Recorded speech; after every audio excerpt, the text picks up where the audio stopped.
Celebrated Travels and Travelers. The Exploration of the World. By Jules Verne. Chapter 1. Celebrated Travelers before the Christian Era. Hanno, 505, Herodotus, 484, Pytheas, 340, Nearchus, 326. Eudoxus, 146, Caesar, 100, Strabo, 50. Hanno, the Carthaginian, Herodotus visits Egypt, Libya, Ethiopia. Phoenicia, Arabia, Babylon, Persia, India, Media, Chalcis, the Caspian Sea, Scythia, Thrace, and Greece. Pytheas explores the coasts of Iberia and Gaul, the English Channel, the Isle of Albion, the Orkney Islands, and the land of Thule. Nearchus visits the Asiatic coast. From the Indus to the Persian Gulf. Eudoxus reconnoiters the west coast of Africa. Caesar conquers Gaul and Great Britain. Strabo travels over the interior of Asia, and Egypt, Greece, and Italy. The first traveler of whom we have any account in history, is Hanno, who was sent by the Carthaginian Senate to colonize some parts of the western coast of Africa. The account of this expedition was written in the Carthaginian language and afterwards translated into Greek. It is known to us now by the name of the Periplus of Hanno. At what period this explorer lived, historians are not agreed, but the most probable account assigns the date BC 505 to his exploration of the African coast. Hanno left Carthage with a fleet of 60 vessels of 50 oars each, carrying 30,000 persons, and provisions for a long voyage. These emigrants, for so we may call them, were destined to people the new towns that the Carthaginians hoped to found on the west coast of Libya, or as we now call it, Africa. The fleet successfully passed the Pillars of Hercules, the rocks of Gibraltar and Ceuta which command the strait, and ventured on the Atlantic, taking a southerly course. 2 days after passing the straits, Hanno anchored on the coast, and laid the foundation of the town of Thaumiaterion. Then he put to sea again, and doubling the Cape of Solois, made fresh discoveries, and advanced to the mouth of a large African river, where he found a tribe of wandering shepherds camping on the banks. He only waited to conclude a treaty of alliance with them, before continuing his voyage southward. He next reached the island of Cerne, situated in a bay, and measuring 5 stadia in circumference, or as we should say at the present day, nearly 925 yards. According to Hanno's own account, this island should be placed, with regard to the Pillars of Hercules, at an equal distance to that which separates these pillars from Carthage. They set sail again, and Hanno reached the mouth of the river Cretes, which forms a sort of natural harbor, but as they endeavored to explore this river, they were assailed with showers of stones from the native Negro race, inhabiting the surrounding country, and driven back, and after this inhospitable reception they returned to Cerne. We must not omit to add that Hanno mentions finding large numbers of crocodiles and hippopotami in this river. 12 days after this unsuccessful expedition, the fleet reached a mountainous region, where fragrant trees and shrubs abounded, and it then entered a vast gulf which terminated in a plain. This region appeared quite calm during the day, but after nightfall it was illumined by tongues of flame, which might have proceeded from fires lighted by the natives, or from the natural ignition of the dry grass when the rainy season was over. In 5 days, Hanno doubled the cape, known as the Hespericaras. There, according to his own account, he heard the sound of fifes, cymbals, and tambourines, and the clamor of a multitude of people. The soothsayers, who accompanied the party of Carthaginian explorers, counseled flight from this land of terrors, and, in obedience to their advice, they set sail again, still taking a southerly course. They arrived at a cape, which, stretching southwards, formed a gulf, called Nota Caras, and, according to M. D'Avezac, this gulf must have been the mouth of the river Aro, which falls into the Atlantic almost within the Tropic of Cancer. At the lower end of this gulf, they found an island inhabited by a vast number of gorillas, which the Carthaginians mistook for hairy savages. They contrived to get possession of 3 female gorillas, but were obliged to kill them on account of their great ferocity. This Nota Caras must have been the extreme limit reached by the Carthaginian explorers, and though some historians incline to the belief that they only went to Bojador, which is 2 degrees north of the tropics.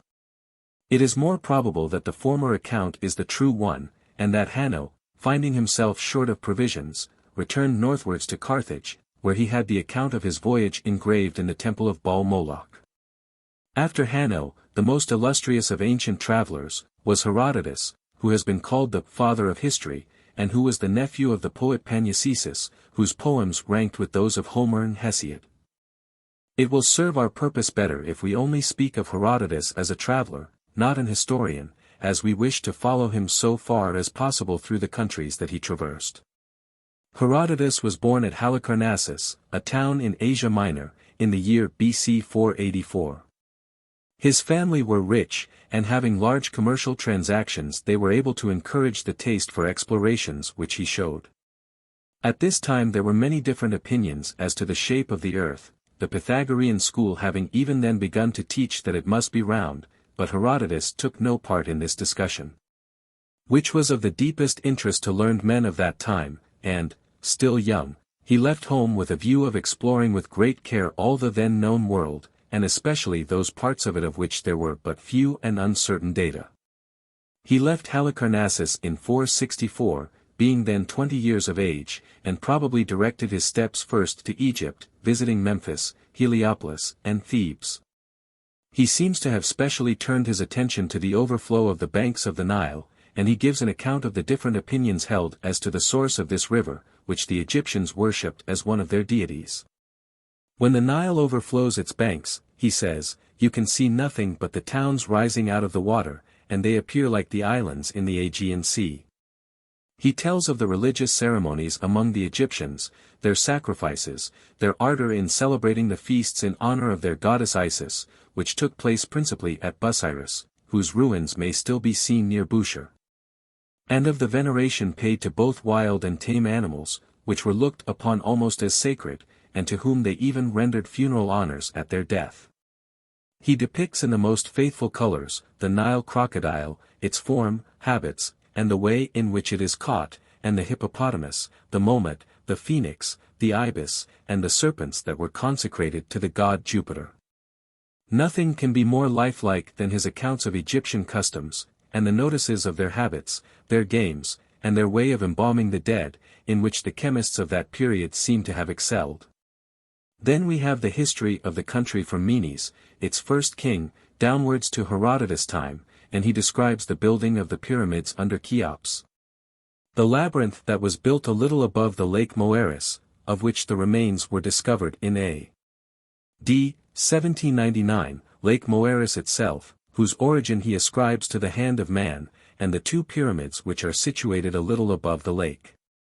He seems to have admired many of the Egyptian temples, and especially that of Minerva at Sais, and of Vulcan and Isis at Memphis, and the colossal monolith that was 3 years in course of transportation from Elephantina to Sais. Though 2,000 men were employed on the gigantic work. After having carefully inspected everything of interest in Egypt, Herodotus went into Libya, little thinking that the continent he was exploring extended thence to the Tropic of Cancer. He made special inquiries in Libya as to the number of its inhabitants, who were a simple nomadic race principally living near the sea-coast, and he speaks of the Ammonians, who possessed the celebrated temple of Jupiter Ammon, the remains of which have been discovered on the northeast side of the Libyan desert, about 300 miles from Cairo.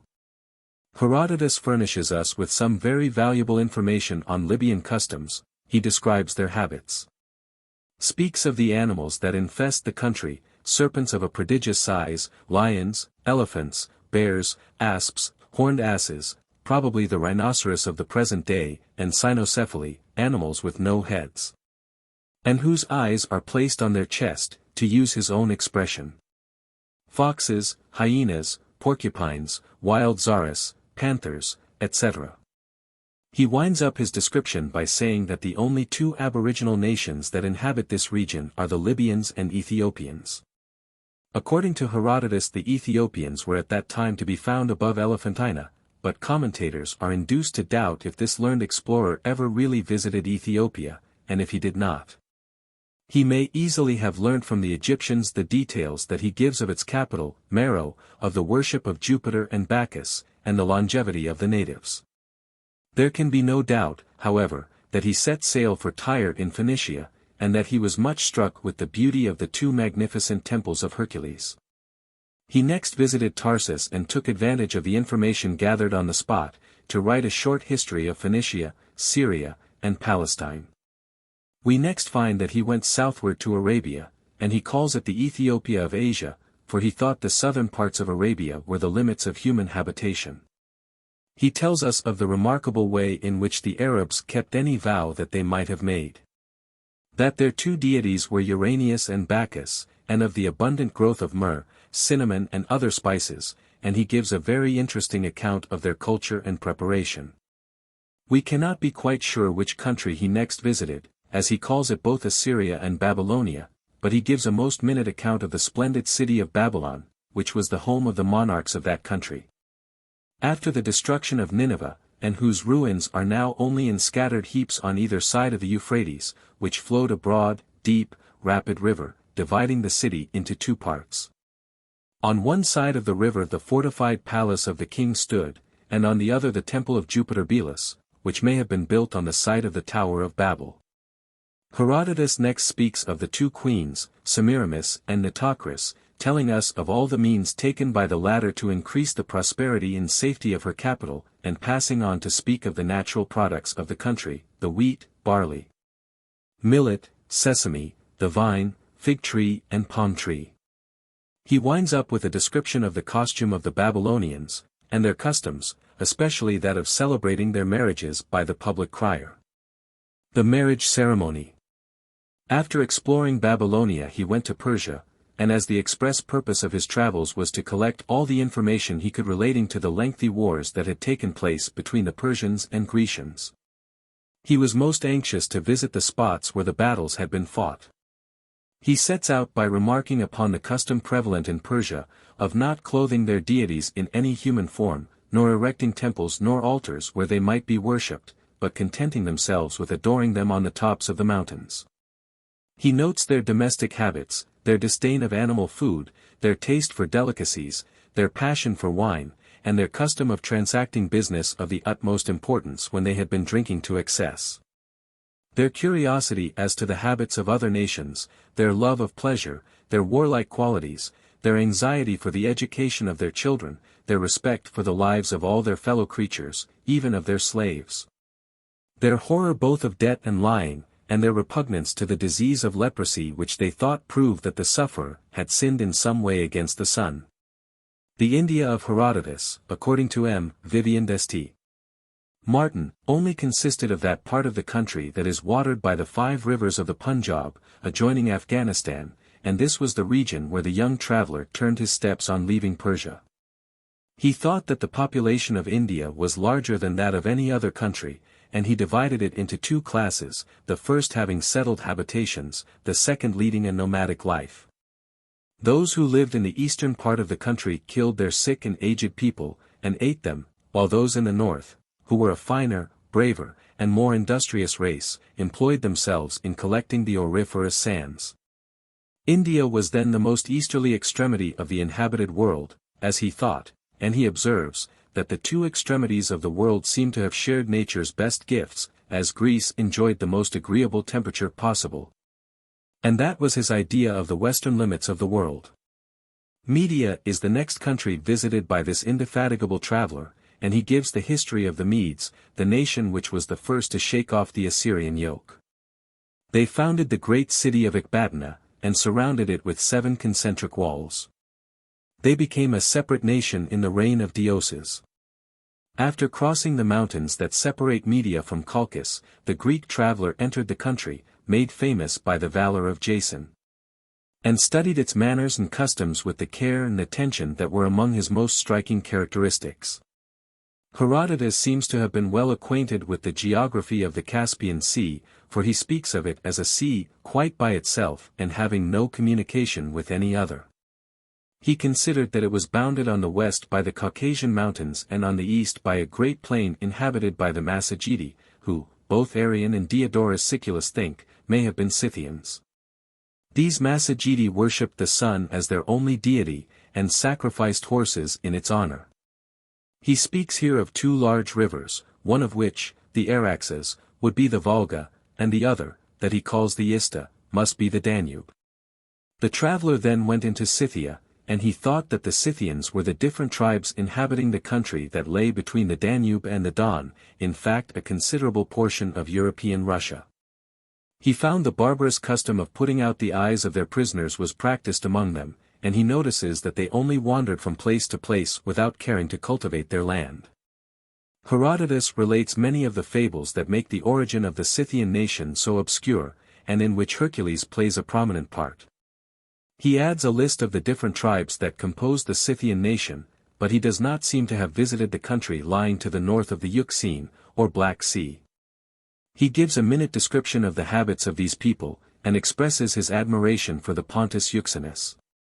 The dimensions that he gives of the Black Sea, the Bosphorus, of the Propontis, the Polus Meotis and of the Aegean Sea, are almost exactly the same as those given by geographers of the present day.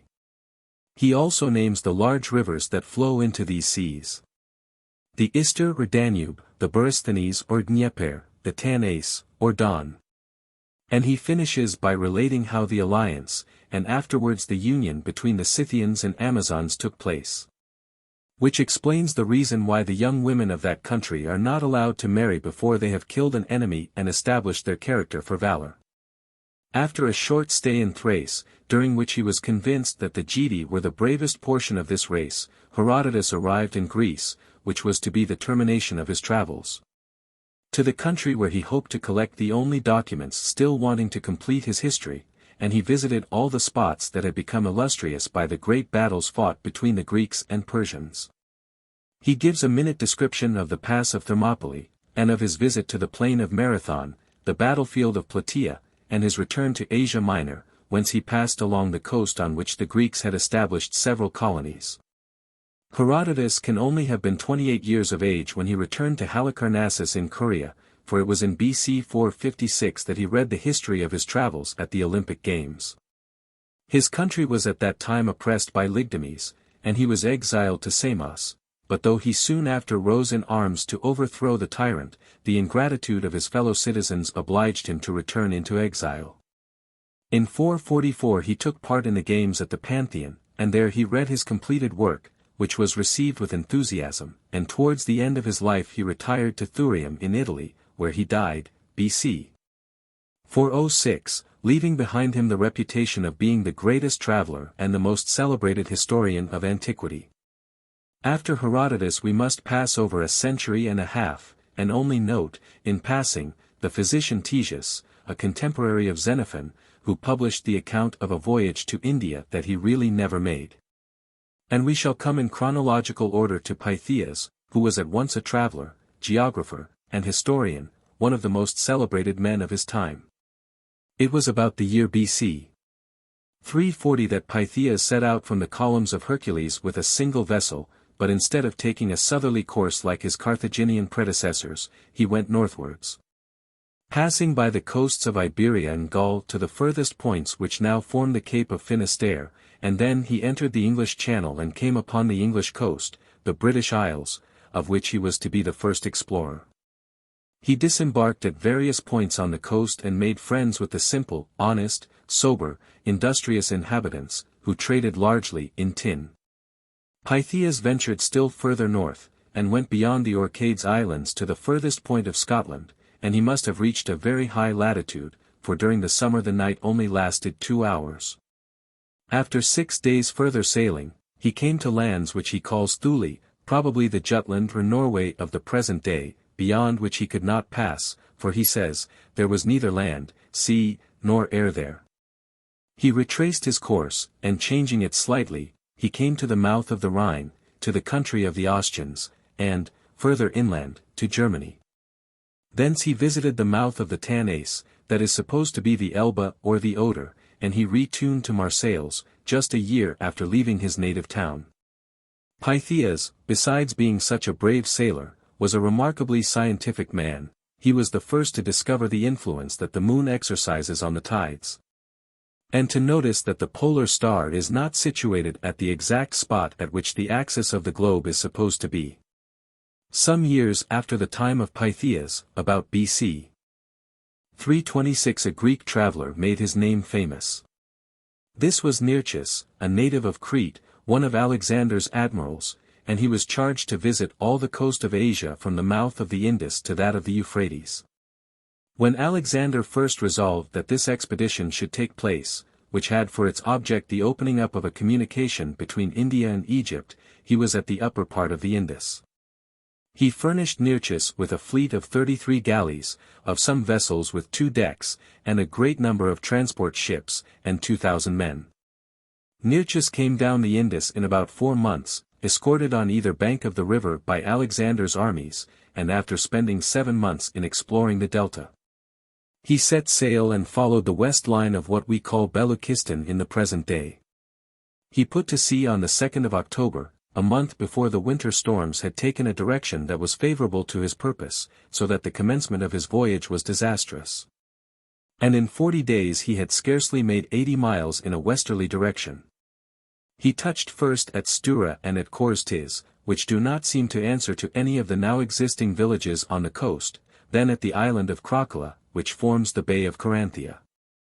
Beaten back by contrary winds, after doubling the Cape of Mons, the fleet took refuge in a natural harbor that its commander thought that he could fortify as a defense against the attacks of the barbarous natives, who, even at the present day, keep up their character as pirates. After spending 24 days in this harbor, Nearchus put to sea again on the 3rd of November. Severe gales often obliged him to keep very near the coast, and when this was the case he was obliged to take all possible precautions to defend himself from the attacks of the ferocious Belutchis, who are described by Eastern historians as a barbarous nation, with long disheveled hair, and long flowing beards, who are more like bears or satyrs than human beings. Up to this time, however, no serious disaster had happened to the fleet, but on the 10th of November in a heavy gale 2 galleys and a ship sank. Nearchus then anchored at Crocala, and there he was met by a ship laden with corn that Alexander had sent out to him, and he was able to supply each vessel with provisions for 10 days. After many disasters and a skirmish with some of the natives, Nearchus reached the extreme point of the land of the Oryx, which is marked in modern geography by Cape Morant. Here, he states in his narrative that the rays of the sun at midday are vertical, and therefore there are no shadows of any kind, but this is surely a mistake, for at this time in the southern hemisphere the sun is in the Tropic of Capricorn. And, beyond this, his vessels were always some degrees distant from the Tropic of Cancer, therefore even in the height of summer this phenomenon could not have taken place, and we know that his voyage was in winter. Circumstances seemed now rather more in his favor. For the time of the eastern monsoon was over, when he sailed along the coast which is inhabited by a tribe called Ichthyophagi, who subsist solely on fish, and from the failure of all vegetation are obliged to feed even their sheep upon the same food. The fleet was now becoming very short of provisions.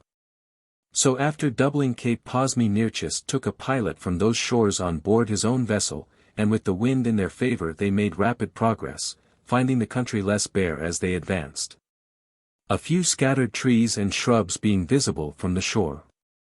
They reached a little town, of the name of which we have no record, and as they were almost without food Nearchus surprised and took possession of it, the inhabitants making but little resistance. Canacida, or Cherbourg as we call it, was their next resting place, and at the present day the ruins of a town are still visible in the bay. But their corn was now entirely exhausted, and though they tried successively at Canate, Troyes, and Dagasira for further supplies, it was all in vain, these miserable little towns not being able to furnish more than enough for their own consumption. The fleet had neither corn nor meat, and they could not make up their minds to feed upon the tortoises that abound in that part of the coast. Just as they entered the Persian Gulf they encountered an immense number of whales, and the sailors were so terrified by their size and number, that they wished to fly. It was not without much difficulty that Nearchus at last prevailed upon them to advance boldly, and they soon scattered their formidable enemies, Nearchus leading on his followers against the monsters of the deep. Having changed their westerly course for a northeasterly one, they soon came upon fertile shores, and their eyes were refreshed by the sight of cornfields and pasturelands, interspersed with all kinds of fruit trees except the olive. They put into Badis or Jask, and after leaving it and passing Maceda or Musandin, they came in sight of the Persian Gulf, to which Nearchus, following the geography of the Arabs, gave the misnomer of the Red Sea. They sailed up the Gulf, and after one halt reached Harmosia, which has since given its name to the little island of Ormuz. There he learnt that Alexander's army was only 5 days' march from him, and he disembarked at once, and hastened to meet it. No news of the fleet having reached the army for 21 weeks, they had given up all hope of seeing it again, and great was Alexander's joy when Nearchus appeared before him. Though the hardships he had endured had altered him almost beyond recognition. Alexander ordered games to be celebrated and sacrifices offered up to the gods. Then Nearchus returned to Harmosia, as he wished to go as far as Susa with the fleet, and set sail again, having invoked Jupiter the Deliverer. He touched at some of the neighboring islands, probably those of Erech and Kismus, and soon afterwards the vessels ran aground, but the advancing tide floated them again, and after passing Best Ion, they arrived at the island of Kuish. That is sacred to Mercury and Venus. This was the boundary line between Carmania and Persia. As they advanced along the Persian coast, they visited different places, Gilam, Indarabia, Shevu, and at the last named was found a quantity of wheat which Alexander had sent for the use of the explorers. Some days after this they came to the mouth of the river Araxes, that separates Persia from Susiana, and thence they reached a large lake situated in the country now called Dorgistan, and finally anchored near the village of Dejala. At the source of the Euphrates, having accomplished their project of visiting all the coast lying between the Euphrates and Indus. Nearchus returned a second time to Alexander, who rewarded him magnificently, and placed him in command of his fleet. Alexander's wish, that the whole of the Arabian coast should be explored as far as the Red Sea, was never fulfilled, as he died before the expedition was arranged. It is said that Nearchus became governor of Lycia and Pamphylia, but in his leisure time he wrote an account of his travels, which has unfortunately perished, though not before Arrian had made a complete analysis of it in his Historia Indica. It seems probable that Nearchus fell in the Battle of Ipsu, leaving behind him the reputation of being a very able commander. His voyage may be looked upon as an event of no small importance in the history of navigation. We must not omit to mention a most hazardous attempt made in BC 146, by Eudoxus of Cyzicus, a geographer living at the court of Euergetes II, to sail round Africa. He had visited Egypt and the coast of India, when this far greater project occurred to him, one which was only accomplished 1600 years later by Vasco da Gama. Eudoxus fitted out a large vessel and 2 smaller ones, and set sail upon the unknown waters of the Atlantic. How far he took these vessels we do not know, but after having had communication with some natives, whom he thought were Ethiopians, he returned to Mauritania. Thence he went to Tiberia, and made preparations for another attempt to circumnavigate Africa, but whether he ever set out upon this voyage is not known. In fact, some learned men are even inclined to consider Eudoxus an impostor. We have still to mention 2 names of illustrious travelers, living before the Christian era, those of Caesar and Strabo. Caesar, born BC 100, was preeminently a conqueror, not an explorer, but we must remember, that in the year BC 58, he undertook the conquest of Gaul, and during the 10 years that were occupied in this vast enterprise, he led his victorious legions to the shores of Great Britain, where the inhabitants were of German extraction. As to Strabo, who was born in Cappadocia BC 50, he distinguished himself more as a geographer than a traveler, but he traveled through the interior of Asia, and visited Egypt, Greece, and Italy, living many years in Rome, and dying there in the latter part of the reign of Tiberius.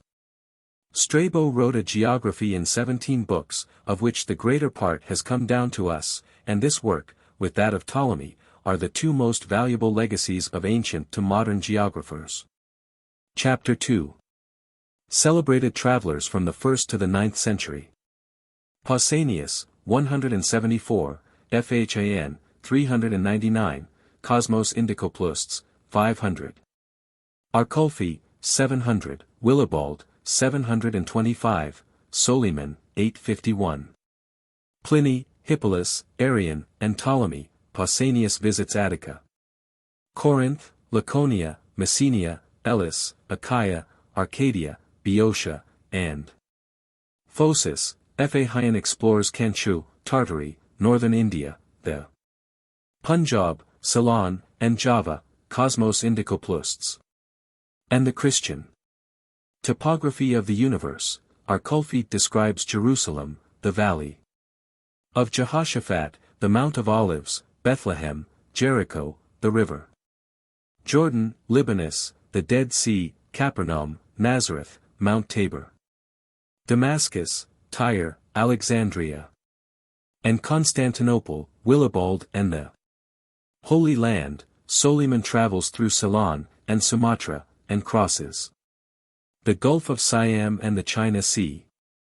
In the first 2 centuries of the Christian era, the study of geography received a great stimulus from the advance of other branches of science, but travelers, or rather explorers of new countries were very few in number.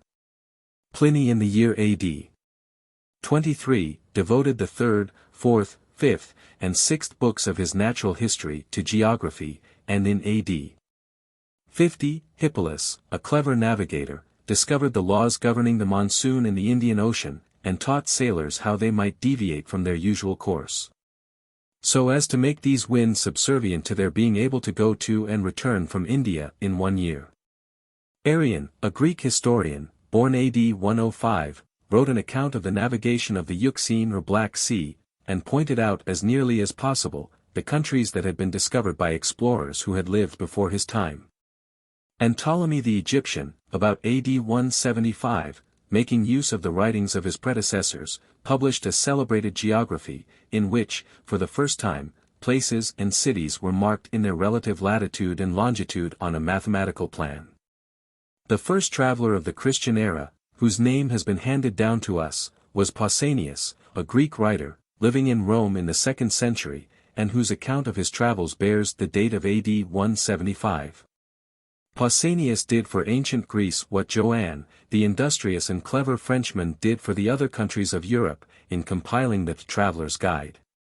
His account, a most reliable one on all points, and most exact even in details, was one upon which travelers of the 2nd century might safely depend in their journeys through the different parts of Greece. Pausanias gives a minute description of Attica, and especially of Athens and its monuments, tombs, temples, citadel, academy, columns, and of the Areopagus. From Attica Pausanias went to Corinth, and then explored the islands of Aegina and Methana, Sparta, the island of Serigo, Messene, Achaia, Arcadia, Boeotia, and Phocis. The roads in the provinces and even the streets in the towns, are mentioned in his narrative, as well as the general character of the country through which he passed.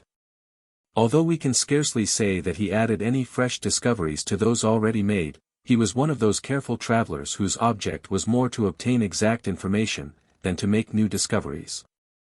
His narrative has been of the greatest use to all geographers and writers upon Greece and the Peloponnesus, and an author of the 16th century has truly said that this book is a most ancient and rare specimen of erudition. It was about 130 years after the Greek historian, in the 4th century, that a Chinese monk undertook the exploration of the countries lying to the west of China.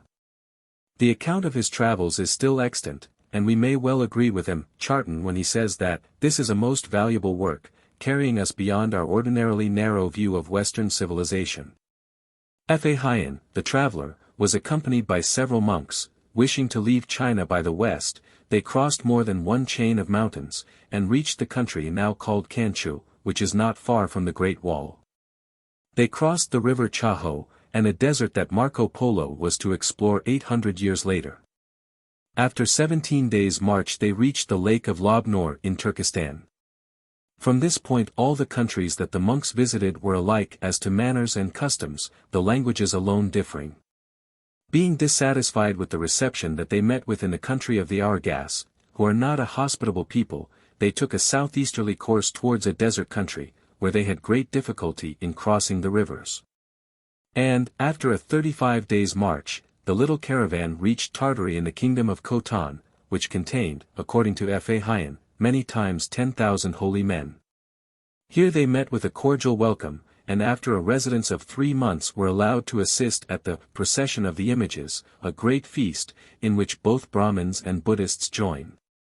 When all the idols are placed upon magnificently decorated cars, and paraded through streets strewn with flowers, amid clouds of incense.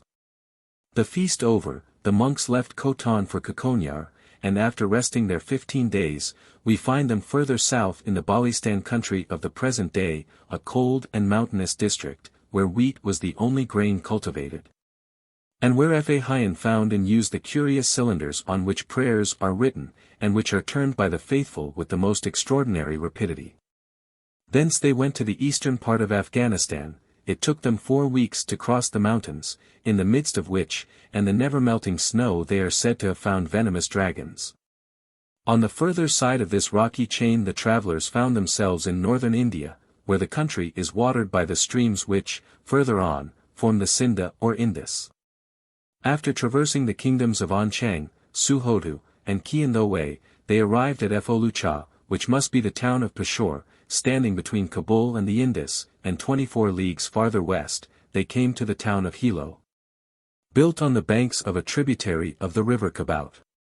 In these towns VIII specially notices the feasts and religious ceremonies practiced in the worship of Fo or Buddha. One of VIII's companions falls.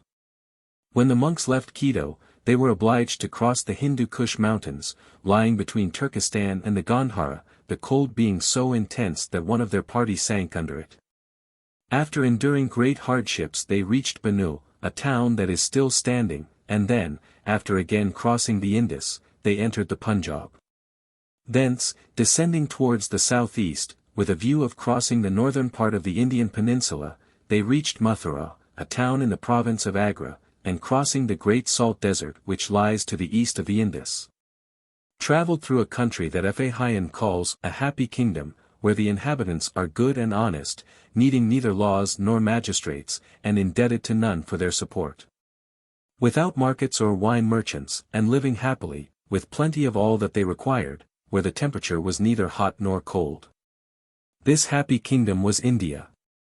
VIII followed a southeasterly route and came to Farrukhabad, where Buddha is said to have alighted as he came down from heaven, the Chinese traveler dwelling much upon the Buddhist creed.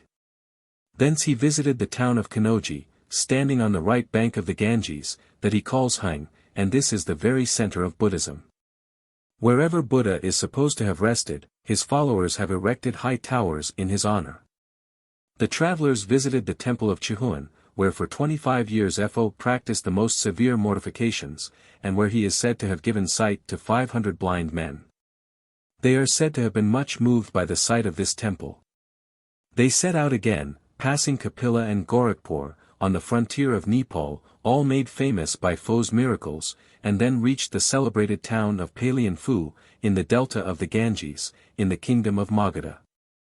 This was a fertile tract of country inhabited by a civilized, upright people, who loved all philosophic researches. After climbing the peak of Vatur, which stands at the source of the Dyardanes and Banura rivers, VIII descended the Ganges, visited the temple of Isaipadan that was frequented by magicians and astrologers, reached Benares. The kingdom of splendors, and a little lower down, the town of Tomaliti, situated at the mouth of the river, a short distance from the site of Calcutta in the present day. VIII found a party of merchants just preparing to put to sea with the intention of going to Ceylon.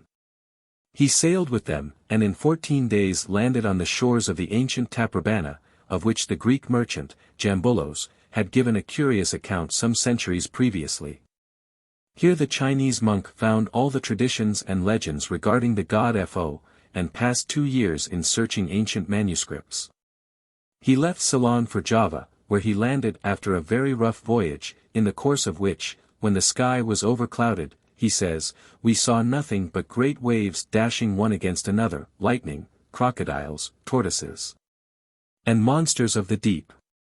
He spent 5 months in Java, and then set sail for Canton, but the winds were again unfavorable, and after undergoing great hardships he landed at the town of Shantung of the present day. Then having spent some time at Nankin he returned to Phyan Phu, his native town, after an absence of 18 months. Such is the account of Ferdinand's travels, which have been well translated by M. Abel de Remusat, and which give very interesting details of Indian and Tartar customs, especially those relating to their religious ceremonies. The next traveler to the Chinese monk, in chronological order, is an Egyptian called Cosmos Indicopleustes, a name that M. Charton renders as cosmographic traveler in India. He lived in the 6th century, and was a merchant of Alexandria, who, on his return from visiting Ethiopia and part of Asia, entered a monastery. His narrative is called the Christian Topography of the Universe. It gives no details of its author's voyages, but begins with cosmographic discussions, to prove that the world is square, and enclosed in a great oblong coffer with all the other planets. This is followed by some dissertations on the function of the angels, and a description of the dress of the Jewish priests.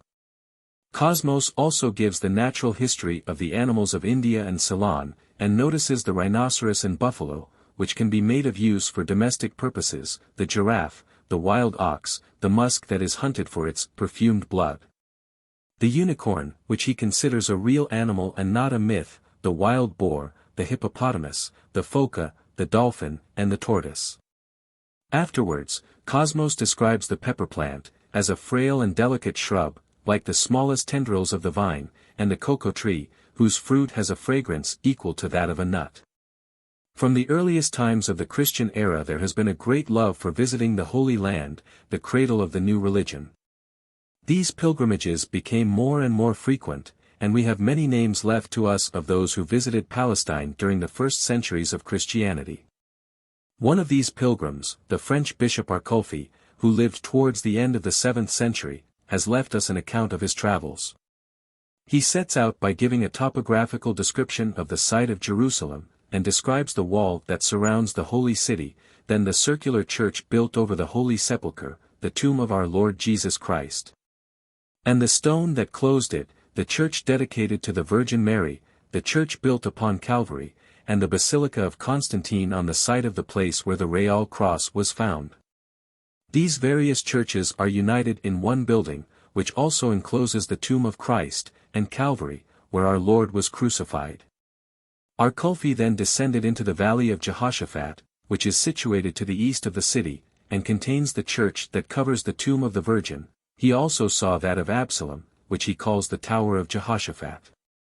He describes the Mount of Olives that faces the city beyond the valley, and he prayed in the cave where Jesus prayed. He also went to Mount Zion, which stands outside the town on the south side. He notices the gigantic fig tree, on which, according to tradition, Judas Iscariot hanged himself, and he visited the church of the guest chamber, now destroyed. Absalom's tomb. After making the tour of the city by the valley of Siloam, and ascending by the brook Cedron, the bishop returned to the Mount of Olives, which was covered with waving wheat and barley, grass and wild flowers. And he describes the place where Christ ascended from the summit of the mountain. On this spot a large church has been built, with 3 arched porticos that are not roofed over or covered in any way, but are open to the sky. They have not roofed in this church, says the bishop, because it was the place whence our Saviour ascended upon a cloud, and the space open to heaven allows the prayers of the faithful to ascend thither. For when they paved this church they could not lay the pavement over the place where our Lord's feet had rested, as, when the stones were laid upon that spot, the earth, as though impatient of anything not divine resting upon it, threw them up again before the workmen. Beyond this, the dust bears the impress of the divine feet, and though, day by day, the faithful who visit the spot efface the marks, they immediately reappear and may be seen perpetually. After having explored the neighborhood of Bethany in the midst of the grove of olives, where the grave of Lazarus is said to be, and where the church standing on the right hand is supposed to mark the spot where our Lord usually conversed with his disciples, Arculfi went to Bethlehem, which is a short distance from the holy city. He describes the birthplace of our Lord, a natural cave, hollowed out of the rock at the eastern end of the village, the church, built by St. Helena, the tombs of the 3 shepherds, upon whom the heavenly light shone at the birth of our Saviour, the burial places of the patriarchs, Abraham, Isaac, and Jacob, and that of Rachel, and he visited the oak of Mamre. under which Abraham received the visit of the angels. Thence, Arculfi went to Jericho, or rather the place where the town once stood, whose walls fell at the sound of Joshua's trumpets. He explored the place where the children of Israel first rested in the land of Canaan after crossing the river Jordan, and he speaks of the church of Galgala, where the 12 stones are placed, which the children of Israel took from the river when they entered the promised land. He followed the course of the Jordan, and found near one of the bends of the river on the right bank, and among the most beautiful scenery, about an hour's walk from the Dead Sea, the place where our Lord was baptized by St. John the Baptist. A cross is placed to mark the spot, but when the river is swollen, it is covered by the water. After examining the banks of the Dead Sea and tasting its brackish water, he viewed the source of the Jordan, at the foot of Libanus, and explored the greater part of the lake of Tiberias. Visiting the well where the woman of Samaria gave our Lord the water he so much needed, seeing the fountain in the desert of which St. John the Baptist drank, and the great plain of Gaza, where our Lord blessed the 5 loaves and 2 fishes, and fed the multitude. Next he went down to Capernaum, of which there are now no remains. Then visited Nazareth, where our Lord spent his childhood, and ended his journey at Mount Tabor in Galilee. The bishop's narrative contains both geographical and historical accounts of other places, beyond those immediately connected with our Lord's life on earth. He visited the royal city of Damascus, which is watered by 4 large rivers. Also Tyre, the chief town of Phoenicia, which, though once separated from the mainland, was joined to it again by the jetty or pier made by the orders of Nabuchodonosor. He speaks of Alexandria, once the capital of Egypt, which he reached 40 days after leaving Jaffa, and lastly, of Constantinople, where he often visited the large church in which the wood of the cross is preserved, upon which the Saviour suffered for the salvation of the human race. The account of this journey was written by the Abbé de Saint Columban at the dictation of the bishop, and not many years afterwards the same journey was undertaken by an English pilgrim, and accomplished in much the same way. The name of this pilgrim was Willibald, a member of a rich family living at Southampton, who, on his recovery from a long illness, dedicated him to God's service. All his early life was spent in holy exercises in the monastery of Waltham. When he was grown up he had the most intense wish to see St. Peter's at Rome, and was so set upon this, that it induced his father, brother, and young sister to wish to go there also. They embarked at Southampton in the spring of 721, and making their way up the Seine, they landed at Rouen. We have but few details of the journey to Rome, but Willibald mentions that after passing through Cortona and Lucca, at which latter place his father sank under the fatigue of the journey and died. He reached Rome in safety with his brother and sister, and passed the winter there, but they were all in turn attacked with fever. When Willibald regained his health, he determined to continue his journey to the Holy Land. He sent his brother and sister back to England, while he joined some monks who were going in the same direction as himself. They went by Terracina and Gaeta to Naples, and set sail for Reggio in Calabria, and Catania and Syracuse in Sicily, whence they again embarked, and, after touching at Kos and Samos, landed at Ephesus in Asia Minor, where they visited the tombs of St. John the Evangelist, of Mary Magdalene, and of the 7 sleepers of Ephesus, that is, 7 Christians martyred in the time of the Emperor Decius. They made some stay at Patara and at Mytilene, and then went to Cyprus and Paphos. We next find the party, 7 in number, at Edessa, visiting the tomb of St. Thomas the Apostle. Here they were arrested as spies, and thrown into prison by the Saracens, but the king, on the petition of a Spaniard, set them at liberty. As soon as they were set free they left the town in great haste, and from that time their route is almost the same as that of the Bishop Arculfi. They visited Damascus, Nazareth, Cana, where they saw a wonderful amphora on Mount Tabor, where our Lord was transfigured, and the lake of Tiberias, where St. Peter walked upon the water, Magdala, where Lazarus and his sister dwelt, Capernaum, where our Lord raised to life the son of the nobleman, Bethsaida in Galilee, the native place of St. Peter and St. Andrew, Chorazin, where our Lord cured those possessed with devils, Caesarea, and the spot where our Lord was baptized, as well as Jericho and Jerusalem. They also went to the valley of Jehoshaphat, the Mount of Olives, and to Bethlehem, the scene of the murder of the innocents by Herod, and Gaza. While they were at Gaza, Willibald tells us that he suddenly became blind, while he was in the church of St. Matthias, and only recovered his sight 2 months afterwards, as he entered the church of the Holy Cross at Jerusalem. He went through the valley of Diospolis or Lydda, 10 miles from Jerusalem, and then went to Tyre and Sidon, and thence, by Libanus, Damascus, Caesarea, and Emmaus, back to Jerusalem, where the travelers spent the winter.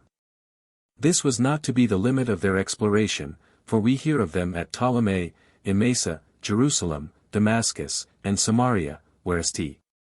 John the Baptist is said to have been buried, and at Tyre, where it must be confessed that Willibald defrauded the revenue of that time by smuggling some balsam that was very celebrated, and on which a duty was levied.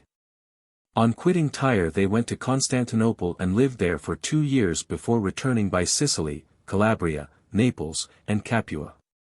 The English pilgrim reached the monastery of Monte Cassino, just 10 years after his first setting out on his travels, but his time of rest had not yet come, as he was appointed to a bishopric in Franconia by Pope Gregory III. He was 41 years of age when he was made bishop, and he lived 40 years afterwards.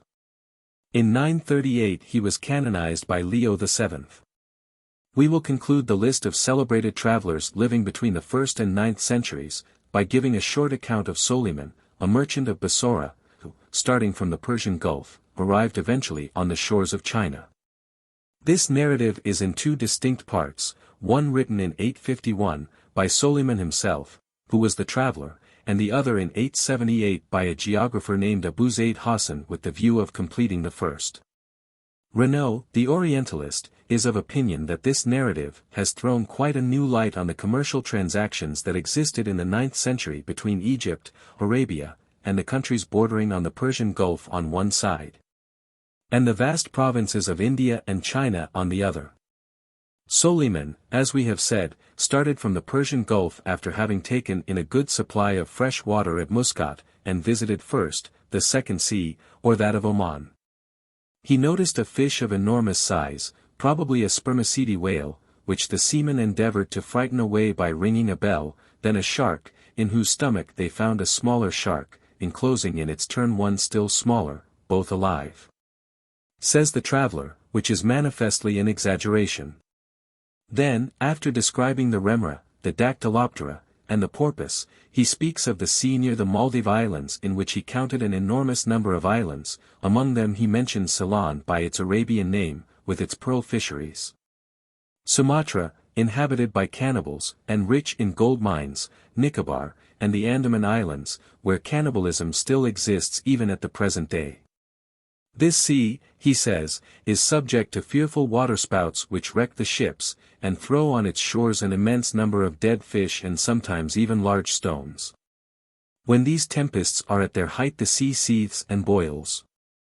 Soliman imagined it to be infested by a sort of monster who preyed upon human beings. This is thought to have been a kind of dogfish. Soliman noticed a shark in whose stomach they found a smaller shark. Arrived at Nicobar, Soliman traded with the inhabitants, bartering some iron for coconuts, sugar cane, bananas, and he then crossed the sea, and seems to have made for Singapore, and northwards by the Gulf of Siam. Soliman put into a harbour, near Cape Varela, to revictual his ships, and thence he went by the China Sea to Jahanfo, the port of the present town of Chekiang. The remainder of the account of Soliman's travels, written by Abu Zayd Hassan, contains a detailed account of the manners and customs of the Indians and Chinese. But it is not the traveler himself who is speaking, and we shall find the same subjects spoken of in a more interesting manner by later authors. We must add, in reviewing the discoveries made by travelers 16 centuries before, and 9 centuries after, the Christian era, that from Norway to the extreme boundaries of China, taking a line through the Atlantic Ocean, the Mediterranean Sea, the Red Sea, the Indian Ocean, and the Sea of China, the immense extent of coast bordering these seas had been in a great measure visited.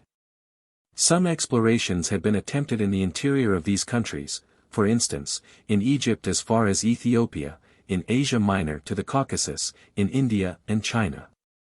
And if these old travelers may not have quite understood mathematical precision, as to some of the points they visited, at all events the manners and customs of the inhabitants, the productions of the different countries, the mode of trading with them, and their religious customs, were quite sufficiently understood. Ships could sail with more safety when the change of winds was no longer a subject of mere speculation, the caravans could take a more direct route in the interior of the countries. And the great increase of trade which took place in the Middle Ages is surely owing to the facilities afforded by the writings of travelers. Chapter 3. Celebrated travelers between the 10th and 13th centuries. Benjamin of Tudela, 1159–1173, Plan de Carpin, or Carpini, 1245–1247. Rubruckes, 1253–1254. The Scandinavians in the north, Iceland and Greenland, Benjamin of Tudela visits Marseilles, Rome, Constantinople, the archipelago, Palestine, Jerusalem, Bethlehem, Damascus, Baalbek, Nineveh, Baghdad, Babylon, Bassora, Ispahan, Shiraz, Samarkand, Thibet, Malabar, Ceylon, the Red Sea, Egypt, Sicily, Italy, Germany, and France, Carpini. Explores Turkestan, manners and customs of the Tartars, Rubruckes. And the Sea of Azov, the Volga, Karakorum, Astrakhan, and Derbend. In the course of the 10th, and at the beginning of the 11th century, a considerable amount of ardor for exploration had arisen in northern Europe. Some Norwegians and adventurous Gauls had penetrated to the northern seas, and, if we may trust to some accounts, they had gone as far as the White Sea and visited the country of the Samoyeds. Some documents say that Prince Madoc may have explored the American continent. At all events we may be tolerably certain that Iceland was discovered about AD 861 by some Scandinavian adventurers, and that it was soon after colonized by Normans. About this same time a Norwegian had taken refuge on a newly discovered land, and surprised by its verdure he gave it the name of Greenland. The communication with this portion of the American continent was difficult and uncertain, and one geographer says, it took 5 years for a vessel to go from Norway to Greenland, and to return from Greenland to Norway. Sometimes in severe winters the Northern Ocean was completely frozen over, and a certain Hollergeit, guided by a goat, was able to cross on foot from Norway to Greenland. We should keep in mind that the period of which we are speaking is the time when legends and traditions were very plentiful, and gained ready credence. Let us return to well-authenticated facts, and relate the journey of a Spanish Jew, whose truthfulness is beyond question. This Jew was the son of a rabbi of Tudela, a town in Navarre, and he was called Benjamin of Tudela. It seems probable that the object of his voyage was to make a census of his brother Jews scattered over the surface of the globe, but whatever may have been his motive, he spent 13 years, from 1160 to 1173, exploring nearly all the known world. And his narrative was considered the great authority on this subject up to the 16th century. Benjamin of Tudela left Barcelona, and traveling by Tarragona, Gironda, Narbonne, Béziers, Montpellier, Sunol, Pusquiers, St. Gilles, and Arles, reached Marseilles.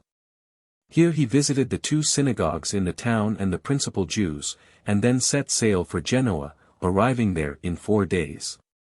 The Genoese were masters of the sea at that time, and were at war with the people of Pisa, a brave people, who, like the Genoese, says the traveller, own neither kings nor princes, but only the judges whom they appointed at their own pleasure. After visiting Lucca, Benjamin of Tudela went to Rome. Alexander III was pope at that time, and according to this traveller, he included some Jews among his ministers. Among the monuments of special interest in the Eternal City, he mentions St. Peter's and St. John Lateran, but his descriptions are not interesting. From Rome by Capua, and Pozzuoli, then partly inundated, he went to Naples, where he seems to have seen nothing but the 500 Jews living there. Then by Salerno, Amalfi, Benevento, Ascoli, Trani, St. Nicholas of Bari, and Brindisi, he arrived at Otranto, having crossed Italy and yet found nothing interesting to relate of this splendid country.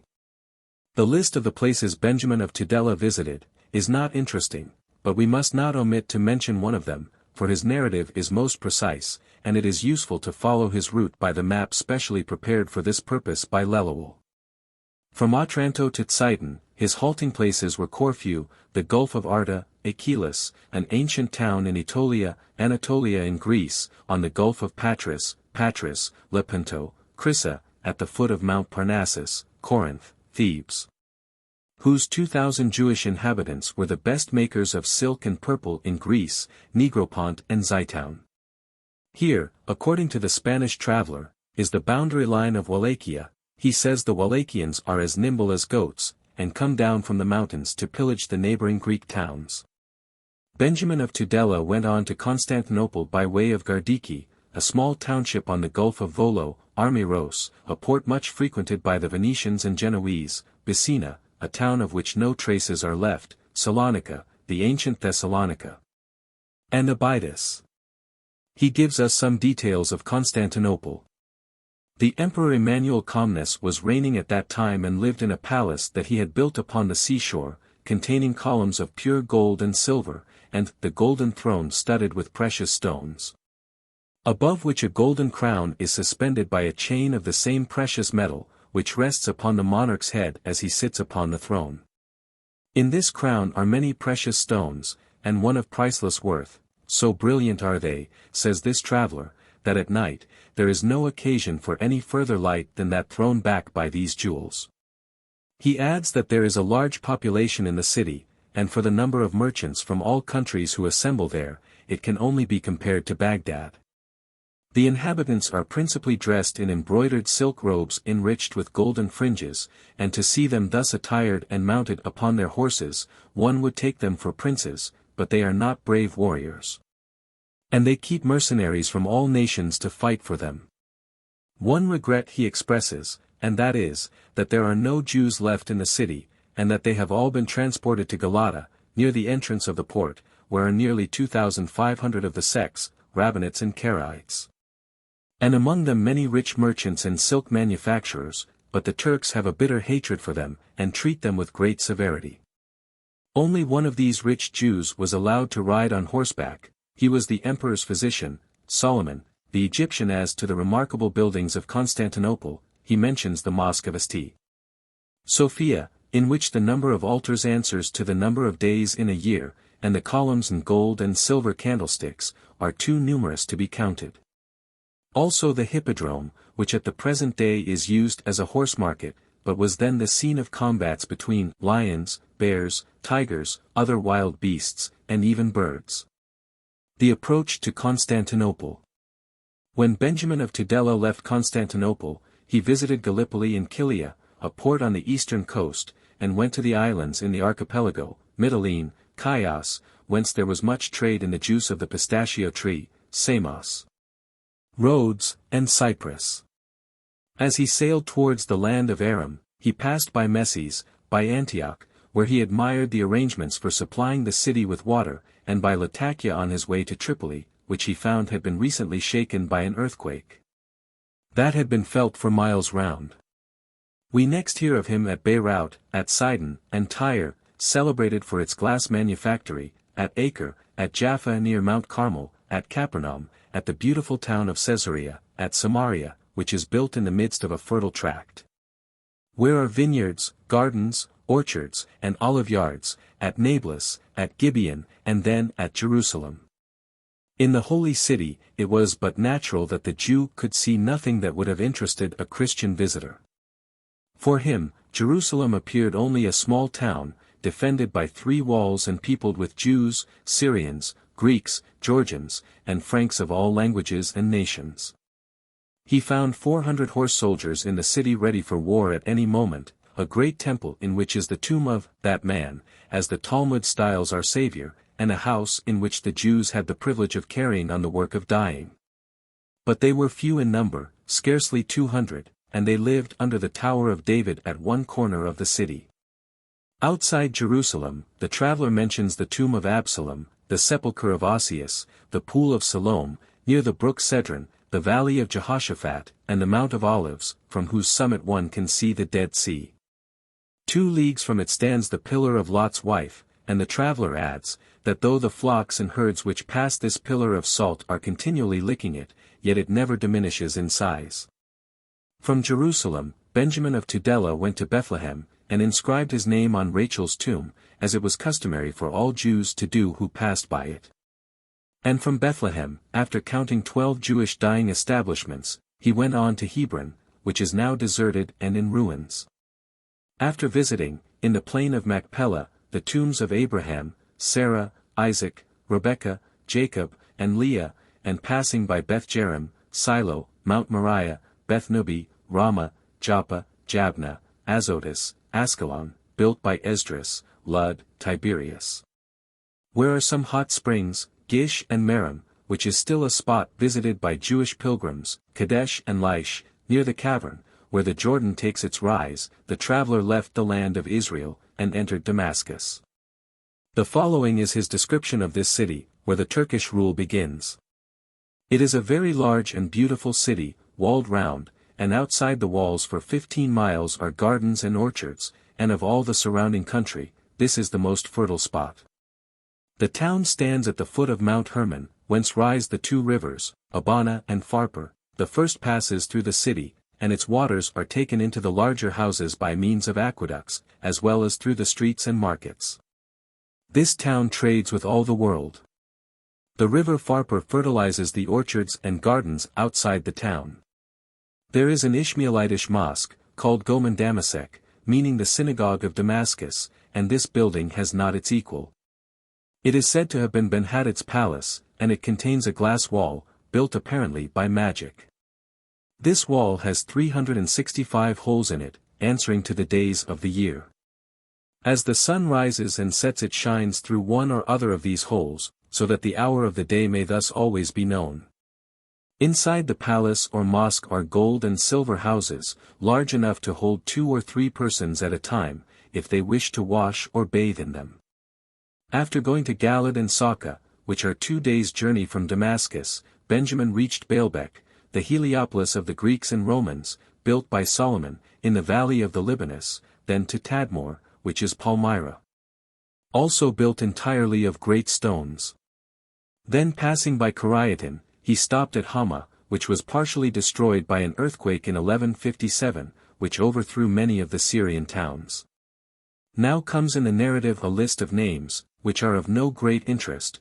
We may mention among them, Nineveh, whence the traveler returned towards the Euphrates, and finally that he reached Baghdad, the residence of the Caliph. Baghdad was of great interest to the Jewish traveler. He says it is a large town 3 miles in circumference, containing a hospital both for Jews and sick people of any nation. It is the center for learned men, philosophers, and magicians from all parts of the world. It is the residence of the Caliph, who at this time was probably most aged, whose dominion included western Persia and the banks of the Tigris. He had a vast palace, standing in a park watered by a tributary of the Tigris and filled with wild beasts. He may be taken as a model sovereign on some points. He was a good and very truthful man, kind and considerate to all with whom he came in contact. He lived on the produce of his own toil, and made blankets, which, marked with his own seal, were sold in the market by the princes of his court, to defray the expense of his living. He only left his palace once a year, at the feast of Ramadan, when he went to the mosque near the Basora gate, and there acting as imam, he explained the law to his people. He returned to his palace by a different route which was carefully guarded all the rest of the year, so that no other passer-by might profane the marks of his footsteps. All the brothers of the Caliph inhabit the same palace as he does. They are all treated with much respect, and have the government of provinces and towns in their hands, the revenues from them enabling them to pass a pleasant life. Only, as they once rebelled against their sovereign, they are now all fettered with chains of iron, and have guards mounted before their houses. Benjamin of Tudela visited that part of Turkey in Asia which is watered by the Euphrates and Tigris, and saw the ruined city of Babylon, passing by what is said to be the furnace into which Shadrach, Meshach, and Abednego were thrown. And the Tower of Babel, which he describes as follows. The tower built by the tribes that were dispersed is of bricks, its largest groundwork must be 2 miles in circumference, its length is 240 cubits. At every 10 cubits there is a passage leading to a spiral staircase, which goes to the upper part of the building. From the tower there is a view of the surrounding country for 20 miles. But the wrath of God fell upon it, and it is now only a heap of ruins. The Tower of Babel. From Babel the traveler went to the synagogue of Ezekiel, situated on the Euphrates, a real sanctuary where believers congregate to read the book written by the prophet. Then traversing Al-Qatsanath, and to Surah, once the site of a celebrated Jewish college, and Shafjathib, whose synagogue is built with stones from Jerusalem, and crossing the desert of Yemen he passed Themar, Tilamar, and Chaibar, which contained a great number of Jewish inhabitants. To Wazith. And thence to Bassora on the Tigris, nearly at the end of the Persian Gulf. He gives no account of this important town, and thence he seems to have gone to Karna, to visit the tomb of the prophet Esdras.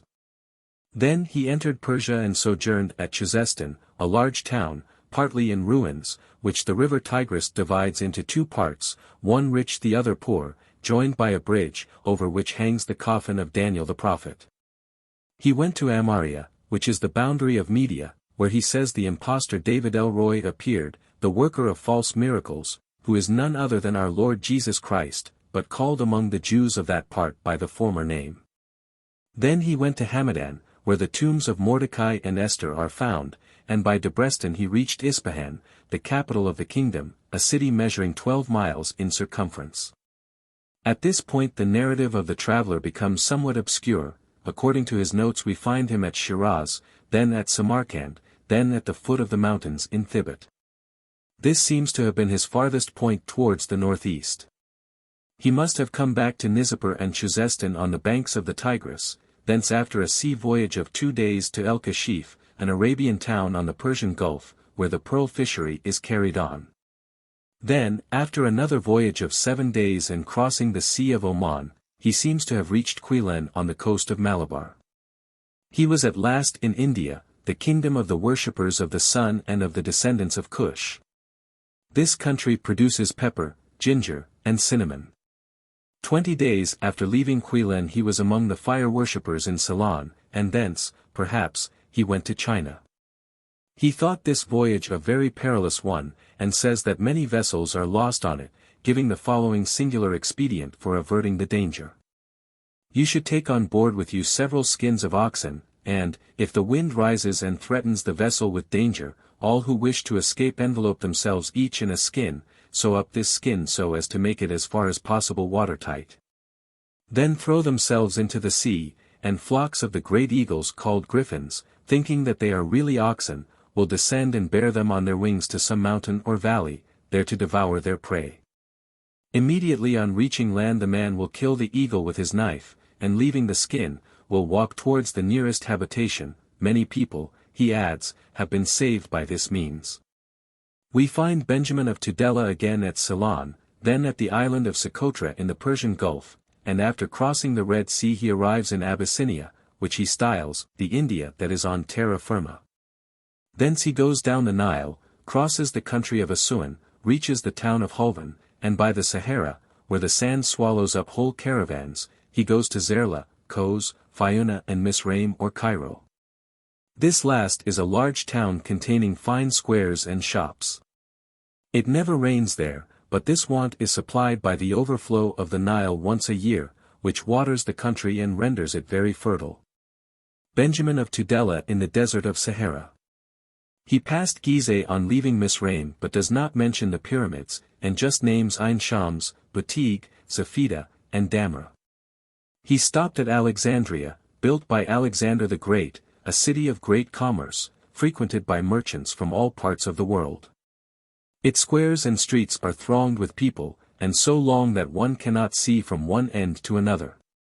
A dike or causeway runs out a mile into the sea, on which a high tower was built by the conqueror, and on the top of it a glass mirror was placed, by which all vessels could be seen while still 50 days' sail away, coming from Greece or the east on their way to make war upon or otherwise harm the town. This tower, if we may credit the writer, is still of use as a signal to vessels coming to Alexandria, for it can be seen night or day, a great flaming torch being kept lighted at night, visible 100 miles off. What are our lighthouses when even with the electric light they are only visible 30 miles away? From Damietta, the traveler visited several neighboring towns, then returning there he embarked on board a vessel and 20 days afterwards landed at Messina.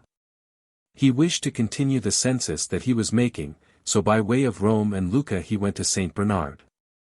He mentions visiting several towns both in Germany and France, where Jews had settled, and according to Chateaubriand's account, Benjamin of Tudella's computation brought the number of Jews to about 768,165. In conclusion the traveler speaks of Paris, which he seems to have visited. He says, "This great town numbers among its inhabitants some remarkably learned men, who are unequaled for learning by any in the world. They spend all their time studying law, and at the same time are very hospitable to all strangers, but especially to all their Jewish brethren." Such is the account of Benjamin of Tudella's travels. They form an important part of the geographical science of the middle of the 12th century. As we have used the modern names, it is easy to follow the short account of his route that we have given, on any atlas of the present day. Next in order of succession we come to the name of Jean du Plan de Carpin, or as some authors render it simply, Carpini. He was a Franciscan or Grey Friar, born in 1182, at Perugia in Italy. It is well known what inroads the Mongolians had made under Genghis Khan, and in 1206 this chieftain had made Karakorum, an ancient Turkish town, his capital. This town was a little north of China. His successor Ojadai extended the Mongolian dominion into the center of China, and, after raising an army of 600,000 men, he even invaded Europe. Russia, Georgia, Poland, Moravia, Silesia, and Hungary, all became the scenes of sanguinary conflicts which almost always ended in favor of the invaders.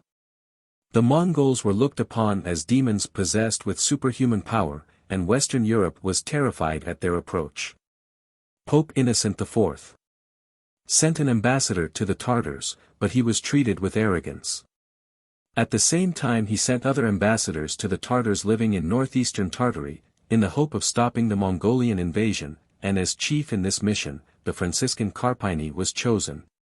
Being known to be a clever and intelligent diplomatist, Carpini was accompanied by Stephen, a Bohemian.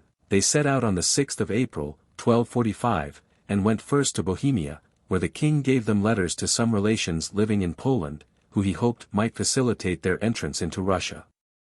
Carpini had no difficulty in reaching the territory of the Archduke of Russia, and by his advice they bought beaver and other furs as presents for the Tartar chiefs. Thus provided, they took a northeasterly route to Kiev, then the chief town of Russia and now the seat of government of that part, but they traveled in fear of the Lithuanians, who scoured the country at that time.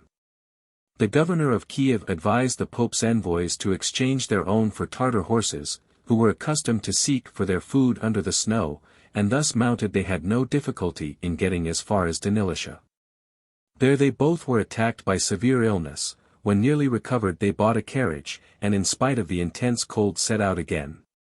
Arrived at Kaniv, on the Dnieper, they found themselves in the frontier town of the Mongol Empire, and hence they were conducted to the Tartar camp by one of the chiefs, whom they had made their friend by gifts. In the camp they were badly received at first, but being directed to the Duke of Carenza, who commanded an army of 60,000 men forming the advance guard, this general sent them with an escort of 3 Tartars to Prince Beatty, the next in command to the emperor himself. Relays of horses were prepared for them on the road. They traveled night and day, and thus passed through the Comans country lying between the Dnieper, the Tanais, the Volga, and the Yaik, frequently having to cross the frozen rivers.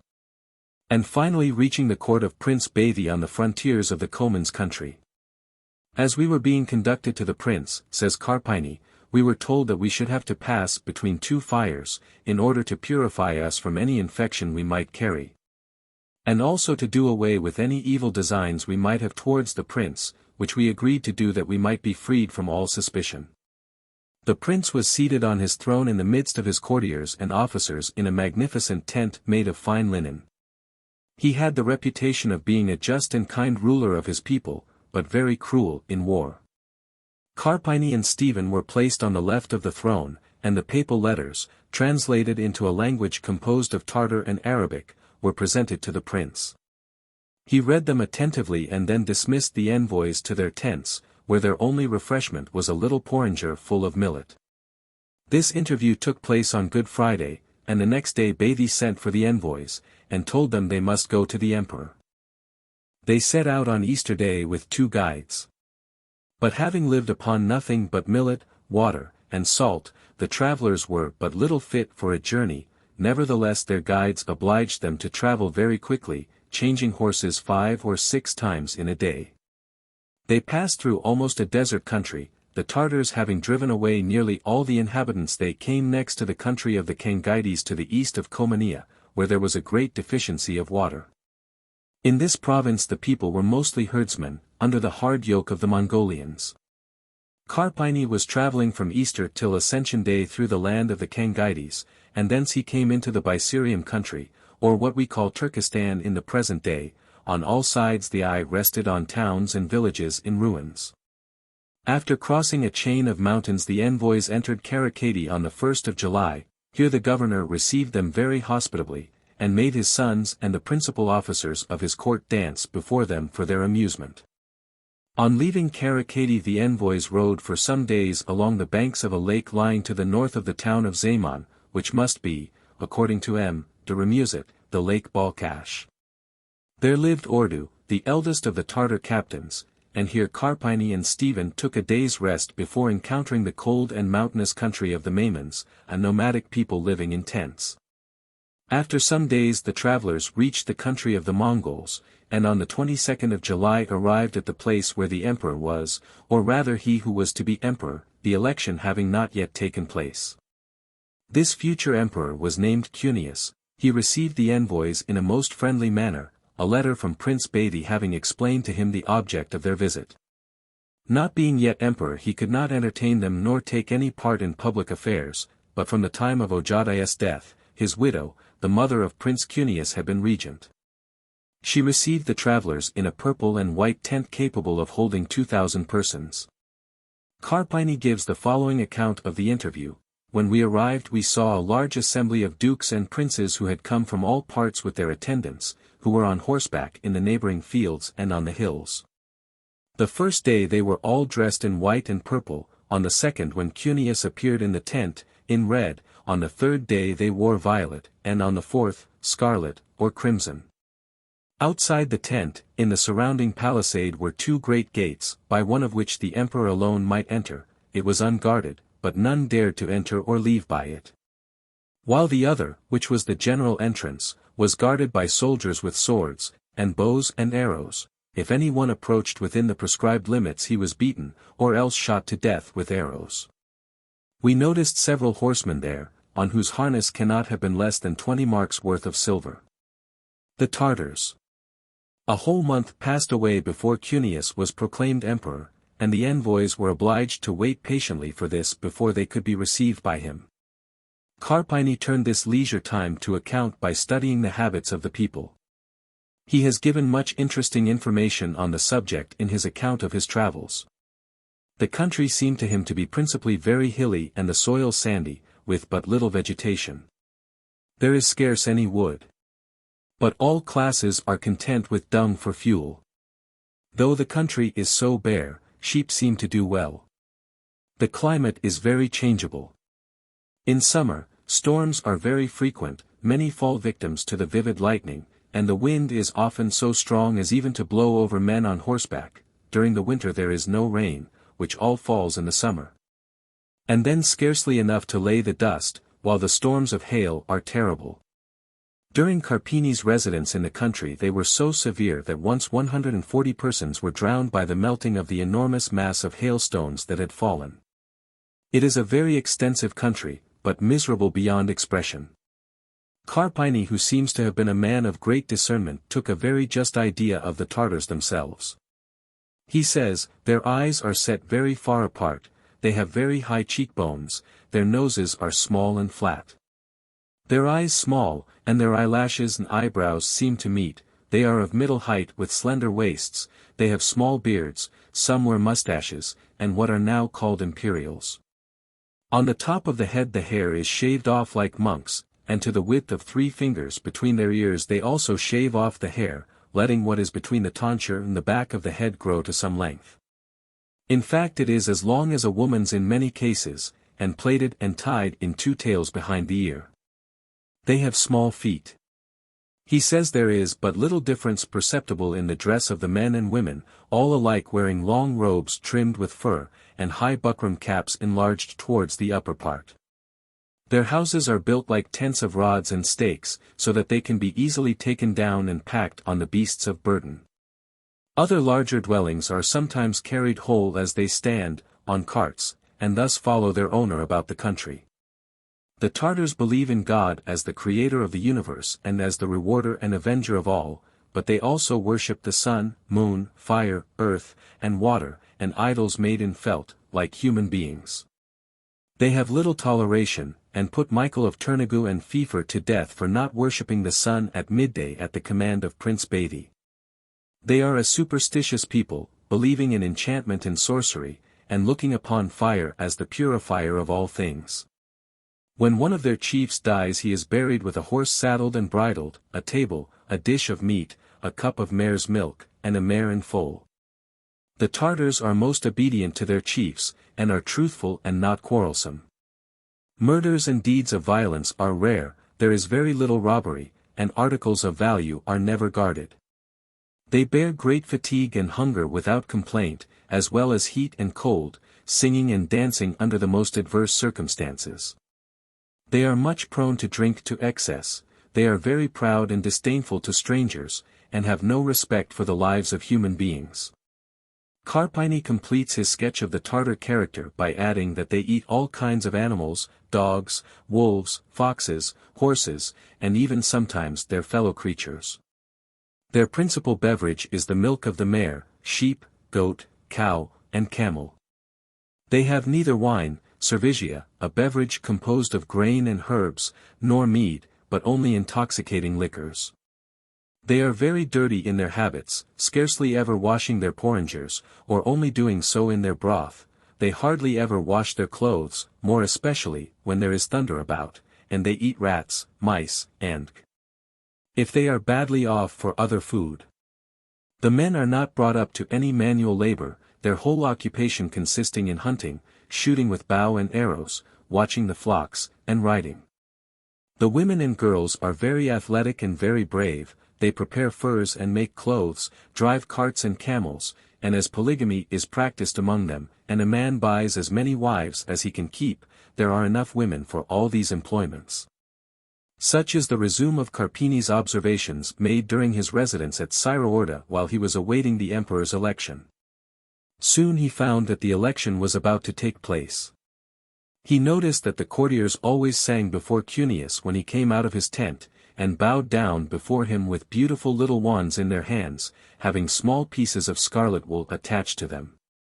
On a plain about 4 leagues from Syraorda, beside a stream, a tent was prepared for the coronation, carpeted with scarlet and supported on columns covered with gold. Honesty. Bartholomew's Day a large concourse of people assembled, each one fell on his knees as he arrived, and remained praying towards the sun, but Carpini and his companion refused to join in this idolatrous worship of the sun. Then Cunius was placed on the imperial throne, and the dukes and all the assembled multitudes having done homage to him, he was consecrated. As soon as this ceremony was over, Carpini and Stephen were commanded to appear before the emperor.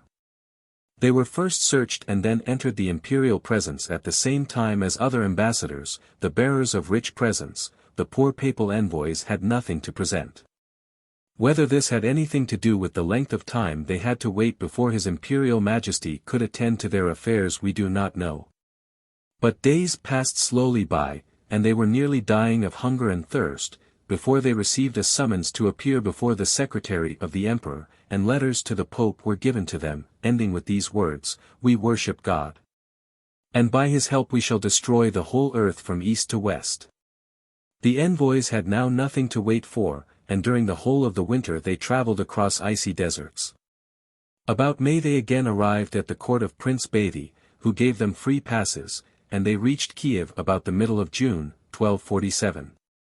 On the 9th of October of the same year the Pope made Carpini Bishop of Antivari in Dalmatia, and this celebrated traveller died at Rome about the year 1251.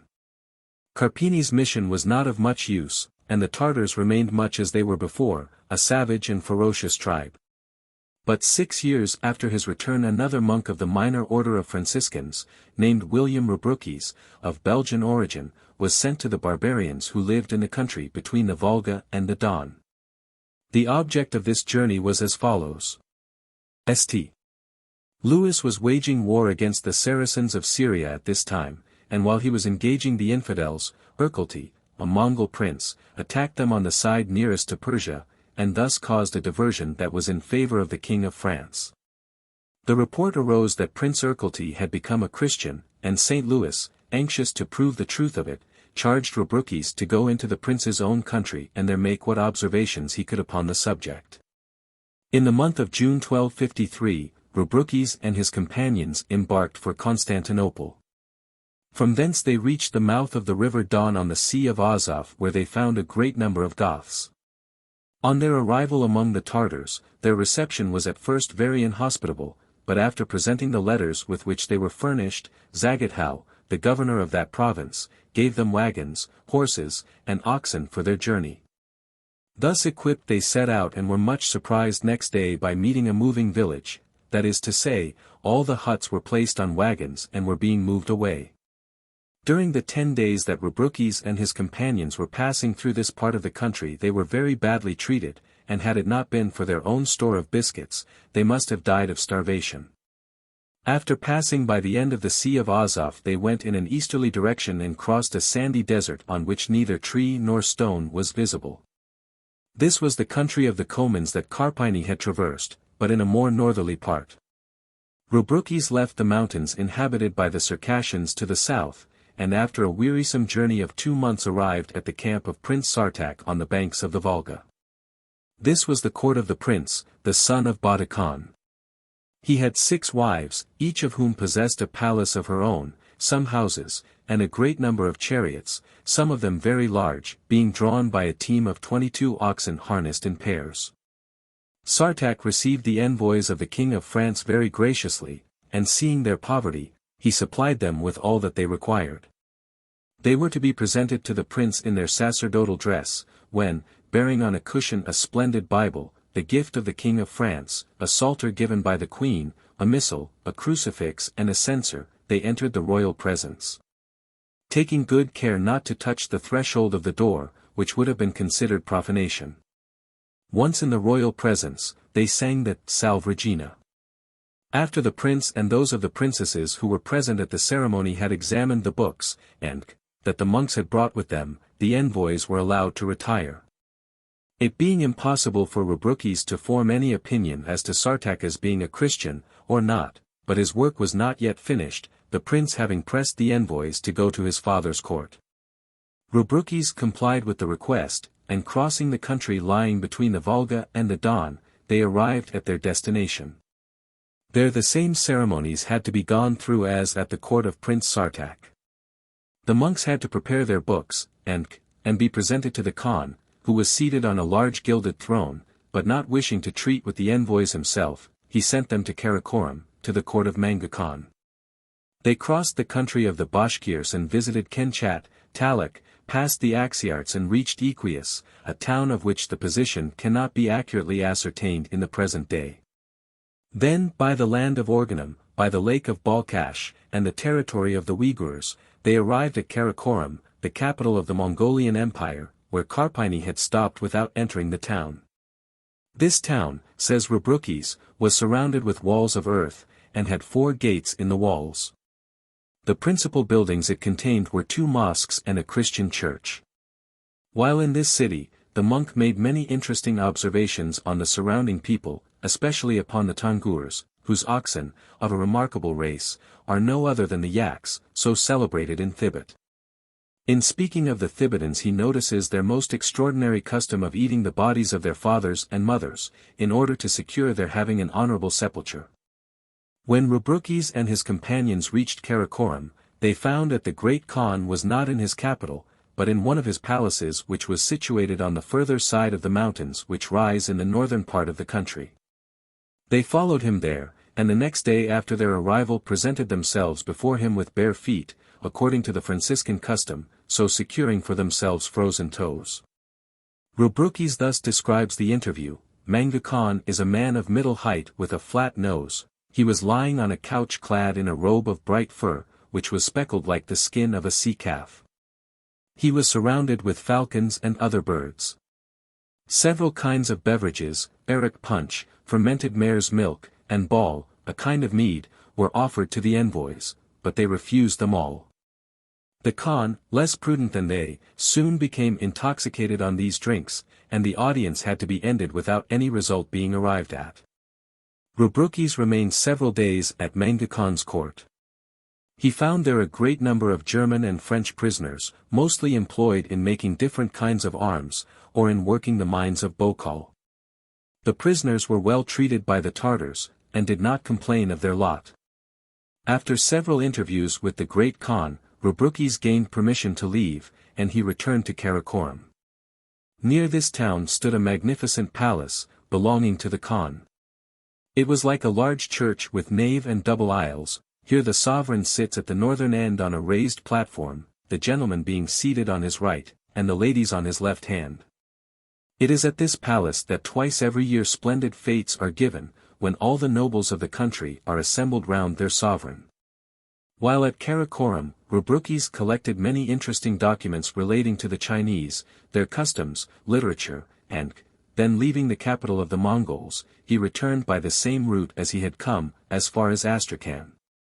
But there he branched to the south and went to Syria with a Turkish escort, which was rendered necessary by the presence of tribes bent on pillage. He visited Derbend, and went thence by Nakhchivan, Erzurum, Shivas, Caesarea, and Iconium, to the port of Kerch, whence he embarked for his own country.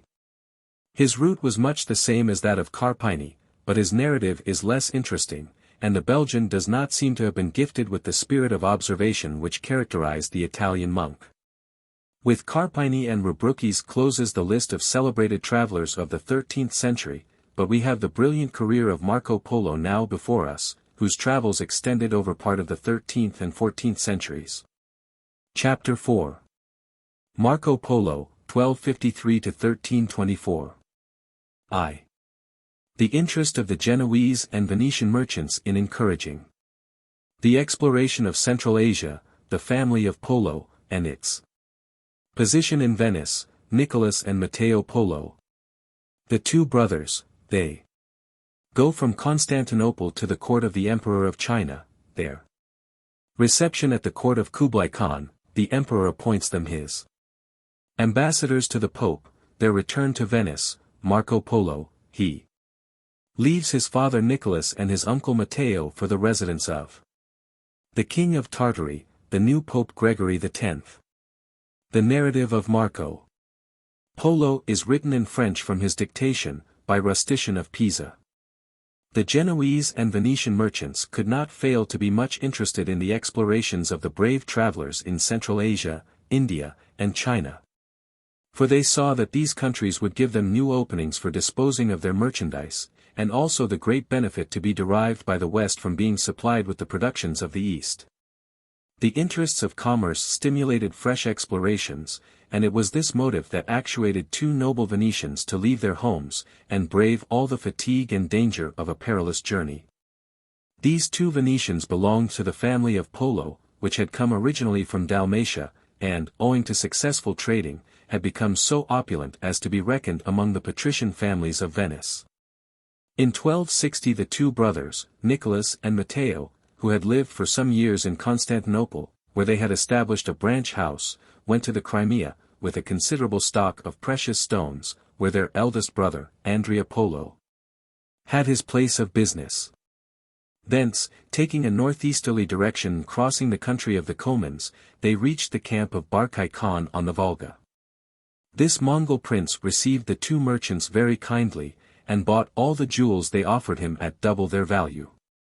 Niccolo and Matteo remained a year in the Mongolian camp, but a war breaking out at this time between Barkai and Hulagu, the conqueror of Persia, the two brothers, not wishing to be in the midst of a country where war was being waged, went to Bokhara, and there they remained 3 years. But when Barkai was vanquished and his capital taken, the partisans of Hulagu induced the two Venetians to follow them to the residence of the Grand Khan of Tartary, who was sure to give them a hearty welcome. This Kublai Khan, the fourth son of Genghis Khan, was Emperor of China, and was then at his summer palace in Mongolia, on the frontier of the Chinese Empire. The Venetian merchants set out, and were a whole year crossing the immense extent of country lying between Bokhara and the northern limits of China. Kublai Khan was much pleased to receive these strangers from the distant west. He fêted them, and asked, with much eagerness, for any information that they could give him of what was happening in Europe, requiring details of the government of the various kings and emperors, and their methods of making war. And he then conversed at some length about the Pope and the state of the Latin Church. Matteo and Niccolo fortunately spoke the Tartar language fluently, so they could freely answer all the emperor's questions. Kublai Khan's feast on the arrival of the Venetian merchants. It had occurred to Kublai Khan to send messengers to the Pope. And he seized the opportunity to beg the two brothers to act as his ambassadors to His Holiness. The merchants thankfully accepted his proposal, for they foresaw that this new character would be very advantageous to them. The emperor had some charters drawn up in the Turkish language, asking the Pope to send 100 learned men to convert his people to Christianity. Then he appointed one of his barons named Cogatal to accompany them, and he charged them to bring him some oil from the sacred lamp, which is perpetually burning before the tomb of Christ at Jerusalem. The two brothers took leave of the Khan, having been furnished with passports by him, which put both men and horses at their disposal throughout the empire, and in 1266 they set out on their journey. Soon the Baron Cogatal fell ill, and the Venetians were obliged to leave him and continue their journey. But in spite of all the aid that had been given to them, they were 3 years in reaching the port of Laias, in Armenia, now known by the name of Issus. Leaving this port, they arrived at Acre in 1269, where they heard of the death of Pope Clement IV, to whom they were sent, but the legate Theobald lived in Acre and received the Venetians. Learning what was the object of their mission, he begged them to wait for the election of the new pope. The brothers had been absent from their country for 15 years, so they resolved to return to Venice, and at Negropont they embarked on board a vessel that was going direct to their native town. On landing there, Niccolo was met by news of the death of his wife, and of the birth of his son, who had been born shortly after his departure in 1254. This son was the celebrated Marco Polo. The two brothers waited at Venice for the election of the Pope, but at the end of 2 years, as it had not taken place, they thought they could no longer defer their return to the Emperor of the Mongols. Accordingly they started for Acre, taking Marco Polo with them, who could not then have been more than 17. At Acre they had an interview with the legate Theobald, who authorized them to go to Jerusalem and there to procure some of the sacred oil. This mission accomplished, the Venetians returned to Acre and asked the legate to give them letters to Kublai Khan, mentioning the death of Pope Clement IV. He complied with their request, and they returned to Laias or Issus. There, to their great joy, they learnt that the legate Theobald had just been made pope with the title of Gregory X, on the 1st of September, 1271. The newly elected pope sent at once for the Venetian envoys, and the king of Armenia placed a galley at their disposal to expedite their return to Acre. The pope received them with much affection, and gave them letters to the Emperor of China. He added 2 preaching friars, Nicholas of Vicenza and William of Tripoli, to their party, and gave them his blessing on their departure. They went back to Laias, but had scarcely arrived before they were made prisoners by the soldiers of the Mameluke Sultan Bibars, who was then ravaging Armenia.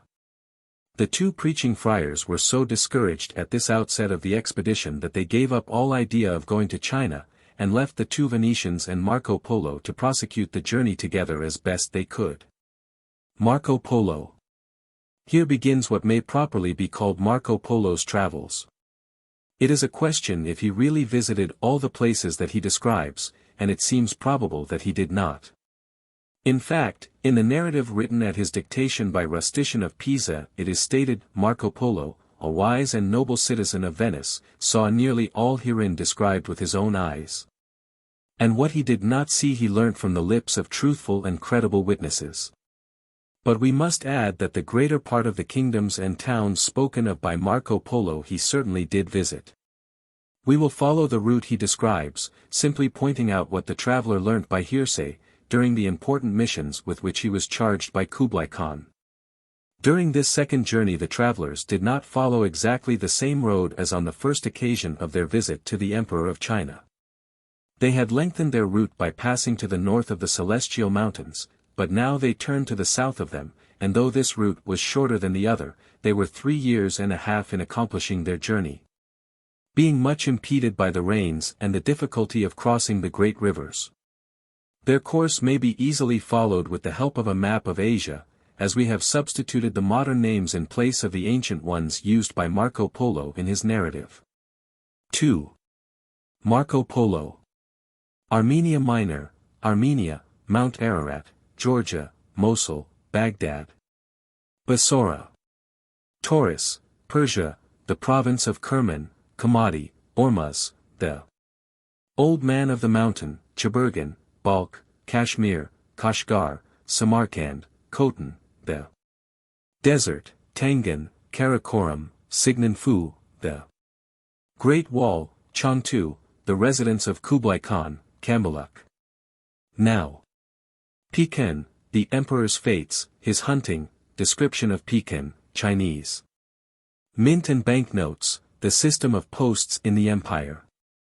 Marco Polo left the town of Issus. He describes Armenia Minor as a very unhealthy place, the inhabitants of which, though once valiant, are now cowardly and wretched, their only talent seeming to lie in their capacity for drinking to excess.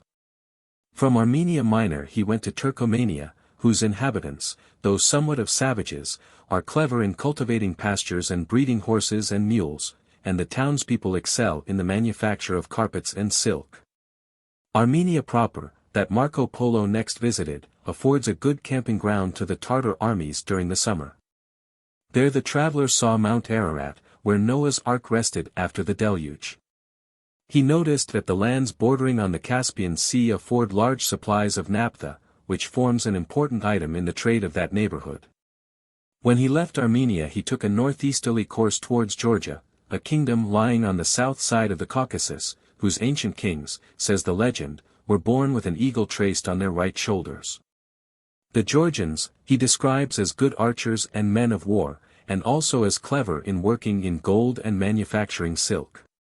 Here is a celebrated defile, for leagues in length, which lies between the Caucasus and the Caspian Sea, that the Turks call the Iron Door, and Europeans the Pass of Derbend, and here too is the miraculous lake, where fish are said to exist only during Lent. Hence the travellers descended towards the kingdom of Mosul, and arrived at the town of the same name on the right bank of the Tigris, thence going to Baghdad, the residence of the Caliph of all the Saracens. Marco Polo gives an account of the taking of Baghdad by the Tartars in 1255, mentioning a wonderful story in support of the Christian idea of faith, that can remove mountains. He points out the route from this town to the Persian Gulf, which may be reached in 18 days by the river, passing Bassora, the country of dates. From this point to Taurus, a Persian town in the province of Azerbaijan, Marco Polo's route seems to be doubtful. He takes up his narrative at Taurus, which he describes as a large flourishing town built in the midst of beautiful gardens and carrying on a great traffic in precious stones and other valuable merchandise. But its Saracen inhabitants are disloyal and treacherous. Here he seems to divide Persia geographically into 8 provinces. The natives of Persia, according to him, are formidable enemies to the merchants, who are obliged to travel armed with bows and arrows. The principal trade of the country seems to be in horses and asses, which are sent to Kis or Ormuz and thence to India. The natural productions of the country are wheat, barley, millet, and grapes, which grow in abundance. Marco Polo went next to Yezd, the most easterly town of Persia proper. On leaving it, after a ride of 7 days through magnificent forests abounding in game, he came to the province of Kerman. Here the mines yield large quantities of turquoise, as well as iron and antimony, the manufacture of arms and harness as well as embroidery and the training of falcons for hunting occupy a great number of the inhabitants. On leaving Kerman, Marco Polo and his two companions set out on a 9 days' journey across a rich and populous country to the town of Kamadi, which is supposed to be the Maman of the present day, and was even then sinking into decay. The country was superb, on all sides were to be seen fine fat sheep, great oxen, white as snow, with short strong horns, and thousands of domestic fowls and other birds, also there were magnificent date, orange, and pistachio trees.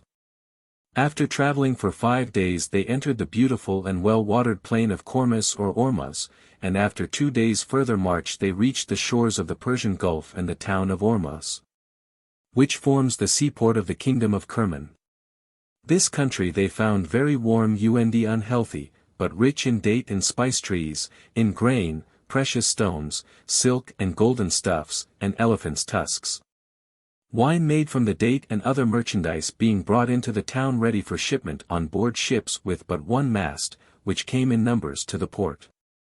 But many were lost on the voyage to India, as they were only built with wooden pegs, not iron nails, to fasten them together. From Ormuz, Marco Polo, going up again towards the northeast, visited Kerman.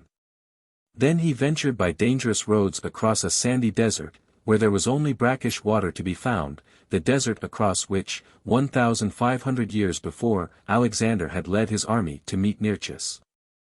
7 days afterwards he entered the town of Kabis. On leaving this town he crossed for 8 days the great plains to Tenokan, the capital of the province of Kumis, probably Damaghan.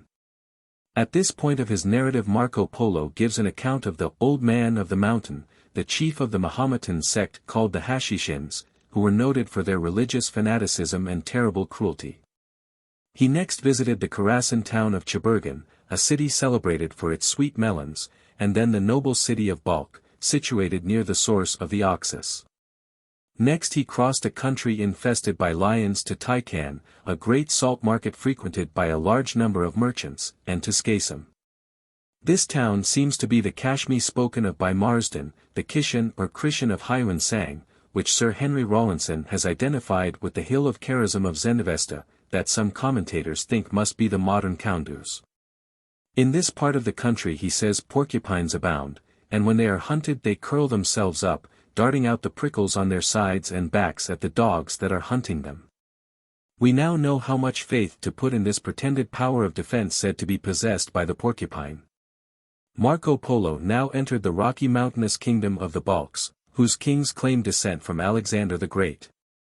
A cold country, producing good fast horses, excellent falcons, and all kinds of game. Here, too, are prolific ruby mines worked by the king and which yield large quantities, but they are so strictly enclosed that no one on pain of death may set foot on the Sagainan mountain containing the mines. In other places silver is found, and many precious stones, of which he says, they make the finest azure in the world, meaning lapis lazuli.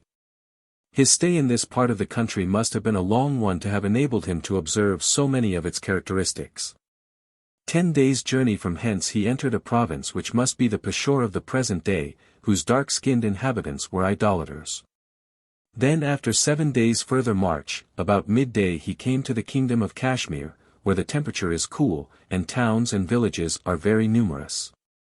Had Marco Polo continued his route in the same direction he would soon have reached the territory of India, but instead of that he took a northerly course, and in 12 days was in Vakan, a land watered by the upper Oxus, which runs through splendid pastures, where feed immense flocks of wild sheep, called mufflons. Thence he went through a mountainous country, lying between the Altai and Himalayan ranges to Kashgar. Here Marco Polo's route is the same as that of his uncle and his father during their first voyage, when from Bokhara they were taken to the residence of the great Khan. From Kashgar, Marco Polo diverged a little to the west, to Samarkand, a large town inhabited by Saracens and Christians, then to Yarkand, a city frequented by caravans trading between India and northern Asia. Passing by Khotan, the capital of the province of that name, and by Pain, a town whose situation is uncertain, but in a part of the country where chalcedony and jasper abound. He came to the kingdom of Karakar, which extends along the borders of the desert of Job. Then after 5 days further traveling over sandy plains, where there was no water fit to drink, he rested for 8 days in the city of Lab, a place now in ruins, while he prepared to cross the desert lying to the east, so great a desert. He says, that it would require a year to traverse its whole length, a haunted wilderness, where drums and other instruments are heard, though invisible.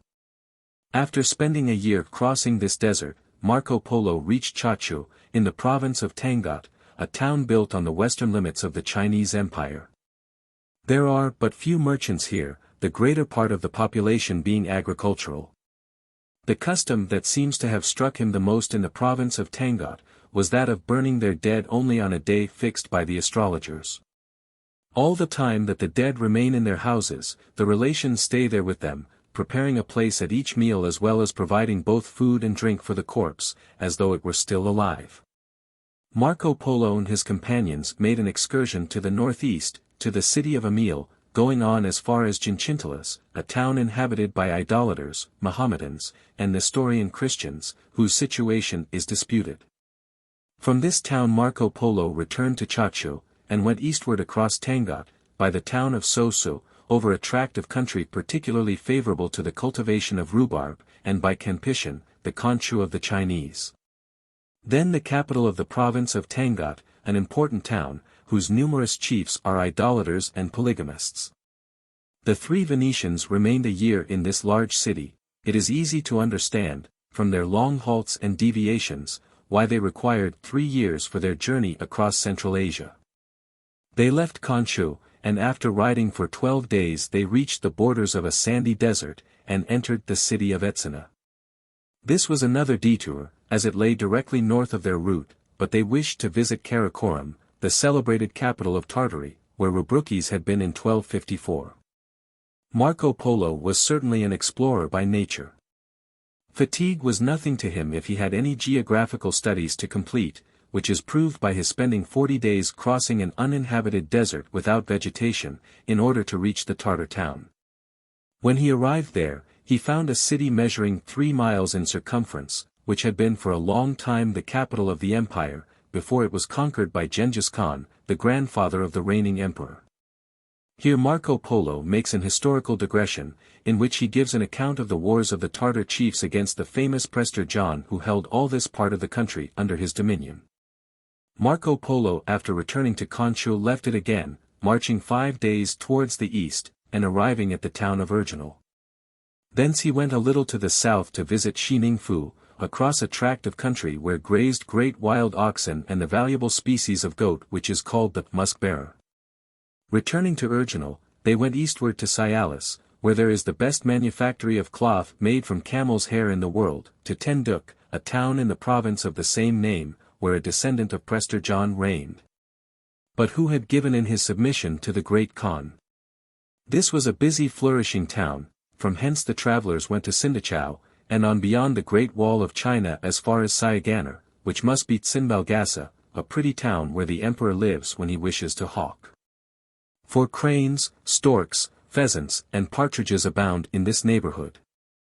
At last Marco Polo, his father, and his uncle, reached Siandu or Chanchao of the present day, called elsewhere in this narrative Clemenfu. Here Kublai Khan received the papal envoys, for he was occupying his summer palace beyond the Great Wall, north of Pekin, which was then the capital of the empire.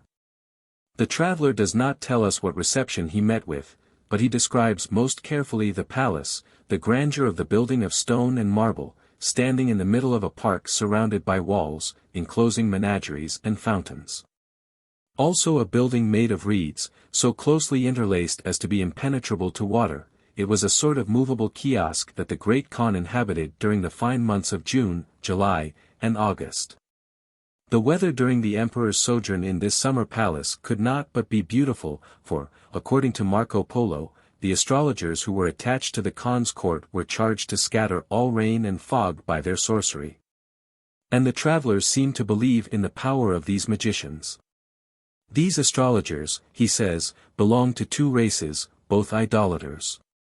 They are learned in all magic and enchantments, above any other men, and what they do is done by the aid of the devil, but they make others believe that they owe their power to the help of God, and their own holiness. These people have the following strange custom: when a man has been condemned and put to death, they take the body, cook, and eat it, but in the case of a natural death they do not eat the body. And you must know that these people of whom I am speaking, who know so many kinds of enchantments, work the wonder I am about to relate. When the great Khan is seated at dinner in the principal dining hall, the table of which is 8 cubits in length, and the cups are on the floor 10 paces from the table, filled with wine, milk, and other good beverages, these clever magicians, by their arts, make these cups rise by themselves, and without any one touching them, they are placed before the great Khan. This has been done before an immense number of people, and is the exact truth, and those skilled in necromancy will tell you that it is quite possible to do this. Marco Polo next gives a history of Kublai, whom he considers to possess more lands and treasures than any man since our first father, Adam. He tells how the great Khan ascended the throne in the year 1256, being then 85. He was a man of middle height, rather stout, but of a fine figure, with a good complexion and black eyes. He was a good commander in war, and his talents were put to the proof when his uncle Nayan, having rebelled against him, wished to dispute his power at the head of 400,000 cavalry. Kublai Khan collected, in secret, a force of 300,000 horsemen, and 100,000 foot soldiers, and marched against his uncle.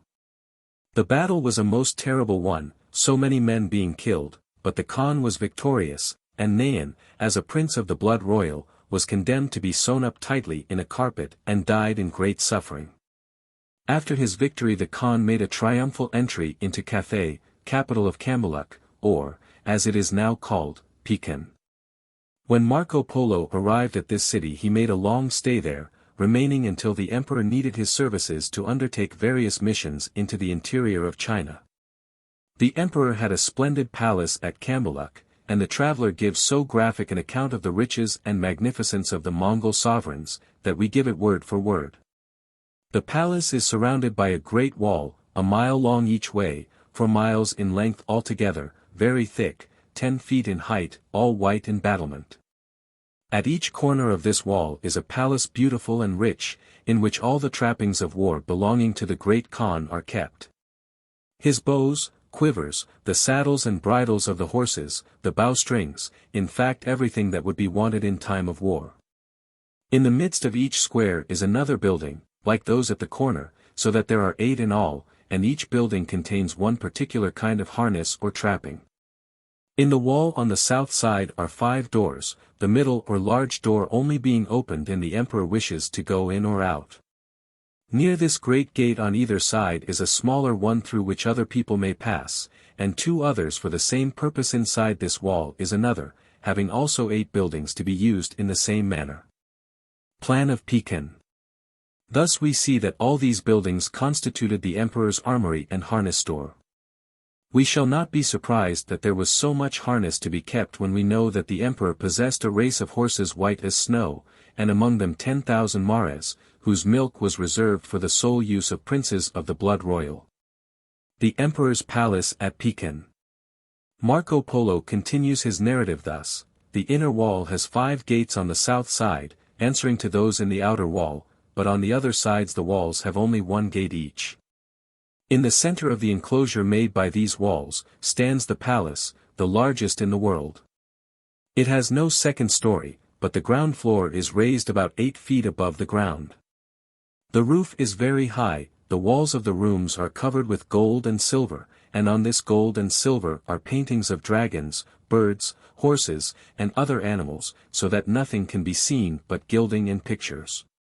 The dining hall is large enough to hold 6,000 men, and the number of other rooms is marvelous, and all is so well arranged that it could not be improved. The ceilings are painted vermilion, green, blue, yellow, and all kinds of colors, varnished so as to shine like crystal, and the roof is so well built that it will last for many years. Between the 2 walls the land is laid out in fields with fine trees in them, containing different species of animals, the muskox, white deer, roebuck, fallow deer, and other animals, who fill the space between the walls. Except the roads reserved for human beings. On the northwestern side is a great lake, full of fishes of divers kinds, for the great Khan has had several species placed there, and each time that he desires it to be done, he has his will in it.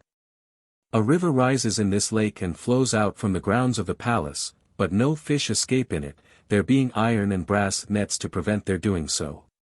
On the northern side, near an arched doorway, the emperor has had a mound made, 100 feet in height and more than a mile in circumference.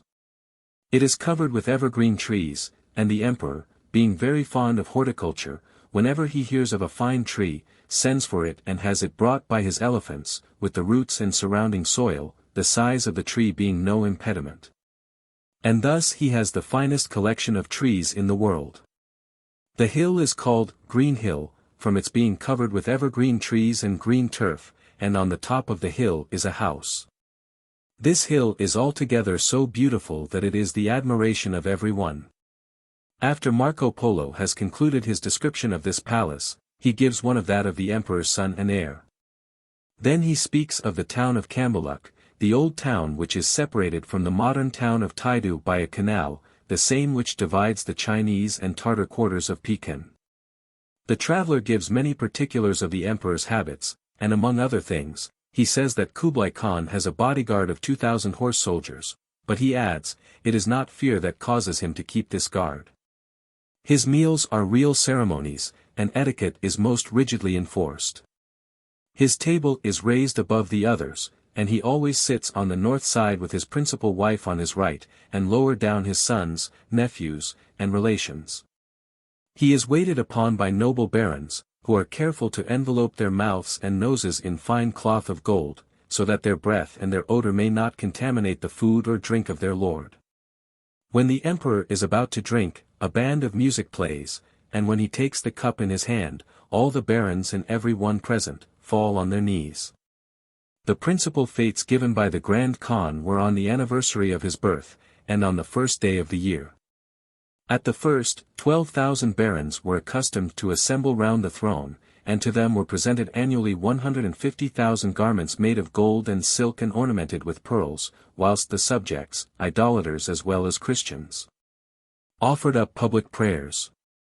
At the second of these fetes, on the first day of the year, the whole population, men and women alike, appeared dressed in white, following the tradition that white brings good fortune, and every one brought gifts to the king of great value. 100,000 richly caparisoned horses, 5,000 elephants covered with handsome cloths and carrying the imperial plate, as well as a large number of camels, passed in procession before the emperor. During the 3 winter months of December, January, and February, when the Khan is living in his winter palace, all the nobles within a radius of 60 days' march are obliged to supply him with boars, stags, fallow deer, roes, and bears.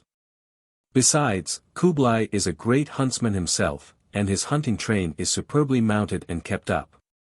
He has leopards, lynxes and fine lions trained to hunt for wild animals, eagles strong enough to chase wolves, foxes, fallow and roe deer, and, as Marco Polo says, often to take them too, and his dogs may be counted by thousands. It is about March when the emperor begins his principal hunting in the direction of the sea, and he is accompanied by no less than 10,000 falconers, 500 gerfalcons, and many goshawks, peregrine, and sacred falcons. During the hunting excursion, a portable palace, covered outside with lions' skins and inside with cloth of gold, and carried on 4 elephants harnessed together, accompanies the emperor everywhere, who seems to enjoy all this oriental pomp and display. He goes as far as the camp of Shichirimangu, which is situated on a stream, a tributary of the river Amur, and the tent is set up, which is large enough to hold 10,000 nobles. This is his reception saloon where he gives audiences. And when he wishes to sleep he goes into a tent which is hung all round with ermine and sable furs of almost priceless value. The emperor lives thus till about Easter, hunting cranes, swans, hares, stags, roebucks, and then returns to his capital, Cambaluc. Marco Polo now completes his description of this fine city and enumerates the 12 quarters it contains, in many of which the rich merchants have their palatial houses, for commerce flourishes in this town. And more valuable merchandise is brought to it than to any other in the world. It is the depot and market for the richest productions of India, such as pearls and precious stones, and merchants come from long distances round to purchase them. The Khan has established a mint here for the benefit of trade, and it is an inexhaustible source of revenue to him. The banknotes, sealed with the emperor's seal, are made of a kind of cardboard manufactured from the bark of the mulberry tree. The cardboard thus prepared is cut into various thicknesses according to the value of the money it is supposed to represent. The currency of this money is enforced, none daring to refuse it, on pain of death. The emperor using it in all his payments, and enforcing its circulation throughout his dominions. Besides this, several times in the year the possessors of precious stones, pearls, gold, or silver, are obliged to bring their treasures to the mint and receive in exchange for them these pieces of cardboard, so that, in fact, the emperor becomes the possessor of all the riches in his empire. According to Marco Polo, the system of the imperial government was wonderfully centralized. The kingdom is divided into 34 provinces, and is governed by 12 of the greatest barons living in Cambaluc. In the same palace also reside the intendants and secretaries, who conduct the business of each province. From this central city a great number of roads diverge to the various parts of the kingdom, and on these roads are now post houses stationed at intervals of 22 miles. Where well-mounted messengers are always ready to carry the emperor's messages. Besides this, at every 3 miles on the road there is a little hamlet of about 14 houses where the couriers live, who carry messages on foot. These men wear a belt round their waists and have a girdle with bells attached to it, that are heard at a long distance. They start at a gallop, quickly accomplishing the 3 miles and giving the message to the courier who is waiting for it at the next hamlet.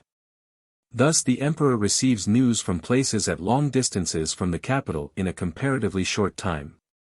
This mode of communication also involved but small expense to Kublai Khan, as the only remuneration he gave these couriers was their exemption from taxation, and as to the horses, they were furnished gratuitously by the provinces. But if the emperor used his power in this manner to lay heavy burdens upon his subjects, he exerted himself actively for their good, and was always ready to help them. For instance, when their crops were damaged by hailstorms, he not only remitted all taxes, but gave them corn from his own stores, and when there was any great mortality among the flocks and herds in any particular province, he always replaced them at his own expense. He was careful to have a large quantity of wheat, barley, millet, and rice, stored up in years of abundant harvest, so as to keep the price of grain at a uniform rate when the harvest failed. He was particularly careful of the poor who lived in Cambaluc. He had a list made of all the poorest houses in the town, where they were usually short of food, and supplied them liberally with wheat and other grain according to the size of their families. And bread was never refused to any applying at the palace for it. It is computed that at least 30,000 persons avail themselves of this daily throughout the year.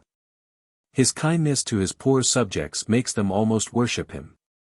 The whole affairs of the empire are administered with great care, the roads well kept up and planted with fine trees, so that from a distance their direction can easily be traced. There is no want of wood, and in Cathay they work a number of coal pits which supply abundance of coal. Marco Polo remained a long time at Cambaluc, and his intelligence, spirit, and readiness in adapting himself, made him a great favorite with the emperor. He was entrusted with various missions, not only in China, but also to places on the coast of India, Ceylon, the Coromandel and Malabar coasts, and a part of Cochin China near Cambodia. And between the years 1277 and 1280 he was made governor of Yangchu, and of 27 other towns which were joined with it under the same government. Thanks to the missions on which he was sent, he traveled over an immense extent of country, and gained a great amount of ethnological and geographical knowledge. We can now follow him map in hand through some of these journeys, which were of the greatest service to science. 3. Marco Polo. Socho, Tianfo, Pinyangfo, the Yellow River, Signanfo, Sichuan, Qingtufo, Thibet, Liqiangfo, Karajan, Yangchang, Min, Bengal, Annam, Taiping, Sintingui, Sindafu, Taichou, Tiasananfo, Linsinchu, Linsing, Manji, Yangchufo, towns. On the coast, Quinsay or Hangchufu, Fo Kien. When Marco Polo had been at Cambaluc some time, he was sent on a mission that kept him absent from the capital for 4 months. 10 miles southwards from Cambaluc, he crossed the fine river Pi-Honor, which he calls the Pulisangi, by a stone bridge of 24 arches, and 300 feet in length, which was then without parallel in the world. 30 miles further on he came to the town of Tsocho, where a large trade in sandalwood is carried on. At 10 days' journey from hence he came to the modern town of Tianfo, which was once the seat of an independent government. All the province of Shaanxi seemed rich in vines and mulberry trees. The principal industry in the towns was the making of armor for the emperor's use. A fine bridge of stone built on 24 arches. 7 days' journey further on they came to the beautiful commercial city of Pianfu, now called Pinyangfu, where the manufacture of silk was carried on. He soon afterwards came to the banks of the Yellow River, which he calls Karamoran or Black River, probably on account of its waters being darkened by the aquatic plants growing in them. At 2 days' journey from hence he came to the town of Kasianfu, whose position is not now clearly defined. He found nothing remarkable in this town, and leaving it he rode across a beautiful country, covered with towns, country houses, and gardens, and abounding in game. In 8 days he reached the fine city of Quanjianfu, the ancient capital of the Tang dynasty, now called Signanfu, and the capital of Shenxi. Here reigned Prince Mongolai, the emperor's son, an upright and amiable prince, much loved by his people. He lived in a magnificent palace outside the town, built in the midst of a park, of which the battlement wall cannot have been less than 5 miles in circumference. From Signanfu, the traveler went towards Thibet, across the modern province of Sichuan, a mountainous country intersected by deep valleys, where lions, bears, lynxes, and abounded, and after 28 days' march he found himself on the borders of the great plain of Ekmelik-Mangi. This is a fertile country and produces all kinds of vegetation. Ginger is especially cultivated. There is sufficient to supply all the province of Cathay, and so fertile is the soil that according to a French traveller, M.E. Simon, an acre is now worth 15,000 francs, or 3 francs the metre. In the 13th century this plain was covered with towns and country houses, and the inhabitants lived upon the fruits of the ground, and the produce of their flocks and herds. While the large quantity of game furnished hunters with abundant occupation. Marco Polo next visited the town of Sindafu, now Qingtufu, the capital of the province of Sichuan, whose population at the present day exceeds 1,500,000 souls. Sindafu, measuring at that time 20 miles round, was divided into 3 parts, each surrounded with its own wall, and each part had a king of its own before Kublai Khan took possession of the town. The great river Kiang ran through the town. It contained large quantities of fish, and from its size resembled a sea more than a river. Its waters were covered by a vast number of vessels. 5 days after leaving this busy, thriving town Marco Polo reached the province of Thibet, which he says, is very desolate, for it has been destroyed by the war. Thibet abounds in lions, bears, and other savage animals, from which the travelers would have much difficulty in defending themselves had it not been for the quantity of large thick canes that grow there, which are probably bamboos, he says. The merchants and travelers passing through these countries at night collect a quantity of these canes and make a large fire of them, for when they are burning they make such a noise and crackle so much, that the lions, bears, and other wild beasts take flight to a distance, and would not approach these fires on any account. Thus both men, horses, and camels are safe. In another way, too, protection is afforded by throwing a number of these canes on a wood fire, and when they become heated and split, and the sap hisses, the sound is heard at least 10 miles off. When anyone is not accustomed to this noise, it is so terrifying that even the horses will break away from their cords and tethers, so their owners often bandage their eyes and tie their feet together to prevent their running away. This method of burning canes is still used in countries where the bamboo grows, and indeed the noise may be compared to the loudest explosion of fireworks. According to Marco Polo, Thibet is a very large province, having its own language. And its inhabitants, who are idolaters, are a race of bold thieves. A large river, the Kinchakyang, flows over auriferous sands through the province. A quantity of coral is found in it which is much used for idols, and for the adornment of the women. Thibet was at this time under the dominion of the Great Khan. The traveler took a westerly direction when he left Sindafu, and crossing the kingdom of Gandu he must have come to Liqiangfu, the capital of the country that is now called Tsimong. In this province he visited a beautiful lake which produces pearl oysters. The fishing is the emperor's property. He also found great quantities of cinnamon, ginger, cloves, and other spices under cultivation. After leaving the province of Gandu, and crossing a large river, probably the Irrawaddy, Marco Polo took a southeasterly course to the province of Karajan, which probably forms the northwestern part of Yunnan. According to his account, all the inhabitants of this province, who are mostly great riders, live on the raw flesh of fowls, sheep, buffaloes, and oxen, the rich seasoning their raw meat with garlic sauce and good spices. This country is infested with great adders, and serpents, hideous to look upon. These reptiles, probably alligators, were 10 feet long, had 2 legs armed with claws, and with their large heads and great jaws could at one gulp swallow a man. 5 days' journey west of Karajan, Marco Polo took a new route to the south, and entered the province of Zardandan, whose capital Notion, is the modern town of Yangchang. All the inhabitants of the city had teeth of gold. That is to say, they covered their teeth with little plates of gold which they removed before eating. The men of this province employed themselves only in hunting, catching birds, and making war, the hard work all devolving upon the women and slaves. These Zardanians have neither idols nor churches, but they each worship their ancestor, the patriarch of the family. Their tradesmen carry their goods about on barrows like the bakers in France. They have no doctors, but only enchanters, who jump, dance, and play musical instruments around the invalid's bed till he either dies or recovers. Marco Polo in the midst of the forests. Leaving these people with gilded teeth, Marco Polo took the great road which conveys all the traffic between India and Indochina, and passed by Bamo, where a market is held 3 times a week, which attracts merchants from the most distant countries. After riding for 15 days through forests filled with elephants, unicorns, and other wild animals, he came to the great city of Meen. That is to say, to that part of Upper Burma, of which the present capital, of recent erection, is called Umrapura.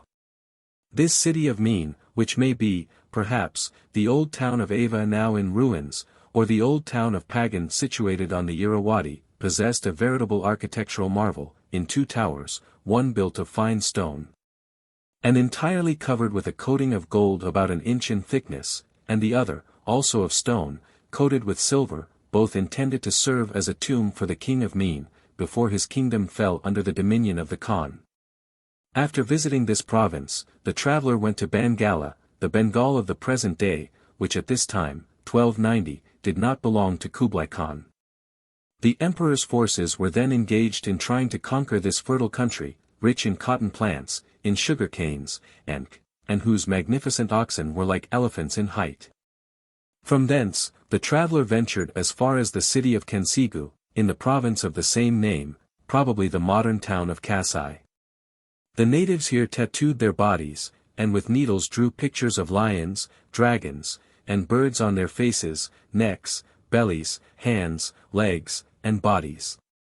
And he who had the greatest number of these pictures they considered the most beautiful of human beings. Kansigu was the most southerly point visited by Marco Polo, during this journey. Leaving this city, he went towards the northeast, and by the country of Amu, Annam, and Tonkin, he reached Toloman, now called Taiping, after 15 days' march. There he found that fine race of men, of dark color, who have crowned their mountains with strong castles, and whose ordinary food is the flesh of animals, milk, rice, and spices. On leaving Toloman, he followed the course of a river for 12 days, and found numerous towns on its banks. Here, as M. Charton truly observes, the traveler is leaving the country known as India beyond the Ganges, and returning towards China. In fact, Marco Polo after leaving Toloman visited the province of Guegui with its capital of the same name, and what struck him most in this country.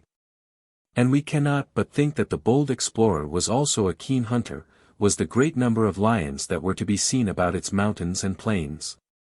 Only, commentators are of opinion that the lions he speaks of must have been tigers, for no lions are found in China, but we will give his own words. He says, "There are so many lions in this country that it is not safe to sleep out of doors for fear of being devoured. And when you are on the river and stop for the night, you must be careful to anchor far from land, for otherwise the lions come to the vessel, seize upon a man, and devour him." The inhabitants of this part of the country are well aware of this, and so take measures to guard against it. These lions are very large and very dangerous, but there are dogs in this country brave enough to attack these lions.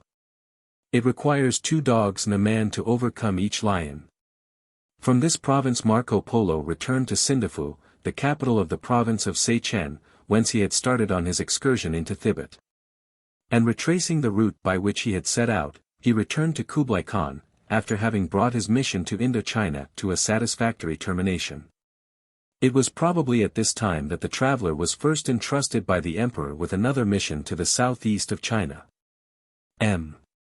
Pothier, in his fine work upon the Venetian traveler, speaks of this southeasterly part of China as the richest and most flourishing quarter of this vast empire, and that also about which, since the 16th century, Europeans have had the most information. As we return to the route that M. Pothier has traced on his map, we find that Marco Polo went southwards to Siangli, probably the town of Tichu, and at 6 days' journey from thence he came to Condonfu, the present city of Tiesinan, the capital of the province of Shantung, the birthplace of Confucius. It was at that time a fine town and much frequented by silk merchants, and its beautiful gardens produced abundance of excellent fruit. 3 days' march from hence, the traveler came to the town of Linsing, standing at the mouth of the Yuho Canal, the principal rendezvous for the innumerable boats that carry so much merchandise to the provinces of Meiji and Cathay. 8 days afterwards he passed by Ligue, which seems to correspond to the modern town of Linsin, and the town of Paisu, the first city in the province of Changsu. Then, by the town of Singui, he arrived at Karamoran, the Yellow River, which he had crossed higher up when he was on his way to Indochina. Here Marco Polo was not more than a league from the mouth of this great river. After crossing it he was in the province of Meiji, a territory included in the empire of the Songs.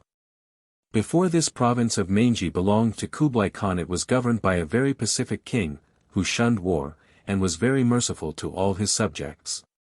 Marco Polo describes him so well that we will quote his own words.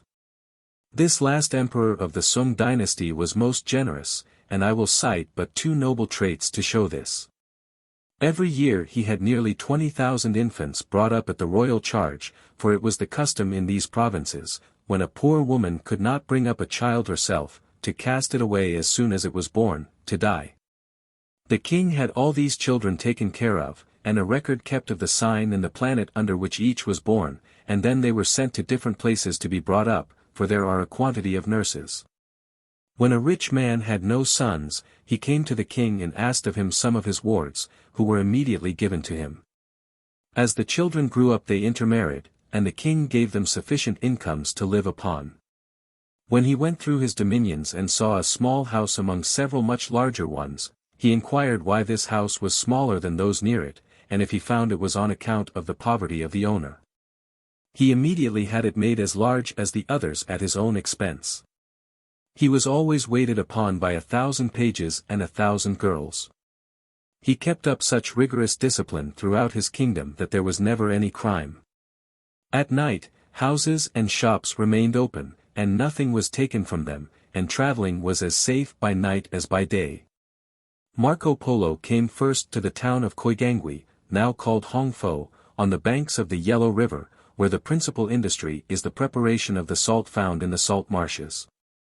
1 day's journey from this town he came to Paoinchen, famous for its cloth of gold, and the town of Kaiu, now Kaoyu, whose inhabitants are clever fishermen and hunters, then to the city of Taichou, where numerous vessels are generally to be found, and at last to the city of Yengui. This town of Yengui, of which Marco Polo was the governor for 3 years, is the modern Yangzhou. It is a very populous and busy town, and cannot be less than 2 leagues in circumference. It was from Yengue that the traveler set out on the various expeditions which enabled him to see so much of the inland and seacoast towns. First, the traveler went westward to Nankin, which must not be confounded with Nankin of the present day. Its modern name is Nanking, and it stands in the midst of a remarkably fertile province. Further on in the same direction he came to Sianfu, which is now called Shenyang, and is built in the northern part of the province of Hopei. This was the last town in the province of Manji that resisted the dominion of Kublai Khan. He besieged it for 3 years, and he owed his taking it at last to the help of the 3 Polos, who constructed some powerful ballistas and crushed the besieged under a perfect hailstorm of stones, some of which weighed as much as 300 pounds. From Sianfu Marco Polo retraced his steps that he might visit some of the towns on the seacoast. He visited Kuekiang on the river Kiang, which is very broad here, and upon which 5,000 ships can sail at the same moment. Kaingue, which supplies the emperor's palace with corn, Qingqiang where are 2 Nestorian Christian churches, Jingguigi, now Changchu, a busy thriving city, and Singue, now called Suchu, a large town, which, according to the very exaggerated account of the Venetian traveler, has no less than 6,000 bridges. After spending some time at Vugui, probably Hochu, and at Xiangin, now Qiahing, Marco Polo reached the fine city of Quinsay, after 3 days' march. This name means the City of Heaven, but it is now called Hangqiaofu. It is 6 leagues round, the river Chintangqiang flows through it, and by its constant windings, makes Quinsay almost a second Venice. This ancient capital of the Songs is almost as populous as Pekin. Its streets are paved with stones and bricks, and if we may credit Marco Polo's statement, it contained 600,000 houses, 4,000 bathing establishments, and 12,000 stone bridges. In this city dwell the richest merchants in the world with their wives, who are beautiful and angelic creatures. It is the residence of a viceroy, who has besides 140 other cities under his dominion. Here was to be seen also the palace of the Manji sovereigns surrounded by beautiful gardens, lakes, and fountains, the palace itself containing more than 1,000 rooms. Kublai Khan draws immense revenues from this town and province, and it is by tens of thousands of pounds we must reckon the income derived from the sugar, salt, spices, and silk, which form the principal productions of this country. At 1 day's journey south from Quinsay, Marco Polo visited Chaohing, Vugui, or Hochu, Gengui or Kuechu, Sianchan or Yochufo, according to M. Charton, and Sonichangfo, according to M. Pothier, and Kugi or Kaiuchu, the last town in the kingdom of Quinsay.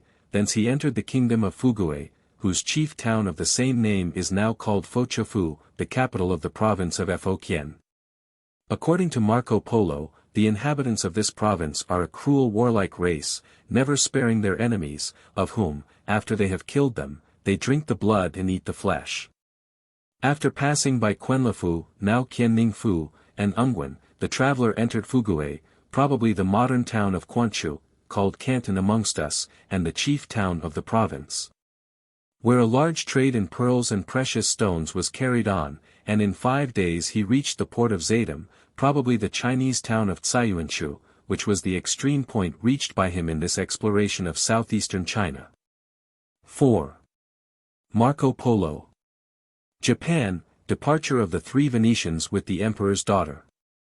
And the Persian ambassadors, Saigon, Java, Condor, Bintang, Sumatra, the Nicobar Islands, Ceylon, the Coromandel Coast, the Malabar Coast, the Sea of Oman, the island of Socotra, Madagascar, Zanzibar, and the coast of Africa, Abyssinia, Yemen, Hadramaut and Oman, Ormuz, the return to Venice, a feast in the household of Polo, Marco Polo a Genoese prisoner, death of Marco Polo about 1323. Marco Polo returned to the court of Kublai Khan when he had finished the expedition of which we spoke in the last chapter. He was then entrusted with several other missions, in which he found his knowledge of the Turkish, Chinese, Mongolian, and Manchurian languages of the greatest use. He seems to have taken part in an expedition to the islands in the Indian Ocean, and he brought back a detailed account of this hitherto little-known sea. There is a want of clearness as to dates at this part of his life, which makes it difficult to give a correct narrative of these voyages in their right order. He gives a circumstantial account of the island of Cipango, a name applying to the group of islands which make up Japan, but it does not appear that he actually entered that kingdom.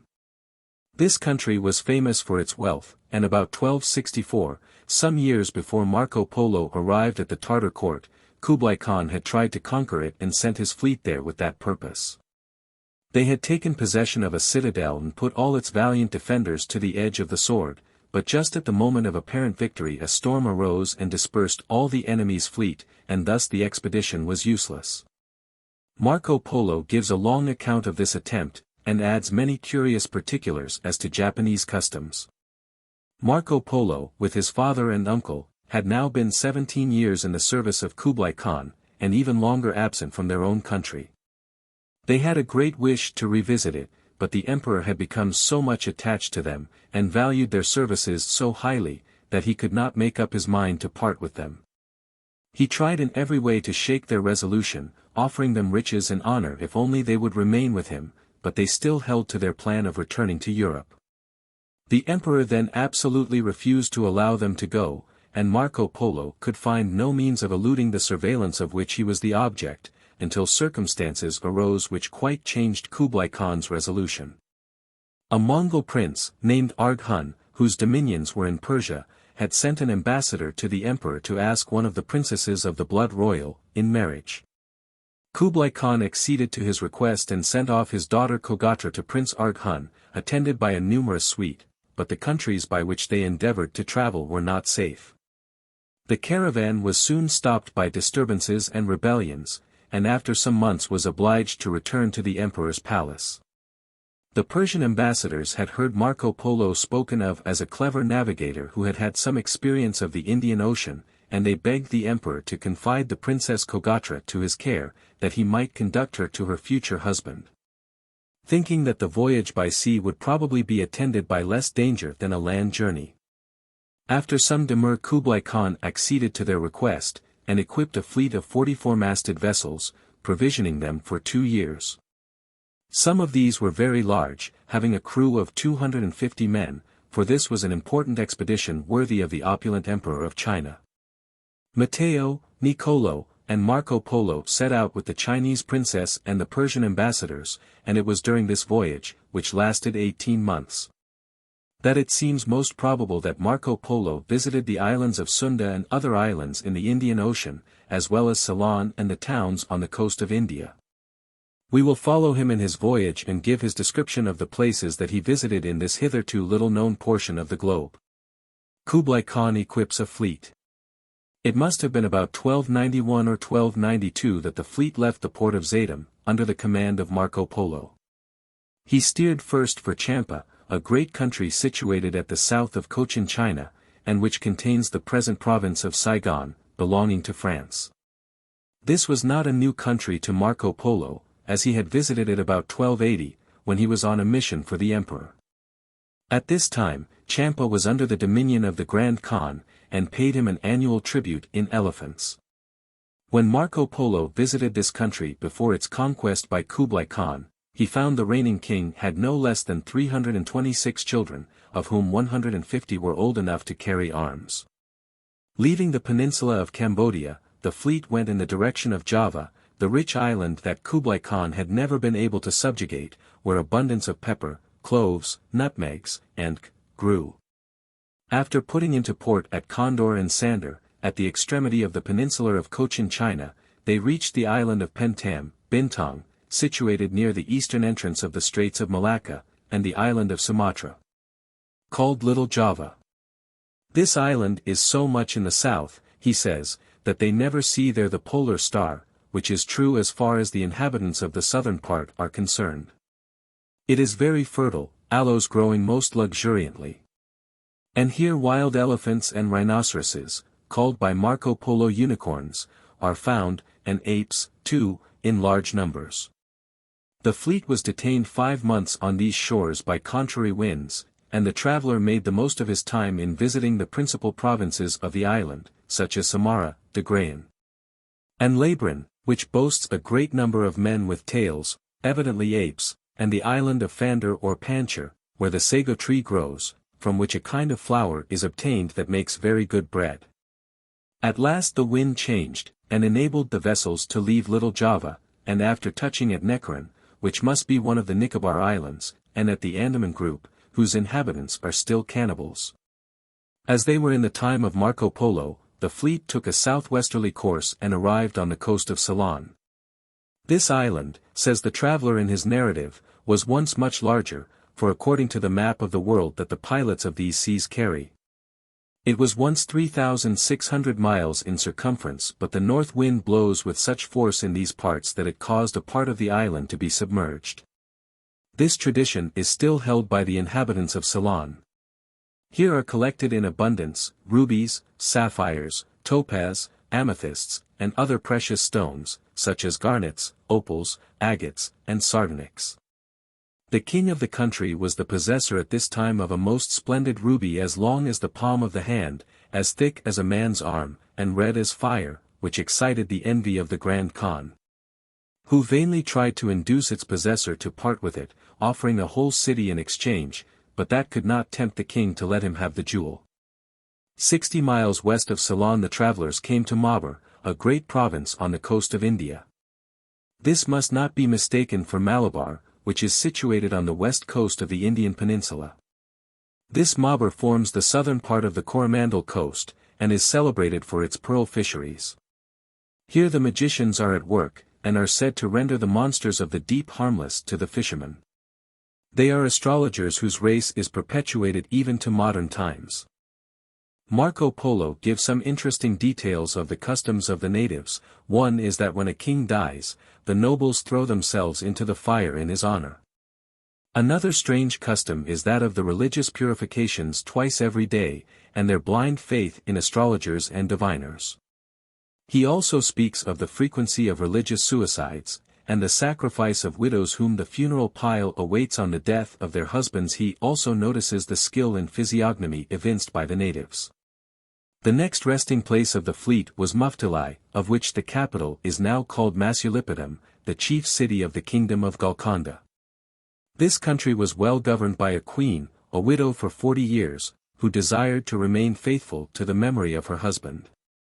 The country contained many valuable diamond mines, but these were unfortunately among mountains where serpents abounded.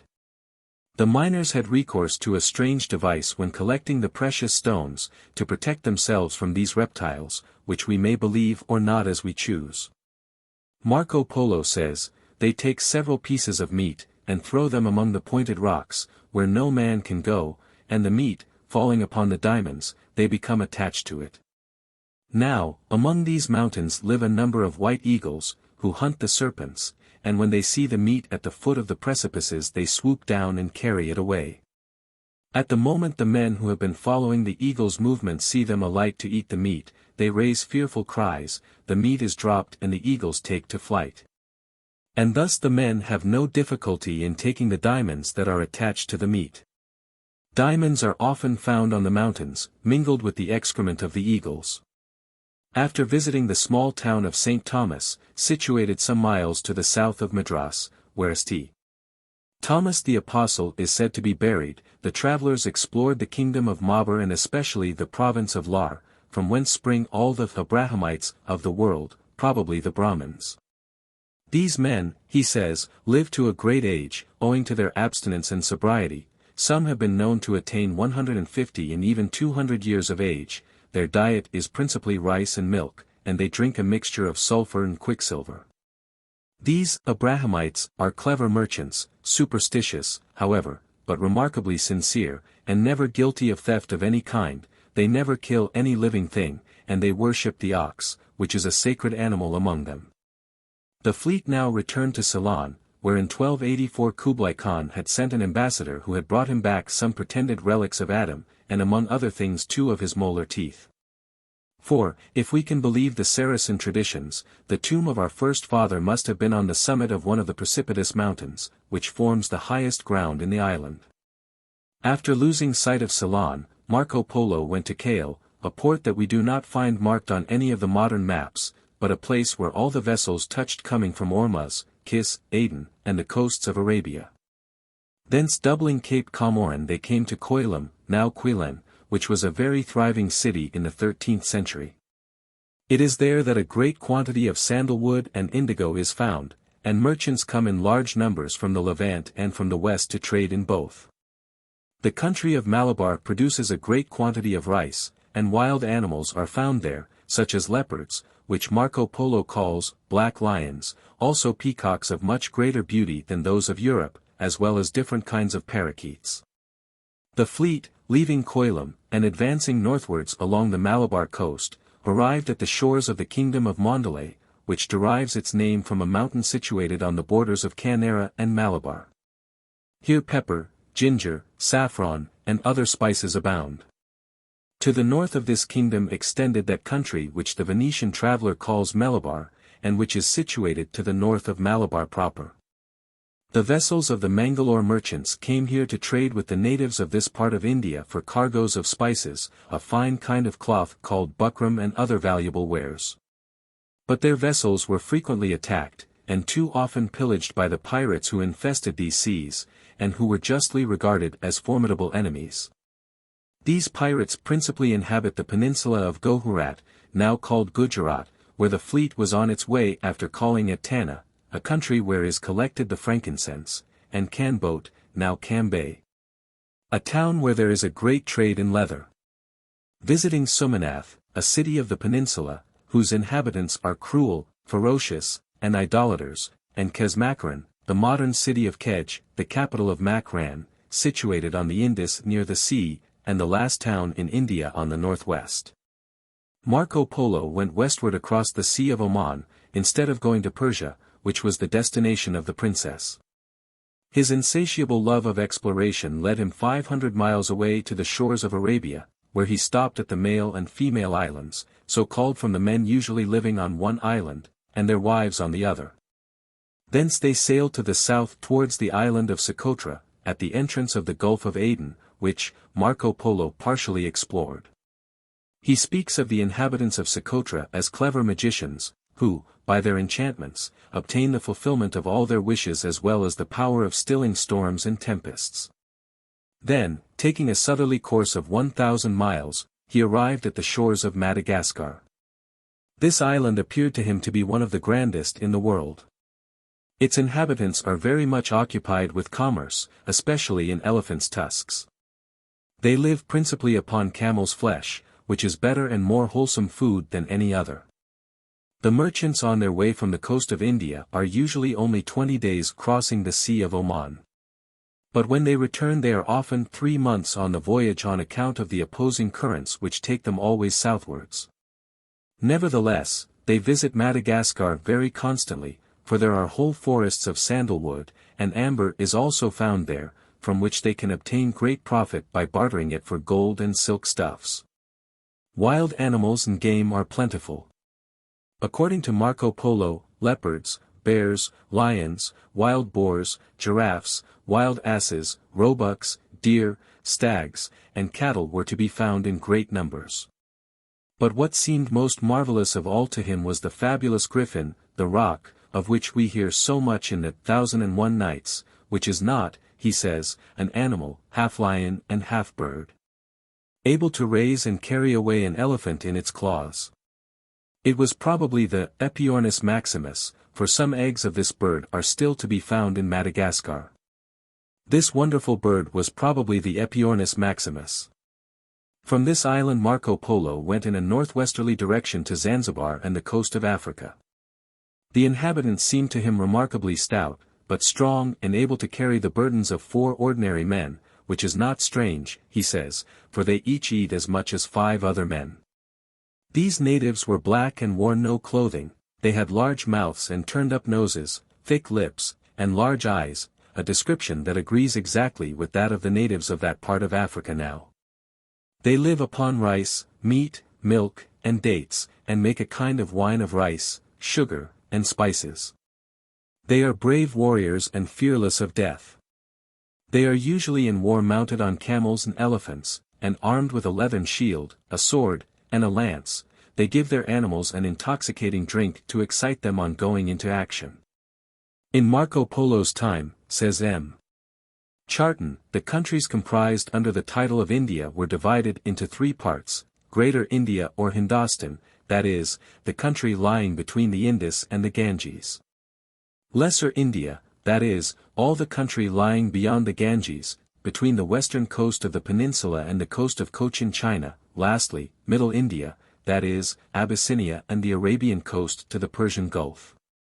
After leaving Zanzibar, it was Middle India whose coast Marco Polo explored, sailing towards the north, and first Abbassi or Abyssinia, a fertile country where the manufacture of fine cotton cloths and buckram is largely carried on. Then the fleet went to Zila, almost at the entrance of the Straits of Bab el-Mandeb, and at last by the coast of Yemen and Hadramaut they came to Aden, the port frequented by all the ships trading with India and China. Then to Essir, whence a great quantity of fine horses are exported, Dhofar, which produces incense of the finest quality, and Galatu, now Khalajate, on the coast of Oman.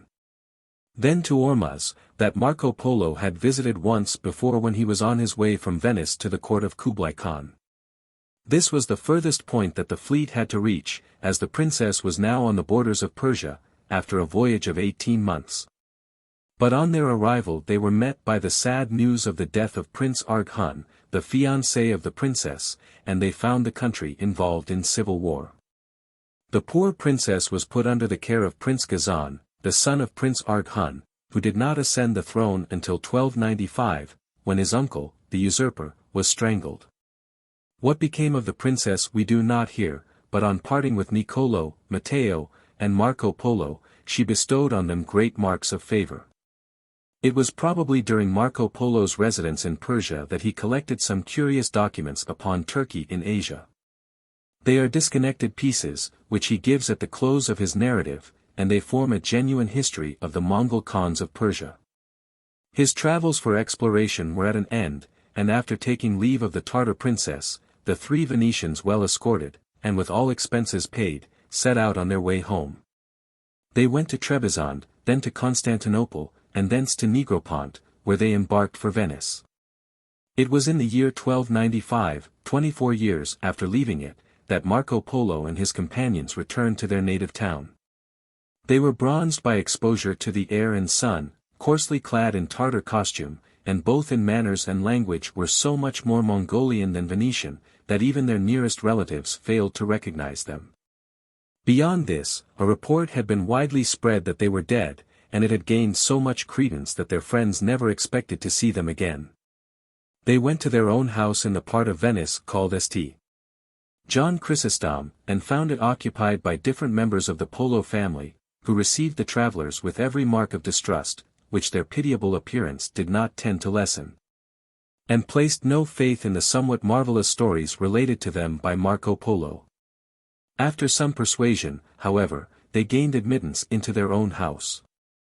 When they had been a few days in Venice, the three travelers gave a magnificent banquet, followed by a splendid fête, to do away with any remaining doubts as to their identity. They invited the nobility of Venice and all the members of their own family, and when all the guests were assembled the three hosts appeared dressed in crimson satin robes. The guests then entered the dining room, and the feast began.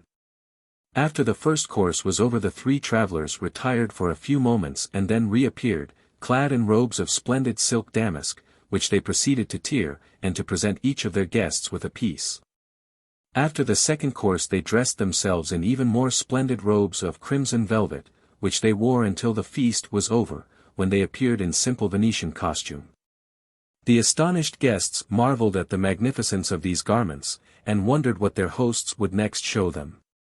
Then the coarse rough clothes that they had worn on the voyage were brought in, and when the linings and seams were undone, rubies, sapphires, emeralds, diamonds, and carbuncles of great value were poured forth from them. Great riches had been hidden in these rags. This unexpected sight cleared away all doubt. The three travelers were recognized at once as Marco, Niccolo, and Matteo Polo, and congratulations upon their return were showered upon them.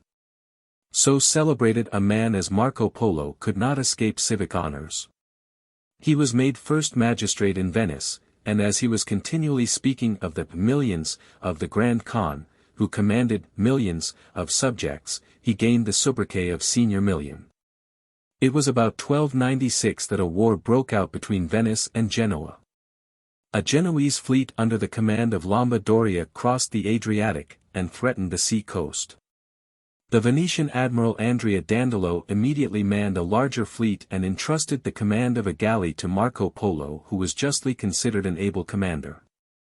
The Venetians were beaten in a naval battle on the 8th of September, 1296, and Marco Polo, badly wounded, fell into the hands of the Genoese, who, knowing and appreciating the value of their prisoner, treated him with great kindness. He was taken to Genoa, and there met with a hearty welcome from the most distinguished people, who were anxious to hear the account of his travels.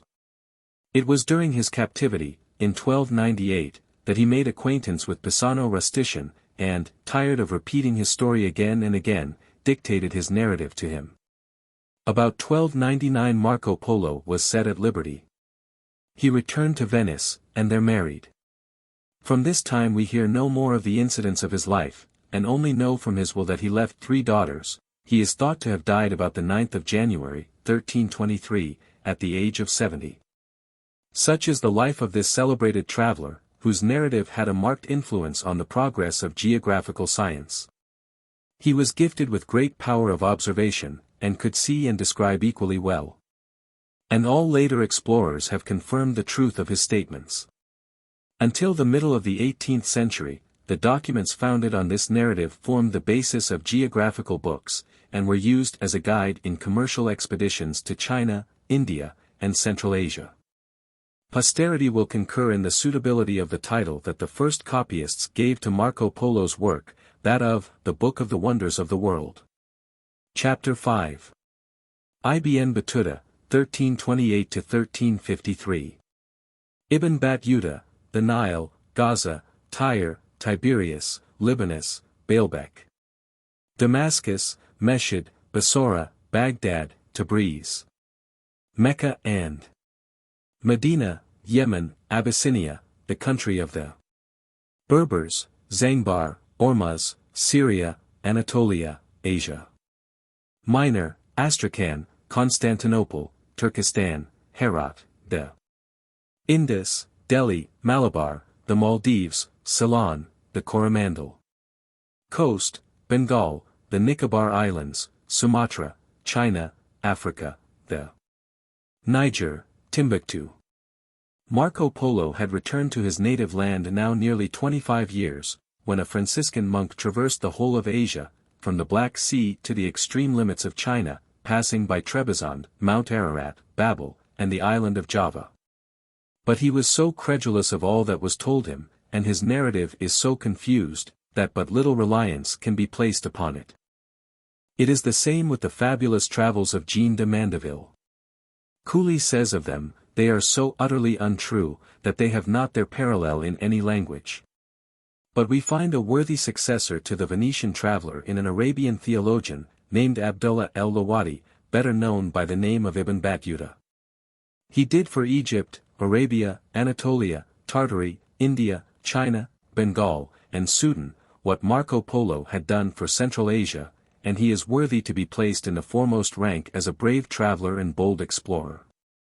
In the year 1324, the 725th year of the Hijra, he resolved to make a pilgrimage to Mecca, and starting from Tangier, his native town, he went first to Alexandria, and thence to Cairo. During his stay in Egypt he turned his attention to the Nile, and especially to the Delta.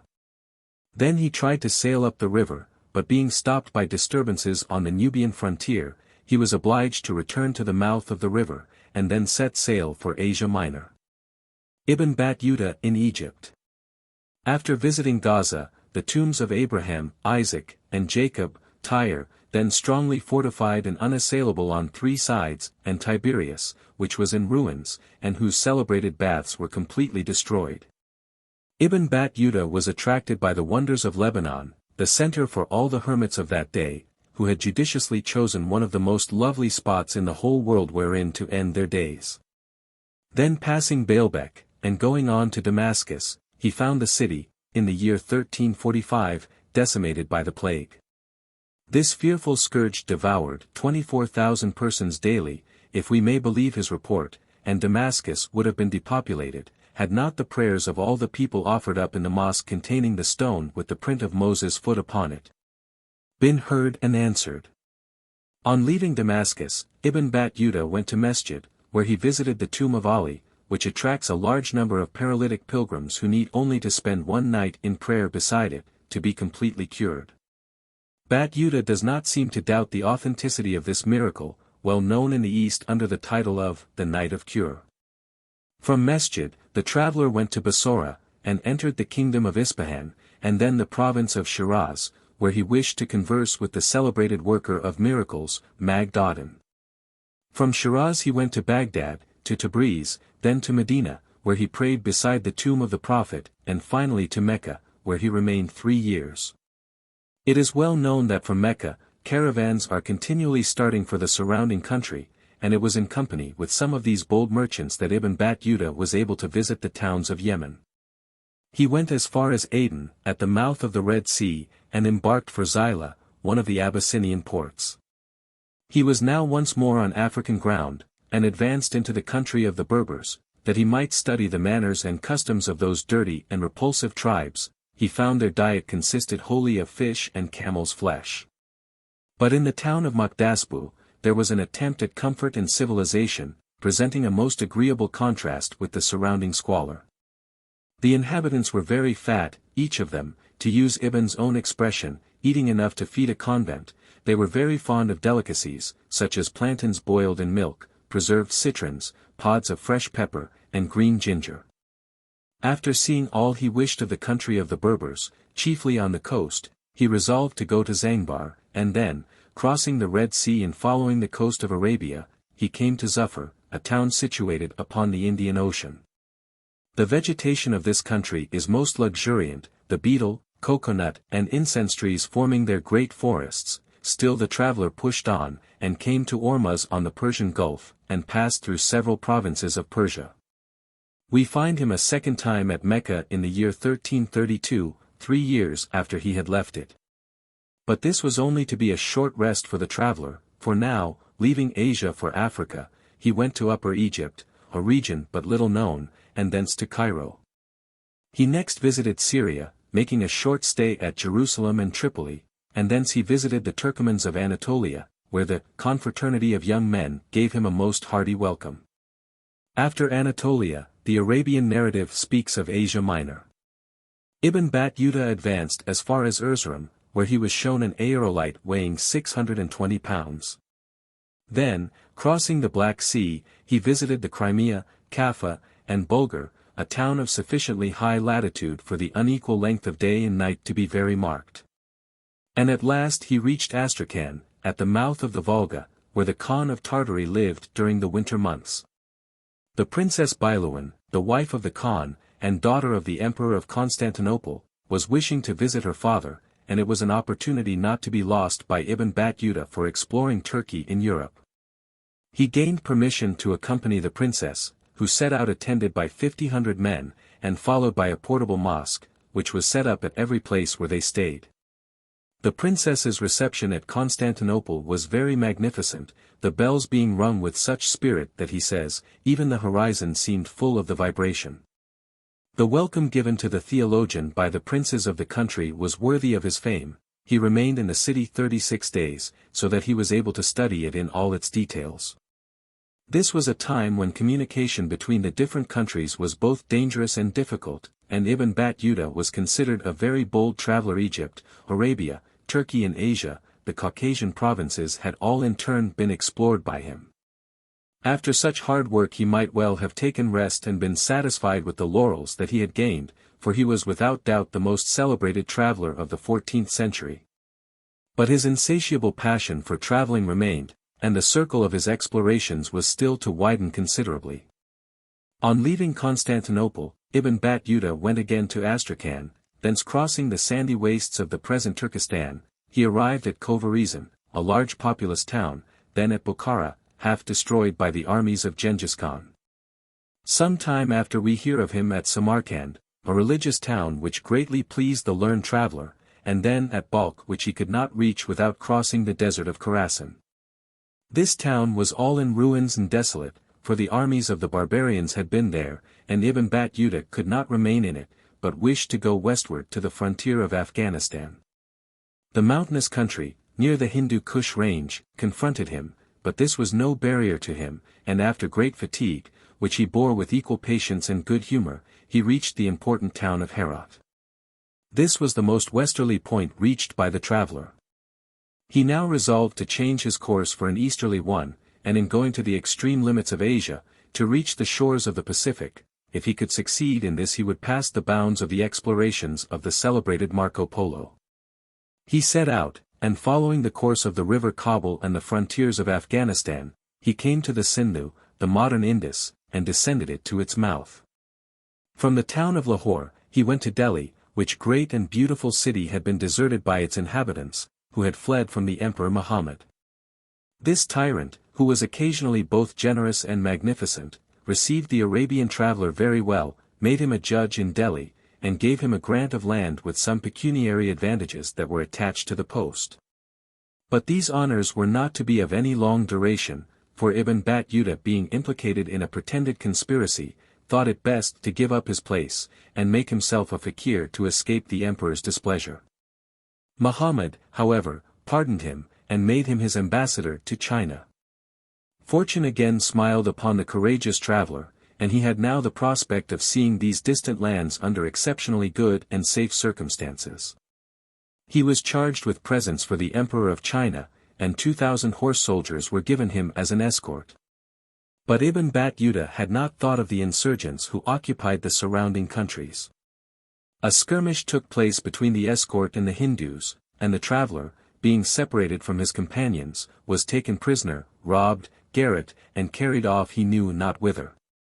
But his courage and hopefulness did not forsake him, and he contrived to escape from the hands of these robbers. After wandering about for 7 days, he was received into his house by a Negro, who at length led him back to the emperor's palace at Delhi. Muhammad fitted out another expedition, and again appointed the Arabian traveler as his ambassador. This time they passed through the enemy's country without molestation, and by way of Kanauji, Mursa, Gwalior, and Baran, they reached Malabar.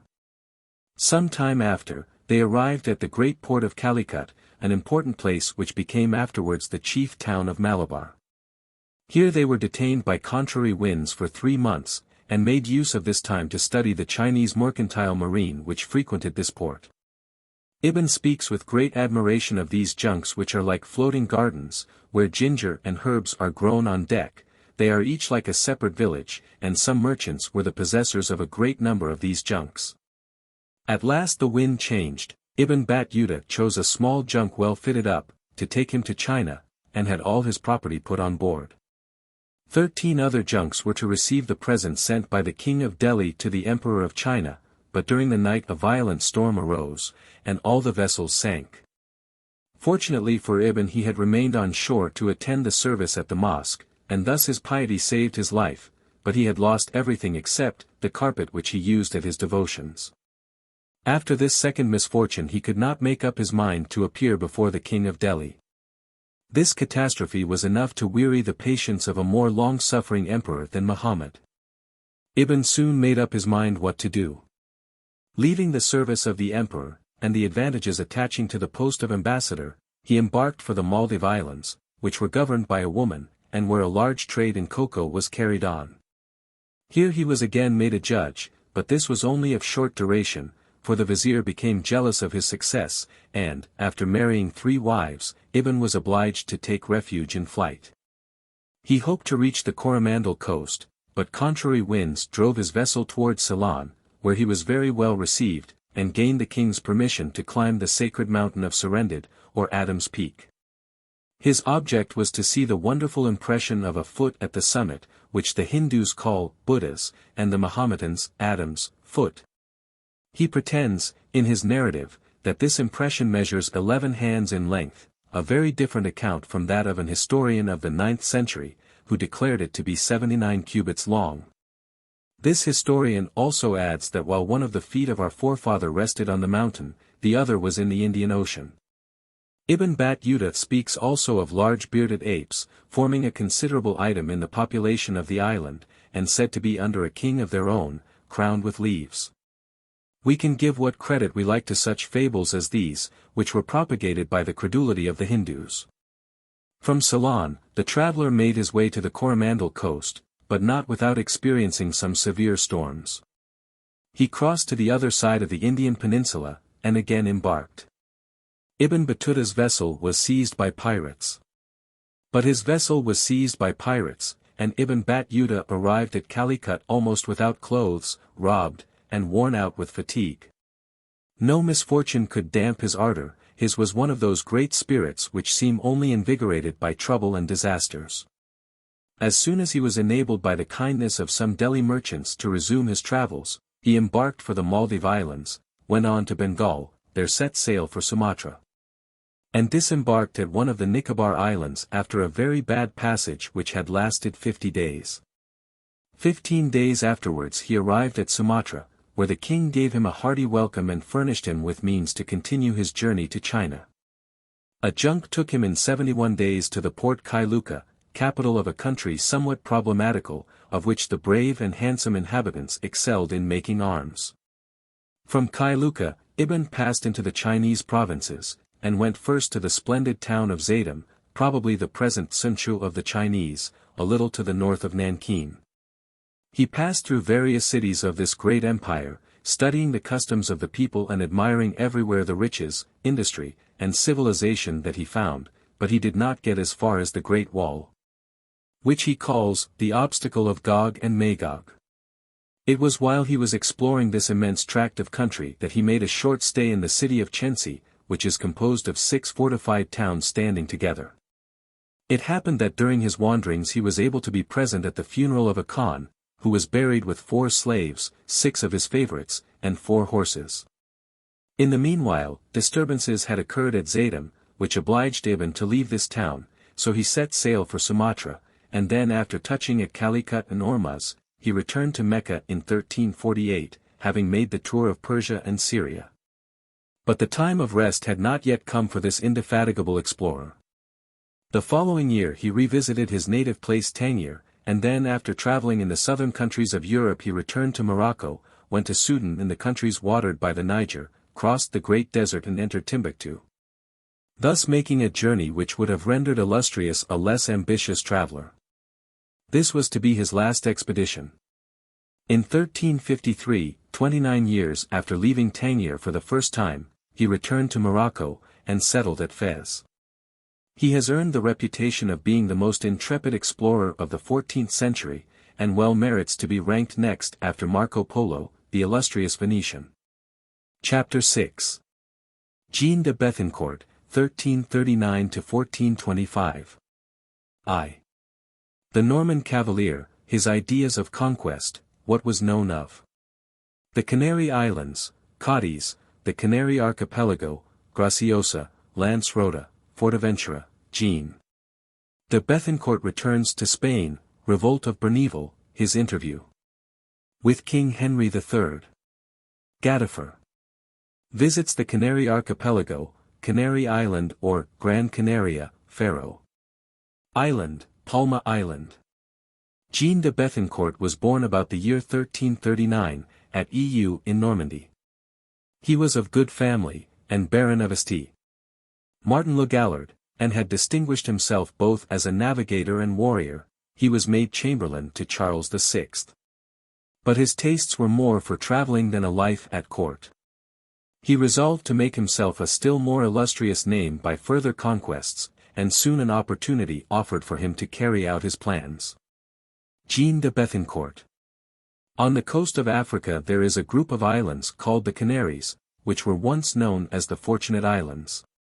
Juba, a son of one of the Numidian kings, is said to have been their first explorer, about the year of Rome 776. In the Middle Ages, according to some accounts, Arabs, Genoese, Portuguese, Spaniards, and Biscayans, had partially visited this interesting group of islands. In 1393, a Spanish gentleman named Almonaster, who was commanding an expedition, succeeded in landing on Lancerota, one of these islands, and brought back, with several prisoners.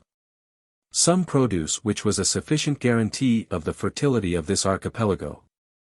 The Norman cavalier now found the opening that he sought, and he determined to conquer the Canary Islands and try to convert the inhabitants to the Catholic faith. He was as intelligent, brave, and full of resources as he was energetic.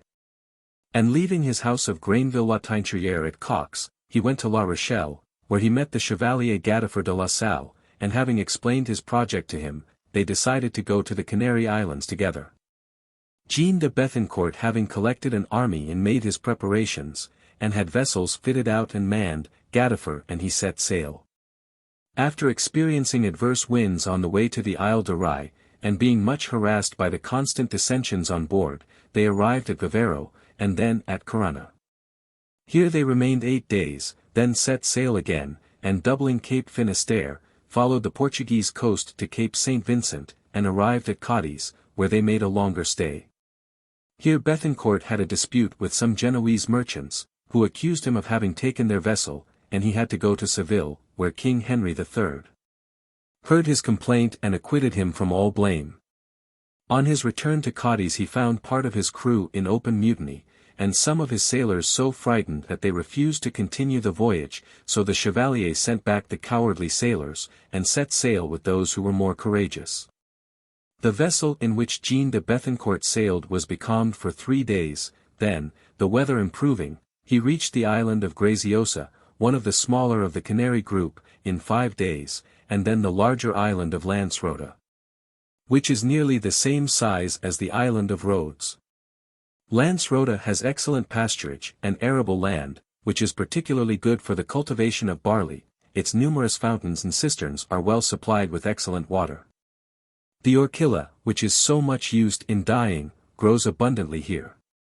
The inhabitants of this island, who as a rule wear scarce any clothing, are tall and well made, and the women, who wear leathern greatcoats reaching to the ground, are very good-looking and honest.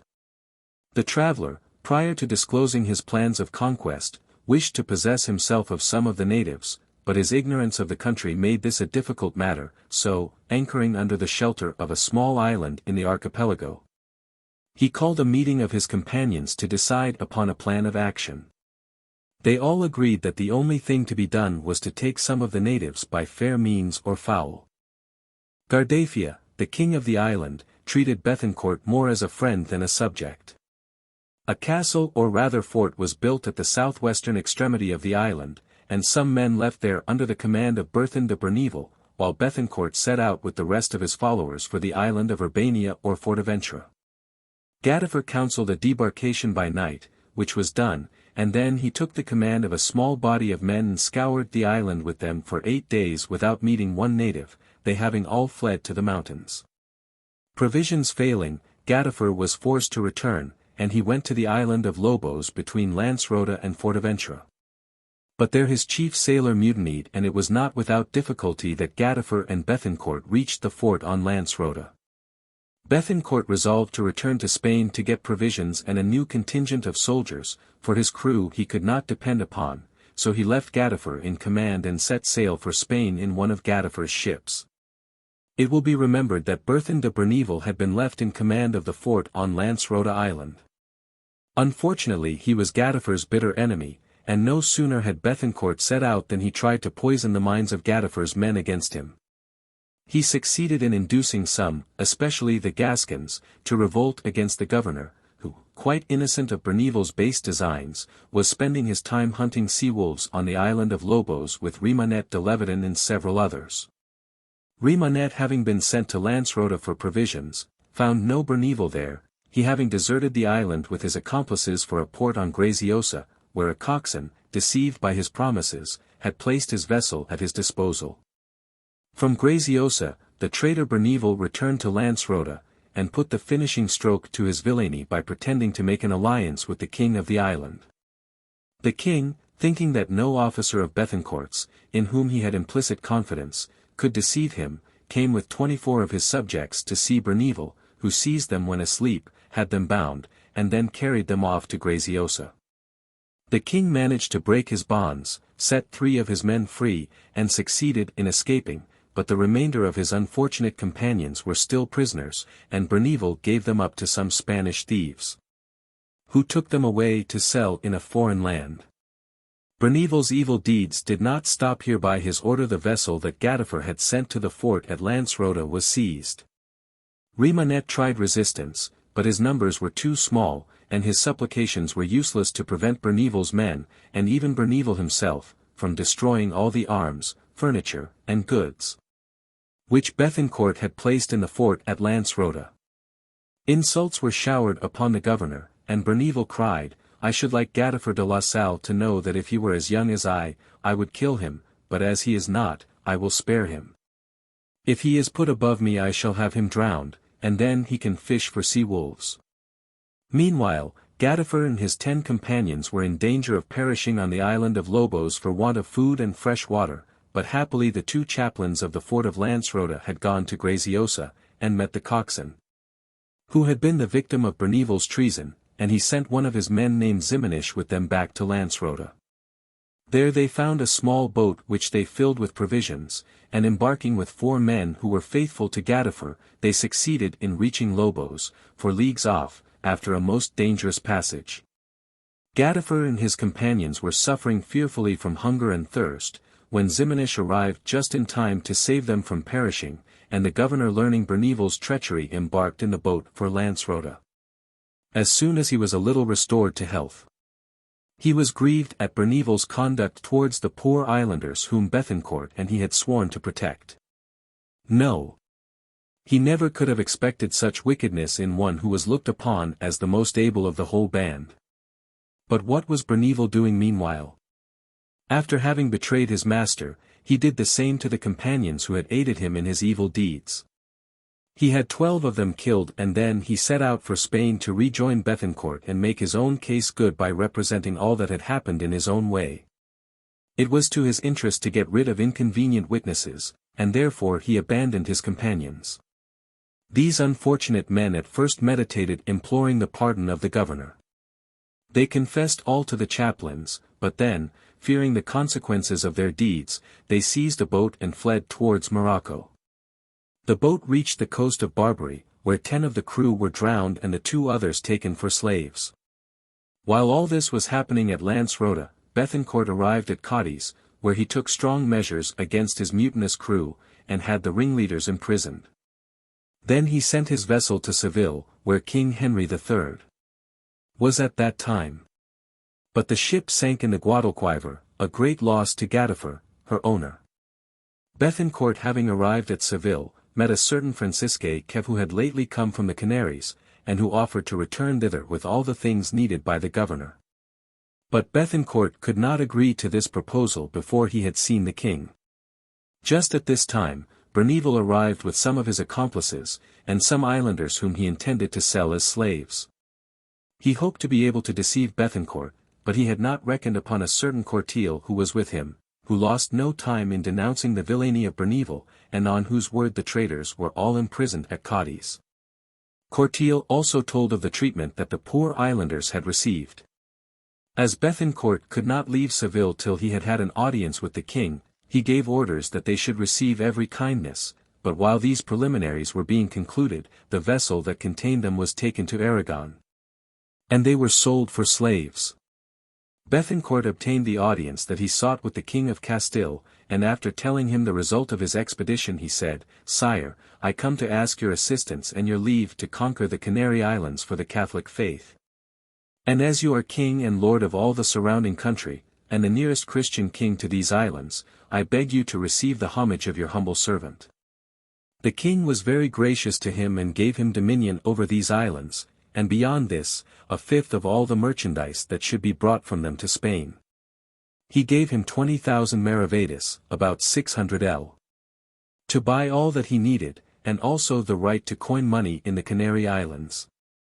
Most unfortunately these 20,000 maravedis were confided to the care of a dishonest man, who fled to France, carrying the money with him. However, Henry III gave Bethencourt a well-rigged vessel manned by 80 men, and stocked with provisions, arms, and he was most grateful for this fresh bounty, and sent Gadifer an account of all that had happened, and his extreme disappointment and disgust at Berneval's conduct, in whom he had so much confidence. Announcing at the same time the speedy departure of the vessel given by the King of Castile. Plan of Jerusalem. But meanwhile very serious troubles had arisen on Lancerota. King Guardafia was so hurt at Berneval's conduct that he had revolted, and some of Gadifer's companions had been killed by the islanders. Gadifer insisted upon these subjects being punished, when one of the king's relations named Ake, came to him proposing to dethrone the king, and put himself in his place. This Ake was a villain, who after having betrayed his king, proposed to betray the Normans, and to chase them from the country. Gadifer had no suspicion of his motives. Wishing to avenge the death of his men, he accepted Ake's proposal, and a short time afterwards, on the vigil of St. Catherine's Day, the king was seized, and conveyed to the fort in chains. Some days afterwards, Ake, the new king of the island, attacked Gadifer's companions, mortally wounding several of them, but the following night Guardafia, having made his escape from the fort, seized Ake, had him stoned to death, and his body burnt. The governor, Gadifer, was so grieved by these scenes of violence, which were renewed daily, that he resolved to kill all the men on the island, and save only the women and children, whom he hoped to have baptized. But just at this time, the vessel that Bethencourt had freighted for the governor arrived, and brought besides the 80 men, provisions, and a letter which told him among other things that Bethencourt had done homage to the King of Castile for the Canary Islands. The governor was not well pleased at this news, for he thought that he ought to have had his share in the islands. But he concealed his displeasure, and gave the newcomers a hearty welcome. The arms were at once disembarked, and then Gadifer went on board the vessel to explore the neighboring islands. Remonnet and several others joined him in this expedition, and they took 2 of the islanders with them to serve as guides. They arrived safely at Fortaventura Island. A few days after landing on the island, Gadifer set out with 35 men to explore the country, but soon the greater part of his followers deserted him, only 13 men, including 2 archers, remaining with him. But he did not give up his project. After wading through a large stream, he found himself in a lovely valley shaded by numberless palm trees. Here, having rested and refreshed himself, he set out again and climbed a hill.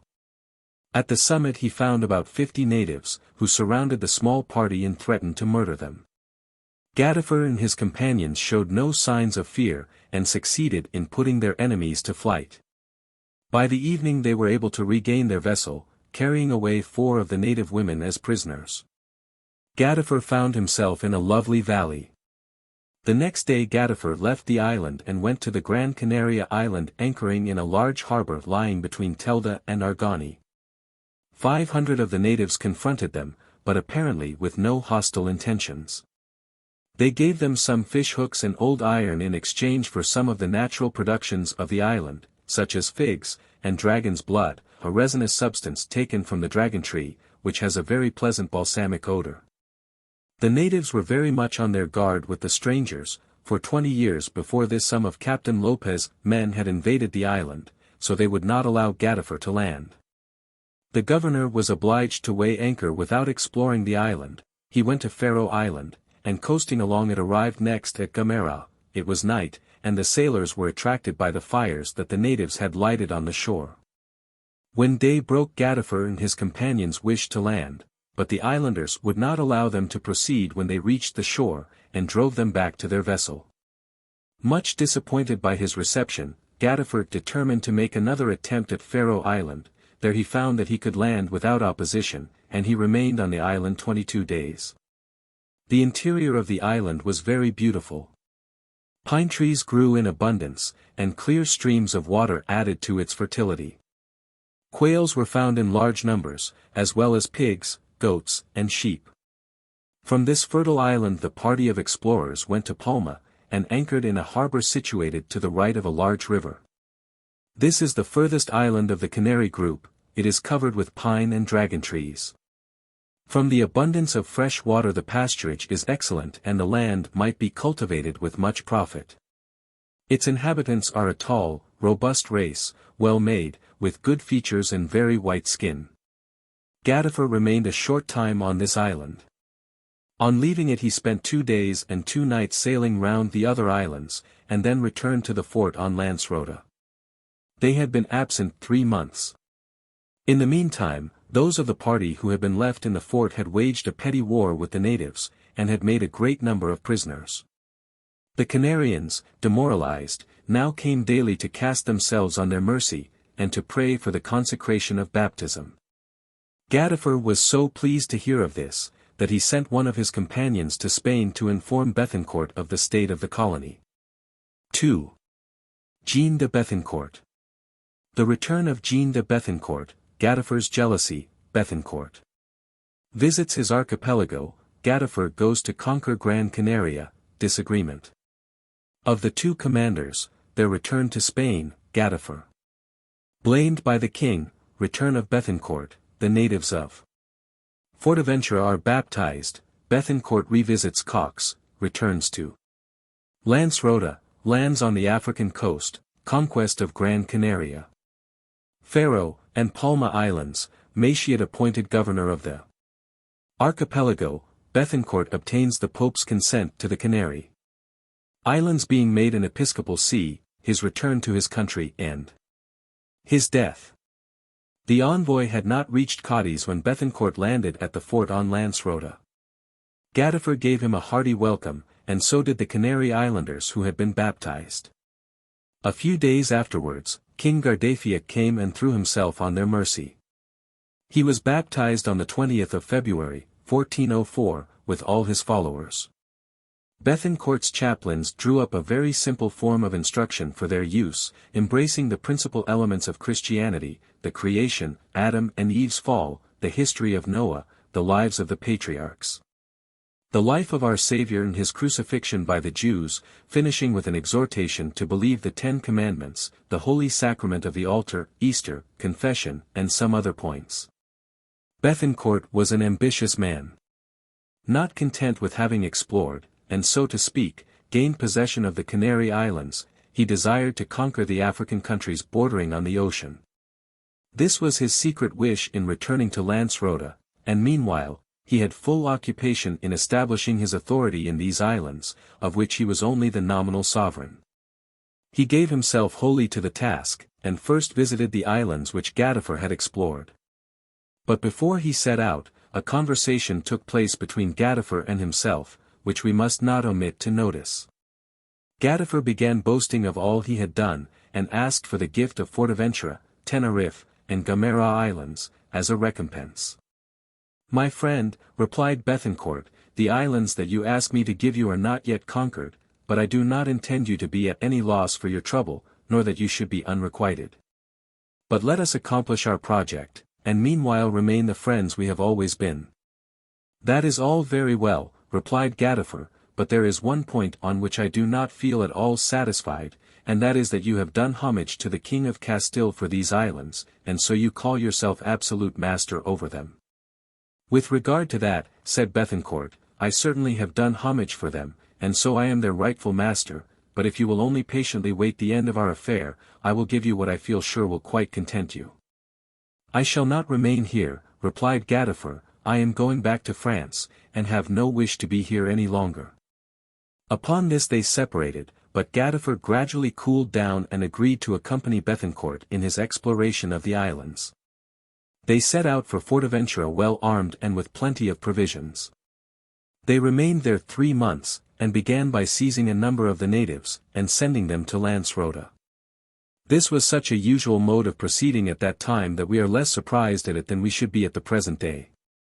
The whole island was explored and a fort named Riche-Roquette built on the slope of a high mountain.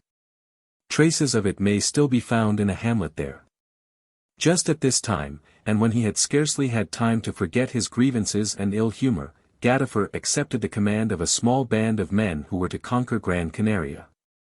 He set out on the July 25, 1404, but this expedition was not fated to meet with any good results, winds and waves were against it. At last they reached the port of Telda, but as it was nearly dark and a strong wind blowing they dared not land, and they went on to the little town of Agenmes, where they remained 11 days at anchor. The natives, encouraged by their king, laid an ambush for Gadifer and his followers. There was a skirmish, blood was shed, and the Castilians, feeling themselves outnumbered, went to Telda for 2 days, and thence to Lancerota. Gadifer was much disappointed at his want of success, and began to be discontented with everything around him. Above all, his jealousy of Bethencourt increased daily, and he gave way to violent recriminations, saying openly that the chief had not done everything himself, and that things would not have been in so advanced a stage as they were if others had not aided him. This reached Bethencourt's ears, he was much incensed, and reproached Gadifer. High words followed. Gadifer insisted upon leaving the country, and as Bethencourt had just made arrangements for returning to Spain, he proposed to Gadifer to accompany him, that their cause of disagreement might be inquired into. This proposal being accepted, they set sail, but each in his own ship. When they reached Seville, Gadifer laid his complaints before the king, but as the king gave judgment against him, fully approving of Bethencourt's conduct, he left Spain, and returning to France, never revisited the Canary Islands which he had so fondly hoped to conquer for himself. Bethencourt took leave of the king almost at the same time, for the new colony demanded his immediate presence there, but before he left, the inhabitants of Seville, with whom he was a great favorite, showed him much kindness. What he valued more highly than anything else was the supply of arms, gold, silver, and provisions that they gave him. He went to Fortaventura, where his companions were delighted to see him. Gadifer had left his son Hannibal in his place, but Bethencourt treated him with much cordiality. The first days of the installation of Bethencourt were far from peaceful. Skirmishes were of constant occurrence, the natives even destroying the fortress of Richeroque, after burning and pillaging a chapel. Bethencourt was determined to overcome them, and in the end succeeded. He sent for several of his men from Lancerota, and gave orders that the fortress should be rebuilt. In spite of all this the combats began again, and many of the islanders fell, among others a giant of 9 feet high, whom Bethencourt would have liked to have made prisoner. The governor could not trust Gadifer's son nor the men who followed him, for Hannibal seemed to have inherited his father's jealousy, but as Bethencourt needed his help, he concealed his distrust. Happily, Bethencourt's men outnumbered those who were faithful to Gadifer, but Hannibal's taunts became so unbearable that Jean de Courtois was sent to remind him of his oath of obedience and to advise him to keep it. Courtois was very badly received, he having a crow to pick with Hannibal with regard to some native prisoners whom Gadifer's followers had kept and would not give up. Hannibal was obliged to obey the orders, but Courtois represented his conduct to Bethencourt on his return in the very worst light, and tried to excite his master's anger against him. "No, sir," answered the upright Bethencourt, "I do not wish him to be wronged. We must never carry our power to its utmost limits, we should always endeavor to control ourselves and preserve our honor rather than seek for profit." In spite of these intestine discords, the war continued between the natives and the conquerors, but the latter being well armed always came off victorious. The kings of Fortaventura sent a native to Bethencourt saying that they wished to make peace with him, and to become Christians. This news delighted the conqueror, and he sent word that they would be well received if they would come to him. Almost immediately on receiving this reply, King Maxarata, who governed the northwesterly part of the island, set out, and with his suite of 22 persons, was baptized on the 18th of January, 1405. 3 days afterwards 22 other natives received the sacrament of baptism. On the 25th of January the king who governed the peninsula of Hondia, the southeastern part of the island, came with 26 of his subjects, and was baptized. In a short time all the inhabitants of Fortaventura had embraced the Christian religion. The king of Maxarata arrived with his suite. Bethencourt was so elated with these happy results, that he arranged to revisit his own country, leaving Courtois as governor during his absence. He set out on the last day of January amid the prayers and blessings of his people, taking with him 3 native men and 1 woman, to whom he wished to show something of France.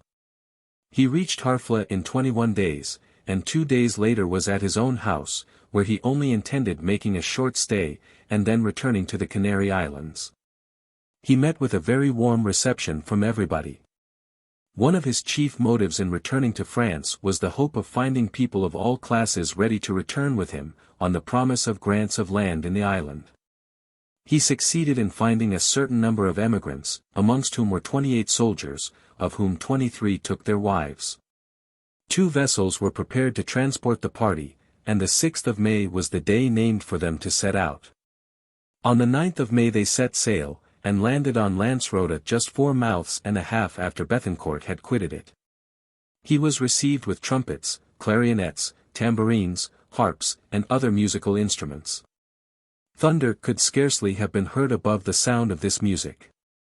The natives celebrated his return by dancing and singing, and crying out, "Here comes our king."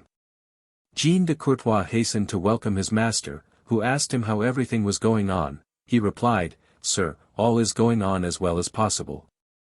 Bethencourt's companions stayed with him at the fort of Lancerota. They appeared much pleased with the country, enjoying the dates and other fruits on the island, and nothing seemed to harm them.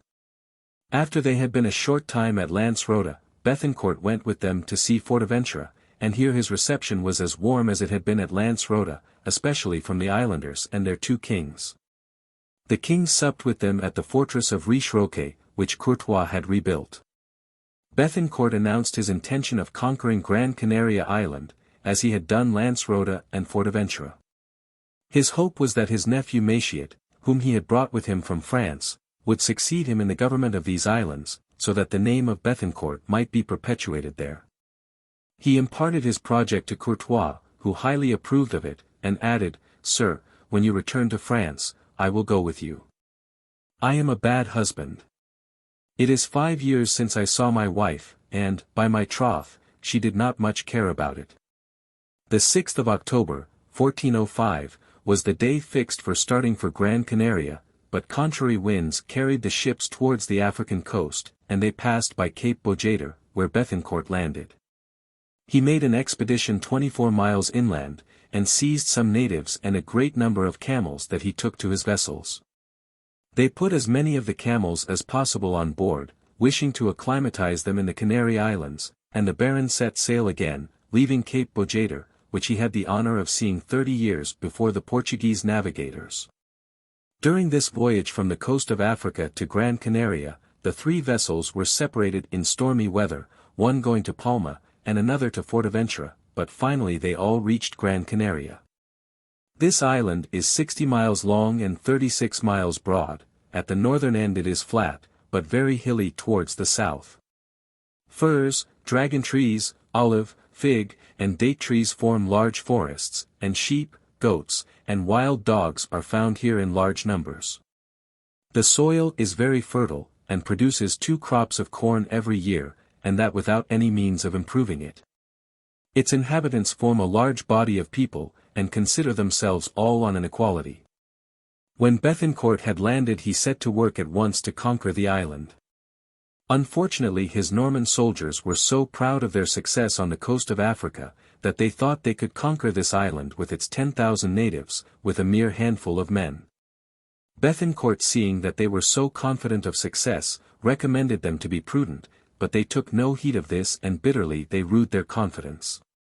After a skirmish, in which they seemed to have got the better of the islanders, they had left their ranks, when the natives surprised them, massacring 22 of them, including Jean de Courtois and Hannibal, Gadifer's son. After this sad affair Bethencourt left Gran Canaria and went to try to subdue Palma. The natives of this island were very clever in slinging stones, rarely missing their aim, and in the encounters with these islanders many fell on both sides, but more natives than Normans, whose loss, however, amounted to 100. After 6 weeks of skirmishing, Bethencourt left Palma, and went to Faro for 3 months, a large island 21 miles long and 15 broad. It is a flat tableland, and large woods of pine and laurel trees shaded in many places. The mists, which are frequent, moisten the soil and make it especially favorable for the cultivation of corn and the vine. Game is abundant, pigs, goats, and sheep run wild about the country. There are also great lizards in shape like the iguana of America. The inhabitants, both men and women, are a very fine race, healthy, lively, agile and particularly well made. In fact, Faro is one of the pleasantest islands of the group. Bethencourt returned to Fortaventura with his ships after conquering Faro and Palma. This island is 51 miles in length by 24 in breadth, and has high mountains as well as large plains, but its surface is less undulating than that of the other islands. Large streams of fresh water run through the island. The euphorbia, a deadly poison, grows largely here, and date and olive trees are abundant, as well as a plant that is invaluable for dyeing and whose cultivation would be most remunerative. The coast of Fortaventura has no good harbors for large vessels, but small ones can anchor there quite safely. It was in this island that Bethencourt began to make a partition of land to the colonists, and he succeeded in doing it so evenly that everyone was satisfied with his portion. Those colonists whom he had brought with him were to be exempted from taxes for 9 years. The question of religion, and religious administration could not fail to be of the deepest interest to so pious a man as Bethencourt, so he resolved to go to Rome and try to obtain a bishop for this country, who would order and adorn the Roman Catholic faith. Before setting out he appointed his nephew Machiat as lieutenant and governor of the islands. Under his orders 2 sergeants were to act, and enforce justice. He desired that twice a year news of the colony should be sent to him in Normandy, and the revenue from Lancerota and Fortaventura was to be devoted to building 2 churches. He said to his nephew Machiat, "I give you full authority in everything to do whatever you think best, and I believe you will do all for my honor and to my advantage. Follow as nearly as possible Norman and French customs, especially in the administration of justice. Above all things, try and keep peace and unity among yourselves, and care for each other as brothers, and specially try that there shall be no rivalry among the gentlemen. I have given to each one his share, and the country is quite large enough for each to have his own sphere. I can tell you nothing further beyond again impressing the importance of your all living as good friends together, and then all will be well." Bethencourt remained 3 months in Fortaventura and the other islands. He rode about among the people on his mule, and found many of the natives beginning to speak Norman French. Machiat and the other gentlemen accompanied him, he pointing out what was best to be done and the most honest way of doing it. Then he gave notice that he would set out for Rome on the ensuing 15th of December. Returning to Lancerota, he remained there till his departure, and ordered all the gentlemen he had brought with him, the workmen, and the 3 kings to appear before him 2 days before his departure, to tell them what he wished done, and to commend himself and them to God's protection. None failed to appear at this meeting. They were all received at the fort on Lancerota, and sumptuously entertained. When the repast was over, he spoke to them, especially impressing the duty of obedience to his nephew Machiat upon them, the retention of the 5th of everything for himself, and also the exercise of all Christian virtues and of fervent love to God. This done, he chose those who were to accompany him to Rome, and prepared to set out. His vessel had scarcely set sail when cries and groans were heard on all sides, both Europeans and natives alike regretting this just master, who they feared would never return to them. A great number waded into the water, and tried to stop the vessel that carried him away from them, but the sails were set and Bethencourt was really gone. "May God keep him safe from all harm," was the utterance of many that day. In a week he was at Seville, from thence he went to Valladolid, where the king received him very graciously. He related the narrative of his conquests to the king, and requested from him letters recommending him to the Pope, that he might have a bishop appointed for the islands. The king gave him the letters, and loaded him with gifts, and then Bethencourt set out for Rome with a numerous retinue. He remained 3 weeks in the Eternal City, and was admitted to kiss Pope Innocent VII's foot, who complimented him on his having made so many proselytes to the Christian faith, and on his bravery in having ventured so far from his native country. When the bulls were prepared as Bethencourt had requested, and Albert de Maisons was appointed Bishop of the Canary Islands, the Norman took leave of the Pope after receiving his blessing. The new prelate took leave of Bethencourt, and set out at once for his diocese. He went by way of Spain, taking with him some letters from Bethencourt to the king. Then he set sail for Fortaventura and arrived there without any obstacle. Machiat gave him a cordial reception, and the bishop at once began to organize his diocese, governing with gentleness and courtesy, preaching now in one island, now in another, and offering up public prayers for Bethencourt's safety. Machiat was universally beloved, but especially by the natives. This happy, peaceful time only lasted for 5 years, for later on, Machiat began to abuse his unlimited power, and levied such heavy exactions that he was obliged to fly the country to save his life. Bethencourt after leaving Rome went to Florence and to Paris, and then to his own chateau, where a great number of people came to pay their respects to the King of the Canary Islands, and if on his return the first time he was much thought of, his reception this second time far exceeded it. Bethencourt established himself at Grainville. Although he was an old man, his wife was still young. He had frequent accounts from Machiat of his beloved islands, and he hoped one day to return to his kingdom, but God willed otherwise. One day in the year 1425 he was seized with what proved to be fatal illness. He was aware that the end was near, and after making his will and receiving the last sacraments of the Church he passed away. May God keep him and pardon his sins, says the narrative of his life. He is buried in the church of Grainville-la-Teinturière, in front of the high altar. Jean de Bethencourt makes his will. Chapter 7. Christopher Columbus, 1436–1506. I. Discovery of Madeira, Cape de Verde Islands, the Azores, Congo. And Guinea, Bartholomew Diaz, Cabot and Labrador, the geographical and commercial tendencies of the Middle Ages, the erroneous idea of the distance between Europe and Asia, birth of Christopher Columbus, his first voyages, his plans rejected, his sojourn at the Franciscan convent, his reception by Ferdinand and Isabella, Treaty of the 17th of April, 1492, the brothers Pinzon, 3 armed caravels at the port of Palos, departure on the 3rd of August, 1492. The year 1492 is an era in geographical annals. It is the date of the discovery of America. The genius of one man was fated to complete the terrestrial globe, and to show the truth of Gagliuffi's saying, Unis erat mundus, duo sint, et ist.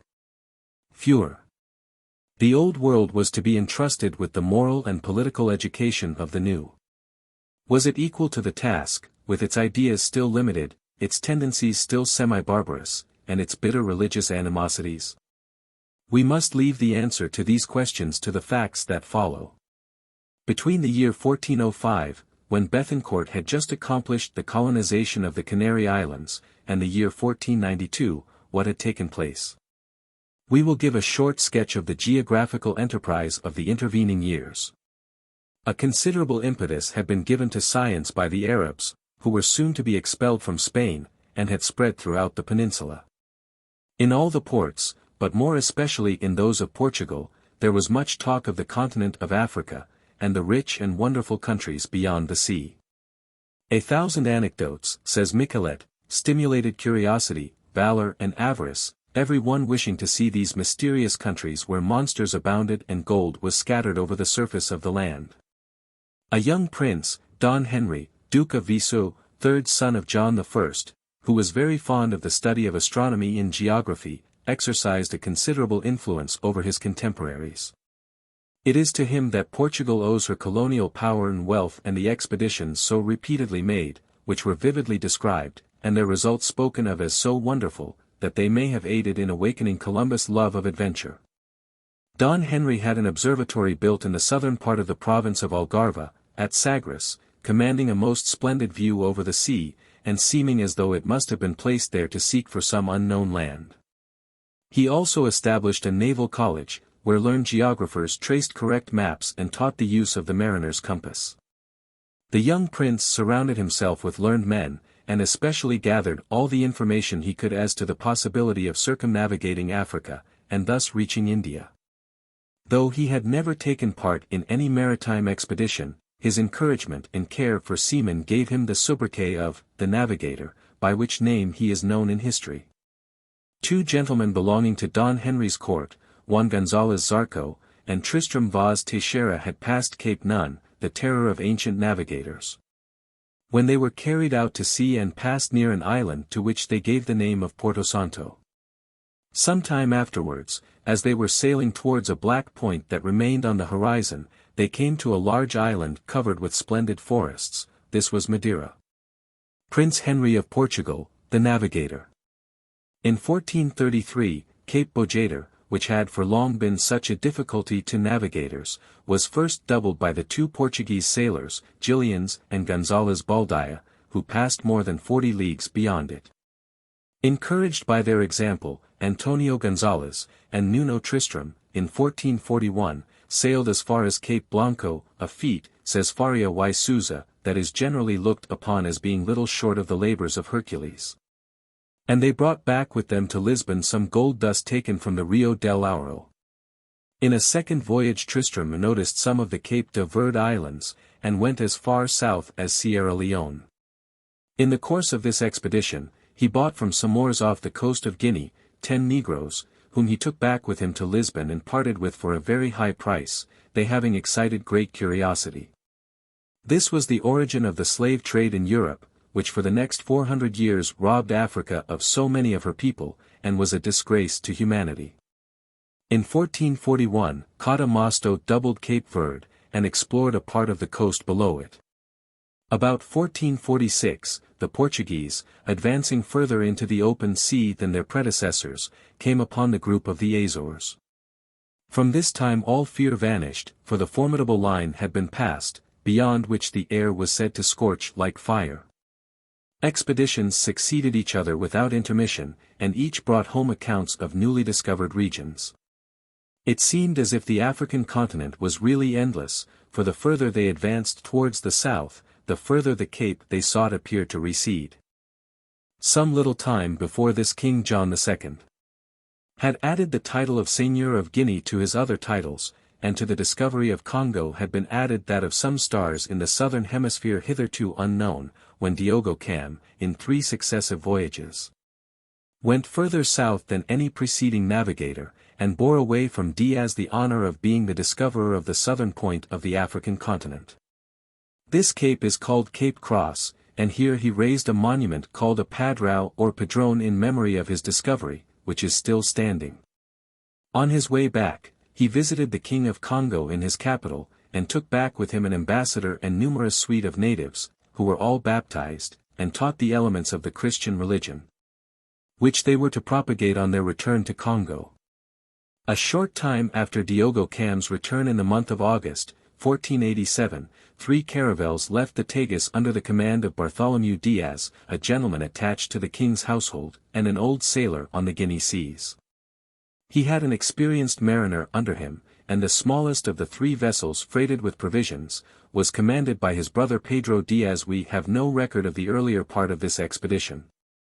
We only know, from João de Barros, to whom we owe nearly all we learn of Portuguese navigation, that beyond Congo he followed the coast for some distance, and came to an anchorage that he named Das Voltas, on account of the manner in which he had to tack to reach it, and there he left the smallest of the caravels under the care of 9 sailors.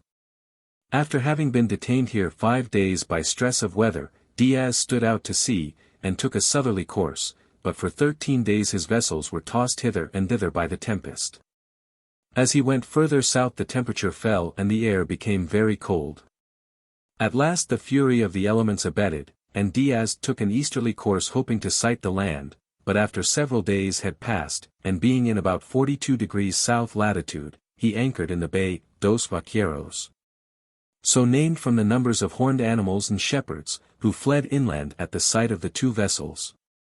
At this time Diaz was about 120 miles east of the Cape of Good Hope, which he had doubled without seeing it. They then went to Sam Braz, now Mossel, Bay, and coasted as far as Algoa Bay and to an island called the Cruz, where they set up a padrao. But here the crews, being much discouraged by the dangers they had passed through, and feeling much the scarcity and bad quality of the provisions, refused to go any farther. Besides, they said, as the land is now on our left, let us go back and see the Cape, which we have doubled without knowing it. Diaz called a council, and decided that they should go forwards in a northeasterly direction for 2 or 3 days longer. We owe it to his firmness of purpose that he was able to reach a river, 75 miles from the cruise that he called Rio Infante, but then the crew refusing to go farther, Diaz was obliged to return to Europe. Barros says, when Diaz left the pillar that he had erected, it was with such sorrow and so much bitterness, that it seemed almost as though he were leaving an exiled son. And especially when he thought of all the dangers that he and his companions had passed through, and the long distance which they had come with only this memorial as a remembrance, it was indeed painful to break off when the task was but half completed. At last they saw the Cape of Good Hope, or as Diaz and his followers called it then, the Cape of Torments, in remembrance of all the storms and tempests they had passed through before they could double it. With the foresight which so often accompanies genius, John II substituted for the Cape of Torments the name of the Cape of Good Hope, for he saw that now the route to India was open at last and his vast plans for the extension of the commerce and influence of his country were about to be realized. On the 24th of August, 1488, Diaz returned to Ingrid das Voltas, where he had left his smallest caravel. He found 6 of his 9 men dead, and the 7th was so overcome with joy at seeing his companions again that he died also. No particular incident marked the voyage home. They reached Lisbon in December, 1488, after staying at Benin, where they traded, and at La Mina to receive the money gained by the commerce of the colony. It is strange but true, that Diaz not only received no reward of any kind for this voyage which had been so successful, but he seemed to be treated rather as though he had disgraced himself, for he was not employed again for 10 years. More than this, the command of the expedition that was sent to double the cape which Diaz had discovered, was given to Vasco da Gama, and Diaz was only to accompany it to La Mina holding a subordinate position. He was to hear of the marvelous campaign of his successful rival in India, and to see what an effect such an event would have upon the destiny of his country. He took part in Cabral's expedition which discovered Brazil, but he had not the pleasure of seeing the shores to which he had been the pioneer, for the fleet had only just left the American shore, when a fearful storm arose. 4 vessels sank, and among them the one that Diaz commanded. It is in allusion to his sad fate that Camoens puts the following prediction into the mouth of Adamastor, the spirit of the Cape of Tempests. I will make a terrible example of the first fleet that shall pass near these rocks, and I will wreak my vengeance on him who first comes to brave me in my dwelling. In fact, it was only in 1497, maybe 5 years after the discovery of America, that the southern point of Africa was passed by Vasco da Gama, and it may be affirmed that if this latter had preceded Columbus, the discovery of the new continent might have been delayed for several centuries. The navigators of this period were very timorous, and did not dare to sail out into mid-ocean, not liking to venture upon seas that were but little known. They always followed the coastline of Africa, rather than go further from land. If the Cape of Tempests had been doubled, the sailors would have gone by this route to India, and none would have thought of going to the land of spices, that is to say Asia, by venturing across the Atlantic. Who, in fact, would have thought of seeking for the east by the route to the west?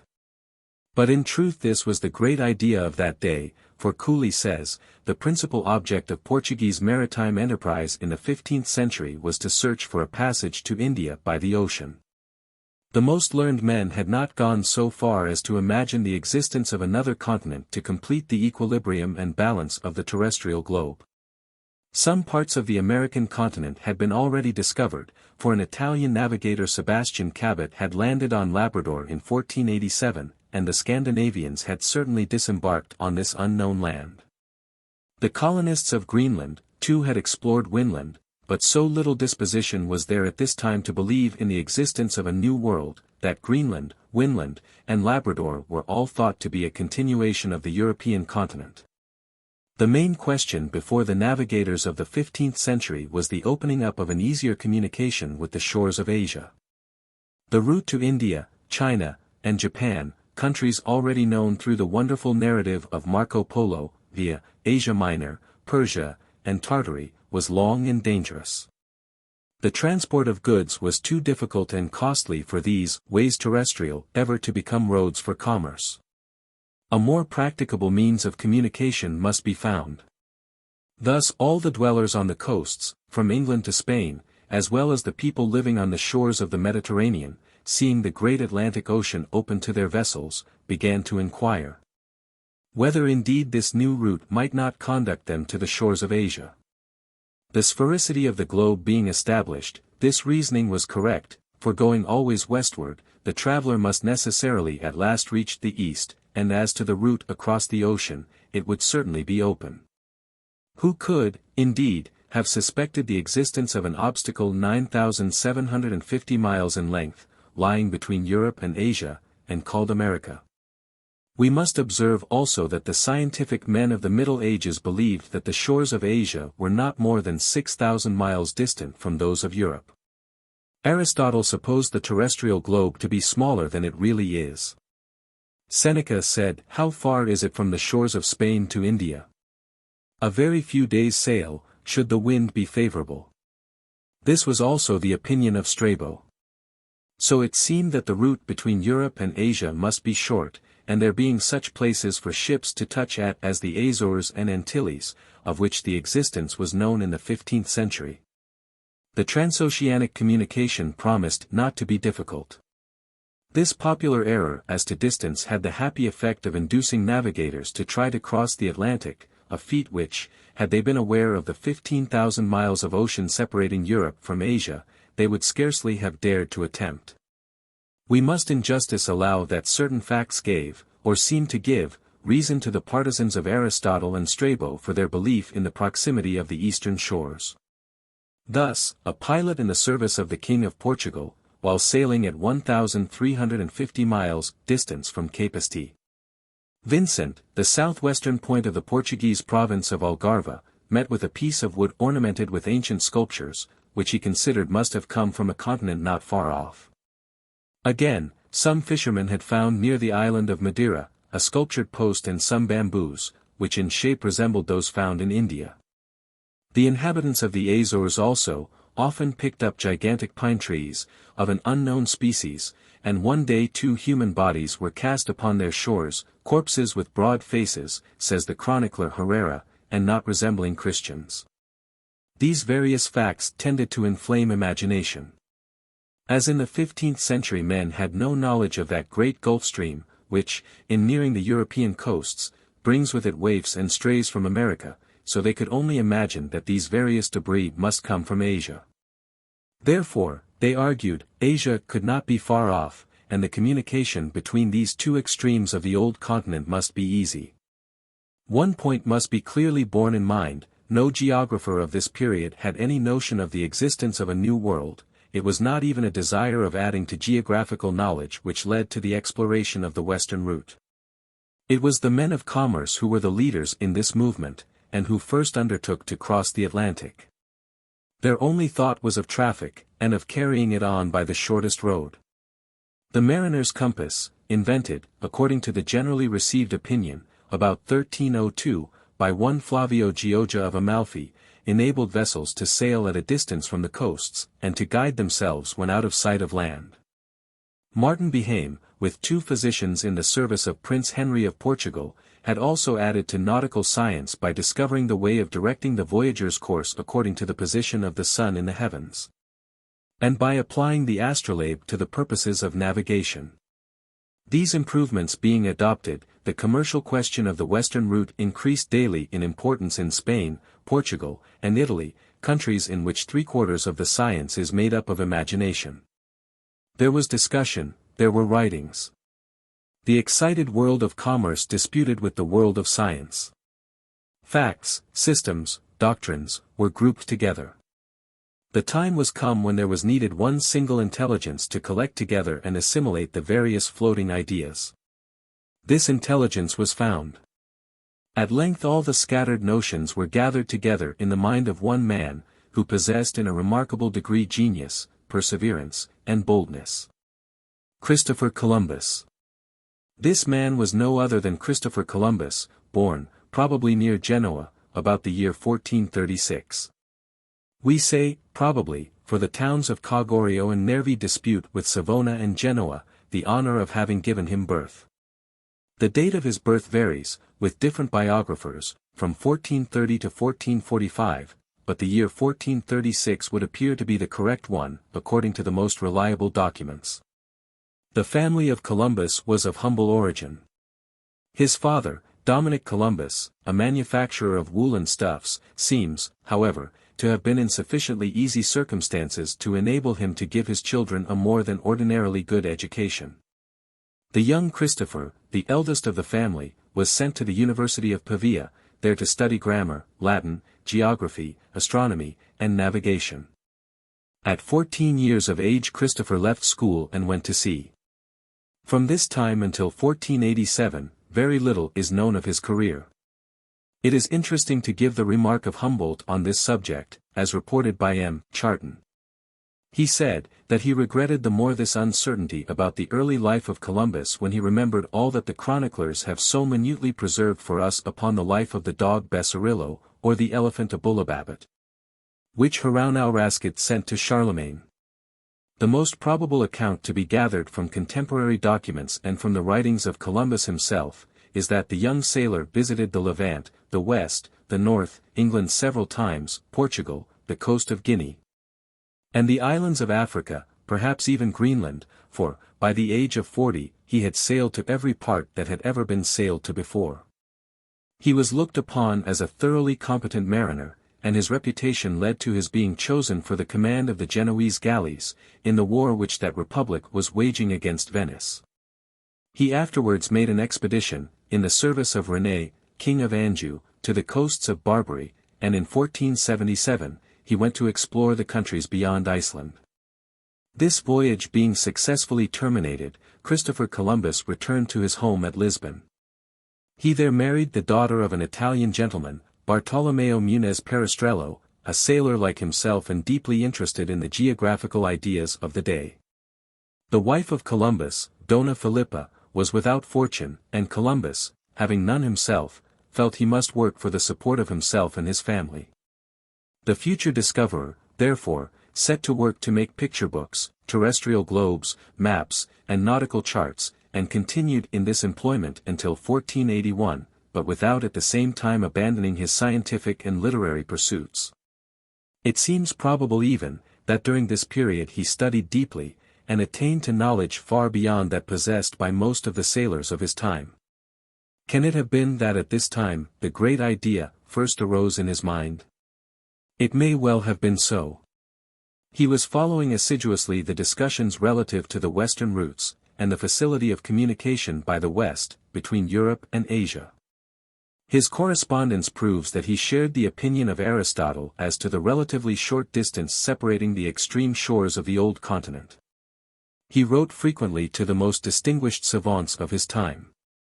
Martin Behaim, of whom we have already spoken, was amongst his correspondents, and also the celebrated Florentine astronomer, Toscanelli, whose opinions in some degree influenced those of Columbus.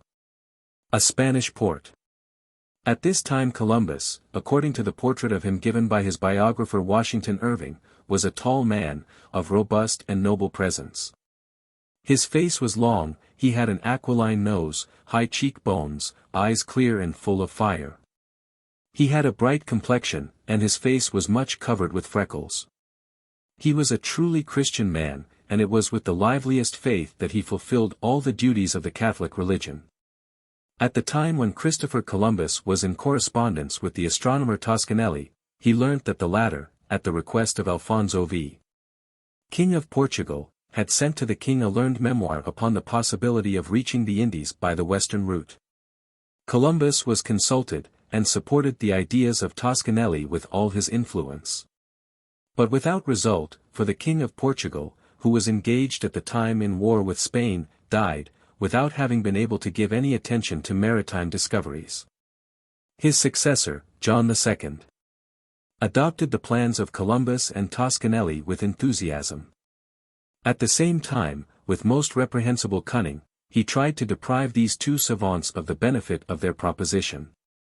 Without telling them, he sent out a caravel to attempt this great enterprise, and to reach China by crossing the Atlantic.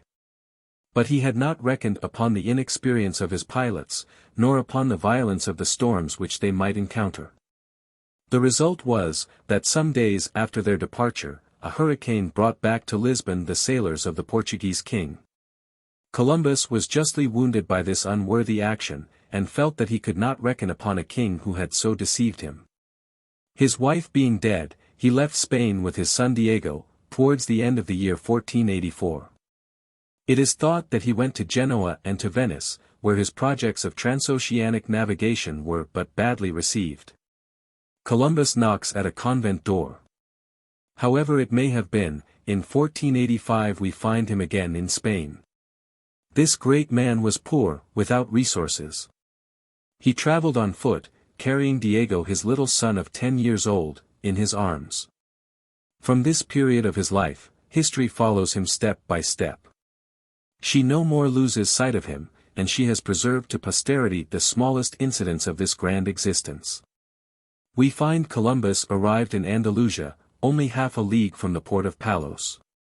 Destitute, and dying of hunger, he knocked at the door of a Franciscan convent, dedicated to Santa Maria de Rabida, and asked for a little bread and water for his poor child and for himself. The superior of the convent, Juan Perez de Marchena, gave hospitality to the unfortunate traveler. He questioned him, and was surprised by the nobleness of his language, but still more astonished was he, by the boldness of the ideas of Columbus, who made the good father the confidant of his aspirations. For several months the wandering sailor remained in this hospitable convent. Some of the monks were learned men, and interested themselves about him and his projects. They studied his plans. They mentioned him to some of the well-known navigators of the time, and we must give them the credit of having been the first to believe in the genius of Christopher Columbus. Juan Perez showed still greater kindness. He offered to take upon himself the charge of the education of Diego, and he gave to Columbus a letter of recommendation addressed to the confessor of the Queen of Castile. This confessor, prior of the monastery of Prado, was deep in the confidence of Ferdinand and Isabella, but he did not approve of the projects of the Genoese navigator, and he rendered him no service whatever with his royal penitent. Columbus must still resign himself to wait. He went to live at Cordova, where the court was soon to come, and for livelihood he resumed his trade of picture seller. Is it possible to quote from the lives of illustrious men an instance of a more trying existence than this of the great navigator? Could ill fortune have assailed any man with more cruel blows? But this indomitable, indefatigable man of genius, rising up again after each trial, did not despair. He felt within him the sacred fire of genius, he worked on unceasingly, he visited influential persons, spreading his ideas and defending them, and combating all objections with the most heroic energy. At length he obtained the protection of the great Cardinal Archbishop of Toledo, Pedro González de Mendoza, and thanks to him, was admitted into the presence of the King and Queen of Spain. Christopher Columbus must have imagined himself now at the end of all his troubles. Ferdinand and Isabella received his project favorably, and caused it to be submitted for examination to a council of learned men, consisting of bishops and monks who were gathered together ad hoc in a Dominican convent at Salamanca. But the unfortunate pleader was not yet at the end of his vicissitudes. In this meeting at Salamanca all his judges were against him. The truth was, that his ideas interfered with the intolerant religious notions of the 15th century. The fathers of the Church had denied the sphericity of the earth, and since the earth was not round they declared that a voyage of circumnavigation was absolutely contrary to the Bible, and could not therefore, on any logical theory, be undertaken. Besides, said these theologians, if any one should ever succeed in descending into the other hemisphere, how could he ever mount up again into this one? This manner of arguing was a very formidable one at this period. For Christopher Columbus saw himself, in consequence, almost accused of heresy, the most unpardonable crime which could be committed in these intolerant countries. He escaped any evil consequences from the hostile disposition of the council, but the execution of his project was again adjourned. Building a caravel. Long years passed away. The unfortunate man of genius, despairing of success in Spain, sent his brother to England to make an offer of his services to the king, Henry VII. But it is probable that the king gave no answer. Then Christopher Columbus turned again with unabated perseverance to Ferdinand, but Ferdinand was at this time engaged in a war of extermination against the Moors, and it was not until 1492, when he had chased the Moors from Spain, that he was able again to listen to the solicitations of the Genoese sailor. This time the affair was thoroughly considered, and the king consented to the enterprise. But Columbus, as is the manner of proud natures, wished to impose his own conditions. They bargained over that which should enrich Spain. Columbus, in disgust, was without doubt ready to quit, and forever, this ungrateful country, but Isabella, touched by the thought of the unbelievers of Asia, whom she hoped to convert to the Catholic faith, ordered Columbus to be recalled, and then acceded to all his demands. Columbus was in the 56th year of his age when he signed a treaty with the King of Spain at Santa Feta on the 17th of April, 1492, being 18 years after he had first conceived his project, and 7 years from the time of his quitting the monastery of Palos. By this solemn convention, the dignity of High Admiral was to belong to Columbus in all the lands which he might discover, and this dignity was to descend in perpetuity to his heirs and successors. He was named Viceroy and Governor of the new possessions which he hoped to conquer in the rich countries of Asia, and 1/10 part of the pearls, precious stones, gold, silver, spices, provisions, and merchandise of whatever kind, which might be acquired in any manner whatsoever, within the limits of his jurisdiction, was of right to belong to him. All was arranged, and at length Columbus was to put his cherished projects in execution. But let us repeat, he had no thought of meeting with the New World, of the existence of which he had not the faintest suspicion. His aim was, to explore the East by the West, and to pass by the way of the West to the land whence come the spices.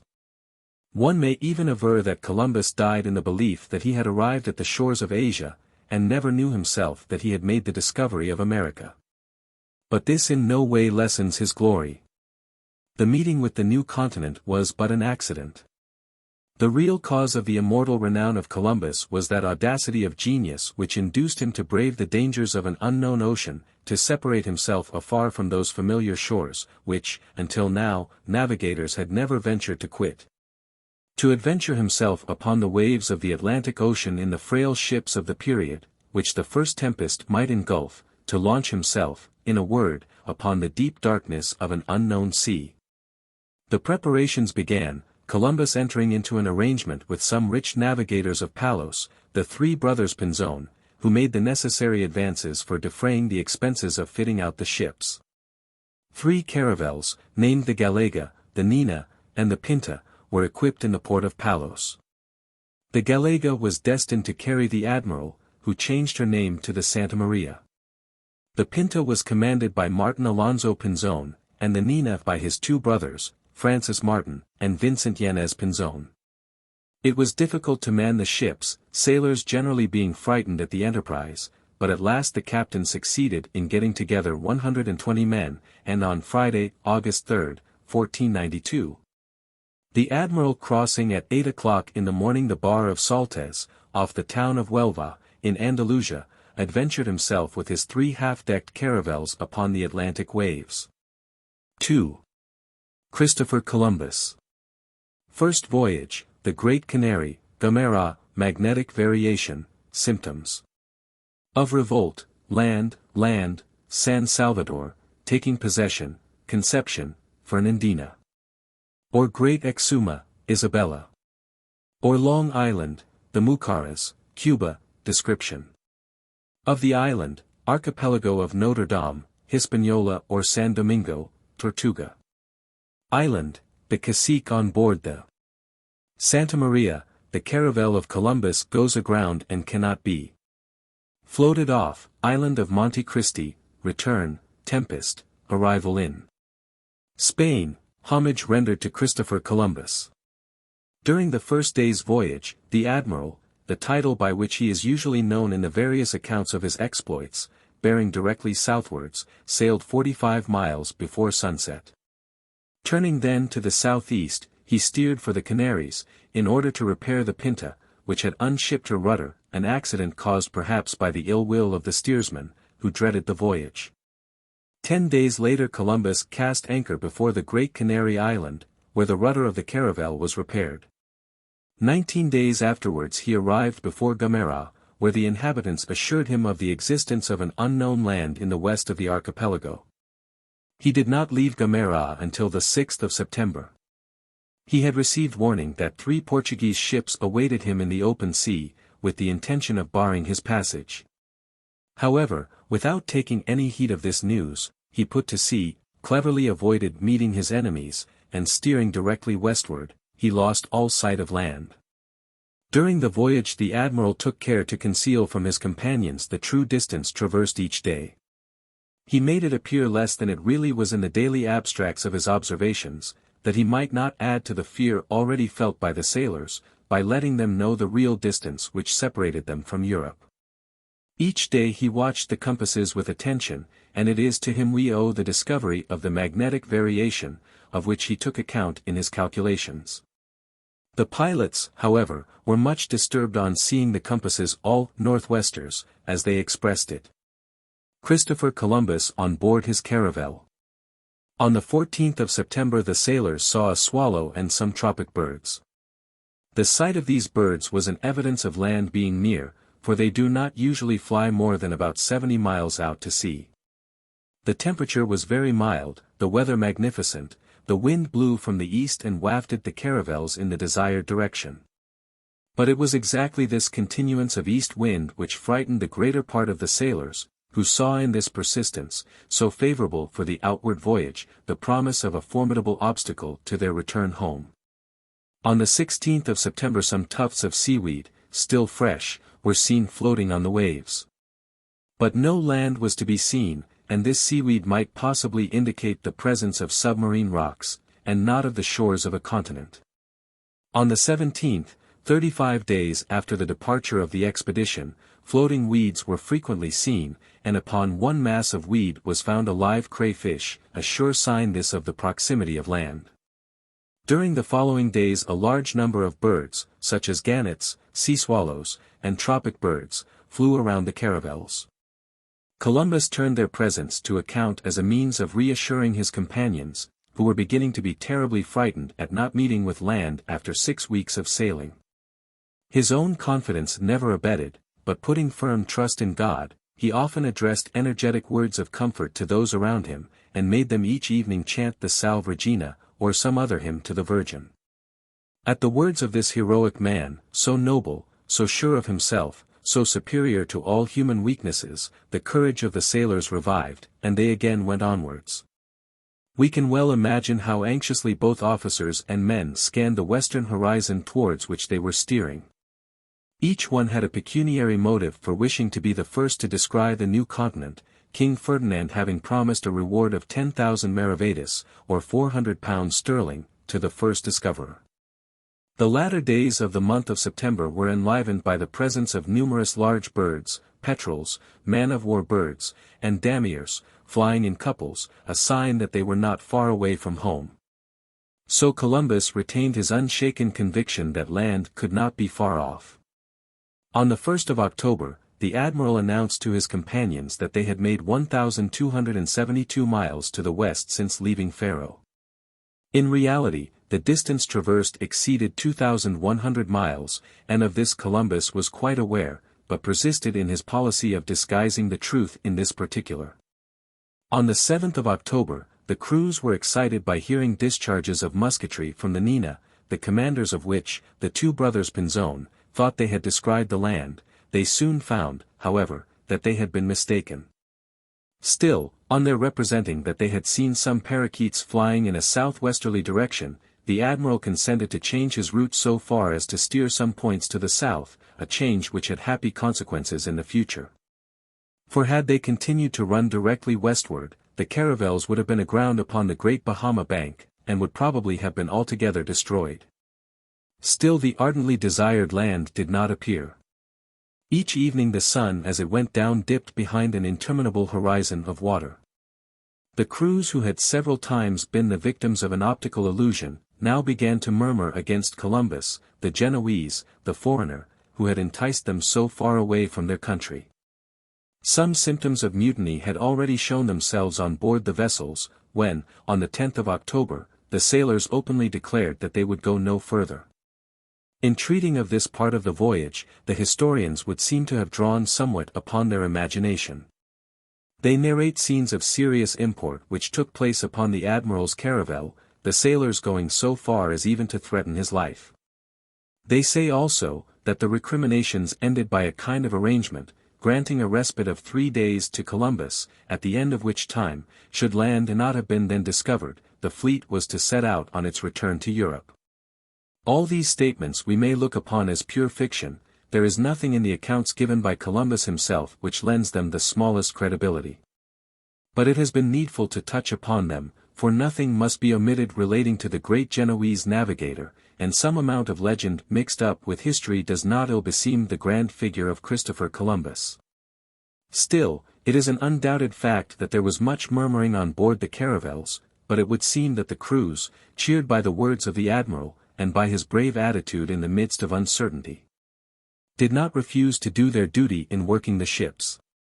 On the 11th of October, the admiral noticed alongside of his vessel, a reed still green, floating upon the top of a large wave. At the same time the crew of the Pinta hoisted on board another reed, a small board, and a little stick, which appeared to have been cut with an instrument of iron. It was evident that human hands had been employed upon these things. Almost at the same moment, the men of the Nina perceived a branch of some thorny tree covered with blossoms. At all this every one rejoiced exceedingly. There could be no doubt now of the proximity of the coast. Night fell over the sea. The Pinta, the best sailor of the 3 vessels, was leading. Already, Columbus himself, and one Rodrigo Sanchez, comptroller of the expedition, had thought they had seen a light moving amidst the shadows of the horizon, when a sailor named Rodrigo, on board the Pinta, cried out, "Land, land!" What must have been the feelings in the breast of Columbus at that moment? What must have been the feelings in the breast of Columbus at that moment? Never had any man, since the first creation of the human race experienced a similar emotion to that now felt by the great navigator. Perhaps even it is allowable to think that the eye which first saw this new continent, was indeed that of the admiral himself. But what matters it? The glory of Columbus consisted not in the having arrived, his glory was in the having set out. It was at 2 o'clock in the morning that the land was first seen, when the caravels were not 2 hours' sail away from it. At once all the crews deeply moved, joined in singing together the Salve Regina. With the first rays of the sun they saw a little island, 6 miles to windward of them. It was one of the Bahama group. Columbus named it San Salvador, and immediately falling on his knees, he began to repeat the hymn of St. Ambrose and St. Augustine, Te Deum Laudamus, Te Deum Confitemer. At this moment, some naked savages appeared upon the newly discovered coast. Columbus had his long boat lowered, and got into it with Alonso and Yanez Pinzon, the comptroller Rodrigo, the secretary Descovedo, and some others. He landed upon the shore, carrying in his hand the royal banner, whilst the 2 captains bore between them the green banner of the cross, upon which were interlaced the initials of Ferdinand and Isabella. Then the admiral solemnly took possession of the island in the name of the King and Queen of Spain, and caused a record of the act to be drawn up. During this ceremony the natives came round Columbus and his companions. M. Charton gives the account of the scene in the very words of Columbus, desiring to inspire them, the natives, with friendship for us, and being persuaded, on seeing them, that they would confide the more readily in us, and be the better disposed towards embracing our holy faith, if we used mildness in persuading them, rather than if we had recourse to force. I caused to be given to several amongst them, colored caps, and also glass beads, which they put around their necks. I added various other articles of small value. They testified great joy, and showed so much gratitude that we marveled greatly at it. When we were re-embarking, they swam towards us, to offer us parakeets, balls of cotton thread, sagays, or long darts, and many other things. In exchange we gave them some small glass beads, little bells, and other objects. They gave us all they had, but they appeared to me to be very poor. The men and women both were as naked as when they were born. Amongst those whom we saw, one woman was rather young, and none of the men appeared to be more than 30 years of age.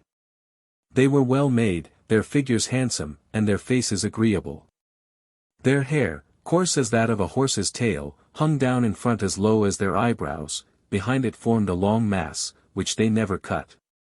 There are some who paint themselves with a blackish pigment, their natural color being neither black nor white, but similar to that of the inhabitants of the Canary Islands. Some paint themselves with white, some with red, or any other color, either covering the whole body with it, or the whole face, or perhaps only the eyes, or the nose. They do not carry arms like our people, and do not even know what they are. When I showed them some swords, they laid hold of them by the blades, and cut their fingers.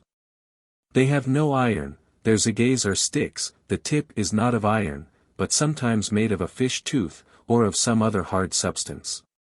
They have much grace in their movements. I remarked that several had scars upon their bodies, and I asked them by means of signs, how they had been wounded.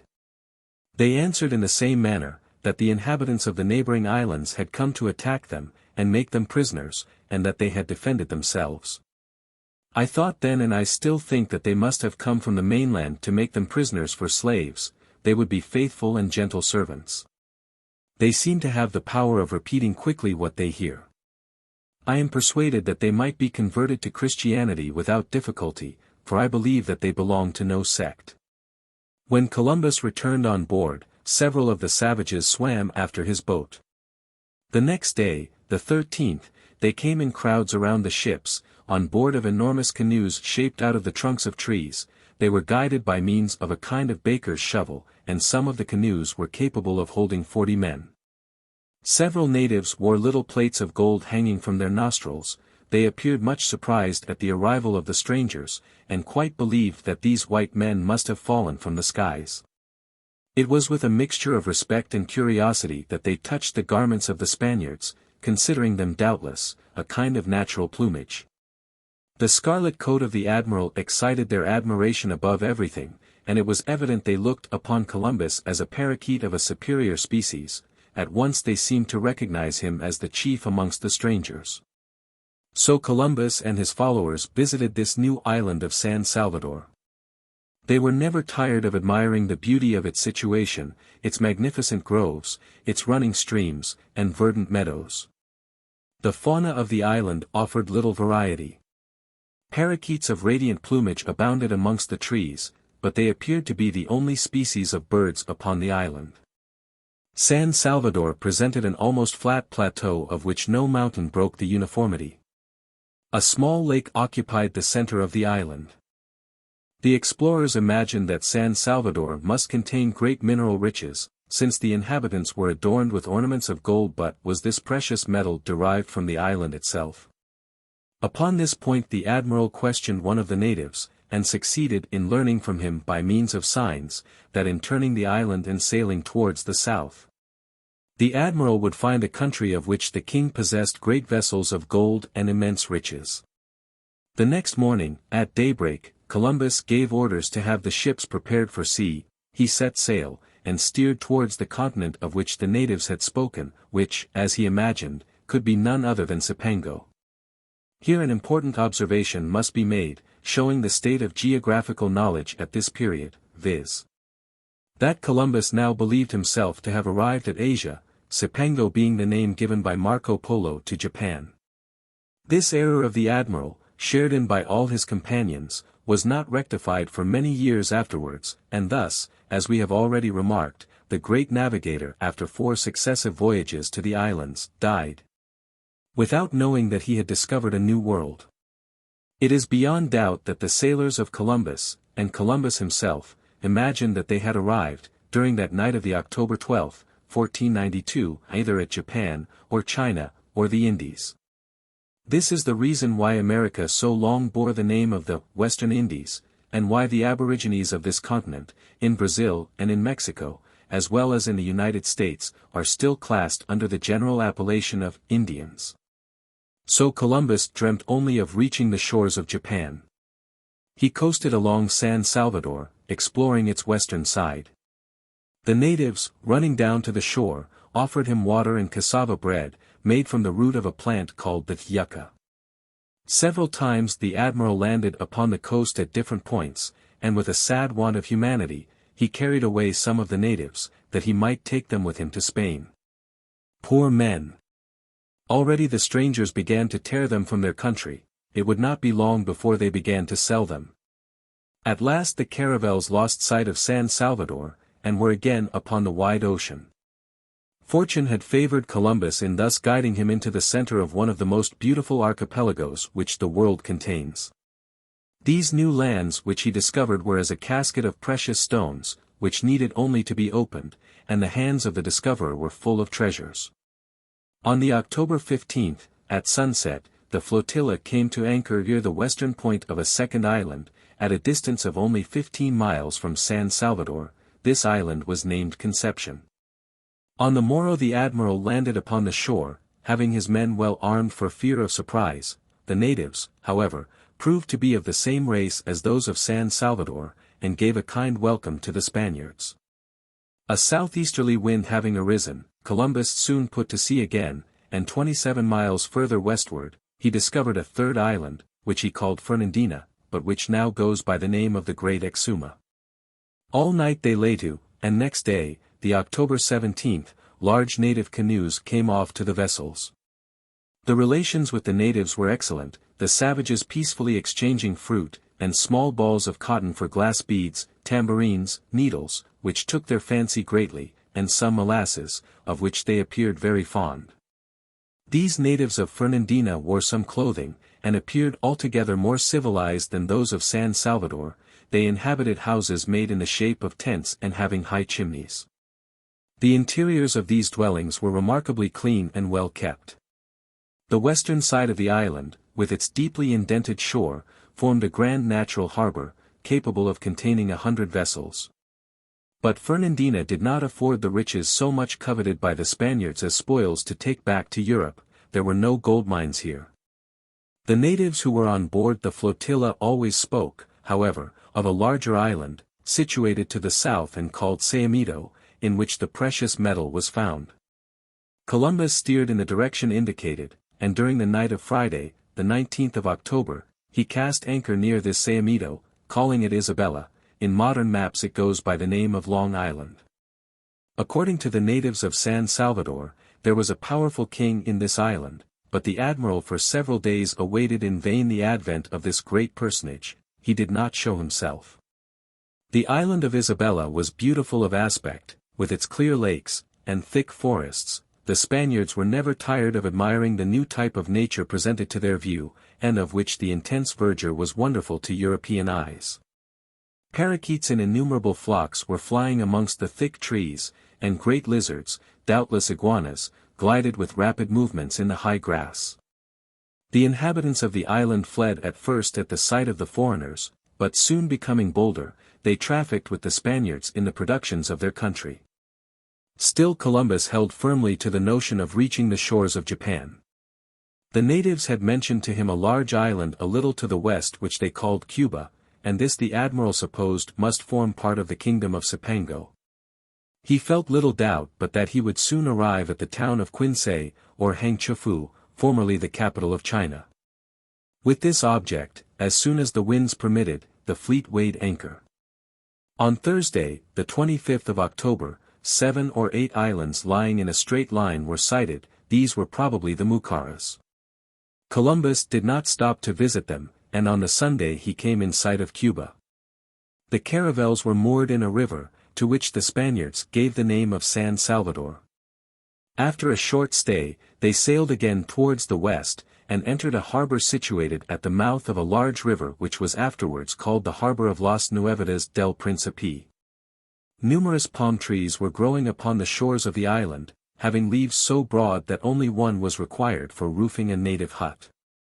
The natives had fled at the approach of the Spaniards, who found upon the shore idols of female form, tame birds, bones of animals, also dumb dogs, and some fishing instruments. The Cuban savages, however, were ready to be enticed like the others, and they consented to barter their goods with the Spaniards. Columbus believed himself to be now on the mainland, and only a few leagues from Hangzhou. This idea being so rooted in his mind, that he even busied himself in dispatching some presents to the Great Khan of China. On the 2nd of November he desired one of the officers of his ship, and a Jew who could speak Hebrew, Chaldee, and Arabic, to set out to seek this native monarch. The ambassadors, carrying with them strings of beads, and having 6 days given to them for the fulfillment of their mission, started, taking a route leading towards the interior of this so-called continent. In the meantime, Columbus explored for nearly 6 miles a splendid river which flowed beneath the shade of woods of odoriferous trees. The inhabitants freely bartered their goods with the Spaniards, and frequently mentioned to them a place named Bohio, where gold and pearls might be obtained in abundance. They added that men lived there who had dogs' heads, and who fed upon human flesh. The admiral's envoys returned to the port on the 6th of November, after a 4 days' absence. 2 days had sufficed to bring them to a village composed of about 50 huts, where they were received with every mark of respect, the natives kissing their feet and hands, and taking them for deities descended from the skies. Among other details of native customs, they reported that both men and women smoked tobacco by means of a forked pipe, drawing up the smoke through their nostrils. These savages were acquainted with the secret of obtaining fire by rubbing briskly 2 pieces of wood against each other. Cotton was found in large quantities in the houses, made up into the form of tents, one of these containing as much as 11,000 pounds of the material. As to the Grand Khan, they saw no vestige of him. Another consequence of the error of Columbus must be noticed here, one which, according to Irving, changed the whole series of his discoveries. He believed himself to be on the coast of Asia, and therefore looked upon Cuba as a portion of that continent. In consequence, he never thought of making the tour of Cuba, but decided on returning towards the east. Now, had he not been deceived on this occasion, and had he continued to follow the same direction as at first, the results of his enterprise would have been greatly modified. He might then have drifted towards Florida at the southeastern point of North America, or he might have run direct to Mexico. In this latter case, instead of ignorant and savage natives, what would he have found? The inhabitants of the great Aztec Empire, of the half-civilized kingdom of Montezuma. There he would have seen towns, armies, enormous wealth, and his role would no doubt have been the same as that afterwards played by Fernando Cortés. But it was not to be thus, and the admiral, persevering in his mistake, directed his flotilla towards the east, weighing anchor on the 12th of November, 1492. Columbus tacked in and out along the Cuban coast. He saw the 2 mountains, Cristal and Moa. He explored a harbor to which he gave the name of Porta del Príncipe, and an archipelago which he called the Sea of Nuestra Señora. Each night the fishermen's fires were seen upon the numerous islands, the inhabitants of which lived upon spiders and huge worms. Several times the Spaniards landed upon different points of the coast, and there planted the cross as a sign of taking possession of the country. The natives often spoke to the admiral about a certain island of Babe Cay, where gold abounded, and thither Columbus resolved to go, but Martin Alonso Pinzon, the captain of the Pinta, the best sailor of the 3 ships, was beforehand with him. And at daybreak on the 21st of November, he had completely disappeared from sight. The admiral was very angry at this separation, his feelings on the subject appearing plainly in his narrative, where he says, "Pinzon has said and done to me many like things." Continuing his exploration of the coast of Cuba, Columbus discovered the Bay of Moa, the Point of Mangle, Point Vase, and the harbor of Baracoa, but nowhere did he meet with cannibals. Although the huts of the natives were often to be seen adorned with human skulls, a sight which appeared to give great satisfaction to the islanders on board the fleet. On the following days, they saw the Boma River, and the caravels, doubling the point of Los Azules, found themselves upon the eastern part of the island, whose coast they had now reconnoitred for a distance of 375 miles. But Columbus, instead of continuing his route to the south, turned off to the east, and on the 5th of December perceived a large island, called by the natives Bohio. This was Haiti, or San Domingo. In the evening, the Nina, by the admiral's orders, entered a harbor which was named Port Mary. It is situated at the northwestern extremity of the island, and, with the cape near which it lies, is now called Street Nicholas. The next day the Spaniards discovered a number of headlands, and an islet, called Tortuga Island. Everywhere on the appearance of the ships, the Indian canoes took to flight. The island, along which they were now coasting, appeared very large and very high, from which latter peculiarity it gained, later on, its name of Haiti, which signifies high land. The coast was explored by the Spaniards as far as Mosquito Bay. Its natural features, its plains and hills, its plants and the birds which fluttered amongst the beautiful trees of the island, all recalled to the memory the landscapes of Castile, and for this reason Columbus named it Hispaniola, or Spanish Island. The inhabitants were extremely timid and distrustful, they fled away into the interior and no communication could be held with them. Some sailors, however, succeeded in capturing a young woman, whom they carried on board with them. She was young and rather pretty. The admiral gave her, besides rings and beads, some clothing, of which she had great need, and after most generous treatment, he sent her back to shore. This good conduct had the result of taming the natives, and the next day, when 9 of the sailors, well armed, ventured as far as 16 miles inland, they were received with respect, the savages running to them in crowds, and offering them everything which their country produced. The sailors returned to the ships enchanted with their excursion. The interior of the island they had found rich in cotton plants, mastic trees and aloes, while a fine river, named afterwards the Three Rivers, flowed gently along its limpid course.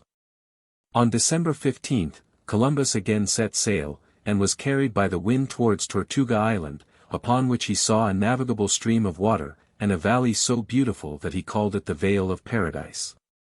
The day following, having tacked into a deep gulf, an Indian was seen who, notwithstanding the violence of the wind, was skillfully maneuvering a light canoe. This Indian was invited to come on board, was loaded with presents by the admiral, and then put on shore again, at one of the harbors of Hispaniola, now called the Porta de Paz. This kindness tended to attach the natives to the admiral, and from that day they came in numbers round the caravels. Their king came with them, a strong, vigorous, and somewhat stout young man of 20 years of age. He was naked, like his subjects of both sexes, who showed him much respect, but with no appearance of servility. Columbus ordered royal honors to be rendered to him, and in return, the king, or rather cacique, informed the admiral that the provinces to the east abounded in gold. Columbus named it the Vale of Paradise. Next day another cacique arrived, offering to place all the treasures of his country at the service of the Spaniards. He was present at a fete in honor of the Virgin Mary, that Columbus caused to be celebrated with great pomp on board his vessel, which was gaily dressed with flags on the occasion. The cacique dined at the admiral's table, apparently enjoying the repast. After he had himself tasted of the different viands and beverages, he sent the dishes and goblets to the members of his suite. He had good manners, spoke little, but showed great politeness. After the feast, he gave the admiral some thin leaves of gold, while Columbus, on his side, presented him with some coins, upon which were engraved the portraits of Ferdinand and Isabella. And after explaining to him by signs that these were the representations of the most powerful sovereigns in the world, he caused the royal banners of Castile to be displayed before the savage prince. When night fell, the cacique retired, highly delighted with his visit, and on his departure he was saluted with a salvo of artillery. On the day following, the crews before quitting this hospitable coast, set up a large cross in the middle of the little town.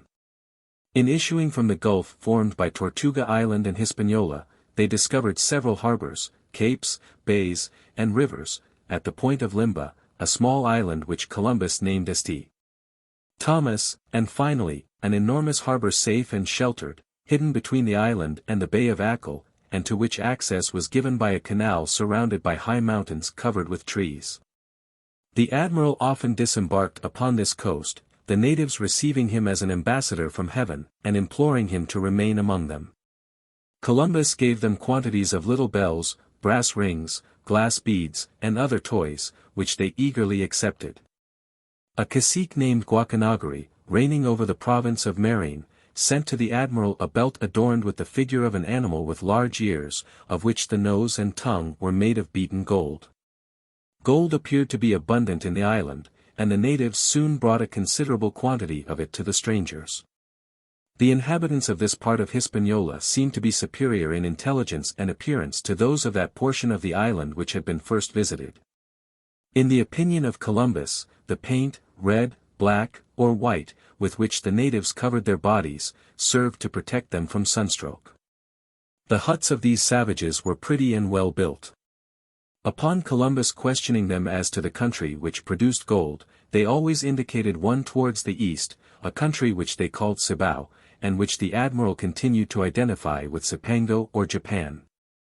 On Christmas Day a serious accident occurred to the admiral's caravel, the first damage sustained in this hitherto prosperous voyage. An inexperienced steersman was at the helm of the Santa Maria during an excursion outside the Gulf of St. Thomas. Night came on, and he allowed the vessel to be caught in some currents which threw her upon the rocks, the caravel grounded and her rudder stuck fast. The admiral, awakened by the shock, ran upon deck. He ordered an anchor to be fastened forward, by which the ship might warp herself off and so float again. The master and some of the sailors charged with the execution of this order, jumped into the long boat, but seized with a sudden panic, they rowed away in haste to the Nina.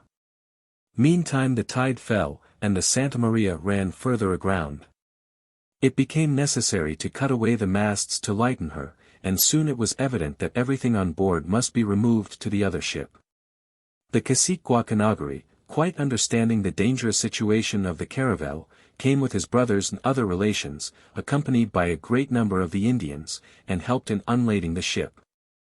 Thanks to this prince, not a single article of the cargo was stolen, and during the whole night armed natives kept watch around the stores of provisions. The next day Guacanagari went on board the Nina, to console the admiral, and to place all his own possessions at his disposal, at the same time offering him a repast of bread, doe's flesh, fish, roots, and fruit. Columbus, much moved by these tokens of friendship, formed the design of founding an establishment on this island. With this purpose in view, he addressed himself to gain the hearts of the Indians by presence and kindness, and wishing also to give them an adequate notion of his power, he ordered the discharge of an arquebus and a small cannon, of which the reports frightened the poor savages terribly.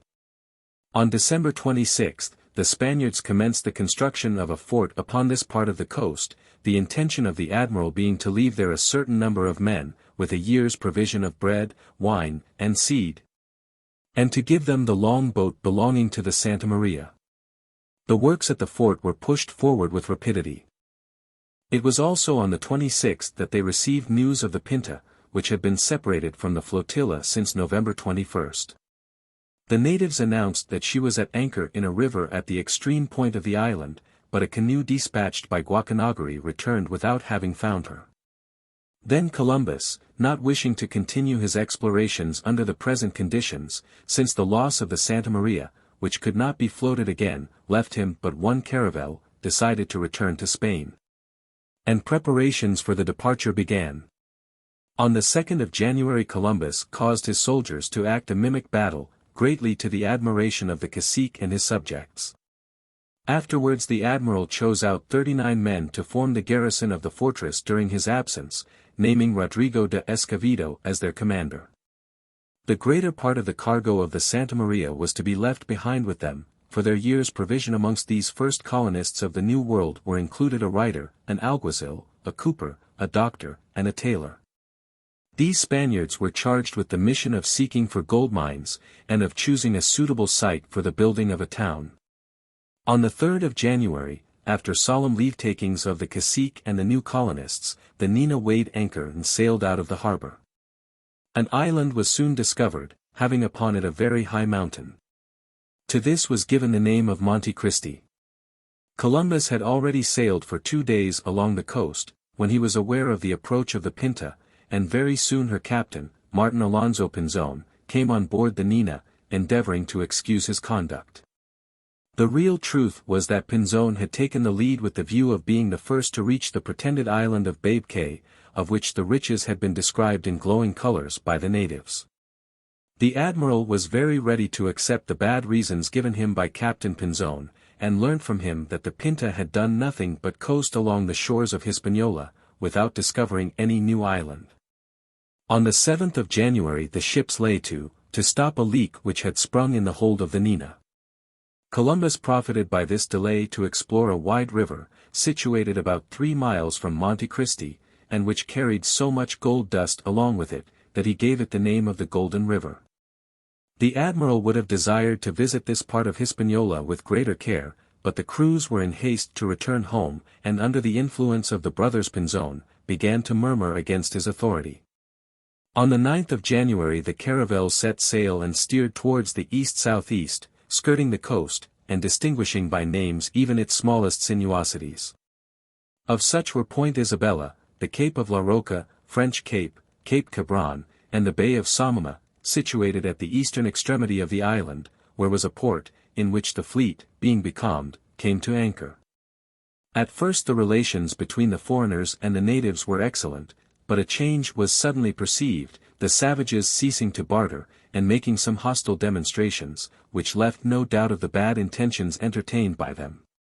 On the 13th of January the savages made a sudden and unexpected attack upon the Spaniards, who, however, put a bold face on the matter, and by the aid of their weapons, put their enemies to flight after a few minutes' combat. Thus, for the first time, the blood of the Indian flowed beneath the hand of the European. On the morrow Columbus again set sail, having on board 4 young natives, whom, notwithstanding their objections, he persisted in carrying off with him. His crews, embittered and fatigued, caused him great uneasiness, and in his narrative of the voyage, this great man, superior though he were to all human weaknesses, and a being whom adverse fate could not humble, bemoans himself bitterly over this trial. It was on the 16th of January that the homeward voyage commenced in good earnest, and Cape Samoma, the extreme point of Hispaniola, disappeared below the horizon.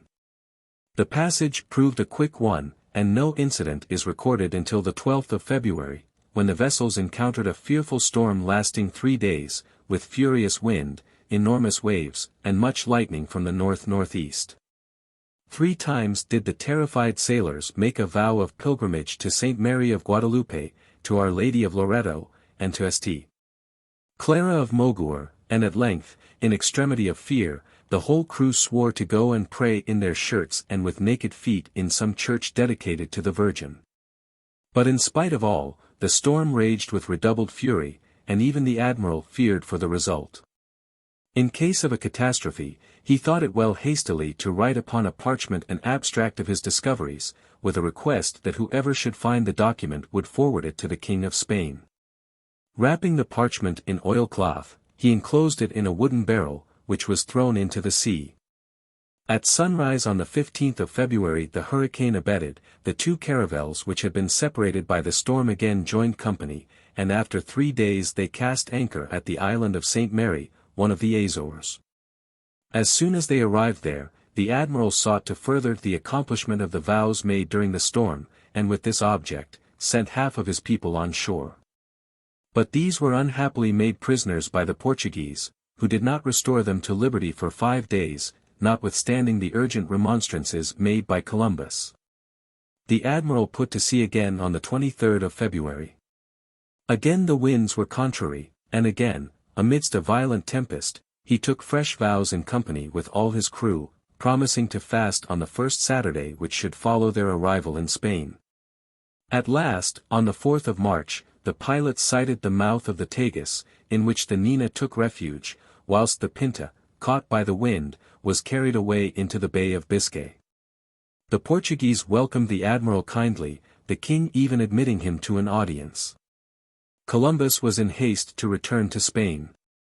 As soon as the weather permitted, the Nina again set sail, and at midday on the 15th of March, she cast anchor in the port of Palos, after 7 months and a half of navigation, during which Columbus had discovered the islands of San Salvador, Conception, Great Exuma, Long Island, the Mucaras, Cuba, and San Domingo.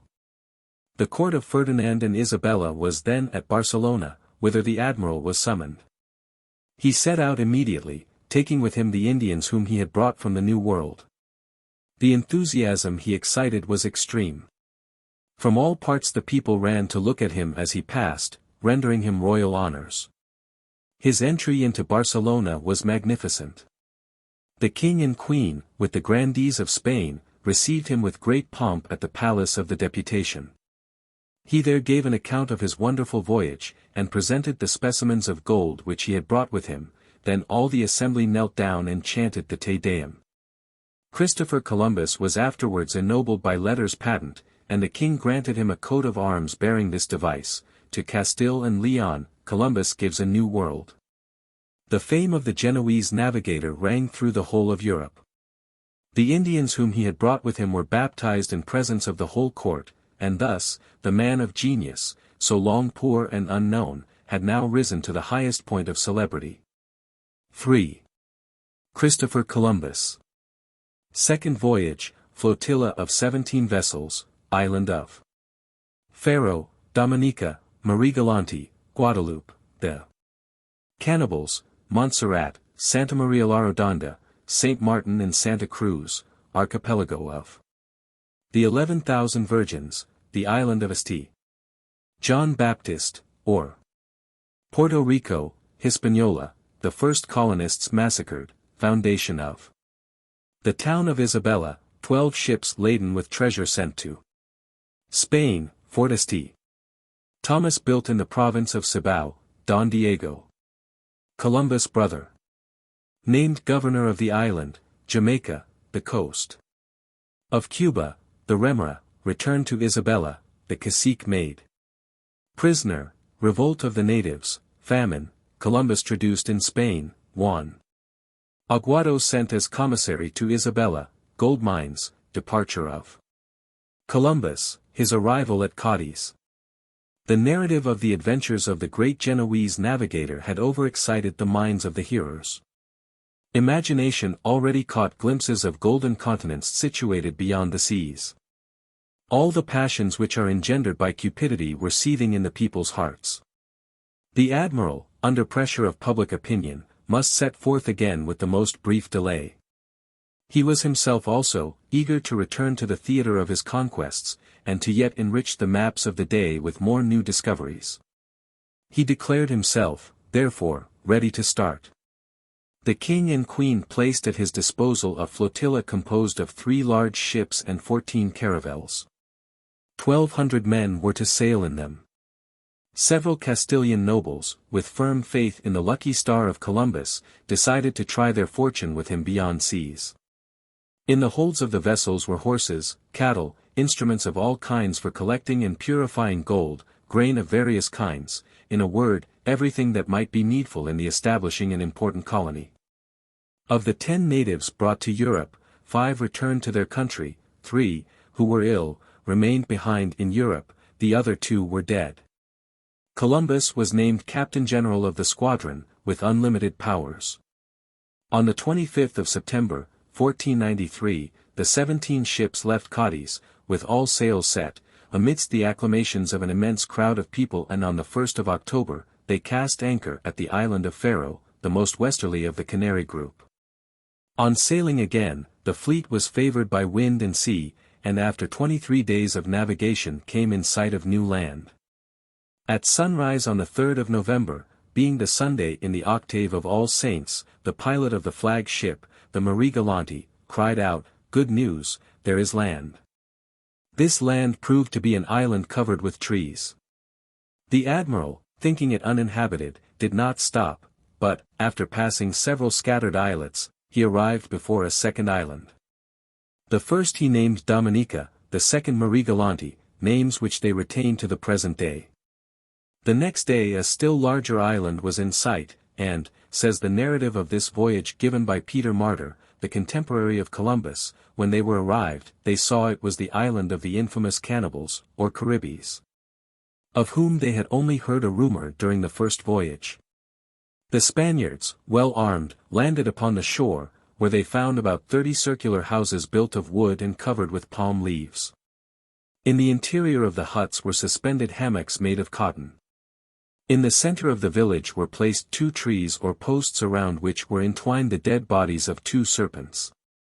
At the approach of the strangers the natives fled in haste, leaving behind them several prisoners whom they were preparing to devour. The sailors searched the houses, and found both leg and arm bones, heads so newly cut off that the blood was still moist, and other human remains, which left no doubt as to the food consumed by these Caribbees. This island, which, with its principal rivers, the admiral caused to be partially explored, was named Guadeloupe, on account of the resemblance it bore to one of the Spanish provinces. Some Indian women were carried off by the sailors, but, after having been kindly treated on board the admiral's ship, they were sent back to land. Columbus hoping that this conduct towards the females would induce the men of the place to come on board, but in this he was disappointed. The sailors find some recently severed heads.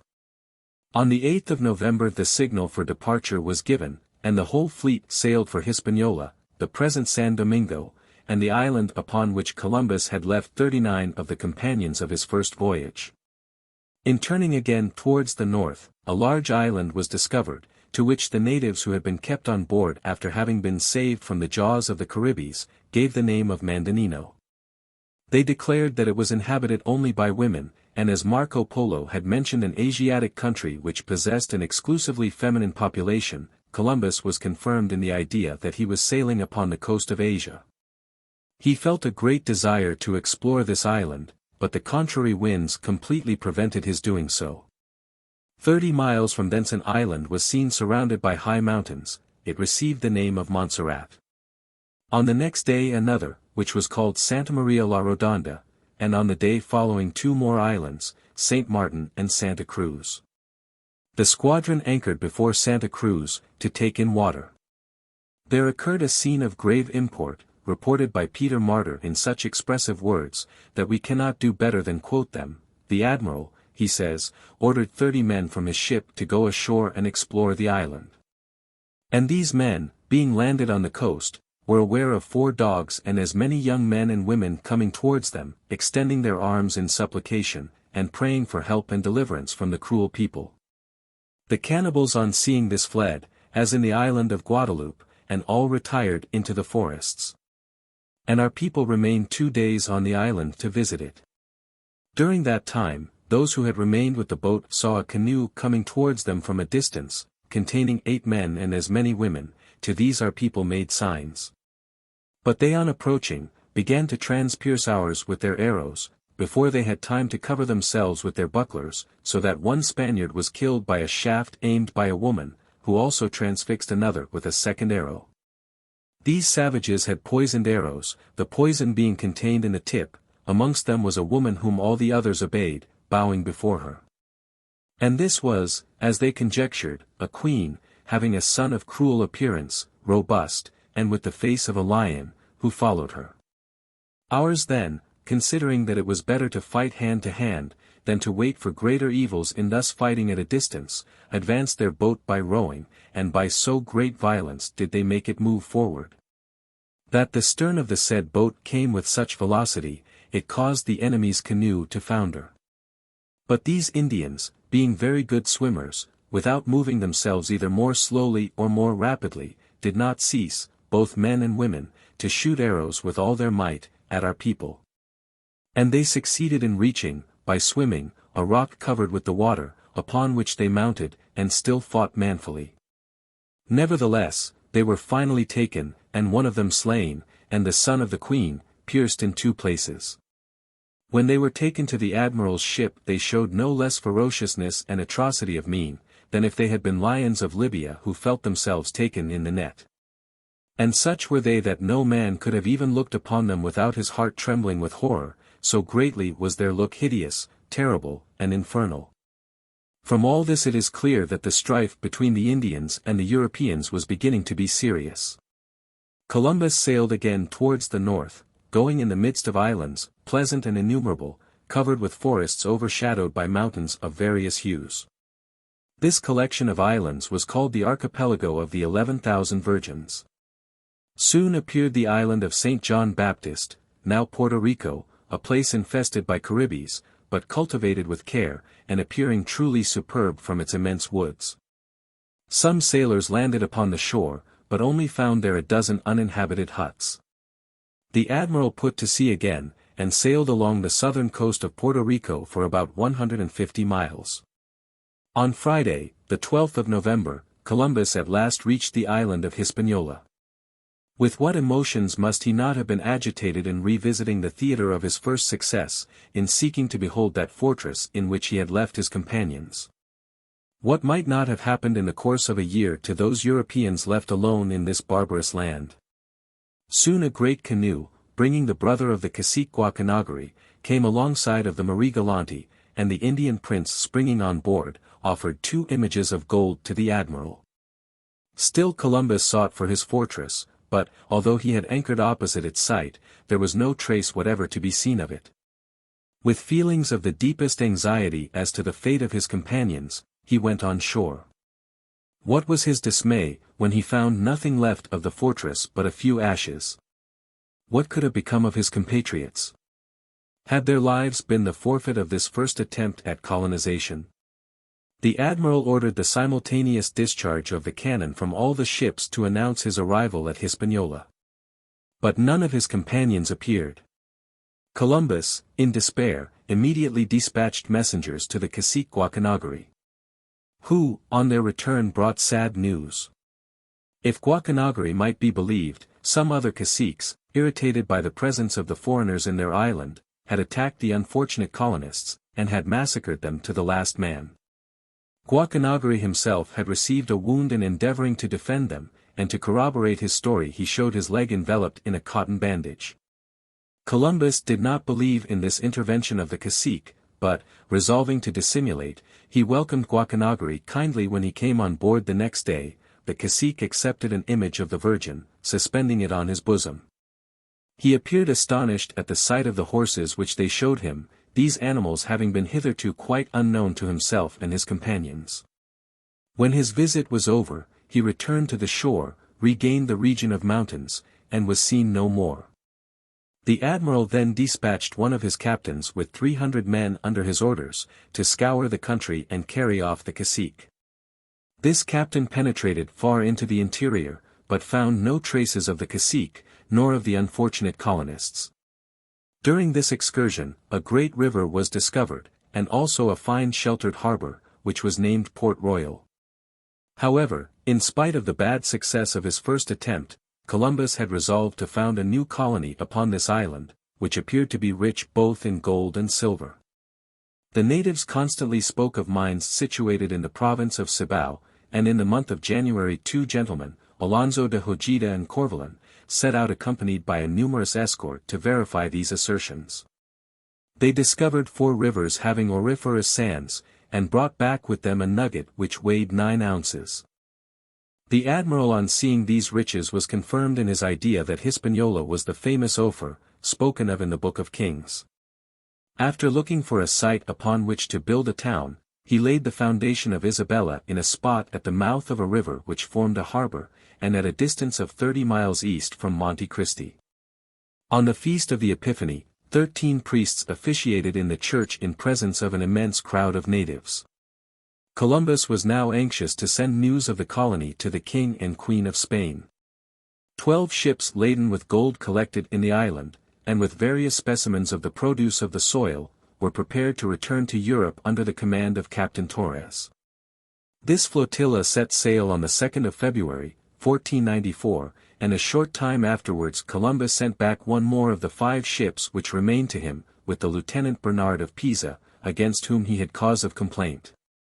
As soon as order was established in the colony of Isabella, the admiral, leaving his brother behind as governor, set out, accompanied by 500 men, to visit the mines of Cibao. The country they traversed seemed to be splendidly fertile. Vegetables came to perfection in 13 days, corn sown in February was in full ear in April, and each year yielded 2 abundant harvests. They crossed successively mountains and valleys, where often the pickaxe had to be used to clear a way over these still virgin lands. At last the Spaniards arrived at Cibao. There the admiral caused a fort to be constructed of wood and stone on a hill near the brink of a large river. It was surrounded with a deep ditch, and Columbus bestowed upon it the name of St. Thomas, in derision of some of his officers who were incredulous upon the subject of the gold mines. It ill became them to doubt, for from all parts the natives brought nuggets and gold dust, which they were eager to exchange for beads, and above all for the hawk's bells, of which the silvery sound excited them to dance. This country was not only a land of gold, it was also a country rich in spices and aromatic gums, the trees which bore them forming quite large forests. The Spaniards considered the conquest of this wealthy island a cause of unmixed congratulation. Columbus left 56 men to guard the fort of St. Thomas, under the command of Don Pedro de Margarita, while he returned to Isabella, towards the beginning of April, being much hindered on the road by excessive rain. On his arrival he found the infant colony in great disorder. Famine was threatening from the want of flour, which could not be obtained, for there were no mills. Both soldiers and workmen were exhausted with fatigue. Columbus sought to oblige the gentlemen to aid them, but these proud hidalgos, anxious as they were to conquer fortune, would not stoop to pick it up, and refused to perform any manual labor. The priests upholding them in this conduct, Columbus, who was forced to act with vigor, was obliged to place the churches under an interdict. He could not spare time to remain any longer at Isabella, but was in haste to make further discoveries. Therefore, having formed a council, composed of 3 gentlemen and the chief of the missionaries, under the presidency of Don Diego, to govern the colony, he set out on the 24th of April with 3 vessels, to complete the cycle of his discoveries. The flotilla sailing towards the south, a new island was soon discovered, which was called by the natives Jamaica. The highest point of the island was a mountain of which the side sloped gently down. The inhabitants appeared clever, and much given to the mechanical arts, but they were far from pacific in character, and several times opposed the landing of the Spaniards, who, however, repulsed them. And at length the savages were induced to conclude a treaty of alliance with the admiral. From Jamaica Columbus pushed his researches more towards the west. He imagined himself to be arrived at the point where the old geographers placed the golden region of the west, Chersonesus. Strong currents carried him towards Cuba, along whose coast he sailed for a distance of 666 miles. During this dangerous navigation amongst shallows and narrow passages, he named more than 700 islands, discovered a great number of harbors, and often entered into communication with the natives. Fishermen on the coast of Cuba. In the month of May, the lookout men on board the ships descried a large number of grassy islands, fertile and inhabited. Columbus, on approaching the shore, entered a river, of which the water was so warm that the hand could not remain in it, a fact evidently of exaggeration, and one which later researches have not authenticated. The fishermen of this coast employed a certain fish called the remora or sucking fish, which fulfilled for them the same office as the dog does for the hunter. This fish was of an unknown species, having a body like a great eel, and upon the back of his head a very tenacious skin, in fashion like a purse, wherewith to take the fishes. They keep this fish fastened by a cord to the boat, always in the water, for it cannot bear the look of the air. And when they see a fish or a turtle, which there are larger than great bucklers, then they loose the fish by slackening the rope. And when he feels himself at liberty, suddenly, and more rapidly than the flight of an arrow, he, the remora, assails the said fish or turtle, throws over him his skin in the manner of a purse, and holds his prey so firmly, be it fish or turtle, by the part visible beyond the shell, that none can wrest it from him, if he be not drawn to the surface of the water. The cord is therefore pulled up, and gathered in little by little, and no sooner does he see the splendor of the air, than incontinent he lets go of his prey. And the fishermen descend as far as is necessary to take the prey, and they put it on board the boat, and fasten the fish hunter with as much of rope as is necessary for him to regain his old position and place. Then, by means of another rope, they give him for reward a small piece of the flesh of his prey. The exploration of the coasts continued towards the west. The admiral visited several countries, in which abounded goslings, ducks, herons, and those dumb dogs which the natives eat, as we should kids, and which were probably either almigui or raccoons. As the ships advanced, the sandy channels became narrower and narrower, and navigation more and more difficult, but the admiral adhered to his resolution of continuing the exploration of these coasts. One day, he imagined he saw upon a point of land some men dressed in white, whom he took for brothers of the order of Santa Maria de la Merced. He sent some sailors to open communication with them, when it proved to be simply an optical illusion. These so-called monks turning out to be great tropical herons, to whom distance had lent the appearance of human beings. During the first days of June, Columbus was obliged to stop to repair the ships, of which the keels were much damaged by the shallow water on the coast. On the 7th day of the month he caused a solemn mass to be celebrated on the shore. During the service an old cacique arrived, who, the ceremony being over, offered the admiral some fruits. And then this native sovereign pronounced some words which the interpreters thus translated. It hath been told us after what manner thou hast invested and enveloped with thy power these lands, which were to you unknown. And how thy presence has caused great terror to the people and the inhabitants. But I hold it my duty to exhort and to warn thee that two roads present themselves before the souls, when they are separated from the bodies, the one filled with shadows and sadness destined for those who are harmful and hurtful to the human species. The other, pleasant and delightful, reserved for those who in their lifetime have loved peace and the repose of the people. Therefore, if thou rememberest that thou art mortal, and that the future retribution will be meted out according to the works of the present life, thou wilt take care to do harm to nobody. What philosopher of ancient or modern time could have spoken better or in sounder language?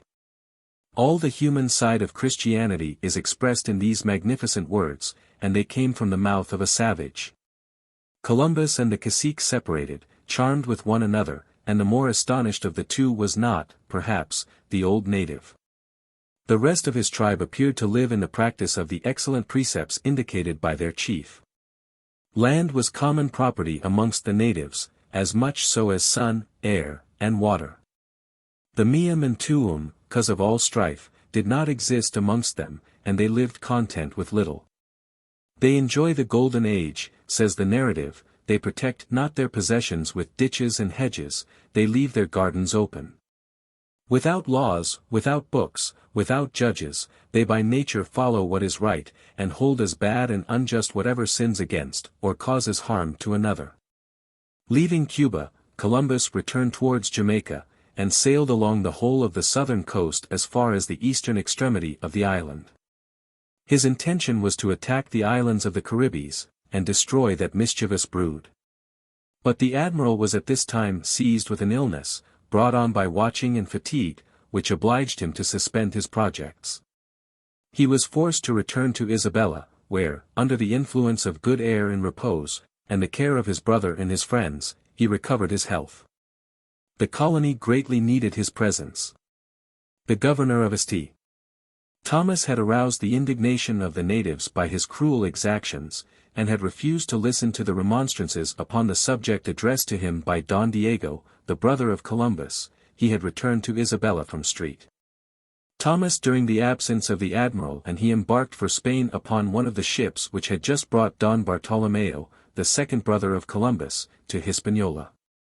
When the admiral regained his health he resolved to punish the cacique who had revolted against the governor of St. Thomas, feeling that it would be unwise to allow his authority, in the person of his delegates, to be set at naught. In the first place he sent 9 men well armed to take prisoner a bold cacique named Cayanabo.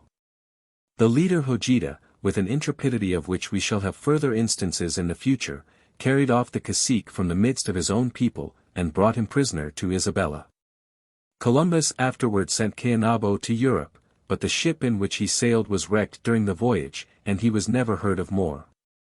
In the meantime, Antonio de Torres, sent by the King and Queen of Spain to compliment Columbus in their names, arrived at San Domingo with 4 vessels.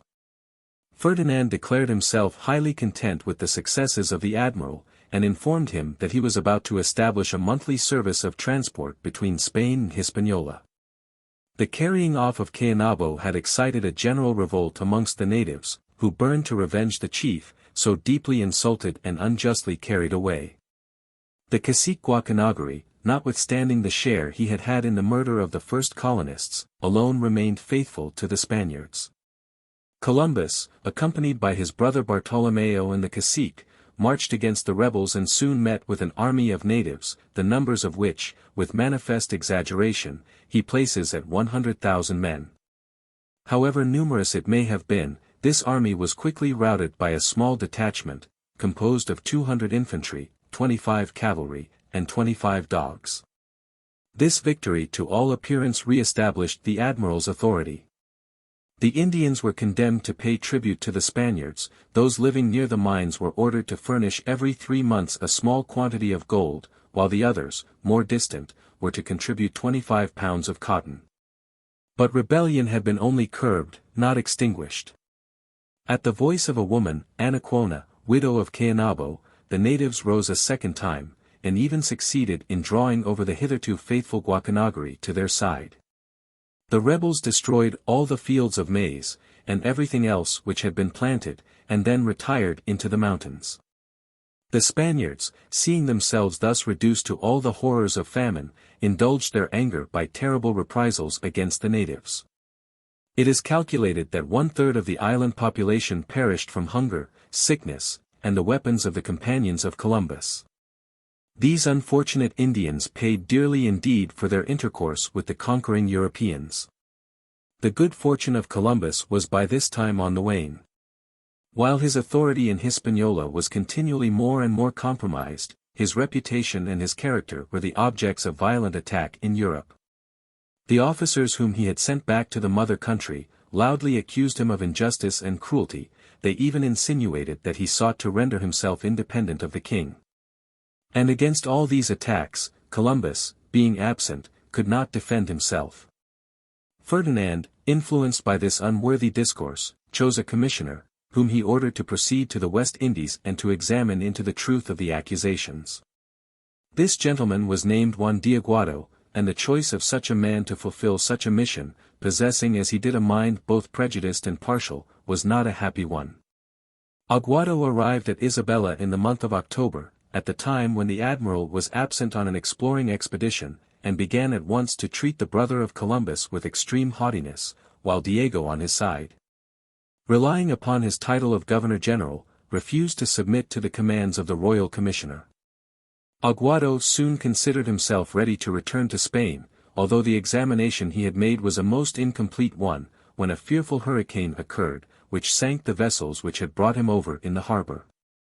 There now remained only 2 caravels at Hispaniola, but Columbus, who had returned to the colony, acting with a greatness of soul which cannot be too much admired, placed one of these ships at the disposal of the commissioner, with the proviso that he himself would embark in the other, to plead his cause in person before the king. So matters stood, when the news arriving of the discovery of fresh gold mines in Hispaniola, caused the admiral to put off his departure. Covetousness was a power strong enough to cut short all discussions. There was no longer any mention of the King of Spain, nor of the inquiry which he had ordered. Officers were sent off to the new auriferous ground, finding there nuggets of which some weighed as much as 20 ounces, and a lump of amber of the weight of 300 pounds. Columbus ordered 2 fortresses to be erected for the protection of the miners, one on the boundary of the province of Cibao, the other upon the banks of the river Haina. Having taken this precaution, he set out for Europe, full of eagerness to justify himself. The 2 caravels sailed from the harbor of St. Isabella on the 10th of March, 1496. On board of the admiral's ship were 225 persons and 30 Indians. On the 9th of April he touched at Marigalante, and on the 10th at Guadalupe, to take in water. Here there occurred a sharp skirmish with the natives. On the 20th he left this inhospitable island, and for a whole month he had to contend with contrary winds. On the 11th of June land was sighted in Europe, and on the next day the caravels entered the harbor of Cadiz. This second return of the great navigator was not welcomed, as the first had been, by the acclamations of the populace. To enthusiasm had succeeded coldness and envy, the companions even of the admiral took part against him. Discouraged as they were, with illusions destroyed, and not bringing back that wealth, for the acquisition of which they had encountered so many dangers, and submitted to so much fatigue, they became unjust. And forgot that it was not the fault of Columbus if the mines hitherto worked had been a source of expense rather than of profit. However, the admiral was received at court with a certain measure of favor, the narrative of his second voyage doing much to reinstate him in public opinion. And who could deny that during that expedition he had discovered the islands of Dominica, Marigalante, Guadalupe, Montserrat, Santa Maria, Santa Cruz, Puerto Rico, Jamaica? Had he not also carried out a new survey of Cuba and San Domingo? Columbus fought bravely against his adversaries, even employing against them the weapon of irony. To those who denied the merit of his discoveries, he proposed the experiment of making an egg remain upright while resting upon one end, and when they could not succeed in doing this, the admiral, breaking the top of the shell, made the egg stand upon the broken part. "You had not thought of that," said he, "but behold. It is done." 4. Christopher Columbus. Third voyage, Madeira, Santiago and the Cape Verde. Archipelago, Trinidad, first sight of the American coast in Venezuela, beyond the Orinoco. Now the province of Cumana, Gulf of Paria, the Gardens, Tobago, Grenada, Margarita, Cabaga, Hispaniola during the absence of Columbus, foundation of the town of San Domingo, arrival of Columbus, insubordination in the colony, complaints in Spain, Bovadilla sent by the king to inquire into the conduct of Columbus, Columbus sent to Europe in fetters with his two brothers, his appearance before Ferdinand and Isabella, renewal of royal favor. Columbus had not yet given up the hope of pursuing his conquests on the further side of the Atlantic Ocean. No fatigue, no injustice from his fellow men could stop him. After having triumphed, although not without difficulty, over the malice of his enemies, he succeeded in organizing a third expedition under the auspices of the Spanish government. The king granted him 8 vessels, 40 cavalry soldiers, and 100 infantry, 60 sailors, 20 miners, 50 laborers, 20 workmen of various trades, 30 women, some doctors, and even some musicians. The admiral obtained the concession besides, that all the punishments in use in Spain should be changed into transportation to the islands. He was thus the precursor of the English in the intelligent idea of peopling new colonies with convicts, whom labor was to reform. Embarkation of Christopher Columbus. Columbus put to sea on the 30th of May, 1498, although he was still suffering from gout, and from the various mental trials which he had experienced since his return. Before starting, he learnt that a French fleet was lying in wait off Cape St. Vincent, with the purpose of hindering the expedition. To avoid it, Columbus made for Madeira, and anchored there. From that island he dispatched all his vessels, except 3, to Hispaniola under the command of the captains Pedro de Arana, Alonso Sanchez of Caraballo, and one Antonio Columbus, one of his own relations, while he, with a large ship and 2 caravels, bore down to the south with the intention of crossing the equator, and seeking for more southern countries, which, according to the general opinion, must be even richer in all kinds of productions. On the 27th of June the small flotilla touched at the islands of Cel and of Santiago, which form part of the Cape Verde group. It sailed again on the 4th of July, and made 360 miles to the southwest, experiencing long calms and intense heat. On arriving abreast of Sierra Leone, it steered due west, and at midday on the 31st of July, one of the sailors raised the cry of land. It was an island situated at the northeastern extremity of South America, and very near the coast. The admiral gave it the name of Trinidad, and all the crews chanted the Salve Regina in sign of thankfulness. On the morrow, the 1st of August, at 15 miles from the part of the land which had been first seen, the 3 vessels were moored near to the point of Alcatraz, and the admiral sent some of his sailors ashore to obtain water and wood. The coast appeared to be uninhabited, but numerous footprints of animals were observed, made, as was thought, by goats. On the 2nd of August a long canoe, manned by 24 natives, came towards the ships. These Indians, tall of stature, and paler in color than those of Hispaniola, wore upon the head a turban formed of a cotton scarf of brilliant colors, and a small skirt of the same material around the body. The Spaniards endeavored to entice them on board, by showing them mirrors and glass trinkets, the sailors even executing lively dances, in the hope of inspiring them with confidence. But the savages, taking fright at the sound of a tambourine, which seemed to them a sign of hostility, discharged a flight of arrows, and directed their canoe towards one of the caravels, whose pilot endeavored to reassure them by steering towards them.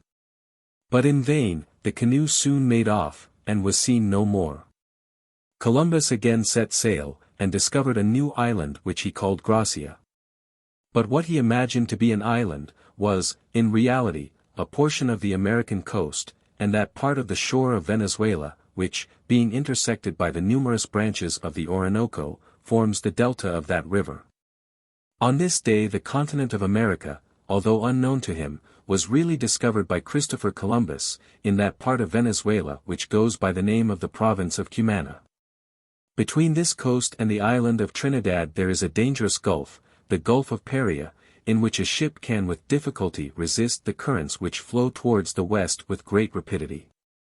The admiral, who believed himself to be in the open sea, was exposed to great peril in this gulf, where the rivers, falling into the sea from the continent, and being swollen at that time by an accidental flood, poured great masses of water upon the ships.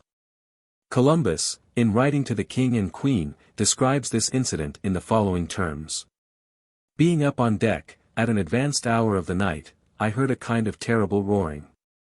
I tried to see through the darkness, and all at once I beheld a sea like a hill, as high as the ship, advancing slowly from the south towards my vessels. Opposing this great wave was a current, which met it with a frightful noise. I had no doubt then that we should be engulfed, and even now the remembrance causes me a feeling of horror.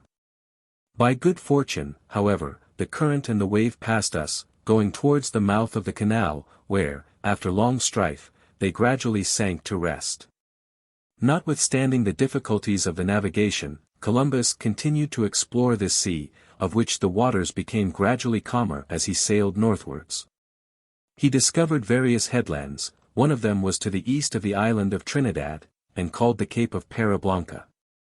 Another was on the west of the promontory of Paria, and named Cape Lapa. Several harbors were also noticed, amongst others one situated at the mouth of the Orinoco, to which was given the name of the Port of Monkeys. Columbus landed on the shore, west of Point Cumana, and received a kindly welcome from the numerous inhabitants. Towards the west, beyond the point of Alcatraz, the country was magnificent, and there, according to the natives, much gold and pearls were to be obtained. Here the admiral would gladly have remained for some time if he could have found a safe anchorage. But as this was impossible, he felt it best to make for Port Isabella, especially as his crews were worn down by fatigue, and his own health much affected, besides the sufferings he experienced from the bad state of his eyesight. So he sailed onwards along the Venezuelan coast, making friends as far as possible with the natives. These Indians were agreeable in feature, and of magnificent physique. Their dwellings displayed a certain amount of taste, their houses being built with facades in front, and containing articles of furniture ingeniously made. The natives wore plates of gold as ornaments upon their necks. As to the country, it was superb, the rivers, the mountains, the immense forests made it a real land of delight. So the admiral gave this beautiful country the name of Gracia, and by many arguments he tried to prove that in this spot was situated that terrestrial paradise once inhabited by Adam and Eve, being the cradle of the whole human race. To explain to a certain degree this idea of the great navigator, we must not forget that he imagined himself all this time to be on the shores of Asia. This spot which delighted him so much, he called the Gardens. On the 23rd of August, after having at the expense of much danger and fatigue, overcome the perils of this bay, Columbus issued from the Gulf of Paria by the narrow strait to which he gave the name, retained to this day, of the Dragon's Mouth. Arrived in the open sea, the Spaniards discovered the island of Tobago situated to the northeast of Trinidad, and then, more to the north, the island of Conception, now known as Grenada. They next steered to the southwest and returned towards the American coast. After sailing along which for 120 miles, they discovered, on the 25th of August, the populous island of Margarita, and afterwards the island of Cabaga, situated very close to the mainland. At this place the natives had established a pearl fishery, and busied themselves in collecting this valuable product. Columbus sent a boat on shore, when a very profitable traffic was carried on, the natives giving in exchange for broken pottery or hawk's bells, pounds weight of pearls, some of which were very large and of the finest water. Pearl fishers. The admiral stopped at this point of his discoveries. The temptation was strong to explore this country, but both officers and crews were exhausted. Orders were therefore given to start for San Domingo, where matters of the gravest moment demanded the presence of Columbus. Before his departure from Hispaniola he had authorized his brother to lay the foundations of a new town. With this end Don Bartolomeo had explored the different portions of the island, and having discovered at the distance of 150 miles from Isabella a magnificent harbor at the mouth of a fine river, he there marked out the first streets of a town which became later on the city of San Domingo. Here Don Bartolomeo fixed his residence, while Don Diego remained as governor of Isabella. By this arrangement Columbus' two brothers had the whole administration of the colony in their hands. But there were many malcontents who were ready to revolt against their authority, and it was while this bad spirit was abroad that the admiral arrived at San Domingo. He approved of all that his brothers had done, their administration having been in fact, marked by great wisdom, and he published a proclamation recalling to their obedience the Spaniards who had revolted. On the 18th of October he dispatched 5 ships to Spain, and with them an officer commissioned to inform the king of the new discoveries, and of the state of the colony, endangered by the fomenters of disorder. Meanwhile, the affairs of Columbus had taken a bad turn in Europe. Since his departure calumnies against himself and his brothers had been ever on the increase. Some rebels who had been expelled the colony, denounced the encroaching dynasty of the Columbus family, thus exciting the jealousy of a vain and ungrateful monarch. Even the Queen, until now the constant patroness of the Genoese navigator, was indignant at the arrival on board the vessels of 300 Indians who had been torn from their country, and who were treated as slaves. Isabella did not know that this abuse of power had been carried out unknown to Columbus and during his absence. He was held responsible for it, and to inquire into his conduct, the court sent to Hispaniola a commander of the Order of Calatrava, named Francis de Bovadilla, to whom were given the titles of Governor-General, and Intendant of Justice. He was in reality meant to supersede Columbus. Bovadilla, invested with discretionary powers, set out with 2 caravels towards the end of June, 1500.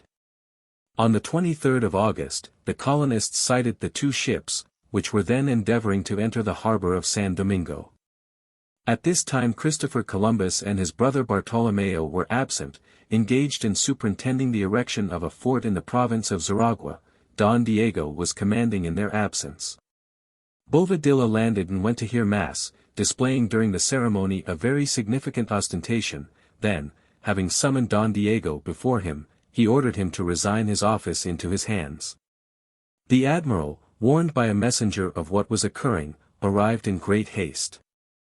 He examined the letters patent brought by Bovadilla, and having read them, he declared his willingness to recognize him as Intendant of Justice, but not as Governor-General of the colony.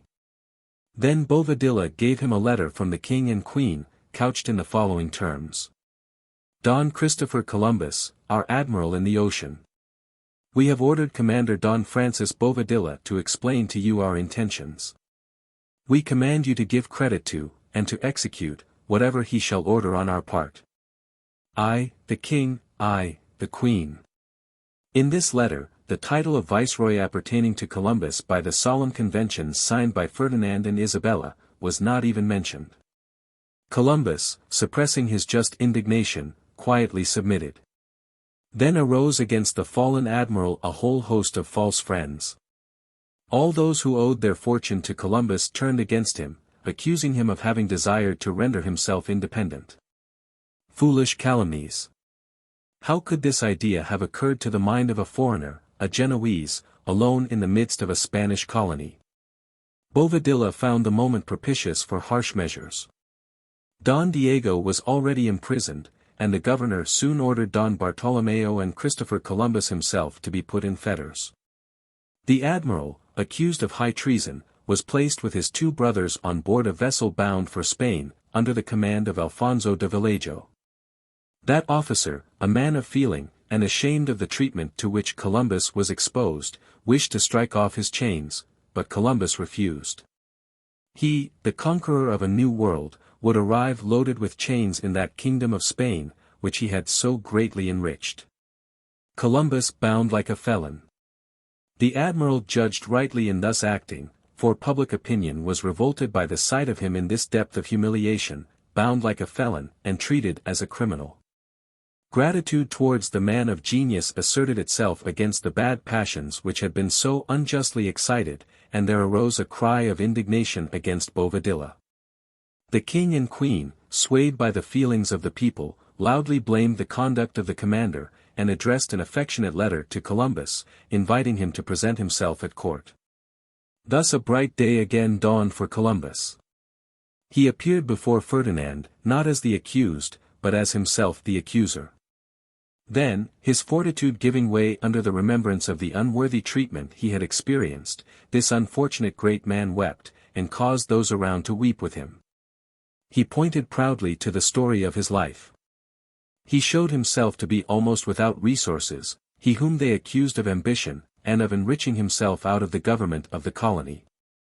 Verily, the man who had made the discovery of a world, did not possess a roof to shelter his own head. Isabella, ever good and compassionate, wept in company with the old sailor, and for some time could not make him any answer, so choked was she with her tears. At length she was able to utter some affectionate words. In assuring Columbus of her protection, she promised to avenge him of his enemies. She excused the bad choice they had made in sending this Bovadilla to the islands, and she declared he should expiate his guilt by an exemplary punishment. In addition, she desired the admiral to allow some time to elapse before returning to his government, in order that the minds prejudiced against him might return to sentiments of honor and justice. The mind of Christopher Columbus was calmed by the gracious words of the Queen. He showed himself content with his reception, and admitted the necessity of the delay enjoined upon him by Isabella. The chief wish of his heart was again to serve his adopted country and its sovereigns, and he sketched out grand designs of what still remained to be attempted in the way of discovery. His third voyage, in spite of its short duration, had not been without fruit, but had enriched the map with such new names as Trinidad, the Gulf of Paria, the coast of Cumana, the islands of Tobago, of Grenada, of Margarita, and of Cabaga. V. Christopher Columbus. Fourth voyage, a flotilla of 4 vessels, Canary Islands, Martinique, Dominica, Santa Cruz, Puerto Rico, Hispaniola, Jamaica, Cayman Island, Pinos Island, Island of Guanaja, Cape Honduras, the American coast of Truxillo on the Gulf of Darien, the Limonar Islands, Huerta, the coast of Veragua, Auriferous Strata, revolt of the natives, the dream of Columbus, Portobello, the Mulatas, putting into port at Jamaica, distress, revolt of the Spaniards against Columbus, lunar eclipse, arrival of Columbus at Hispaniola, return of Columbus to Spain, his death. On the 20th of March, 1506. Christopher Columbus saw himself now reinstated in favor, as he deserved to be, at the court of Ferdinand and Isabella. Perhaps the king may have still evinced a certain degree of coldness towards him, but the queen was his avowed and enthusiastic protectress. His official title as viceroy had not, however, been restored to him, but the admiral, with his usual magnanimity, did not demand it. He had the satisfaction of seeing Bovadilla deposed, partly for his abuse of power, and partly because his conduct towards the Indians had become atrocious. His inhuman proceedings towards them being pushed to such a length, that under his administration the native population of Hispaniola, sensibly decreased. During this time the island began to fulfill the hopes of Columbus, who had prophesied that in 3 years the crown would derive from it a revenue of 60 millions. Gold was obtained in abundance from the best worked mines. A slave had dug up on the banks of the Haina, a mass, equal in weight to 3,600 golden crowns. It was easy to foresee that the new colonies would yield incalculable riches. The admiral, who could not bear to remain inactive, earnestly demanded to be sent on a 4th voyage, although he was by this time 66 years of age. In support of his request he adduced some very plausible reasons. 1 year before the return of Columbus, the Portuguese navigator, Vasco da Gama, had returned from the Indies, after having doubled the Cape of Good Hope. Columbus felt certain that by sailing to India by the much safer and shorter western route, the Spaniards might enter into profitable competition with the Portuguese traders. He constantly maintained, believing as he did that he had been alongside the Asiatic territory, that the islands and continents discovered by him were only separated by a strait from the Moluccas. He therefore wished, without even returning to Hispaniola and the colonies already settled, to direct his course at once to the Indies. It is evident that the ex-viceroy had again become the hardy navigator of his earlier years. The king agreed to the admiral's request, and placed him in command of a flotilla composed of 4 vessels, the Santiago, Gallego, Vizcaino, and the Caravel, as admiral's galley. These ships were of small tonnage, the largest being only of 70 tons, and the smallest of 50, they were in fact, little better than coasting vessels. Columbus left Cadiz on the 9th of May, 1502, with crews numbering in all 150 men.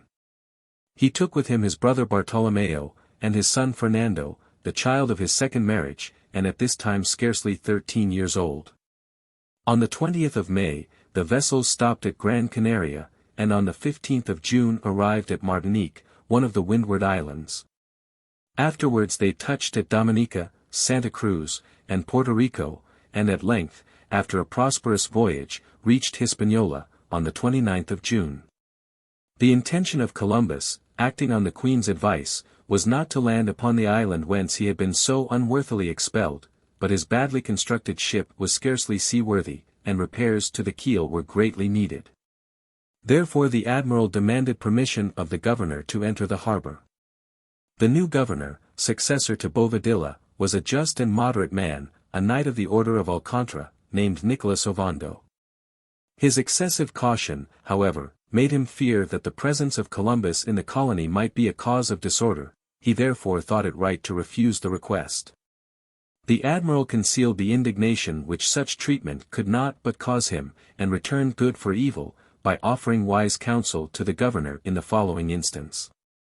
The fleet which was to take Bovadilla back to Europe, and to bear with it, besides the enormous lump of gold already mentioned, other treasures of great value, was ready to put to sea.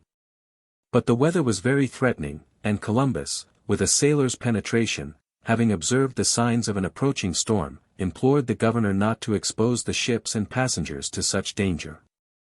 Ovando would not listen to the advice, and the ships put to sea. Scarcely had they reached the eastern point of the island before a terrible hurricane arose, causing 21 of the ships to founder with all on board.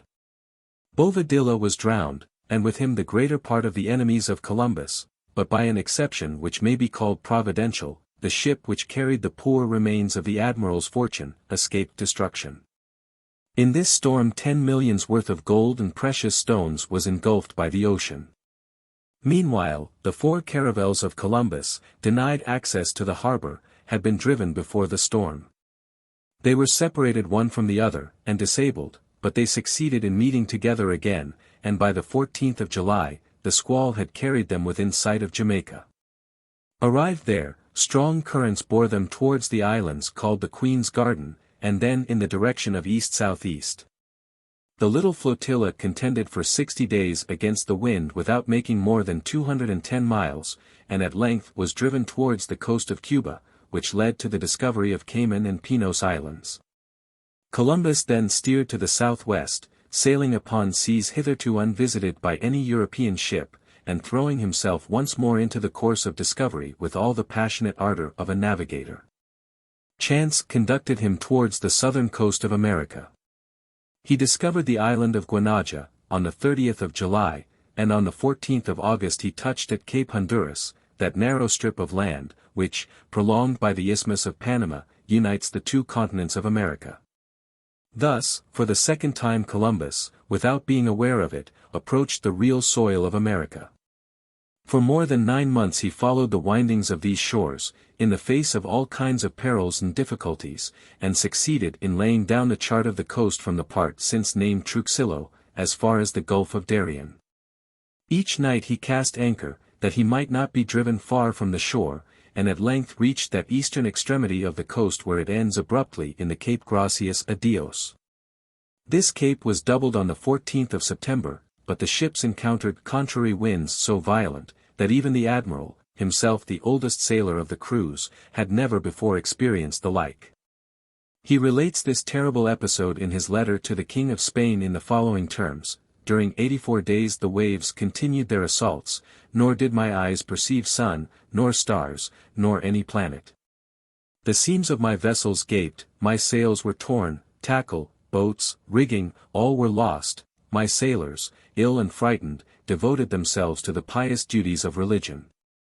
No one failed to promise pilgrimages, and all confessed to each other, thinking that each moment might prove their last. I have seen many tempests, but never have I experienced any of such duration and violence. Many of my men who passed for intrepid sailors, lost courage. But that which broke my heart, was the pain of my son, whose tender age added to my despair, and whom I saw the prey of greater suffering, greater torments, than fell to the lot of any one amongst us. But it was doubtless no other than God, who bestowed upon him such energy, that it was he alone who animated the courage, and reawakened the patience of the sailors under their severe toil. In a word, looking upon him, one might have fancied him a sailor who had grown old in contending with storms, an astonishing fact, almost incredible, but one which awakened some gleam of joy amidst the sorrows which overwhelmed me. I was ill, and several times I thought my last hour was near. To complete my misery comes the thought that 20 years of service, of fatigues and perils, have brought me no profit, and I find myself today unpossessed of even a roof to shelter me in Spain, and forced to betake myself to an inn when I would obtain repose or food. And when there I often find myself unable to pay my reckoning." Do not these lines indicate clearly the intensity of sorrow which overwhelmed the soul of Columbus? In the midst of such dangers and anxieties, how could he preserve the energy needful to command an expedition? Throughout the duration of the storm, the ships had been following the line of coast which successively bears the names of Honduras, Mosquito, Nicaragua, Costa Rica, Veragua, and Panama. The 12 Limonar Islands being also discovered at this time, and at last, on the 25th of September, Columbus cast anchor between the small island of Huerta and the continent. On the 5th of October he again set sail, and after having taken the bearings of the Bay of Almirante, he anchored opposite to the village of Carias. There he remained until the 15th of October, the repairs of the vessels meanwhile going actively forward. Columbus now believed himself to be arrived near the mouth of the Ganges, and from the natives speaking of a certain province of Sagare, which was surrounded by the sea, he felt himself confirmed in this opinion. They declared that it was a country containing rich gold mines, of which the most important was situated 75 miles to the south. When the admiral again set sail, he followed the wooded coast of Veragua, where the Indians appeared to be very wild. On the 26th of November, the flotilla entered the harbor of El Retreat, which is now the port of Escribanos. The ships battered by the winds, were now in a most miserable plight. It was absolutely necessary to repair the damage they had sustained, and for this purpose to prolong the stay at El Retreat. Upon quitting this harbor Columbus was met by a storm even more dreadful than those which had preceded it. During 9 days, he says, I remained without hope of being saved. Never did any man see a more violent or terrible sea. It was covered with foam, the wind permitted no ships to advance, nor to steer towards any cape. I was kept in that sea, of which the waves seemed to be of blood, and the surges boiled as though heated by fire. Never have I seen so appalling an aspect of the heavens, on fire during one whole day and night like a furnace. They sent forth thunder and flame incessantly, and I feared each moment that the masts and sails would be carried away. The growling of the thunder was so horrible that it appeared sufficient to crush our vessels, and during the whole time the rain fell with such violence that one could scarcely call it rain, but rather a second deluge. My sailors, overcome by so much trouble and suffering, prayed for death as putting a term to their miseries. My ships opened in all directions, and boats, anchors, ropes, and sails were once again lost. During this long and painful navigation, the admiral had sailed 1,050 miles. His crews were by this time quite exhausted. He was therefore obliged to turn back and to regain the river of Veragua, but not being able to find safe shelter there for his ships, he went a short distance off to the mouth of Bethlehem River, now called the Ebra. in which he cast anchor on the feast of the Epiphany in the year 1503. On the morrow the tempest was again renewed, and on the 24th of January, a sudden increase of water in the river caused the cables which held the ships to snap, and the vessels were only saved with great trouble. In spite of all this, the admiral, who never forgot the principal object of his mission in these new countries, had succeeded in establishing regular intercourse with the natives. The cacique of Bethlehem showed a friendly disposition, and pointed out a country 15 miles inland, where he said the gold mines were very rich. On the 6th of February, Columbus dispatched a force of 70 men to the spot indicated, under the command of his brother Bartolomeo. After traveling through a very undulating country, watered by rivers so winding that one of them had to be crossed 39 times, the Spaniards arrived at the auriferous tracts. They were immense, and extended quite out of sight. Gold was so abundant that one man alone could collect enough of it in 10 days to fill a measure. In 4 hours, Bartolomeo and his men had picked up gold to an enormous amount. They returned to the admiral, who, when he heard their narrative, resolved to settle upon this coast, and to have some wooden barracks constructed. Gold mines in Cuba. From an old print. The mines of this region were indeed of incomparable richness, they appeared to be inexhaustible, and quite made Columbus forget Cuba and San Domingo. His letter to King Ferdinand evinces his enthusiasm on the subject. One may feel some astonishment at reading the following sentiment from the pen of this great man, one indeed which is neither that of a philosopher nor of a Christian. Gold! Gold! Excellent thing! It is from gold that spring riches. It is by means of gold that everything in the world is done, and its power suffices often to place souls in paradise. The Spaniards set to work with ardor to store up this gold in their ships. Hitherto the relations with the natives had been peaceable, although these people were of fierce disposition. But after a time the cacique, irritated by the usurpation of the foreigners, resolved to murder them and burn their dwellings. One day the natives suddenly attacked the Spaniards in considerable force, and a very severe battle ensued, ending in the repulse of the Indians. The cacique had been taken prisoner with all his family, but he succeeded with his children in escaping from custody, and took refuge in the mountains in company with a great number of his followers. In the month of April, a considerable troop of the natives again attacked the Spaniards, who exterminated a large proportion of them. Meanwhile, the health of Columbus became more and more enfeebled. The wind failed him for quitting the harbor, and he was in despair. One day, exhausted by fatigue, he fell asleep, and heard a pitying voice which addressed him as follows, words which shall be given verbatim. For they bear the imprint of that kind of ecstatic religious fervor which gives a finishing touch to the picture of the great navigator. O foolish man! Why such unwillingness to believe in and to serve thy God, the God of the universe? What did he more for Moses his servant, and for David? Since thy birth, has he not had for thee the most tender solicitude? And when he saw thee of an age in which his designs for thee could be matured, has he not made thy name resound gloriously through the world? Has he not bestowed upon thee the Indies, the richest part of the earth?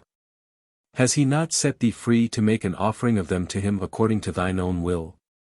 Who but he has lent thee the means of executing his designs? Bounds were placed at the entrance of the ocean. They were formed of chains which could not be broken through. To thee were given the keys. Thy power was recognized in distant lands, and thy glory was proclaimed by all Christians. Did God even show himself more favorable to the people of Israel, when he rescued them from Egypt? Did he favor David more, when from a shepherd boy he made him king of Judah? Turn to him, confessing thy fault, for his compassion is infinite. Thine old age will prove no obstacle in the great actions which await thee, he holds in his hands a heritage the most brilliant. Was not Abraham 100 years old, and had not Sarah already passed the flower of her youth when Isaac was born? Thou seekest an uncertain help. Answer me, who has exposed thee so often to so many dangers? Is it God, or the world? God never withholds the blessings promised to his servants.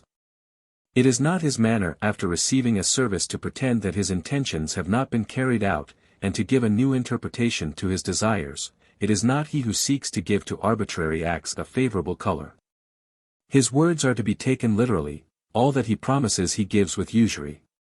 Thus does he ever. I have told thee all that the Creator has done for thee. At this very moment he is showing thee the prize and the reward of the perils and sufferings to which thou hast been exposed in the service of thy fellow men. And I listened to this voice, overcome though I were with suffering.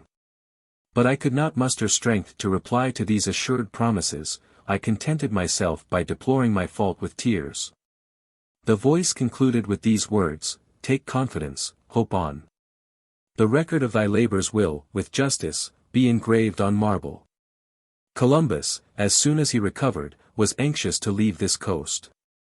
He had desired to found a colony here, but his crews were not sufficiently numerous to justify the risk of leaving a part of them on land. The 4 caravels were full of wormholes, and one of them had to be left behind at Bethlehem. On Easter Day the admiral put to sea, but scarcely had he gone 90 miles before a leak was discovered in one of the ships. It was necessary to steer for the coast with all speed, and happily Portobello was reached in safety, where the ship was abandoned, her injuries being irreparable. The flotilla consisted now of but 2 caravels, without boats, almost without provisions, and with 7,000 miles of ocean to traverse. It sailed along the coast, passed the port of El Retreat, discovered the group of islands called the Mulatas, and at length entered the Gulf of Darien. This was the farthest point east reached by Columbus. On the 1st of May the admiral steered for Hispaniola. By the 10th he was in sight of the Cayman Islands, but he found it impossible to make head against the winds which drove him to the northwest nearly as far as Cuba. There, while in shallow water, he encountered a storm, during which anchors and sails were carried away, and the 2 ships came into collision during the night. The hurricane then drove them southwards, and the admiral at length reached Jamaica with his shattered vessels, casting anchor on the 23rd of June in the harbor of San Gloria, now called the Bay of Don Christopher. Columbus wished to have gone to Hispaniola, where he would have found the stores needful for revictualling the ships, resources which were absolutely wanting in Jamaica. But his 2 caravels, full of wormholes, like to be hives, could not without danger attempt the 90 miles voyage. The question now arose, how to send a message to Ovando, the governor of Hispaniola. The admiral is obliged to run the caravels aground. The caravels let in water in every direction, and the admiral was obliged to run them aground. He then tried to organize a life in common upon shore. The Indians at first gave him assistance, and furnished the crews with the provisions of which they were in need, but the miserable and much-tried sailors showed resentment against the admiral. They were ready for revolt, while the unfortunate Columbus, exhausted by illness, was confined to a bed of pain. It was in these trying circumstances that 2 brave officers, Mendez and Fieschi, proposed to the admiral to attempt to cross from Jamaica to Hispaniola in Indian canoes. This was in reality a voyage of 600 miles, for it was necessary to row along the coast as far as the port where the colony was established. But these courageous officers were ready to face every peril, when it was a question of saving their companions. Columbus, appreciating the boldness of a proposal, which under other circumstances he would himself have been the first to make, gave the required permission to Mendez and Fieschi, who set out, while he, without ships, almost without provisions, remained with his crew upon this uncultivated island. Indian boats. From an old print. Soon the misery of the shipwrecked people, for so we may fairly call them, became so great that a revolt ensued. The admiral's companions, blinded by their sufferings, imagined that their chief dared not return to the harbor in Hispaniola, to which Ovando had already denied him entrance. They thought this proscription applied to them equally with the admiral, and said among themselves that the governor, in excluding the flotilla from the harbors of the colony, must have acted under orders from the king. These absurd reasonings irritated minds already badly disposed, and at length on the 2nd of January, 1504, 2 brothers named Porus, one the captain of one of the caravels and the other the military treasurer, placed themselves at the head of the malcontents. Their wish was to return to Europe, and they rushed towards the admiral's tent, crying, "Castile! Castile. Columbus was ill and in bed. His brother and his son threw themselves between him and the mutineers to defend him. At the sight of the aged admiral, the rebels stopped, and their violence abated, but they would not listen to the admiral's remonstrances and counsels. They did not understand that nothing could save them but general concord, and each, in unselfish forgetfulness, working for the public good. No. Their decision was taken to quit the island, no matter by what means. Porus and his followers ran down to the shore, took possession of the canoes of the natives, and steered for the eastern extremity of the island. Arrived there, with no respect left for anything, and drunk with fury, they pillaged the Indians' dwellings, thus rendering the admiral responsible for their deeds of violence, and they dragged some unfortunate natives on board of the canoes which they had stolen. Porus and his companions continued their navigation, but when several leagues from shore, they were struck by a gust of wind which placed them in peril. With the object of lightening the canoes, they threw their prisoners overboard. After this barbarous execution, the canoes endeavored, following the example of Mendez and Fieschi, to gain the island of Hispaniola, but in vain, they were continually thrown back upon the coasts of Jamaica. Meanwhile the admiral, left alone with his friends and the sick, succeeded in establishing order in his little world, but the distress increased, and famine threatened. The natives wearied of providing food for these foreigners, whose sojourn upon their island was so prolonged. Besides, they had seen the Spaniards fighting amongst themselves, a sight which had much destroyed their prestige, and convinced the Indians that these Europeans were nothing more than ordinary mortals. Thus, they no longer respected nor feared them.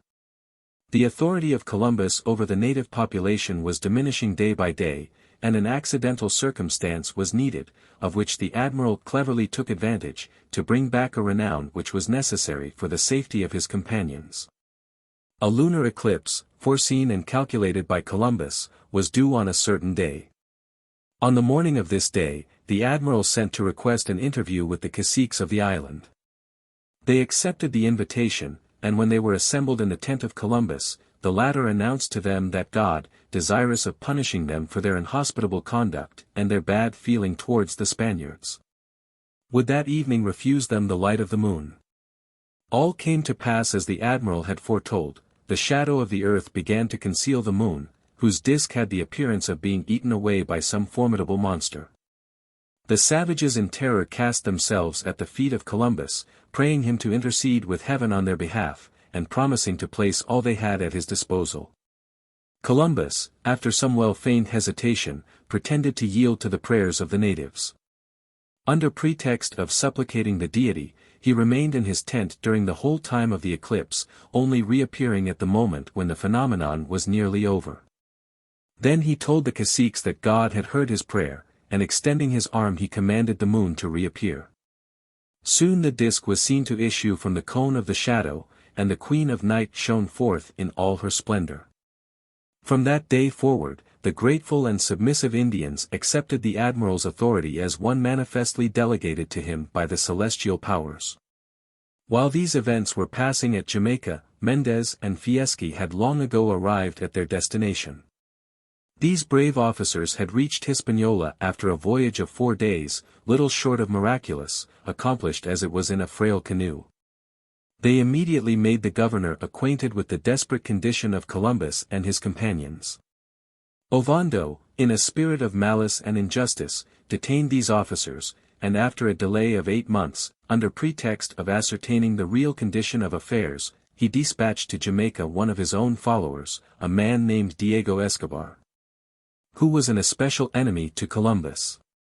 Escobar, on his arrival at Jamaica, would not communicate with Columbus. He did not even land, but contented himself with putting on shore, for the use of the distressed crews, a side of pork and a barrel of wine.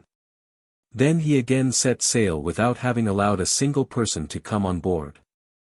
This infamous behavior is but too real, although humanity almost refuses to believe in it. The admiral was indignant over this cruel mockery. But he showed no violence, used no recrimination. The arrival of Escobar somewhat reassured the shipwrecked men, for at least it proved that their situation was known. Deliverance was therefore only a matter of time, and the morale of the Spaniards gradually improved. The admiral was desirous of bringing about a reconciliation with Porus and the rebels, who, since their separation, had incessantly ravaged the island, and been guilty of odious cruelties towards the unfortunate natives. Columbus proposed to restore them to favor, but these foolish people only answered his generous overtures by advancing to attack him in his retreat.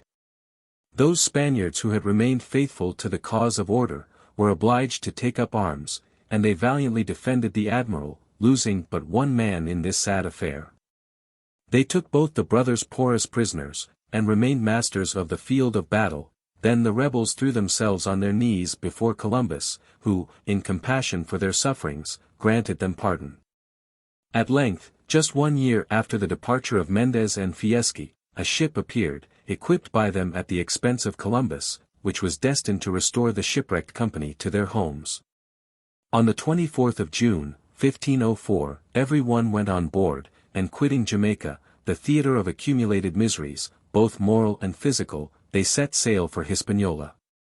Arrived in harbor, after a prosperous voyage, Columbus, to his no small surprise, found himself at first received with much respect, the governor Ovando, as a shrewd man not willing to go against public opinion, doing him honor. But this happy temper did not last. Soon the quarrels recommenced, and then Columbus, unable as well as unwilling to hear more, humiliated, and even maltreated, freighted 2 ships, of which he shared the command with his brother Bartolomeo, and on the 12th of September, 1504. He for the last time set out for Europe. His 4th voyage had increased geographical knowledge by the discovery of the Cayman Islands, Martinique, Guanaja, the Limonar Islands, with the coasts of Honduras, Mosquito, Nicaragua, Veragua, Costa Rica, Portobello, and Panama. The Mulatas Islands, and the Gulf of Darien. During this, his last voyage across the ocean, Columbus was destined to be again tried by storms.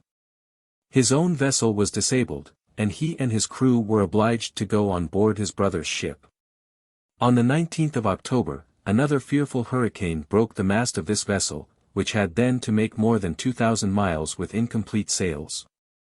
At last, on the 7th of November, the admiral entered the harbor of Sanlúcar. Here a sad piece of news was awaiting him.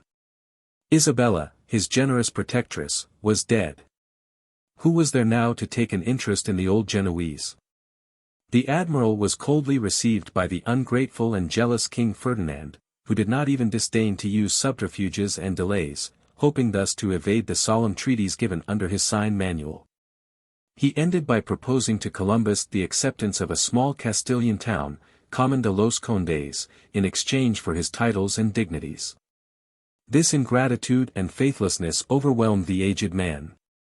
His health, already so much impaired, did not improve, and grief carried him to the grave.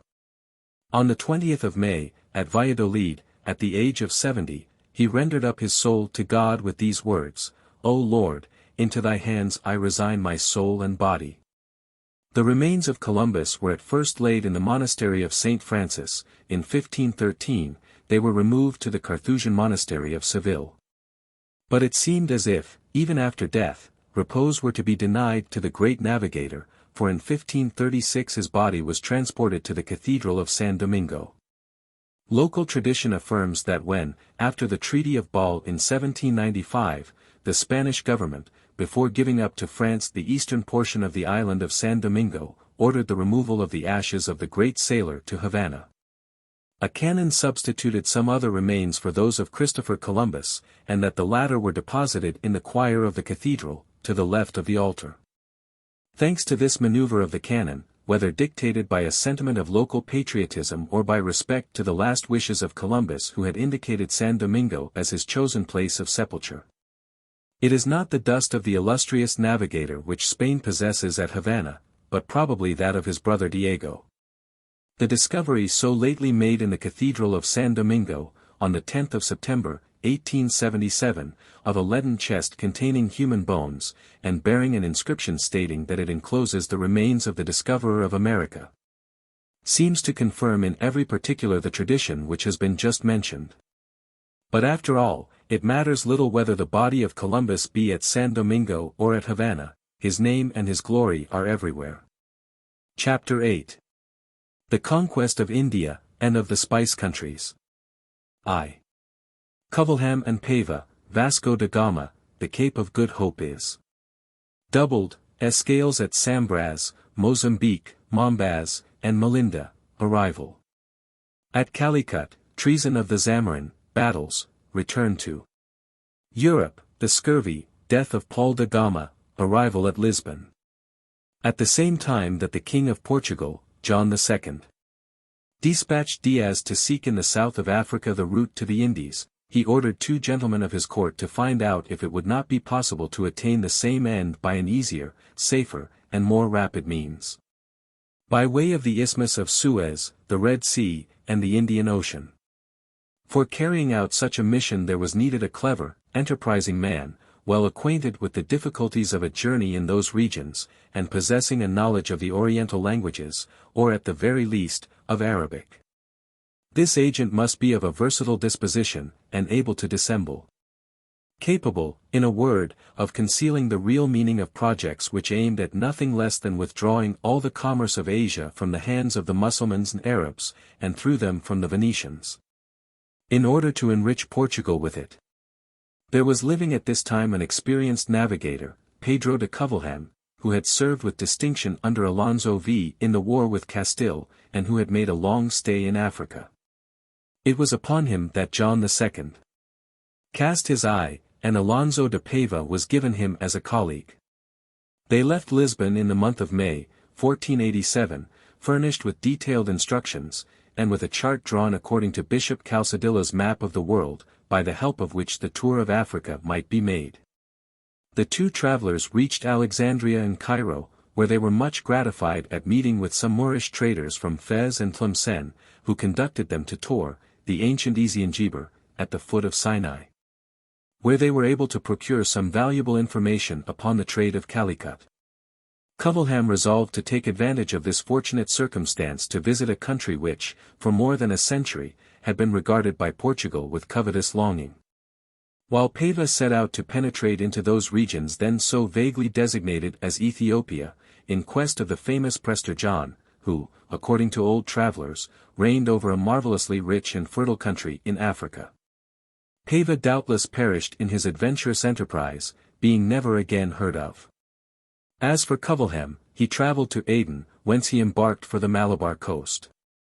He visited in succession Cananore, Calicut, and Goa, and collected accurate information upon the commerce and productions of the countries bordering on the Indian Ocean, without arousing the fears of the Hindus, who could not suspect that the kind and friendly welcome they accorded to the traveller would bring about in the future the enthrallment and ruin of their country. Covilham, not considering that he had yet done enough for his country, quitted India, and went to the eastern coast of Africa, where he visited Mozambique, Sofala, long famous for its gold mines, of which the reputation, by means of the Arabs, had even reached Europe, and Zyla, the Avilites' Portus of the ancients, and the principal town of the Adel coast, upon the Gulf of Oman, at the entrance of the Arabian Sea. After a somewhat long stay in that country, he returned by Aden, then the principal entrepot of the commerce of the East, went as far as Ormuz, at the entrance of the Persian Gulf, and then again passing up the Red Sea, he arrived at Cairo. John II had sent to Cairo 2 learned Jews to await the arrival of Covilham, and to one of these, the Rabbi Abraham Beja, the traveller gave his notes, the itinerary of his journey, and a map of Africa given to him by a Mussulman, charging Beja to carry them all to Lisbon with the least possible delay. For himself, not content with all that he had done hitherto, and wishing to execute the mission which death had prevented Pava from accomplishing, he went into Abyssinia, where the Negus, or king, known by the name of Prester John, flattered by seeing his alliance sought by one of the most powerful sovereigns of Europe, received him with the greatest kindness, and gave him a high position at his court, but to make sure of retaining his services, he constantly refused him permission to leave the country. Although he had married there and had some children, Covilham still longed for his native country, and when, in 1525, a Portuguese embassy, of which Alvarez was a member, came into Abyssinia, he witnessed the departure of his countrymen with the deepest regret, and the chaplain of the expedition has naively re-echoed his complaints and his grief. M. Ferdinand Dennis says, by furnishing precise information upon the possibility of circumnavigating Africa, by indicating the route to the Indies, by giving more positive and extended ideas upon the commerce of these countries, and above all, by describing the gold mines of Sofala, and so exciting the cupidity of the Portuguese, Covilham contributed greatly to accelerate the expedition of Gama. Vasco da Gama. From an old print. If one may believe an old tradition, but one which is unsupported by any authentic document, Gama was descended by an illegitimate line from Alfonso III, King of Portugal. His father, Estevam Inés de Gama, Grand Alcalde of Sines and of Silves, in the kingdom of Algarve, and commander of Cecil, occupied a high position at the court of John II. He enjoyed great reputation as a sailor, so much so, that just at the moment when his own unexpected death occurred, King John was thinking of giving Gama the command of the fleet which he was desirous of sending to the Indies. By his marriage with Dona Isabella Soter, daughter of Juan de Resende, proveditore of the fortifications of Santram, he had several children, and amongst them Vasco, who first reached India by doubling the Cape of Good Hope, and Paul, who accompanied him in that memorable expedition. It is known that Vasco was born at Sines, but the date of his birth is uncertain. The year 1469 is that generally given, but besides the fact that if this be the correct date, Gama would have been very young, not more than 28, when the important command of the expedition to the Indies was confided to him. There was discovered 20 years ago, amongst the Spanish archives, a safe conduct to Tangier granted in 1478 to two persons, Vasco da Gama and Lemos. It is scarcely probable that such a passport would have been given to a child of 9 years of age, so that this discovery would appear to carry back the birth of the celebrated voyager to an earlier date. It seems that from an early period of his life, Vasco da Gama was destined to follow the career of a sailor, in which his father had distinguished himself. The first historian of the Indies, Lopez de Castañeda, delights in recalling the fact that he had signalized himself upon the African seas. At one time he was ordered to seize all the French ships lying in the Portuguese ports, in revenge for the capture by French pirates during a time of peace of a rich Portuguese galleon returning from Mina. Such a mission would only have been confided to an active, energetic and well-tried captain, a clear proof that Gama's valor and cleverness were highly appreciated by the king. About this time he married Dona Catarina de Atade, one of the highest ladies about the court, and by her he had several children, amongst others Estevam de Gama, who became governor of the Indies, and Dom Christovam, who, says Gaucher, by his struggle with Ahmed Gerad in Abyssinia, and by his romantic death, deserves to be reckoned amongst the famous adventurers of the 16th century. All doubt as to the precise date of Gama's first voyage is now at an end, thanks to the document in the public library at Oporto, a paper with which Castañeda must have been acquainted, and of which M. Ferdinand Dennis has published a translation in the Ancient and Modern Travellers of M. E. Charton. The date may be fixed with certainty for Saturday, the 8th of July, 1497. This expedition had been long ago determined upon, and all its details were minutely arranged. It was to be composed of 4 vessels of medium size, in order, says Pacheco, that they may enter everywhere and again issue forth rapidly. They were solidly constructed, and provided with a triple supply of sails and hawsers. All the barrels destined to contain water, oil, or wine had been strengthened with iron hoops.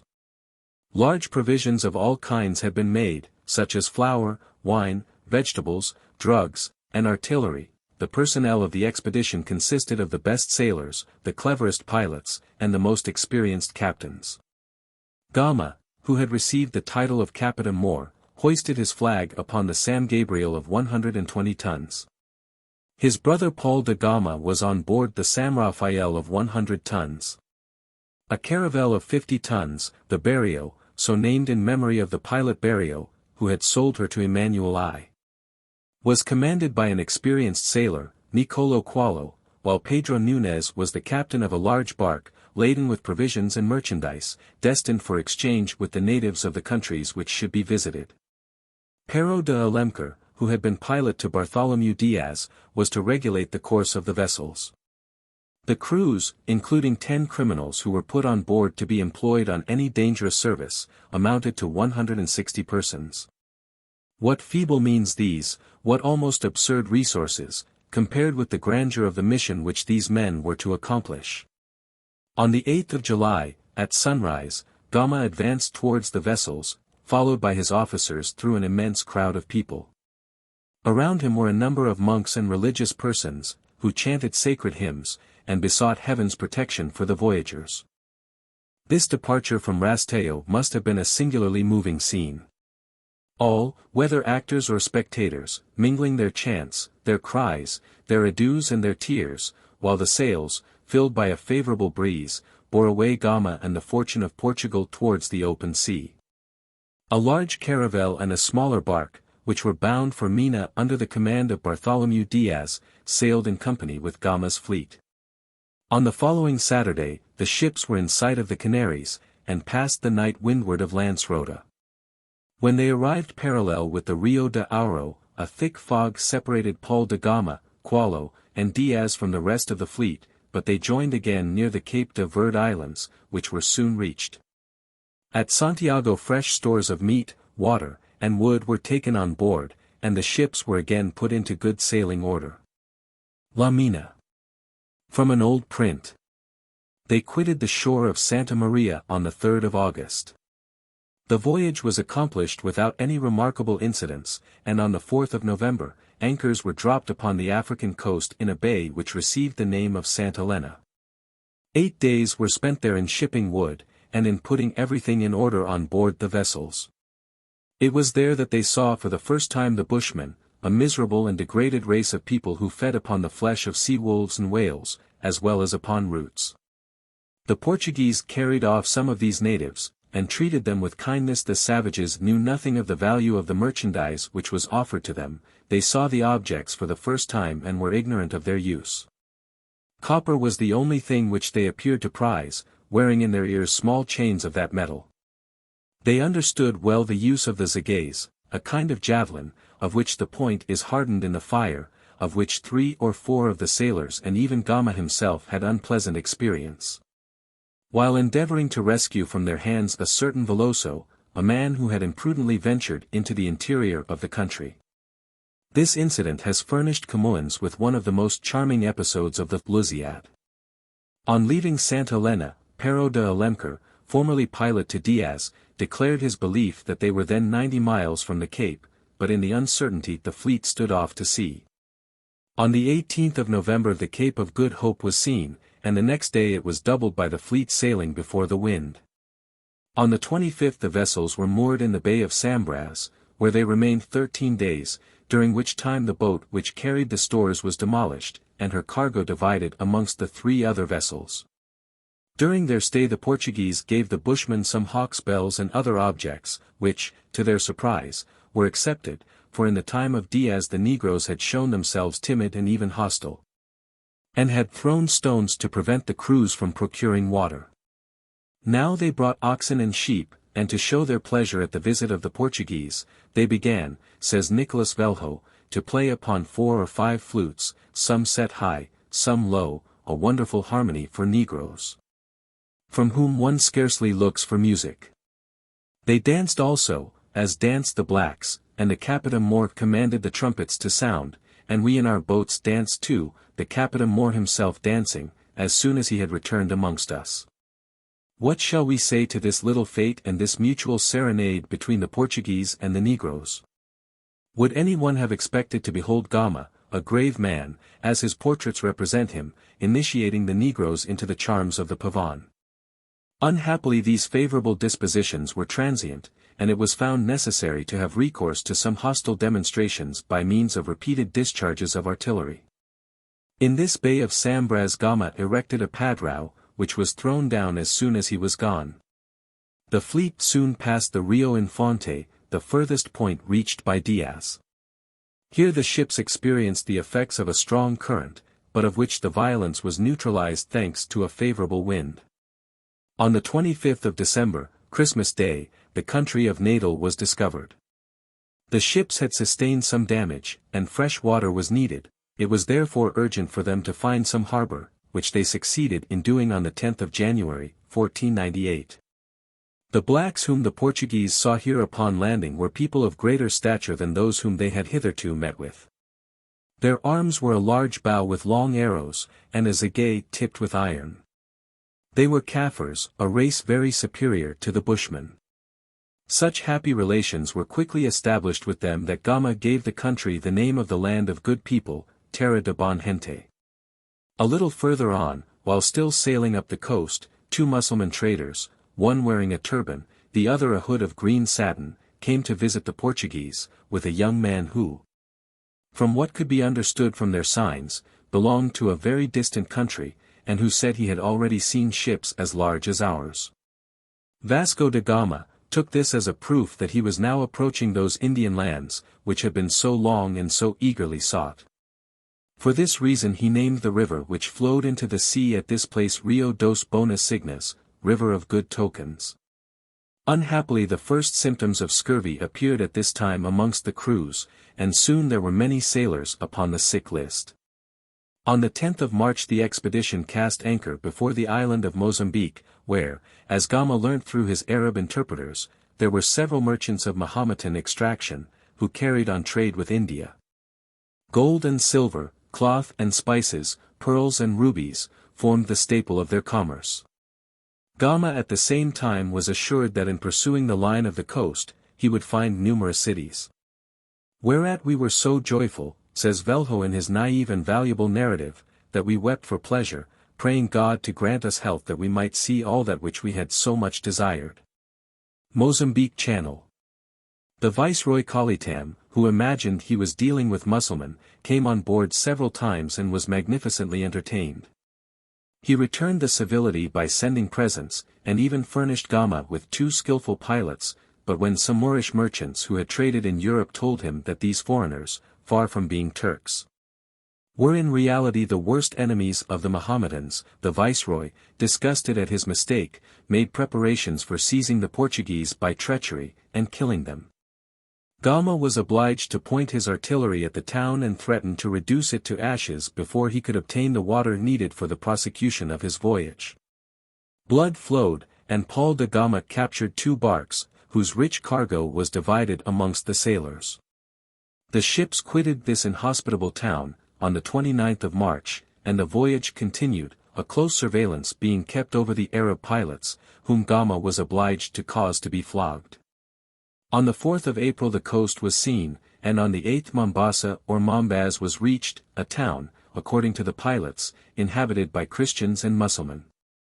The fleet dropped anchor outside the harbour, and did not enter it, notwithstanding the enthusiastic reception given to them. Already the Portuguese were reckoning upon meeting at Mass the next day with the Christians of the island, when during the night, the flagship was approached by a Zacra, having on board 100 armed men, who endeavoured to enter the ships in a body, which was refused them. The king of Mombaz was informed of all that had occurred at Mozambique, but pretending ignorance, he sent presents to Gama, proposing to him to establish a factory in his capital, and assuring him that so soon as he should have entered the port, he might take on board a cargo of spices and aromatics. The Capitan Moor, suspecting nothing, immediately sent 2 men to announce his entry for the morrow. Already they were weighing anchor when the flagship refusing to tack, the anchor was let fall again. In graceful and poetic fiction, Camões affirms that it was the Nereids led by Venus, the protectress of the Portuguese, who stayed their ships when on the point of entering the port. At this moment all the Moors on board the fleet quitted it simultaneously, whilst the Mozambique pilots threw themselves into the sea. 2 Moors who were put to the question with a drop of hot oil, confessed that the intention was to take all the Portuguese prisoners as soon as they should be inside the harbour. During the night the Moors endeavoured several times to climb on board and to cut the cables in order to run the ships aground, but each time they were discovered.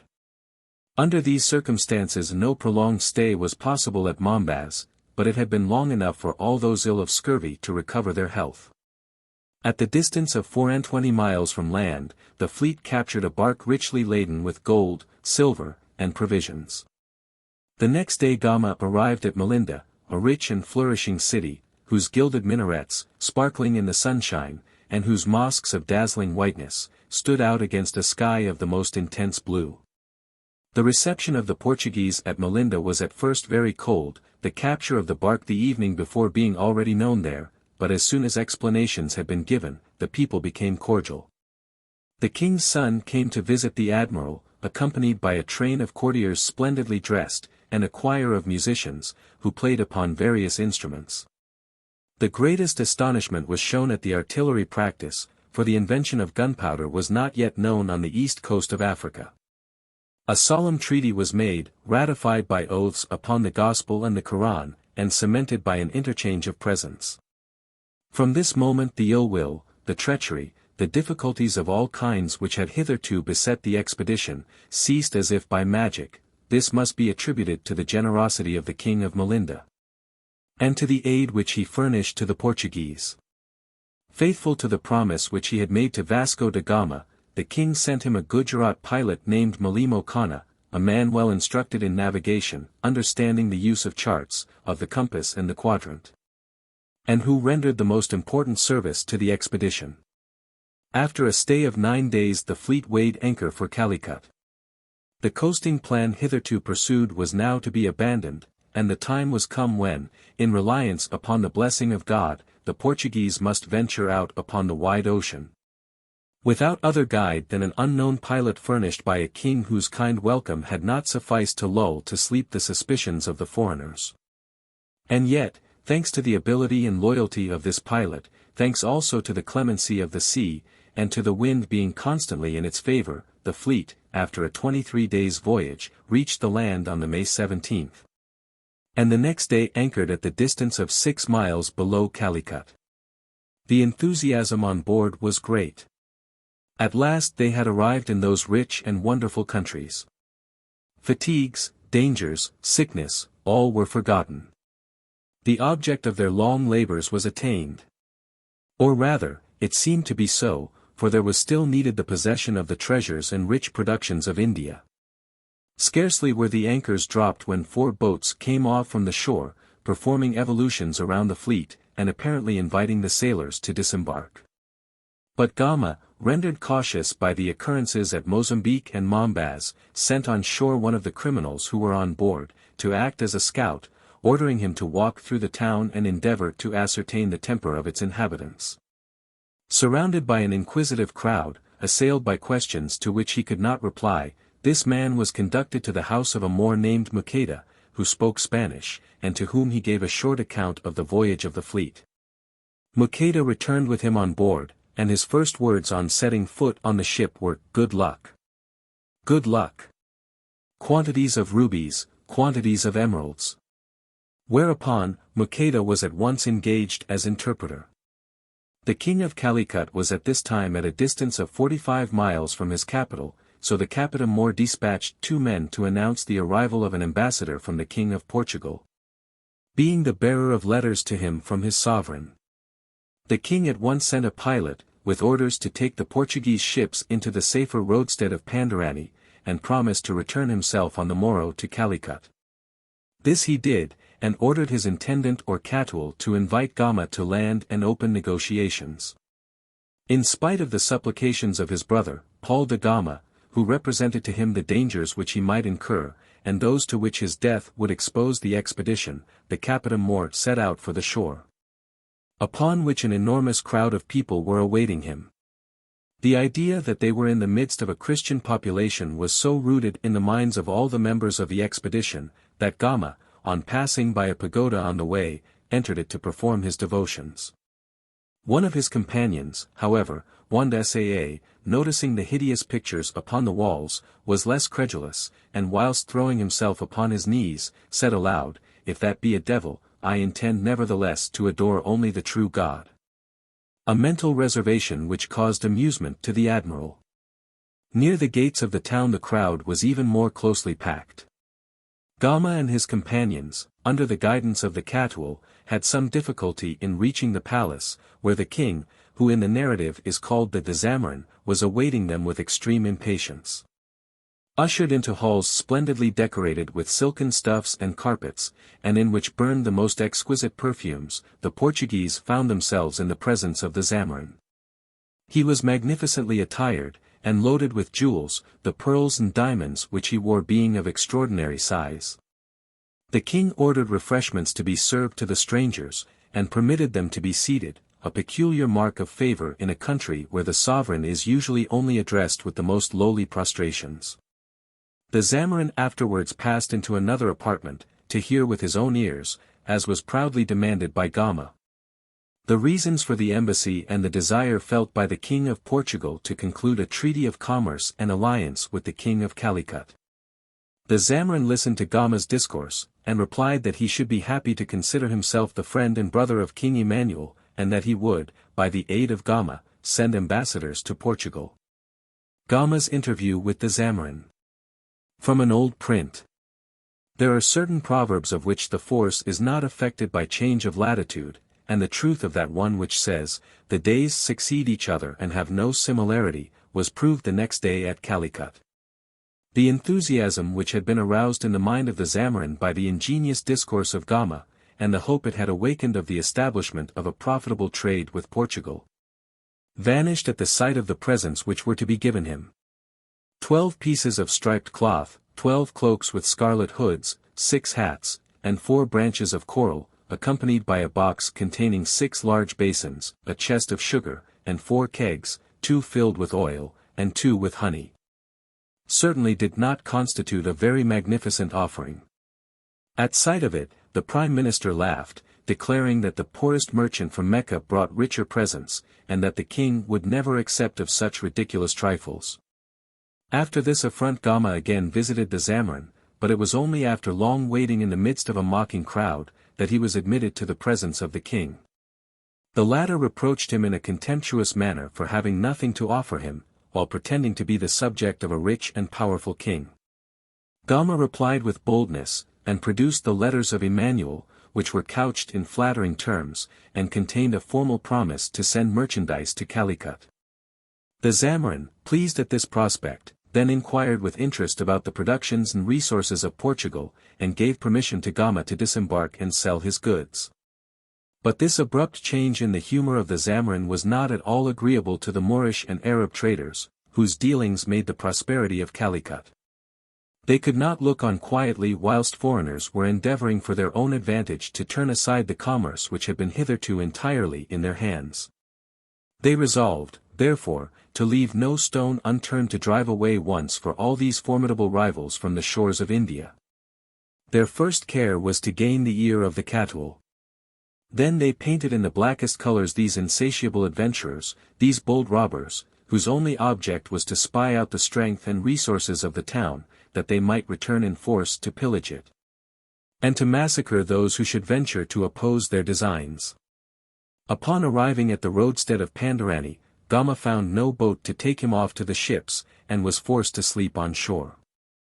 The Catul never left him, continually seeking to prove to him the necessity of bringing the ships nearer to the land.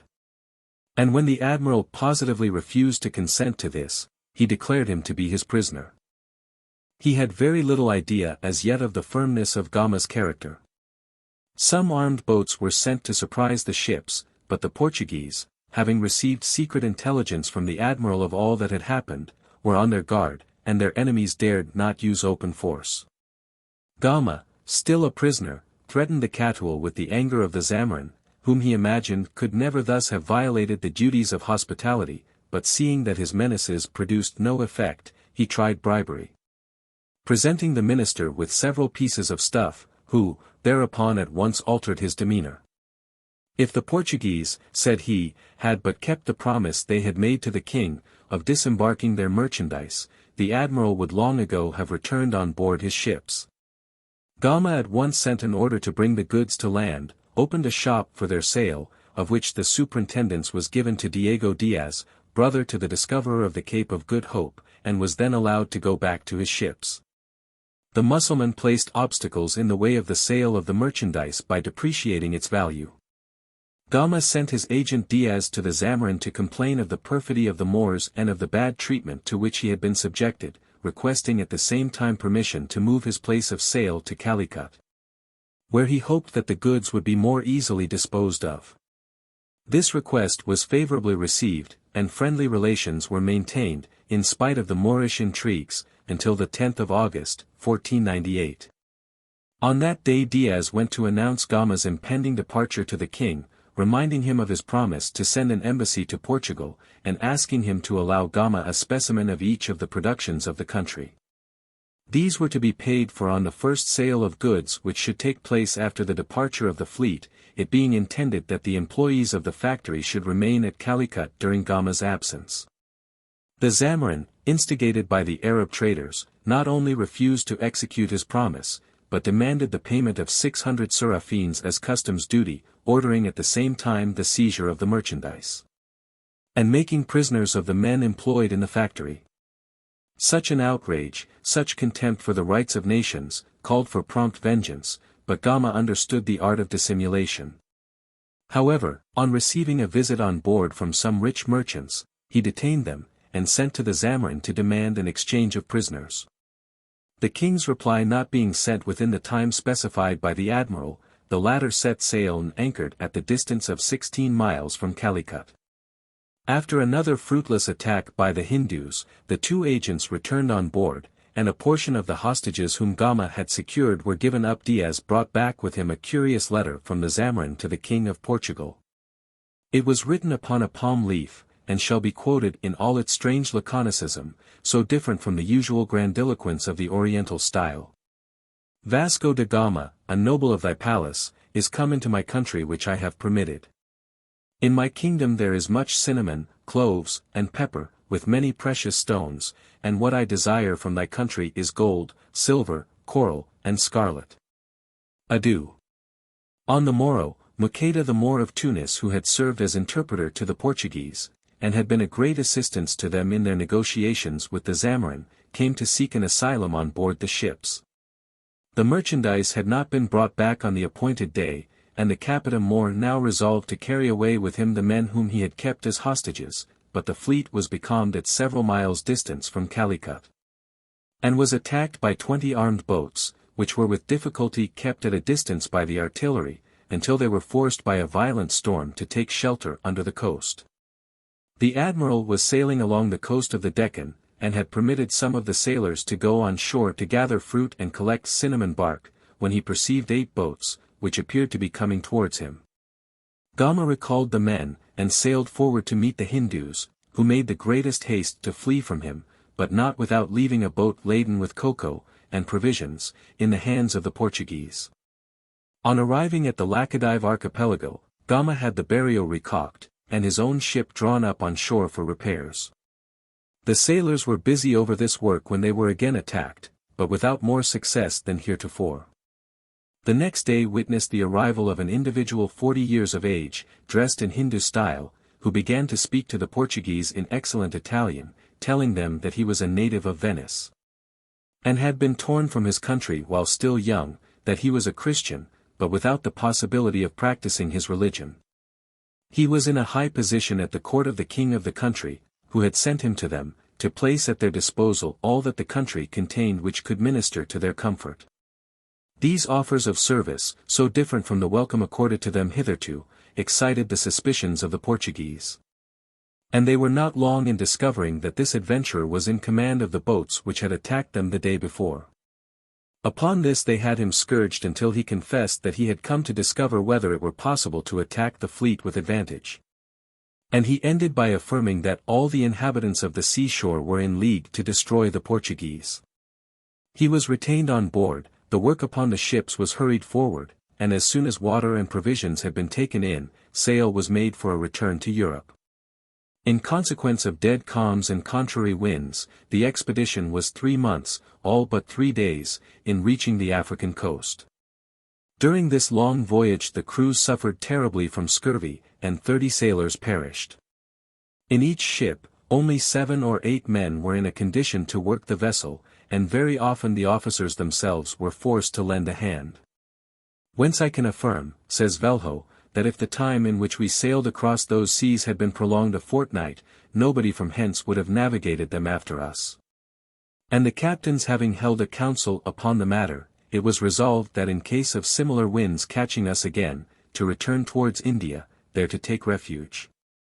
On the 2nd of February, 1499, the Portuguese found themselves at last abreast of a great town on the coast of Ajan, called Magadoxo, distant 300 miles from Melinda. Gama, dreading another reception like the one given to him at Mozambique, would not stop here, but while passing within sight of the town, ordered a general discharge of the guns. A few days afterwards the rich and salubrious plains of Melinda came in sight, and here they cast anchor.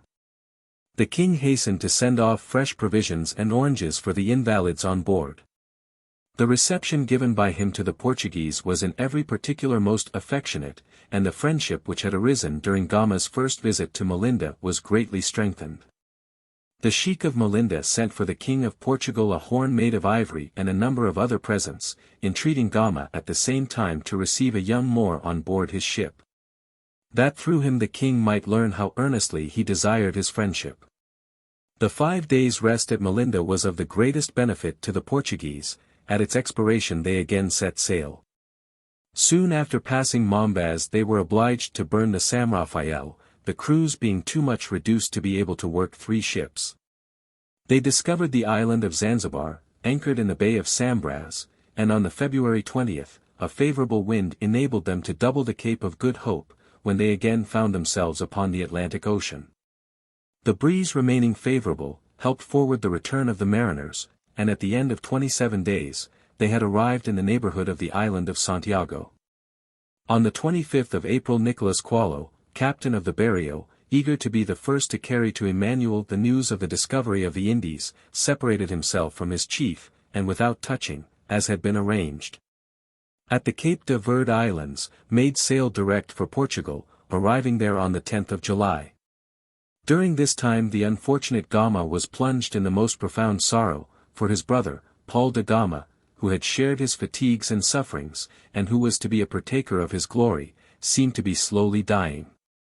At Santiago, Vasco da Gama, now returned to well-known and much frequented seas, gave up the command of his ships to João de Saa, and chartered a fast-sailing caravel, to hasten as much as possible his beloved invalid's return to his native country.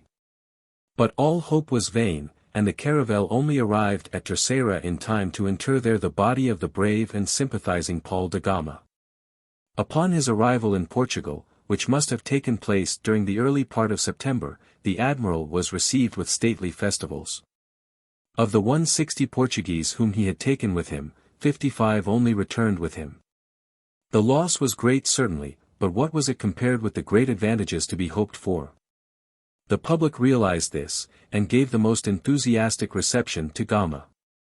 The king, Emmanuel II, added to his own titles that of Lord of the Conquests and of the Navigation of Ethiopia, Arabia, Persia, and the Indies, but he allowed 2 years to pass before rewarding Gama.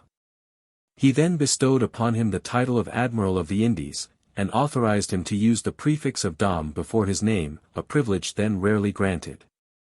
Also, doubtless to make Vasco da Gama forget the tardiness with which his services had been rewarded, the king gave him 1,000 crowns, a considerable sum for that period, and also conceded to him certain privileges in connection with the commerce of the Indies, which were likely speedily to make his fortune. 2. The conquest of India, and of the spice countries. Alvarez Cabral, discovery of Brazil, the coast of Africa, arrival at Calicut, Cochin. Cananor, João de Nova, Gama's second expedition, the King of Cochin, the early life of Albuquerque, the taking of Goa, the siege and capture of Malacca, second expedition against Ormuz, Ceylon, the Moluccas, death of Albuquerque, fate of the Portuguese Empire of the Indies. On the 9th of March, 1500, a fleet of 13 vessels left Rasteo, under the command of Pedro Alvarez Cabral. On board, as a volunteer, was Luis de Camoens, who in his poem the Lusiad, was to render illustrious the valor and adventurous spirit of his countrymen. But little is known of Cabral, and nothing of the reason which had gained him the command of this important expedition.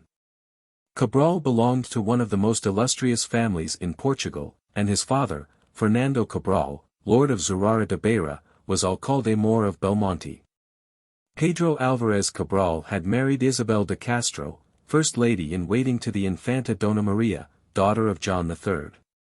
If it be asked whether Cabral had made himself famous by some important maritime discovery, we answer there is no reason to think so, for in that case the historians would have recorded it. But it is difficult to believe that he owed to court favor alone the command of an expedition in which such men as Bartholomew Diaz, Nicolas Coelho the companion of Gama, and Sancho de Tovar sailed under his orders. Why had not this mission been confided to Gama, who had been at home for 6 months, and whose knowledge of the countries to be visited and of the manners of their inhabitants, seemed to point him out as the fittest man for the service? Had he not yet recovered from the fatigues of his first voyage? Or had his grief for the loss of a brother who had died almost within sight of the coasts of Portugal so deeply affected him, that he desired to remain in retirement? May it not rather have been that King Emmanuel was jealous of the fame of Gama, and did not wish to give him the opportunity of increasing his renown? These are problems which perhaps history may be forever unable to solve. It is easy to believe in the realization of those things which we ardently desire. Emmanuel imagined that the Zamorán of Calicut would not object to the establishment of Portuguese shops and factories in his country, and Cabral, the bearer of presents of such magnificence as to obliterate the memory of the shabbiness of those offered by Gama, received orders to obtain from the Zamorán an interdict, forbidding any more to carry on trade in his capital. The new Capitam Mor was in the first place to visit Melinda, to offer rich presents to its king, and to restore to him the Moor who had come to Portugal with Gama. 16 friars were sent out on board the fleet, charged to carry the knowledge of the gospel to the distant countries of Asia. The fleet had sailed for 13 days and had passed the Cape de Verde Islands, when it was discovered that one of the ships, under the command of Vasco de Atade, was no longer in company. The rest of the ships lay to for some time to await her, but in vain, and the 12 vessels then continued their navigation upon the open sea, and not, as had been the manner hitherto, steering simply from cape to cape along the shores of Africa. Cabral hoped by this means to avoid the calms in the Gulf of Guinea, which had proved so great a cause of delay to the preceding expeditions. Perhaps even the Capitam Mor, who must, in common with the rest of his countrymen, have been acquainted with the discoveries of Christopher Columbus, may have had the secret hope, by keeping to the west, of arriving at some region unvisited by the great navigator. The fact remains, whether it is to be accounted for by a storm or by some secret design, that the fleet was out of the right way for doubling the Cape of Good Hope when, on the 22nd of April, a high mountain was seen. And soon afterwards a long stretch of coast, which received the name of Vera Cruz, changed afterwards to that of Santa Cruz. This was Brazil, and the point where now stands Porto Seguro. On the 28th, after a skillful reconnaissance of the coasts had been made by Coelho, the Portuguese sailors landed upon the American shores, and became aware of a delicious mildness of temperature, with a luxuriance of vegetation greatly exceeding anything which they had seen on the coasts of Africa or of Malabar. The natives formed themselves in groups around the sailors, without showing the least sign of fear. They were almost naked, and bore upon the wrist a tame parakeet, after the fashion in which the gentlemen of Europe carry their hawks or their gerfalcons. On Easter Sunday, the 26th of April, a solemn mass was celebrated on the shore in sight of the Indians, whose silence and attitude of respect excited the admiration of the Portuguese. On the 1st of May a large cross and a padrao were erected on the shore, and Cabral formally took possession of the country in the name of the King of Portugal. His first care after this formality was accomplished was to dispatch Gaspard de Lemos to Lisbon, to announce the discovery of this rich and fertile country. Lemos took with him the narrative of the expedition written by Pedro Vaz de Caminha, and an important astronomical document, the work of Master Joao, in which was doubtless stated the exact situation of the new conquest. Before setting out for Asia, Cabral put on land 2 criminals, whom he ordered to ascertain the resources and riches of the country, as well as the manners and customs of the inhabitants.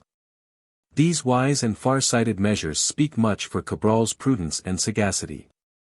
Cabral takes formal possession of Brazil. It was the 2nd of May when the fleet lost sight of Brazil. All on board, rejoicing over this happy commencement of the voyage, believed in the prospect of an easy and rapid success.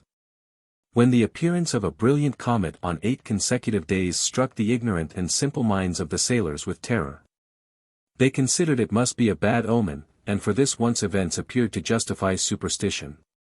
A fearful storm arose, waves mountains high broke over the ships, whilst the wind blew furiously and rain fell without ceasing.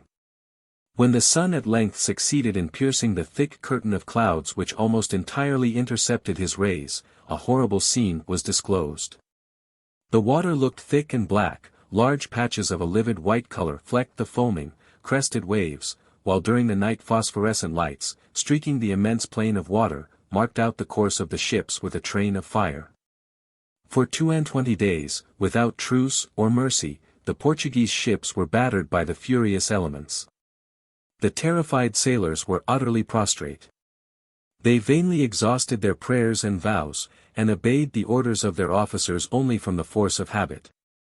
From the first day they had given up any hope of their lives being spared, and only awaited the moment when they should all be submerged.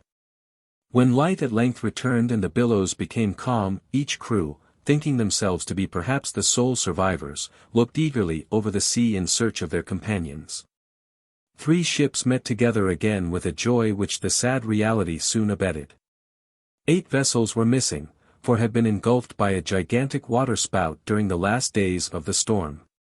One of these had been commanded by Bartholomew Diaz, the discoverer of the Cape of Good Hope. He had been drowned by these murderous waves, the defenders, according to Camoens, of the Empire of the East against the nations of the West, who had for so many centuries coveted her marvelous riches. During this long series of storms the Cape had been doubled and the fleet was approaching the coast of Africa. On the 20th of July Mozambique was signalled. The Moors of this place showed a more agreeable disposition than they had done when Gama was there, and furnished the Portuguese with 2 pilots, who conducted them to Quiloa, an island famed for the trade in gold dust which was carried on with Sofala. There Cabral found 2 of the missing ships, which had been driven to this island by the wind. A plot was on foot in Quiloa for a wholesale massacre of the Europeans, but this was frustrated by a prompt departure from the island, and the ships arrived at Melinda without any untoward incident. The stay of the fleet in this port was the occasion of fetes and rejoicings without number, and soon, revictualled, repaired, and furnished with excellent pilots, the Portuguese vessels sailed for Calicut, where they arrived on the 13th of December. 1500. View of Quiloa. From an old print.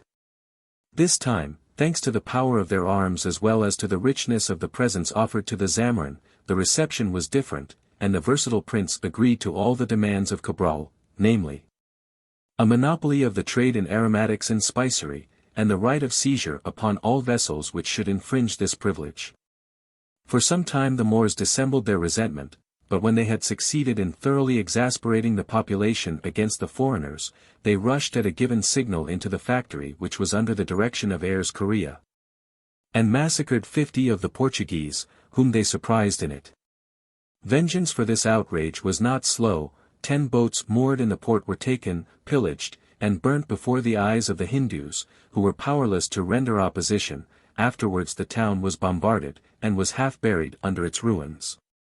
When this affair was concluded, Cabral, continuing the exploration of the Malabar coast, arrived at Cochin, where the Raja, a vassal of the Zamorin, hastened to conclude an alliance with the Portuguese, eagerly seizing this opportunity to declare himself independent. Although by this time his fleet was richly laden, Cabral made a visit to Cananore, where he entered into a treaty with the Raja of the country. Then, being impatient to return home, he set sail for Europe. While coasting along that shore of Africa, which is washed by the Indian Ocean, he discovered Sofala, a place which had escaped the observation of Gama. On the 13th of July, 1501, Cabral arrived at Lisbon, where he had the joy of finding the 2 remaining ships which he had imagined to be lost. It is pleasant to believe that he received the welcome merited by the important results obtained in this memorable expedition.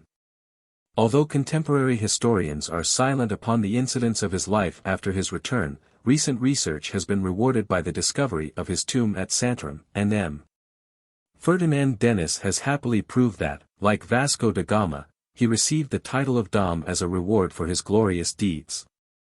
Whilst he was returning to Europe, Álvarez Cabral might have encountered a fleet of 4 caravels under the command of João de Nova, which King Emmanuel had dispatched to give fresh vigor to the commercial relations which Cabral had been charged to establish in the Indies. This new expedition doubled the Cape of Good Hope without misadventure, discovered between Mozambique and Quiloa an unknown island, which was named after the commander of the fleet, and arrived at Melinda, where de Nova was informed of the events which had taken place at Calicut. He felt that he had not forces at his disposal sufficient to justify him in going to punish the Zamorin, and not wishing to endanger the prestige of Portuguese arms by the risk of a reverse, he steered for Cochin and Cananor, of which the kings, although tributaries of the Zamorin, had entered into alliance with Álvarez Cabral. De Nova had already taken on board 1,000 hundredweights of pepper, 50 of ginger, and 450 of cinnamon, when he received warning that a considerable fleet, coming apparently from Calicut, was advancing with hostile intentions. If he had hitherto been more concerned with trade than with war, he did not the less in these critical circumstances display a bold and courageous spirit worthy of his predecessors. He accepted the combat, notwithstanding the apparent superiority of the Hindus, and partly by the skillful arrangements which he made, partly by the power of his guns, he managed to disperse, to take, or to sink the hostile vessels. Perhaps de Nova ought to have profited by the terror which his victory had spread along the coast, and the temporary exhaustion of the Moorish resources, to strike a great blow by the taking of Calicut. But we are too far removed in time from the events, and know too little of their details, to appreciate with impartiality the reasons which induced the admiral to return immediately to Europe. It was during this latter part of his voyage that Nova discovered the small island of St. Helena in the midst of the Atlantic. A curious story attaches to this discovery. A certain Fernando Lopez had followed Gama to the Indies. This man, wishing to marry a Hindu, was forced for this purpose to renounce Christianity and become a Mahometan. Upon Nova's visit, having had enough either of his wife or of her religion, he begged to be taken back to his country, and returned to his old creed. Upon arriving at St. Helena, Lopez, in obedience to a sudden idea, which he regarded as an inspiration from on high, requested to be landed there, in order, as he said, to expiate his detestable apostasy and to atone for it by his devotion to humanity. His will appeared so fixed that de Nova was forced to consent, and he left him there, having given him at his request various seeds of fruits and vegetables.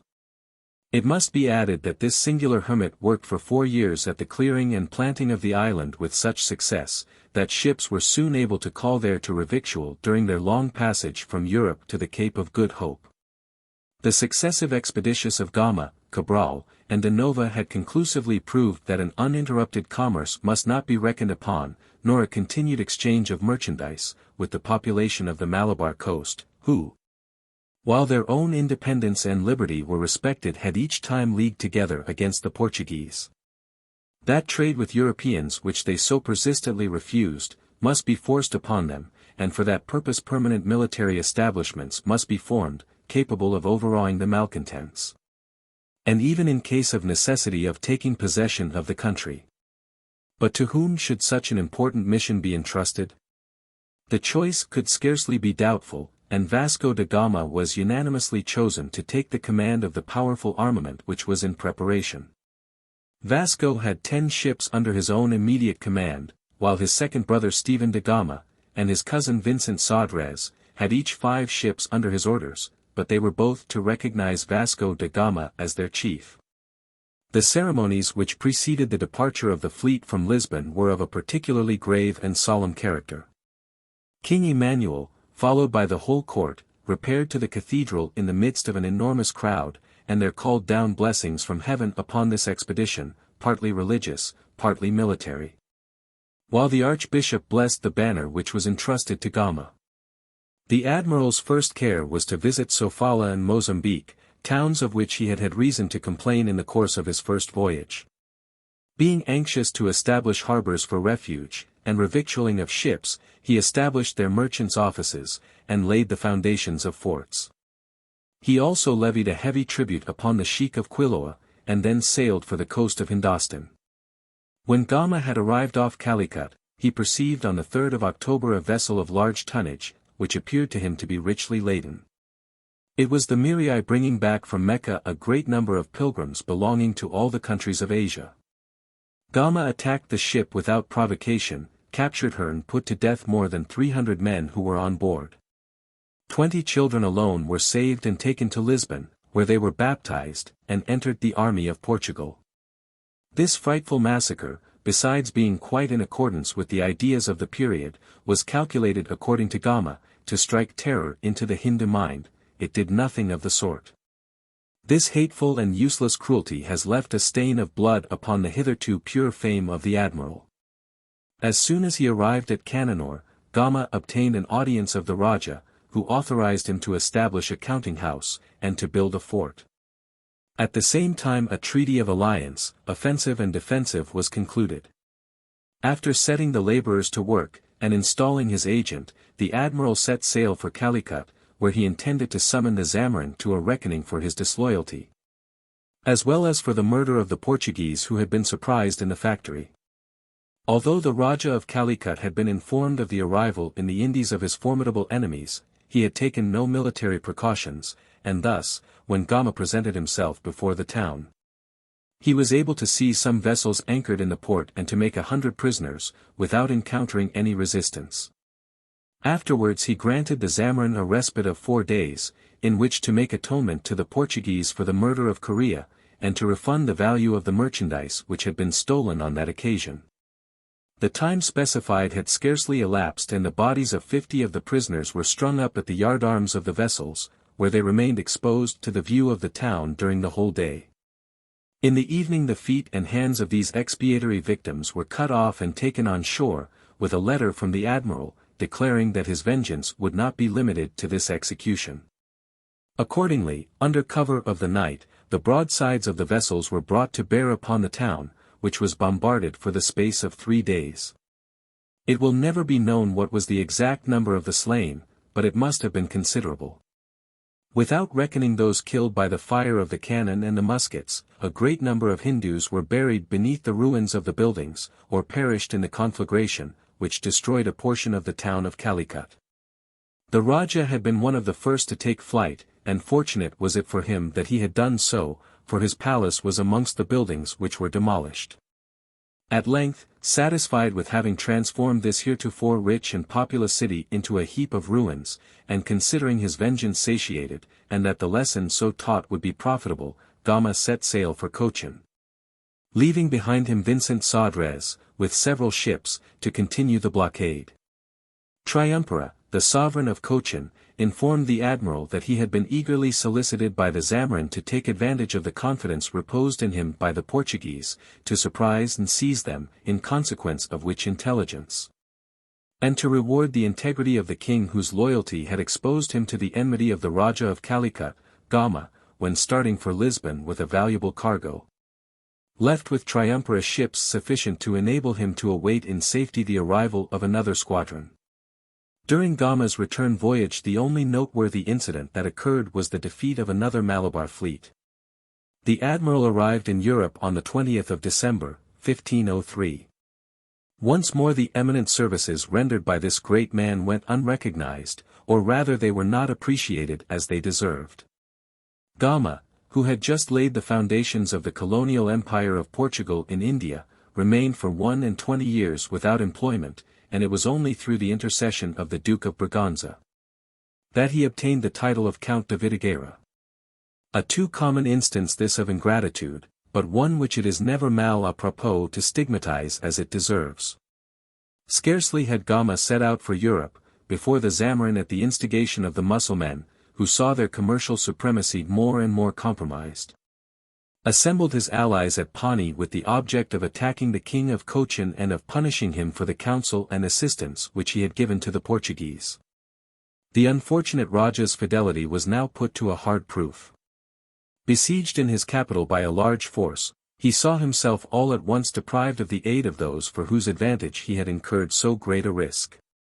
Sodrez and several of his captains had deserted the post, where both honor and gratitude required them to remain, and if need were, to die in the discharge of their duty.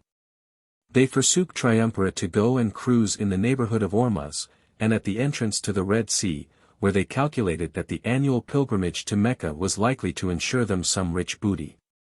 The Portuguese agent vainly represented to them the unworthiness of their conduct. They set out in haste, to escape from these inconvenient reproaches. The king of Cochin, betrayed by some of the Nairs, military nobles, of his palace, who had been gained over by the Zamorin, soon saw his capital carried by assault, and was obliged to seek refuge upon an inaccessible rock in the little island of Viopia, with those Portuguese who had remained faithful to him. When he was reduced to the last extremity, an emissary was sent to him by the Zamorin, to promise him pardon and oblivion of his offences if he would give up to him the Portuguese. But Triumvira, whose fidelity cannot be sufficiently commended, answered, that the Zamorin might use his rights of victory. That he was not ignorant of the perils by which he was menaced, but that it was not in the power of any man to make him a traitor and a perjurer. No one could have made a nobler return than this for the desertion and cowardice of Sodrez. Vincent Sodrez had arrived at the Straits of Bab el Mandeb, when a fearful tempest occurred, in which his ship split upon the rocks, and he and his brother perished. The survivors regarded this event as a judgment of Providence for their bad conduct, and they made haste, with all sails set to return to Cochin. They were detained by contrary winds at the Laccadive Islands, and were there joined by another Portuguese squadron under the command of Francisco de Albuquerque, who had sailed from Lisbon almost at the same time as his cousin Alfonso de Albuquerque, the most distinguished captain of the period, who with the title of Capitan Mor had started from Belém at the beginning of April, 1503. The arrival of Francisco de Albuquerque placed the Portuguese affairs, which had been so gravely compromised by the criminal conduct of Sodrez, upon a better footing, and at the same time effected the rescue of Triumvira, their sole and faithful ally. The besiegers fled at the sight of the Portuguese squadron, without even a show of resistance, and the Europeans in conjunction with the troops of the King of Cochin ravaged the Malabar coast. As a consequence of these events, Triumvira allowed his allies to construct a second fortress in his dominions, and authorized an augmentation of the number and importance of their mercantile houses. This was the moment that witnessed the arrival of Alfonso de Albuquerque, the man destined to be the real creator of the Portuguese Empire in the Indies. Diaz, Cabral, and Gama had prepared the way, but Albuquerque was the leader of large views who was needed to determine which were the principal towns that must be seized in order to place the Portuguese dominion upon a solid and lasting basis. Thus every particular of the history of this man who showed so great a genius for colonization, is of the deepest interest, and it is well worth while to record some particulars of his family, his education, and his early exploits. Alfonso de Albuquerque de Albuquerque was born in 1453 at Alhandra, 18 miles from Lisbon. Through his father Gonzalo de Albuquerque, the lord of Villaverde, he was descended, but illegitimately, from King Diniz.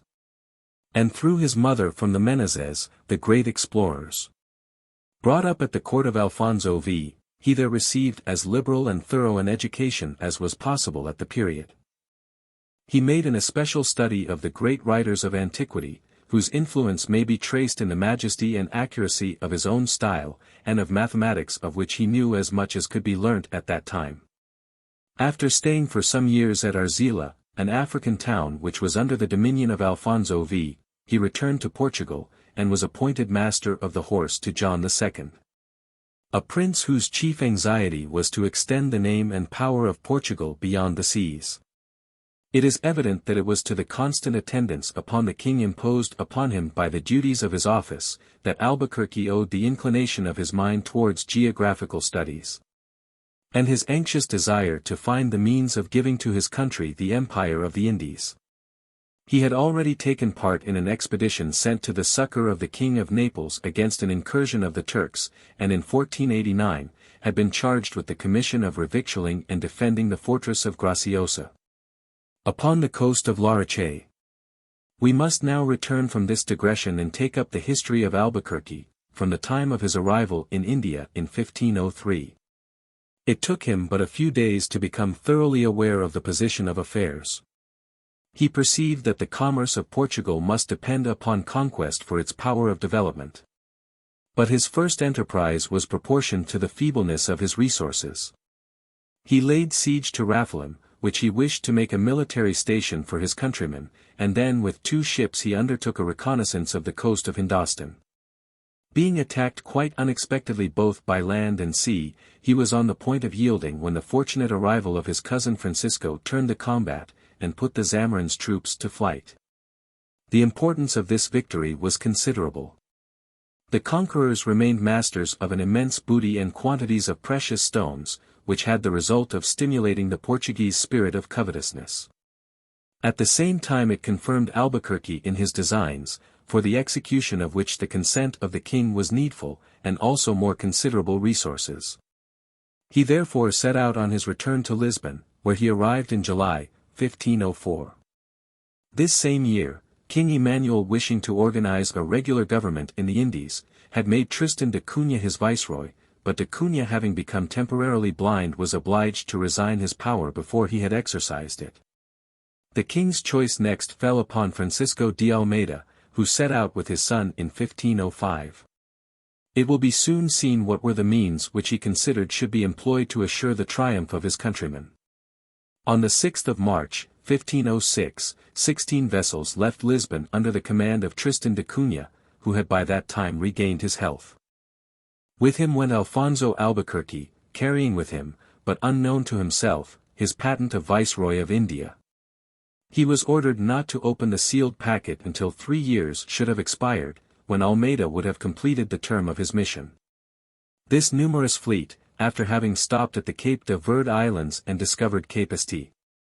Augustine in Brazil, steered directly for the unexplored parts of the South Atlantic, and went so far south that the old chroniclers assert that several sailors being too lightly clad died from cold, while the others were scarcely able to work the ships.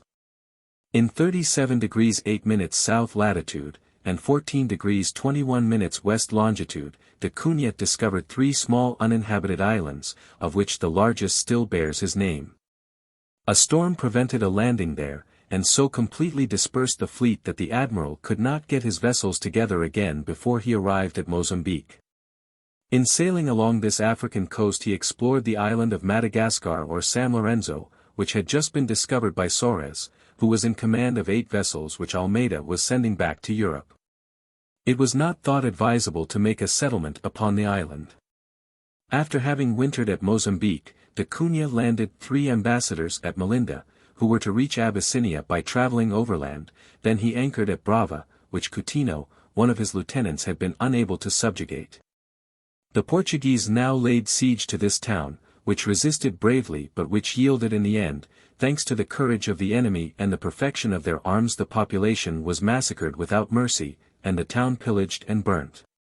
Upon Magadoxo, another town on the African coast, Cunha tried, but in vain, to impose his authority. The strength of the town and the stubborn resolution shown by the numerous population as well as the approach of winter forced him to raise the siege. He then turned his arms against Socotra, at the entrance of the Gulf of Aden, where he carried the fortress. The whole of the garrison were put to the sword, the only man spared being an old blind soldier, who was discovered hidden in a well. When asked how he had been able to get down there, he answered, "The blind only see the road which leads to liberty." At Socotra, the 2 Portuguese chiefs constructed the fort of Coco, intended by Albuquerque to command the Gulf of Aden and the Red Sea, by the Strait of Bab el-Mandeb, thus cutting one of the lines of communication with the Indies, which was the most used by the Venetians.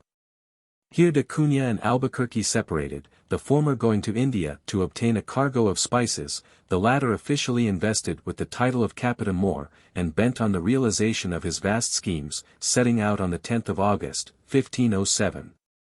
For Ormuz, having left his nephew Alfonso de Noronha in charge of the new fortress. He took in succession, and as if to get his hand in for the work, Calayati, where were found immense stores, Curiati and Mascati, which he gave up to pillage, fire, and destruction. In order to avenge a series of acts of treachery easily understood by those who know the duplicity of these Eastern people. The success which he had just gained at Mascati, important as it was, did not content Albuquerque.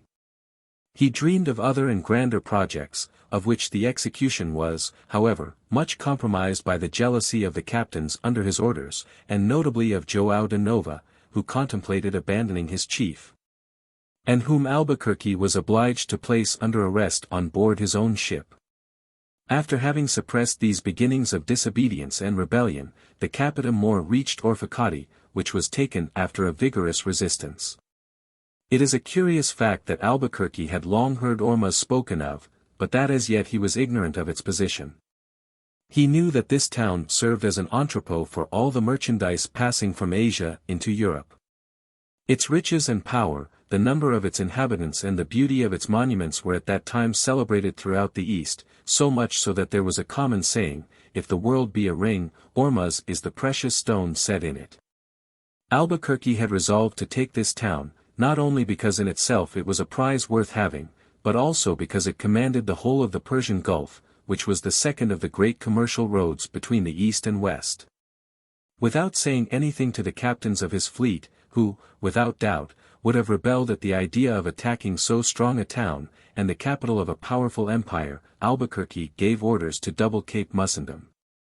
And the fleet soon entered the Strait of Ormuz, the door of the Persian Gulf, from whence was seen rising in all its magnificence a busy town built upon a rocky island, provided with formidable artillery, and protected by an army amounting to not less than from 15 to 20,000 men, while its harbor enclosed a fleet more numerous than could have been suspected at first sight. At this sight the captains made urgent representations upon the danger that Albuquerque would run in attacking so well-prepared a town, and made the most of the plea how very bad an influence a reverse would exercise. To this discourse Albuquerque answered, that indeed, it was a very great affair, but that it was too late to draw back, and that he had greater need of determination than of good advice. Albuquerque before Ormuz. Scarcely was the anchor dropped before Albuquerque declared his ultimatum. Although the forces under his orders were very disproportionate in numbers, the Capita Mor imperiously demanded that Ormuz should recognize the suzerainty of the King of Portugal and submit to his envoy, if it did not wish to share the same fate as Mascati. The king, Seyf-ed-Din, who was then reigning over Ormuz, was still a child, and his prime minister, Khaja-Adar, a skillful and cunning diplomatist, governed in the king's name. Without denying in principle the pretensions of Albuquerque, the prime minister wished to gain time, to allow contingents to arrive for the help of the capital. But the admiral, who guessed his object, did not hesitate, after waiting 3 days, to attack the formidable fleet at anchor under the guns of Ormuz, with his 5 vessels and the Flor de la Mar, the finest and largest ship of that time. The combat was bloody and long undecided, but when they saw fortune was against them the Moors, abandoning their vessels, endeavored to swim on shore. The Portuguese upon this jumped into their boats, pursuing the Moors vigorously, and causing horrible carnage. Albuquerque next directed his efforts against a large wooden jetty defended by numerous guns and by archers, whose well-aimed arrows wounded a number of the Portuguese and the general himself, who, however, was not hindered thereby from landing and proceeding to burn the suburbs of the town. Convinced that resistance would soon be impossible, and that their capital was in danger of being destroyed, the Moors hoisted a flag of truce, and signed a treaty, by which Seyf-ed-Din declared himself the vassal of King Emmanuel, promised to pay him an annual tribute of 15,000 serafins or zaraphins, and gave to the conquerors a site for a fortress, which, in spite of the repugnance and reproaches of the Portuguese captains, was soon put into a condition of resistance. Unfortunately some deserters quickly brought these unworthy dissensions to the knowledge of Khaja-Adar, who profited by them to avoid, under various pretexts, fulfilling the execution of the articles of the new treaty. Some days afterwards João de Nova and 2 other captains, jealous of the successes of Albuquerque, and trampling in the dust every sentiment of honor, discipline, and patriotism, left him to go to the Indies. While Albuquerque was obliged by this cowardly desertion to withdraw without being able even to guard the fortress which he had been at so much pains to construct. He went to Socotra, where the garrison was in need of help, and then returned to cruise before Ormuz, but thinking himself too weak to undertake anything, he retired for a time to Goa, arriving there at the end of the year 1508. What had been occurring on the Malabar coast during this long and adventurous campaign? The answer may be summed up in a few lines. It will be remembered that Almeida had set out from Belém in 1505 with a fleet of 22 sail, carrying soldiers to the number of 1,500 men. First he seized Quiloa and then Mombaz, of which the cavaliers, as the inhabitants loved to repeat, did not yield as easily as the chicken hearts of Quiloa. Out of the enormous booty, which by the fall of this town fell into the hands of the Portuguese, Almeida only took one arrow as his share of the spoil, thus giving a rare example of disinterestedness. After having stopped at Melinda he went on to Cochin, where he delivered to the Raja the golden crown sent to him by Emmanuel, whilst he himself, with the presumptuous vanity of which he gave so many proofs, assumed the title of viceroy. Then, after commencing a fortress at Sofala, destined to overawe the Mussulmen of that coast, Almeida and his son, Lorenzo, scoured the Indian seas, destroying the Malabar fleets, capturing some trading vessels, and causing great injury to the enemy, whose accustomed commercial roads were thus intercepted. But for this cruising warfare a numerous fleet of light vessels was needed, for there was scarcely any other harbour of refuge except Cochin upon the Asiatic coast. How preferable was Albuquerque's system of establishing himself in the country in a permanent manner, by constructing fortresses in all directions, by seizing upon the most powerful cities. Whence it was easy to branch off into the interior of the country, by rendering himself master of the keys of the straits, and thus ensuring with much less risk, and more solidity, the monopoly of the Indian commerce. Meantime the victories of Almeida, and the conquests of Albuquerque had much disquieted the Sultan of Egypt. The abandonment of the Alexandrian route caused a great diminution in the amount of imposts and dues of customs, anchorage, and transit, which were laid upon the merchandise of Asia as it passed through his states. Therefore, with the help of the Venetians, who furnished him with the wood for shipbuilding as well as with skillful sailors, he fitted out a squadron of 12 large ships, which came as far as Cochin, seeking the fleet of Lorenzo de Almeida, and defeating it in a bloody combat in which Lorenzo was killed.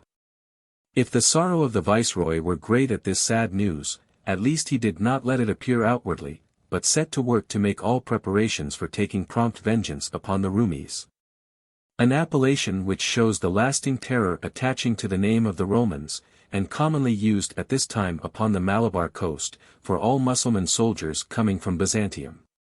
With 19 sail Almeida appeared before the fort where his son had been killed, and gained a great victory, but one sullied, it must be confessed, by most frightful cruelties. So much so that it soon became a common saying, "May the anger of the Franks fall upon thee as it fell upon de Bull." Not content with this first success, Almeida, some weeks later, annihilated the combined forces of the Sultan of Egypt, and the Raja of Calicut, before Jo. This victory made a profound impression in India, and put an end to the power of the Mahumedists of Egypt.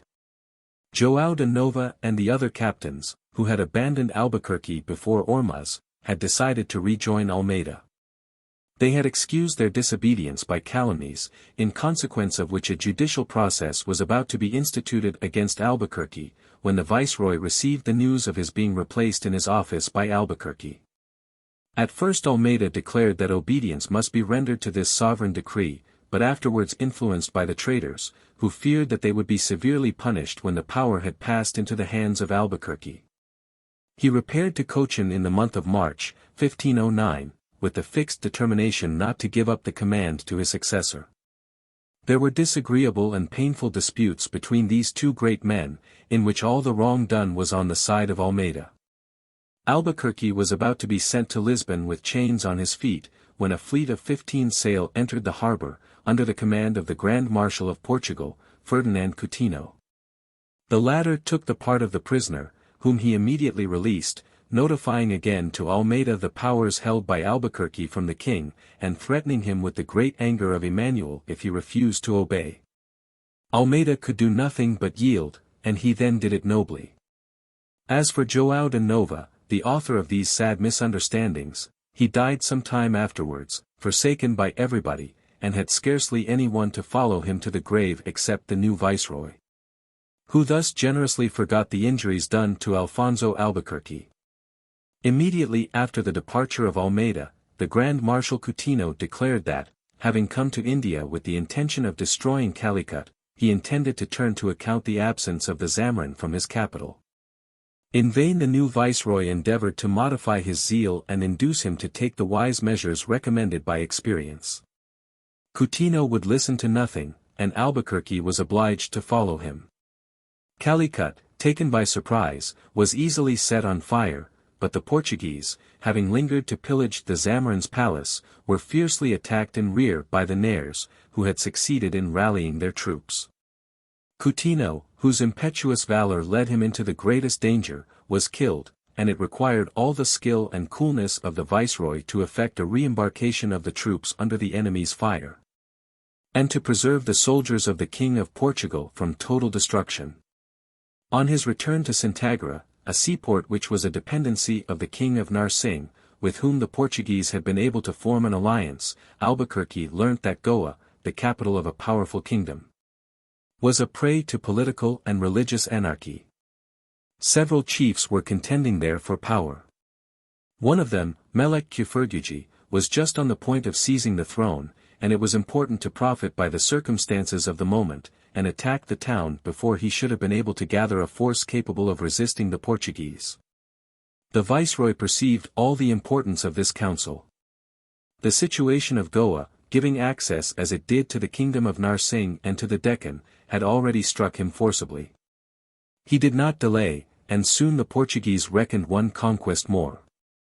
Goa the Golden, a cosmopolitan town, where were mingled with all the various sects of Islam Parsis, the worshippers of fire, and even some Christians, submitted to Albuquerque, and soon became. Under a wise and strict government which understood how to conciliate the sympathies of opposing sects, the capital, the chief fortress, and the principal seat of trade of the Portuguese Empire of the Indies. By degrees and with the course of years the knowledge of these rich countries had increased. Much information had been gathered together by all those who had ploughed these sunny seas in their gallant vessels, and it was now known what was the center of production of those spices which people went so far to seek, and for whose acquisition they encountered so many perils. It was already several years since Almeida had founded the first Portuguese factories in Ceylon, the ancient Taprobane. The islands of Sunda, and the peninsula of Malacca, were now exciting the desires of King Emmanuel, who had already been surnamed the Fortunate. He resolved to send a fleet to explore them, for Albuquerque had enough to do in India to restrain the trembling Rajas, and the Mussulman, Moors as they were then called, who were always ready to shake off the yoke. This new expedition was under the command of Diego López Sequeira, and according to the traditional policy of the Moors, was at first amicably received at Malacca. But when the suspicions of López Sequeira had been lulled to sleep by reiterated protestations of alliance, the whole population suddenly rose against him, and he was forced to return on board. But not without leaving 30 of his companions in the hands of the Malays. These events had already happened some time when the news of the taking of Goa arrived at Malacca. The Bandera, or Minister of Justice, who exercised regal power in the name of his nephew who was still a child, fearing the vengeance which the Portuguese would doubtless exact for his treachery, resolved to pacify them. He went to visit his prisoners, excused himself to them by swearing that all had been done unknown to him and against his will, for he desired nothing so much as to see the Portuguese establish themselves in Malacca. Also he was about to order the authors of the treason to be sought out and punished. The prisoners naturally gave no credence to these lying declarations, but profiting by the comparative liberty which was henceforth granted to them, they cleverly succeeded in conveying to Albuquerque some valuable information upon the position and strength of the town. Albuquerque with much trouble collected a fleet of 19 men of war, carrying 1,400 men, amongst whom there were only 800 Portuguese. This being the case, ought he to venture in obedience to the wish of King Emmanuel to steer for Aden, the key of the Red Sea, which it was important to master in preparation for opposing the passage of a new squadron, which the Sultan of Egypt was intending to send to India? Albuquerque hesitated, when a change in the trade winds occurred which put an end to his irresolution. In fact, it was impossible to reach Aden in the teeth of the prevailing wind, while it was favorable for a descent upon Malacca. This town, at that time in its full splendor, did not contain less than 100,000 inhabitants. If many of the houses were built of wood, and roofed with the leaves of the palm tree, yet they were equalled in number by the more important buildings, such as mosques and towers built of stone, which stretched out in a long panorama for the distance of 3 miles. The ships of India, China, and of the Malay kingdoms of the Sunda Islands, met in its harbor, where numerous vessels coming from the Malabar coast, the Persian Gulf, the Red Sea, and the coast of Africa traded in merchandise of all kinds and of every country. When the Raja of Malacca saw the Portuguese fleet arrive in his waters, he felt that it was necessary to appear to give satisfaction to the foreigners by sacrificing the minister who had excited their anger and caused their arrival. His ambassador therefore came to the viceroy to announce the death of the Bandera, and to find out what were the intentions of the Portuguese. Albuquerque answered by demanding the prisoners who had remained in the hands of the Raja, but the latter, desirous of gaining time to allow for the expected change in the trade wind, a change which would force the Portuguese to regain the Malabar coast, or else would oblige them to remain at Malacca, where he hoped to be able to exterminate them, invented 1,000 pretexts for delay. And in the meantime, according to the old narratives, he prepared a battery of 8,000 cannon, and collected troops to the number of 20,000. At length Albuquerque lost his patience, and ordered some houses and several Gujarat vessels to be set on fire, a beginning of execution which speedily brought about the restoration of the prisoners. He then claimed 20,000 crusades as indemnity for the damage caused to the fleet of Lopez Sequeira, and finally he demanded to be allowed to build a fortress within the town itself, which should also serve as a counting-house for the merchants. This demand could not be complied with, as Albuquerque well knew, but upon the refusal he resolved to seize the town, fixing upon St. James' Day for the attack. The town was taken quarter by quarter, house by house, after a truly heroic struggle and a most vigorous defense, which lasted for 9 whole days, notwithstanding the employment of extraordinary devices, such as elephants of war, poisoned sabres and arrows, barricades, and skillfully concealed troops. An enormous booty was divided amongst the soldiers, Albuquerque only reserving to himself 6 lions, of gold according to some accounts, of iron according to others, which he intended for the adornment of his tomb, to perpetuate the memory of his victory. The door which gave access to Oceania, and to Upper Asia, was henceforth open. Many nations unknown till this time would now have intercourse with Europeans. The strange manners and fabulous history of many people were about to be disclosed to the astonished West. A new era had commenced, and these great results were due to the unbridled audacity and indomitable courage of a nation whose country was scarcely discernible upon the map of the world. It was in part owing to the religious toleration which Albuquerque displayed, a toleration which contrasts strangely with the cruel fanaticism of the Spaniards, and in part to the skillful measures which he took, that the prosperity of Malacca resisted the rude shock which it had received. In the course of a few months no trace remained of the trials which the town had experienced, except the sight of the Portuguese banner floating proudly over this great city, which had now become the head and vanguard of the colonial empire of this people, small in numbers, but rendered great by their courage and their spirit of enterprise. Great and wonderful as this new conquest might be, it had not made Albuquerque forget his former projects. If he had appeared to have renounced them, it was only because circumstances had not hitherto seemed favorable for their execution. With that tenacity of determination which formed the basis of his character, while still at the southern extremity of the empire which he was founding, his thoughts were fixed upon the northern part of it, upon Ormuz, which the jealousy and treachery of his subordinates had obliged him to abandon at the beginning of his career, at the very moment when success was about to crown his persevering efforts. It was Ormuz which tempted him still. The fame of his exploits and the terror inspired by his name had decided Cajahader to make some advances to Albuquerque, to ask for a treaty, and to send the arrears of the tribute which had been formerly imposed. Although the viceroy placed no belief on these repeated declarations of friendship, on that Moorish faith which deserves to be as notorious as Punic faith, he nevertheless welcomed them. Whilst waiting for the power to establish his dominion after a permanent manner in these countries. In 1513 or 1514, the exact date is not ascertained, when his fleet and soldiers were set at liberty by the conquest of Malacca and the tranquility of his other possessions, Albuquerque set sail for the Persian Gulf. Immediately upon his arrival, although a series of revolutions had changed the government of Ormuz and the power was then in the hands of a usurper named Rais Nordim or Nureddin, Albuquerque demanded that the fortress, which had been formally begun, should be immediately placed in his hands.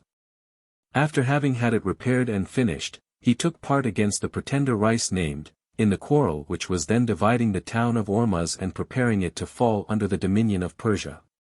He seized upon the town and bestowed it upon the aspirant who had accepted his conditions beforehand, and who appeared to Albuquerque to present the most solid guarantees of submission and fidelity. Besides, it would not be difficult in the future to make this certain, for Albuquerque left in the new fortress a garrison perfectly able to bring Rais Nordim to repentance for the slightest attempt at revolt, or the least desire of independence. A well-known anecdote is related of this expedition to Ormuz, but one which, even from its notoriety, we should be blamed for omitting. When the king of Persia sent to Nureddin to demand the tribute which the sovereigns of Ormuz had been in the habit of paying to him, Albuquerque gave orders that a quantity of bullets, cannonballs and shells, should be brought from his ships. And showing them to the ambassadors he told them that such was the coin in which the king of Portugal was accustomed to pay tribute. It does not appear that the Persian ambassadors repeated their demand. Albuquerque had a quantity of bullets brought from his vessels. With his usual wisdom, the viceroy did not wound the feelings of the inhabitants, who speedily returned to the town. Far from squeezing all he could from them, as his successors were destined soon to do, he established an upright system of government which caused the Portuguese name to be loved and respected. At the same time that he was himself accomplishing these marvelous labors, Albuquerque had desired some of his lieutenants to explore the unknown regions to which access had been given by the taking of Malacca. For this purpose he gave to Antonio and Francisco de Abreu the command of a small squadron carrying 220 men, with which they explored the whole of the Sunda archipelago, Sumatra, Java, Anjom, Simbala, Jolar, Gollum, and Then being not far from the coast of Australia they sailed back again to the north and arrived at the islands of Burro and Amboyna, which form part of the Molucca group. After having made a voyage of more than 1,500 miles amongst dangerous archipelagos strewn with rocks and coral reefs, and amidst populations often hostile, and after loading their ships there with cloves, nutmegs, sandalwood, mace, and pearls, they set sail for Malacca in 1512. This time the veritable land of spices had been reached. It now only remained to found establishments there and to take possession of it definitely, which was not likely to be long postponed. It has been often remarked that the Tarpeian Rock is not far from the capital. Of this Albuquerque was destined to make experience, and his last days were to be saddened by unmerited disgrace, the result of calumnies and lies, and of a skillfully woven plot, which, although it succeeded in temporarily clouding his reputation with King Emmanuel, has not availed to obscure the glory of this great man in the eyes of posterity. Already there had been an effort made to persuade the king that the taking possession of Goa had been a grave error. Its unhealthy climate must, it was said, decimate the European population in a short time, but the king, with perfect confidence in the experience and prudence of his lieutenant, had refused to listen to his enemies. For which Albuquerque had publicly thanked him, saying, "I think more is owing to King Emmanuel for having defended Goa against the Portuguese, than to myself for having twice conquered it." But in 1514 Albuquerque had asked the king to bestow upon him as a reward for his services the title of Duke of Goa, and it was this imprudent step which gave an advantage to his adversaries. Soares de Albergavia and Diogo Mendes, whom Albuquerque had sent as prisoners to Portugal after they had publicly declared themselves his enemies, had succeeded not only in clearing themselves from the accusation brought against them by the viceroy, but in persuading Emmanuel that he wished to constitute an independent duchy of which Goa should be the capital, and they ended by obtaining his disgrace. The news of the appointment of Albergavia to the post of Captain General of Cochin reached Albuquerque as he was issuing from the Strait of Ormuz on his return to the Malabar coast, and at a time when he was suffering much from disease. He raised his hands towards heaven, says M. F. Dennis, in his excellent History of Portugal, and pronounced these few words: "Behold, I am in disgrace with the king on account of my love to men, and with men on account of my love to the king. Turn thee, old man, to the church, and prepare to die, for it behoves thine honor that thou shouldest die, and never hast thou neglected to do aught which thine honor demands." Whereupon, being arrived in the roadstead of Goa, Alfonso Albuquerque set in order the affairs of his conscience with the church, caused himself to be clad in the dress of the order of St. Iago, of which he was a commander, and then, on Sunday the 16th of December, an hour before daybreak, he rendered up his soul to God.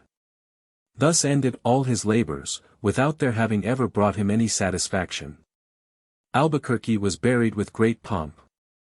The soldiers who had been the faithful companions of his wonderful adventures, and the witnesses of his manifold tribulations, disputed amidst their tears for the honor of carrying his remains to their last resting place, which their commander had himself chosen. The Hindus in their grief refused to believe that he was dead, declaring that he was gone to command the armies of the sky. A letter of King Emmanuel has been comparatively lately discovered which proves that, although he were deceived for a time by the false reports of the enemies of Albuquerque, he soon discovered his mistake, and rendered him full and entire justice. Unfortunately, this letter of reparation never reached the unfortunate second viceroy of the Indies. It would have sweetened his last moments, whereas he had the pain of dying in the belief that the sovereign for whose glory and the increase of whose power he had consecrated his life, had in the end proved ungrateful towards him. With Albuquerque, says Michelet, all humanity and all justice disappeared from amongst the conquerors. Long years after his death the Indians would repair to the tomb of the great Albuquerque, to demand justice of him against the oppressions of his successors. Many causes may be adduced as bringing about the rapid decay and dismemberment of that great colonial empire with which Albuquerque had enriched his country, and which even amidst its ruins has left ineffaceable traces upon India. With Michelet we may cite the distance and dispersion of the various factories, the smallness of the population of Portugal, but little suited to the wide extension of her establishments, the love of brigandage, and the exactions of a bad government, but beyond all, that indomitable national pride which forbade any mingling of the victors with the vanquished. The fall of the colonial empire was hindered for a time by the influence of two heroic men. The first was Juan de Castro, who after having had the control of untold riches, remained so poor that he had not even the wherewithal to buy a fowl in his last illness. And the second, Ataide, who once again gave the corrupt eastern populations an example of the most manly virtues, and of the most upright administration. But after their time the empire began to drop to pieces, and fell by degrees into the hands of the Spaniards and the Dutch, who in their turn were unable to preserve it intact. All passes away, all is changed. What can be said but to repeat the Spanish saw, in applying it to the case of empires: life is but a dream. End of the first part. Part 2. Chapter 1. The Conquerors of Central America. I. Hojeda, Americus Vespucius, the New World named after him, Juan de la Cosa, Vincent Yanez Pinzon, Bastidas, Diego de Lepe, Diaz de Solis, Ponce de Leon and Florida. Balboa discovers the Pacific Ocean. Grijalva explores the coast of Mexico. The letters and narratives of Columbus and his companions, especially those dwelling upon the large quantity of gold and pearls found in the recently discovered countries, had inflamed the imagination of eager traders, and of numbers of gentlemen who loved adventure. On the 10th of April, 1495, the Spanish government had issued an order allowing anyone who might wish to do so, to go and discover new countries. But this privilege was so much abused, and Columbus complained so bitterly of its trenching upon established rights, that the permission was withdrawn on the 2nd of June, 1497.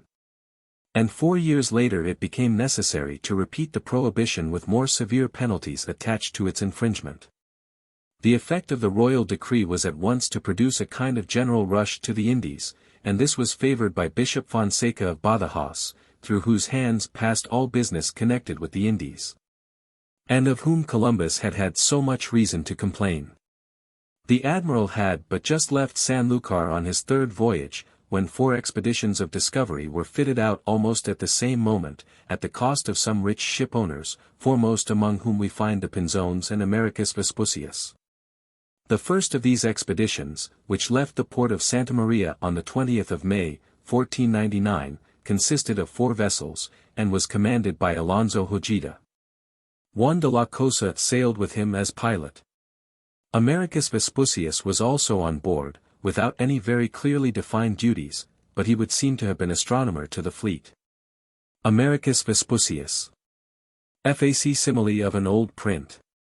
Before entering on a brief account of this voyage, we will glance for a few moments at the 3 men whom we have just named.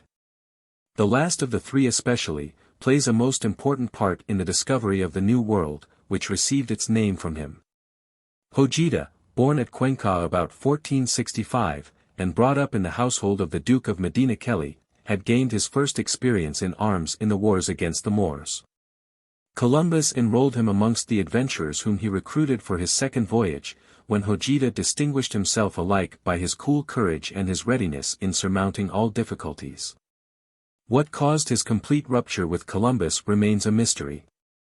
It appears still more inexplicable when we think of the distinguished services that Hojeda had rendered, especially in 1495, at the Battle of La Vega, when the Caribbean Confederation was annihilated. All we know is, that on Hojeda's return to Spain he found shelter and protection with Bishop Fonseca. It is said even that the Indian minister supplied him with the journal of the Admiral's last voyage, and the map of the countries which Columbus had discovered. The first pilot employed by Hojeda was Juan de la Cosa, born probably at Santona, in the Biscayan country. He had often sailed along the coast of Africa before accompanying Columbus on his first voyage, while in the second expedition he filled the post of hydrographer, maestro de hacer cartas. As specimens of La Cosa's talent in drawing maps may be mentioned 2 very curious ones still extant. One showing all the territory that had been acquired in Africa in 1500, the other on vellum, and enriched with color like the first, giving the discoveries made by Columbus and his successors. The second pilot was Bartholomew Roldan, who had likewise sailed with Columbus on his voyage to Paria. As to Americus Vespucius, his duties were not, as we have said, very clearly defined. He was there to aid in making discoveries, per agitare discipline, says the Italian text of his letter to Soderini. Born at Florence on the 9th of March, 1451, Amerigo Vespucci belonged to a family of distinction and wealth. He had made mathematics, natural philosophy, and astrology, as it was then called, his special studies. His knowledge of history and literature, judging from his letters, appears to have been somewhat vague and ill-digested. He left Florence in 1492 without any special aim in view, and went to Spain, where he occupied himself at first in commercial pursuits. We hear of him in Seville acting as factor in the powerful trading house of his fellow countryman, Gianotto Berardi. As this house had advanced money to Columbus for his second voyage, it is not unlikely that Vespucius had become acquainted with the admiral at this period of his career. On Gianotto's death in 1495, Vespucius was placed by his heirs at the head of the financial department of the house.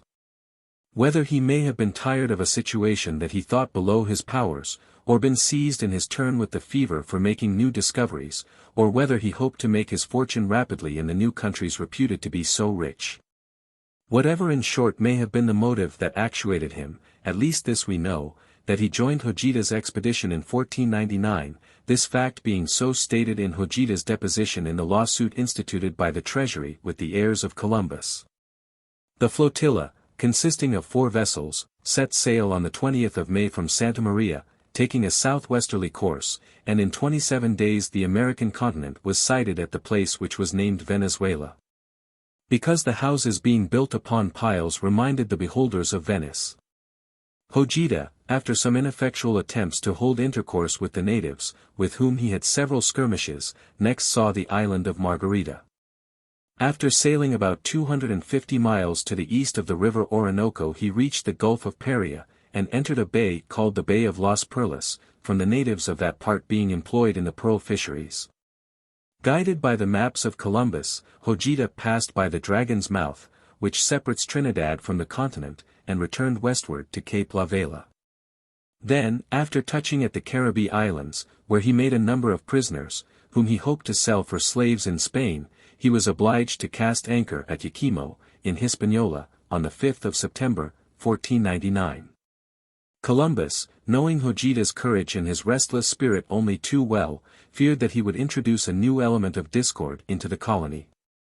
He therefore dispatched Francesco Roldan with 2 caravels to inquire into his motives in coming to the island, and if necessary to prevent his landing. The admiral's fears were but too well grounded. Ojita had scarcely landed before he had an interview with some of the malcontents, inciting them to a rising at Zaragoza, and to a determination to expel Columbus. After some skirmishes, which had not ended to Ojita's advantage, a meeting was arranged for him with Roldan, Diego de Escobar, and Juan de la Cosa, when they prevailed upon him to leave the island. He took with him, says Las Casas, a prodigious cargo of slaves, whom he sold in the market at Cadiz for enormous sums of money. He returned to Spain in February, 1500, where he had been preceded by Americus Vespucius and B. Roldan on the 18th of October, 1499.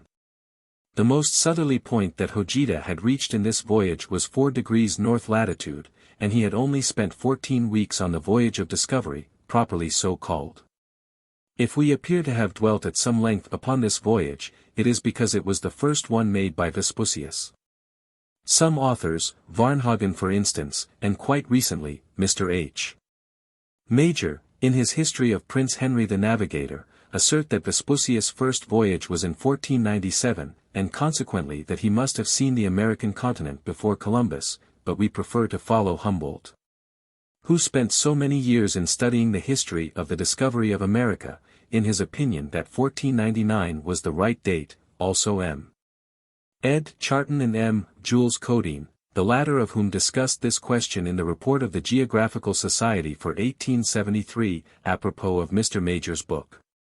If it were true, says Voltaire, that Vespucius had discovered the American continent, yet the glory would not be his. It belongs undoubtedly to the man who had the genius and courage to undertake the first voyage, to Columbus.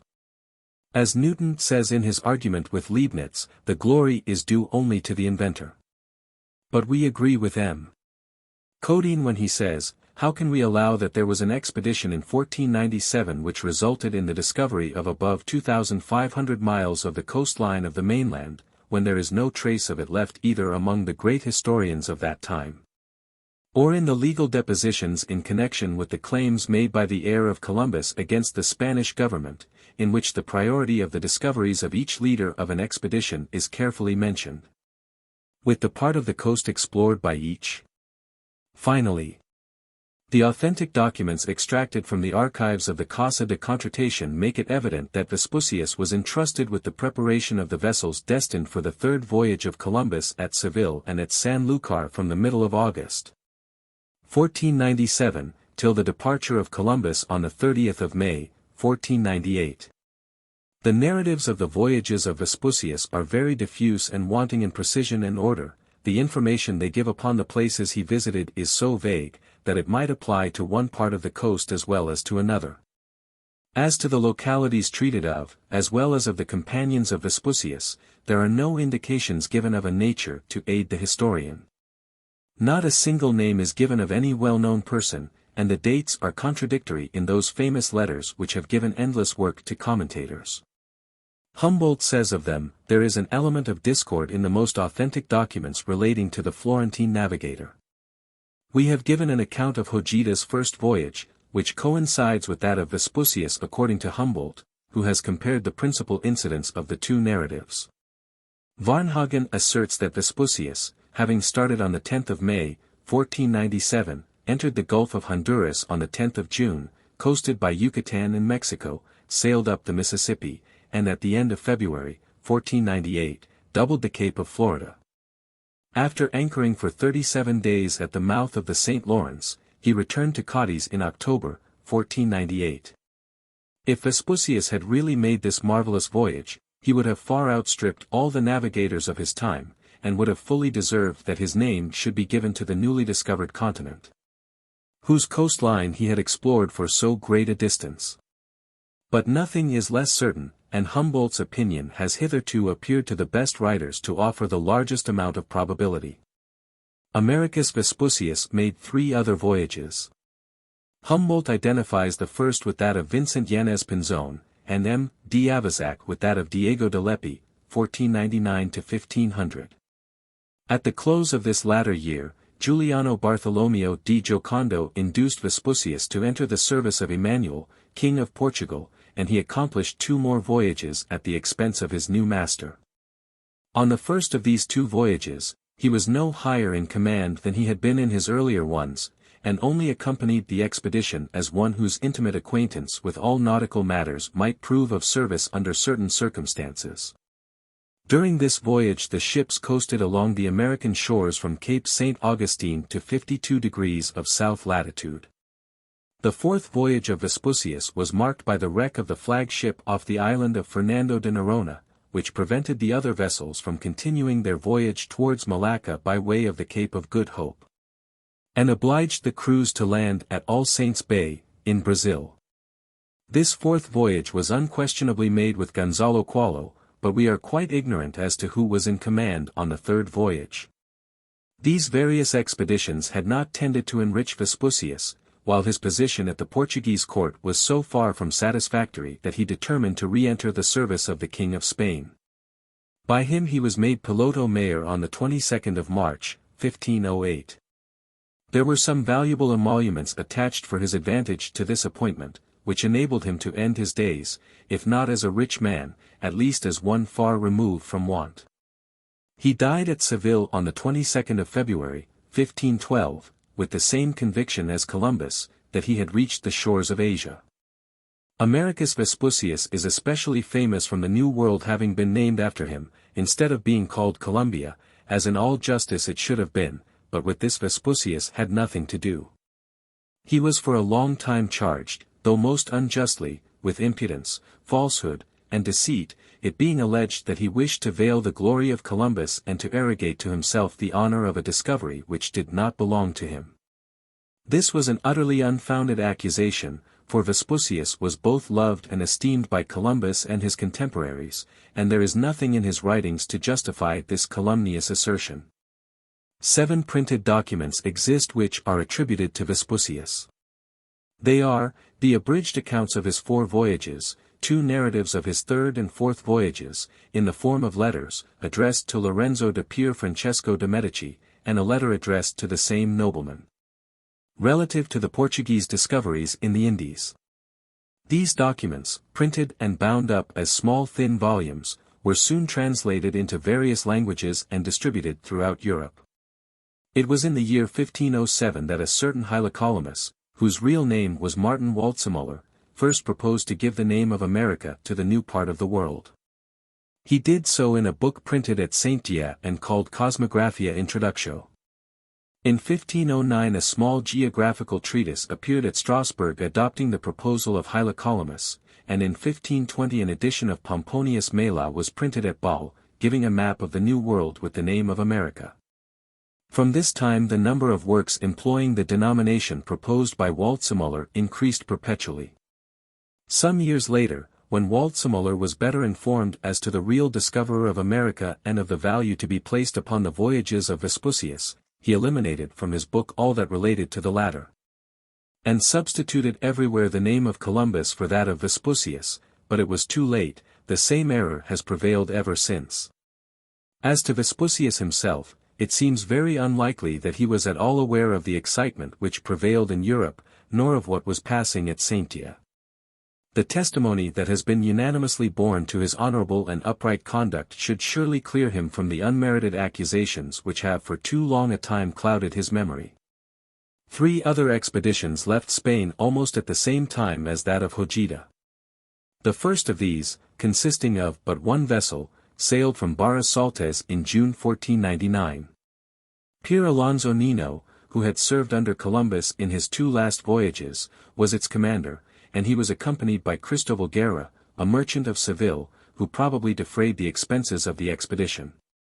This voyage to the coast of Paria seems to have been dictated more by the hope of lucrative commerce than by the interests of science.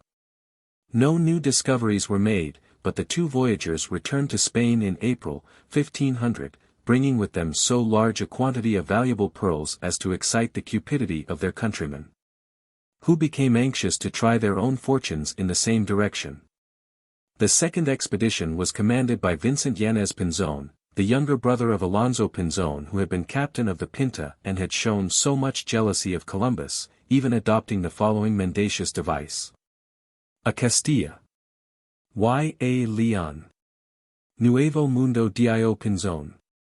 Yanez Pinzon, whose devotion to the admiral equaled his brother's jealousy, had advanced an eighth part of the funds required for the expedition of 1492, and had on that occasion been in command of the Nina. He set out in December, 1499, with 4 vessels, of which only 2 returned to Palos at the end of September, 1500.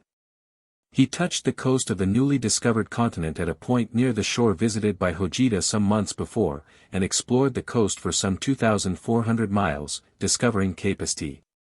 Augustine at 8 degrees 20 minutes south latitude, following the coastline in a northwesterly direction to Rio Grande, which he named Santa Maria de la Mar Dulce, and continuing in the same direction as far as Cape St. Vincent. Diego de Lepi explored the same coasts with 2 caravels from January to June, 1500.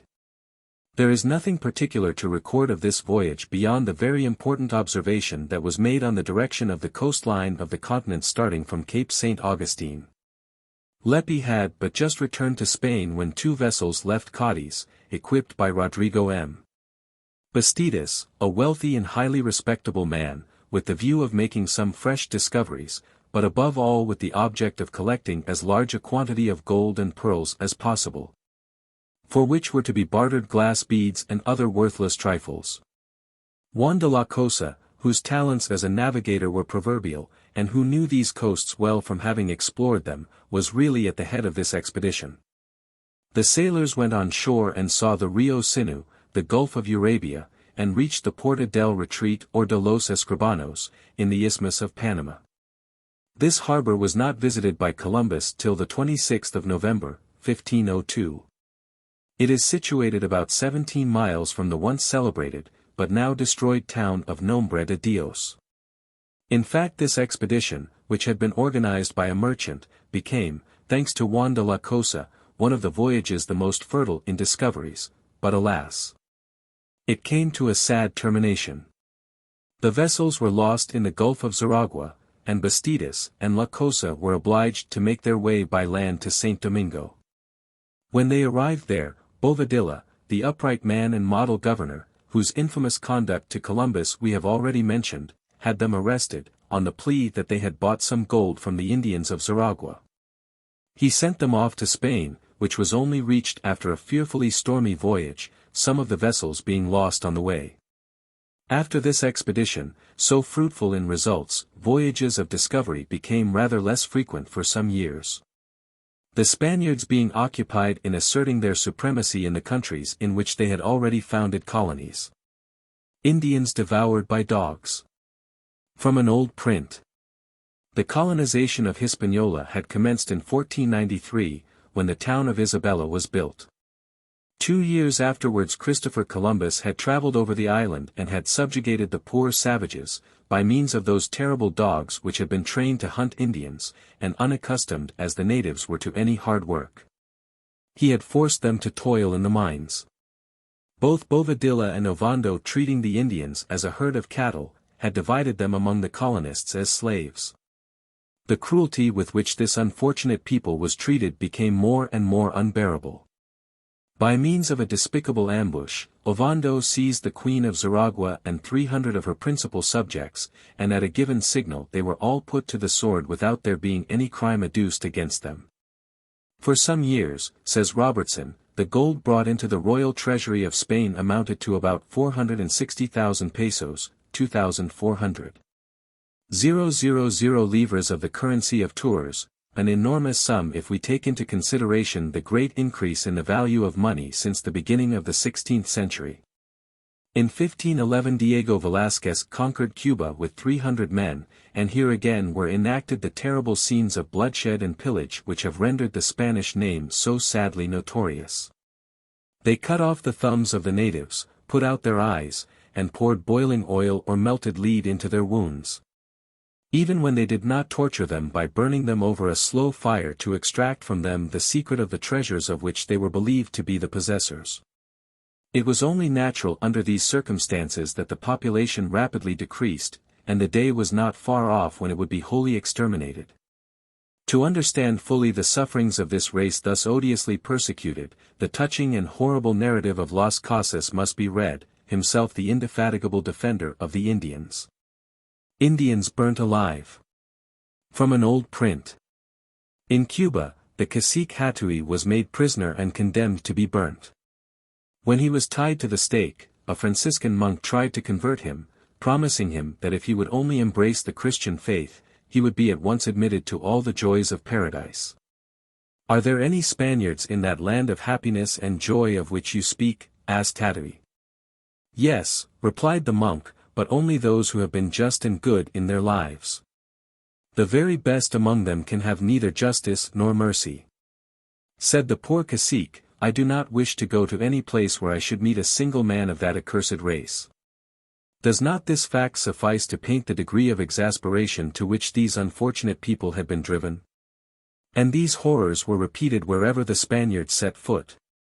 We will throw a veil over these atrocities practiced by men who thought themselves civilized, and who pretended that they wished to convert to Christianity, the religion preeminently of love and mercy.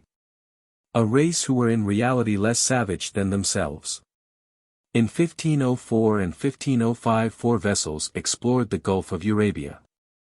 This was the first voyage in which Juan de la Cosa had the supreme command. This seems, too, to have been about the date of Hojita's third voyage, when he went to the territory of Coquibacoa, a voyage that certainly was made, as Humboldt says, but of which we have no clear account. In 1509 Juan Diaz de Solis, in concert with Vincent Yanez Pinzon, discovered a vast province, since known by the name of Yucatan. Though this expedition was not a very remarkable one in itself, says Robertson, it deserves to be noticed as it led to discoveries of the utmost importance. For the same reason we must mention the voyage of Diego d'Ocampo, who being charged to sail round Cuba, was the first to ascertain the fact that it was a large island, Columbus having always regarded it as part of the continent. 2 years later Juan Diaz de Solis and Vincent Pinzon sailing southwards towards the equinoctial line, advanced as far as the 40 degrees of south latitude, and found, to their surprise, that the continent extended on their right hand even to this immense distance. They landed several times, and took formal possession of the country, but could not found any colonies there, on account of the small resources they had at their command. The principal result of this voyage was the more exact knowledge which it gave of the extent of this part of the globe. Alonso de Hojita, whose adventures we have narrated above, was the first to think of founding a colony on the mainland. Although he had no means of his own, his courage and enterprising spirit soon gained him associates, who furnished him with the funds needed for carrying out his plans. With the same object Diego de Nicuesa, a rich colonist of Hispaniola, organized an expedition in 1509. King Ferdinand, who was always lavish of encouragements which cost little, gave both Hojita and Nicuesa honorable titles and patents of nobility, but not a single maravedis, a Spanish coin. He also divided the newly discovered continent into 2 governments, of which one was to extend from Cape La Vela to the Gulf of Darien, and the other from the Gulf of Darien to Cape Gracias a Dios. The first was given to Hojita, the second to Nicuesa. These 2 conquistadores had to deal with a population far less easy to manage than that of the Antilles. Determined to resist to the utmost the invasion of their country, they adopted means of resistance hitherto unknown to the Spaniards. Thus the strife became deadly. In a single engagement 70 of Hojita's companions fell under the arrows of the savages, fearful weapons steeped in curare, so fatal a poison that the slightest wound was followed by death. Nicuesa on his side, had much difficulty in defending himself, and in spite of 2 considerable reinforcements from Cuba, the greater number of his followers perished during the year from wounds, fatigue, privations, or sickness. The survivors founded the small colony of Santa Maria el Antigua upon the Gulf of Darien, and placed it under the command of Balboa. Before we speak of Balboa's wonderful expedition, we must notice the discovery of a country that forms the most northerly side of that arc, cut so deeply into the continent, and which bears the name of the Gulf of Mexico. In 1502 Juan Ponce de Leon, a member of one of the oldest families in Spain, had arrived in Hispaniola with Ovando. He had assisted in its subjugation, and in 1508 had conquered the island of San Juan de Puerto Rico. Having learned from the Indians that there existed a fountain in the island of Bimini which possessed the miraculous power of restoring youth to all who drank of its waters, Ponce de Leon resolved to go in search of it. Infirmities must have been already creeping on him at 50 years of age, or he would scarcely have felt the need of trying this fountain. Ponce de Leon equipped 3 vessels at his own expense, and set out from St. Germain in Puerto Rico on the 1st of March, 1512. He went first to the Lucayan Islands, which he searched in vain, and then to the Bahamas.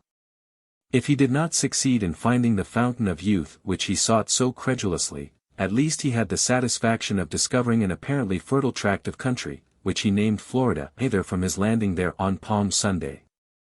Pax Flores, or perhaps from its delightful aspect. Such a discovery would have contented many a traveler, but Ponce de Leon went from one island to another, tasting the water of every stream that he met with, without the satisfaction of seeing his white hair again becoming black or his wrinkles disappearing.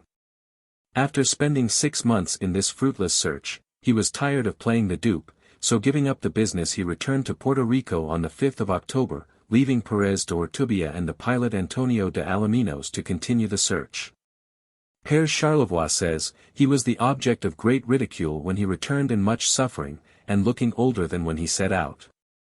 This voyage, so absurd in its motive but so fertile in its results, might well be considered to be simply imaginary, were it not vouched for by historians of such high repute as Peter Martyr, Oviedo, Herrera, and Garcilaso de la Vega. Vasco Núñez de Balboa, who was 15 years younger than Ponce de Leon, had come to America with Bastidas and had settled in Hispaniola. He was only anxious for a safe refuge from his numerous creditors, being, as were so many of his fellow countrymen, deeply in debt, in spite of the repartimiento of Indians which had been allotted to him. Unfortunately for Balboa, a law had been passed forbidding any vessels bound for the mainland taking insolvent debtors on board, but his ingenuity was equal to this emergency. For he had himself rolled in an empty barrel to the vessel which was to carry Encisco to Darien. The chief of the expedition had no choice but to receive the brave adventurer who had joined him in this singular manner, and who never fled except from duns, as he soon proved on landing. The Spaniards, accustomed to find but little resistance from the natives of the Antilles, could not subjugate the fierce inhabitants of the mainland. On account of the dissensions that had arisen among themselves, they were obliged to take refuge at Santa Maria el Antigua, a settlement which Balboa, now elected commandant in place of Encisco, founded in Darien. If the personal bravery of Balboa, or the ferocity of Leoncillo his bloodhound, who was more dreaded than 20 armed men and received the same pay as a soldier, could have awed the Indians, Balboa would have also won their respect by his justice and comparative moderation, for he allowed no unnecessary cruelty. In the course of some years he collected a great mass of most useful information with regard to that El Dorado, that land of gold, which he was destined never to reach himself, but the acquisition of which he did much to facilitate for his successors. It was in this way that he learnt the existence 6 suns away, 6 days' journey, of another sea, the Pacific Ocean, which washed the shores of Peru, a country where gold was found in large quantities. Balboa's character, which was as grand as those of Cortés and Pizarro, but who had not, as they, the time or opportunity to show the extraordinary qualities which he possessed, felt convinced that this information was most valuable, and that if he could carry out such a discovery, it would shed great luster on his name. He assembled a body of 190 volunteers, all valiant soldiers, and like himself, accustomed to all the chances of war, as well as acclimatized to the unhealthy effluvia of a marshy country, where fever, dysentery, and complaints of the liver were constantly present. Though the Isthmus of Darien is only 60 miles in width, it is divided into 2 parts by a chain of high mountains. At the foot of these the alluvial soil is marvelously fertile, and the vegetation far more luxuriant than any European can imagine. It consists of an inextricable mass of tropical plants, creepers, and ferns, among trees of gigantic size which completely hide the sun, a truly virgin forest, interspersed here and there with patches of stagnant water, where live multitudes of birds, insects, and animals, never disturbed by the foot of man. A warm, moist atmosphere exists here which exhausts the strength and speedily saps the energy of any man, even the most robust. With all these obstacles which nature seemed to have rejoiced in placing in Balboa's path, there was yet another no less formidable, and this was the resistance which the savage inhabitants of this inhospitable shore would offer to his progress. Balboa set out without caring for the risk he ran in the event of the guides and native auxiliaries proving faithless. He was escorted by 1,000 Indians as porters, and accompanied by a troop of those terrible bloodhounds which had acquired the taste for human flesh in Hispaniola. Of the tribes that he met with on his route, some fled into the mountains carrying their provisions with them, and others, taking advantage of the difficulties the land presented, tried to fight. Balboa marching in the midst of his men, never sparing himself, sharing in their privations and rousing their courage, which would have failed more than once, was able to inspire them with so much enthusiasm for the object that was before them, that after 25 days of marching and fighting, they could see from the top of a mountain that vast Pacific Ocean, of which, 4 days later, Balboa, his drawn sword in one hand and the banner of Castile in the other, took possession in the name of the King of Spain. The part of the Pacific Ocean which he had reached is situated to the east of Panama, and still bears the name of the Gulf of San Miguel, given to it by Balboa. The information he obtained from the neighboring caciques, whom he subjugated by force of arms, and from whom he obtained a considerable booty, agreed in every particular with what he had heard before he set out. A vast empire lay to the south, they said, so rich in gold, that even the commonest instruments were made of it, where the domestic animals were llamas that had been tamed and trained to carry heavy burdens, and whose appearance in the native drawings resembled that of the camel. These interesting details, and the great quantity of pearls offered to Balboa, confirmed him in his idea, that he must have reached the Asiatic countries described by Marco Polo, and that he could not be far from the empire of Cipango or Japan, of which the Venetian traveler had described the marvelous riches which were perpetually dazzling the eyes of these avaricious adventurers. Balboa discovering the Pacific Ocean. Balboa several times crossed the Isthmus of Darien, and always in some fresh direction. Humboldt might well say that this country was better known in the beginning of the 16th century than in his own day. Beyond this Balboa had launched some vessels built under his orders on the newly discovered ocean, and he was preparing a formidable armament, with which he hoped to conquer Peru, when he was odiously and judicially murdered by the orders of Pedrarias Davila, the governor of Darien, who was jealous of the reputation Balboa had already gained, and of the glory which would doubtless recompense his bravery if he carried out the expedition which he had arranged. Thus the conquest of Peru was retarded by at least 25 years, owing to the culpable jealousy of a man whose name has acquired, by Balboa's assassination, almost as wretched a celebrity as that of Erostratus. If we owe to Balboa the first authentic documents regarding Peru, another explorer was destined to furnish some not less important touching that vast Mexican empire, which had extended its sway over almost the whole of Central America. In 1518, Juan de Grijalva had been placed in command of a flotilla, consisting of 4 vessels, armed by Diego Velázquez, the conqueror of Cuba, which were destined to collect information upon Yucatan, cited the year before by Hernández de Córdoba. Grijalva, accompanied by the pilot Alaminos, who had made the voyage to Florida with Ponce de Leon, had 200 men under his command. Amongst the volunteers was Bernal Díaz del Castillo, the clever author of a very interesting history of the conquest of Mexico, from which we shall borrow freely. After 13 days sailing, Grijalva reached the island of Cozumel on the coast of Yucatan, doubled the Cape of Cotoche, and entered the Bay of Campeche. He disembarked on the 10th of May at Patoncan, of which the inhabitants defended the town and citadel vigorously, in spite of their astonishment at the vessels, which they took for some kind of marine monsters. and their fear of the pale-faced men who hurled thunderbolts. 57 Spaniards were killed in the engagement, and many were wounded. This warm reception did not encourage Grijalva to make any long stay amongst this warlike people. He set sail again after anchoring for 4 days, took a westerly course along the coast of Mexico, and on the 19th of May entered a river named by the natives the Tabasco, where he soon found himself surrounded by a fleet of 50 native boats filled with warriors ready for the conflict, but thanks to Grijalva's prudence and the amicable demonstrations which he made, peace was not disturbed. "We made them understand," writes Bernal Diaz, "that we were the subjects of a powerful emperor called Don Carlos, and that it would be greatly to their advantage if they also would acknowledge him as their master." They replied that they had a sovereign already, and were at a loss to understand why we, who had only just arrived, and who knew so little of them, should offer them another king. This reply was scarcely that of a savage. In exchange for some worthless European trinkets, the Spaniards obtained some yucca bread, copal gum, pieces of gold worked into the shape of fishes or birds, and garments made of cotton, which had been woven in the country. As the natives who had been taken on board at Cape Cotoche did not perfectly understand the language spoken by the inhabitants of Tabasco, the stay here was but of short duration, and the ships again put to sea. They passed the mouth of the Rio Guatzacoalco, the snowy peaks of the San Martin Mountains being seen in the distance, and they anchored at the mouth of a river which was called Rio de las Banderas. From the number of white banners displayed by the natives to show their friendly feeling towards the newcomers. When Grijalva landed, he was received with the same honor as the Indians paid to their gods.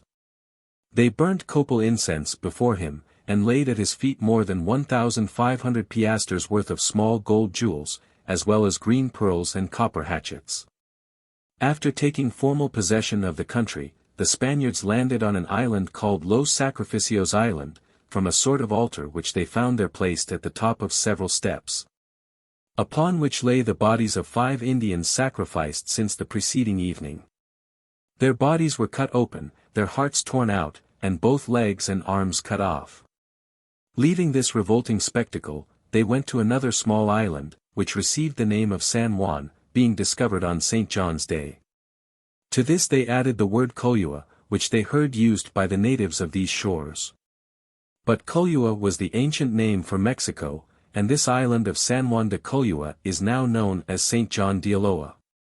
Grijalva put all the gold which he had collected on board one of the ships and dispatched it to Cuba, while he continued his exploration of the coast, discovered the sierras of Tusta and Tuspa, and collected a large amount of useful information regarding this populous country. On arriving at the Rio Panuco, he was attacked by a flotilla of native vessels, and had much difficulty in defending himself against their attacks. This expedition was nearly over, for provisions were running short, and the vessels were in a very bad state. The volunteers were many of them sick and wounded. And even had they been in good health, their numbers were too small to make it safe to leave them among these warlike people, even under the shelter of fortifications. Besides, the leaders of the expedition no longer acted in concert, so after repairing the largest of the vessels in the Rio Tanala, where Bernal Diaz boasts of having sown the first orange pips which were ever brought to Mexico, the Spaniards set out for Santiago in Cuba, where they arrived on the 15th of November, after a cruise of 7 months, not 45 days, as M. Ferdinand Dennis asserts in the biography Didat, and as M. ed. Charton repeats in his Voyageurs Anciens et Modernes. The results obtained from this voyage were considerable. For the first time the long line of coast which forms the peninsula of Yucatan, the Bay of Campeche, and the base of the Gulf of Mexico, had been explored continuously from cape to cape. Not only had it been proved beyond doubt that Yucatan was not an island as they had believed, but much and reliable information had been collected with regard to the existence of the rich and powerful empire of Mexico. The explorers had been much struck with the marks of a more advanced civilization than that existing in the Antilles, with the superiority of the architecture, the skillful cultivation of the land, the fine texture of the cotton garments, and the delicacy of finish of the golden ornaments worn by the Indians. All this combined to increase the thirst for riches among the Spaniards of Cuba, and to urge them on like modern Argonauts to the conquest of this new golden fleece. Grijalva was not destined to reap the fruits of his perilous and at the same time intelligent voyage, which threw so new a light on Indian civilization. The sic vos, non vobis of the poet was once again to find an exemplification in this circumstance. 2. The Conquerors of Central America. Ferdinand Cortés, his character, his appointment, preparations for the expedition, and attempts of Velázquez to stop it, landing at Vera Cruz, Mexico, and the Emperor Montezuma, the Republic of Tlaxcala, march upon Mexico, the Emperor is made prisoner, Narvaez defeated, the Noche Triste, Battle of Otumba, the Second Siege and taking of Mexico, expedition to Honduras, voyage to Spain, expeditions on the Pacific Ocean, second voyage of Cortés to Spain, his death. Velázquez had not waited for Grijalva's return before sending off to Spain the rich products of the countries discovered by the latter, and at the same time soliciting from the Council of the Indies, as well as from the Bishop of Burgos, an addition to his authority, that he might attempt the conquest of these countries. At the same time he fitted out a new armament proportioned to the dangers and importance of the undertaking that he proposed. But though it was comparatively easy for Velázquez to collect the necessary material and men, it was far more difficult for him, whom an old writer describes as niggardly, credulous, and suspicious in disposition, to choose a fit leader. He wished indeed, to find one who should combine qualities nearly always incompatible, high courage and great talent, without which there was no chance of success, with at the same time sufficient docility and submissiveness. To do nothing without orders, and to leave to him who incurred no risk, any glory and success which might attend the enterprise. Some who were brave and enterprising would not be treated as mere machines, others who were more docile or more cunning lacked the qualities required to ensure the success of so vast an enterprise.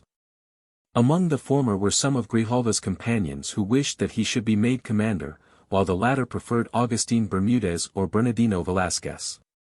While this was pending, the governor's secretary, Andrés de Duero, and Amador de Larez, the controller of Cuba, both favorites of Velázquez, made an arrangement with a Spanish nobleman named Ferdinand Cortés, that if they could obtain the appointment for him, they should be allowed a share in his gains.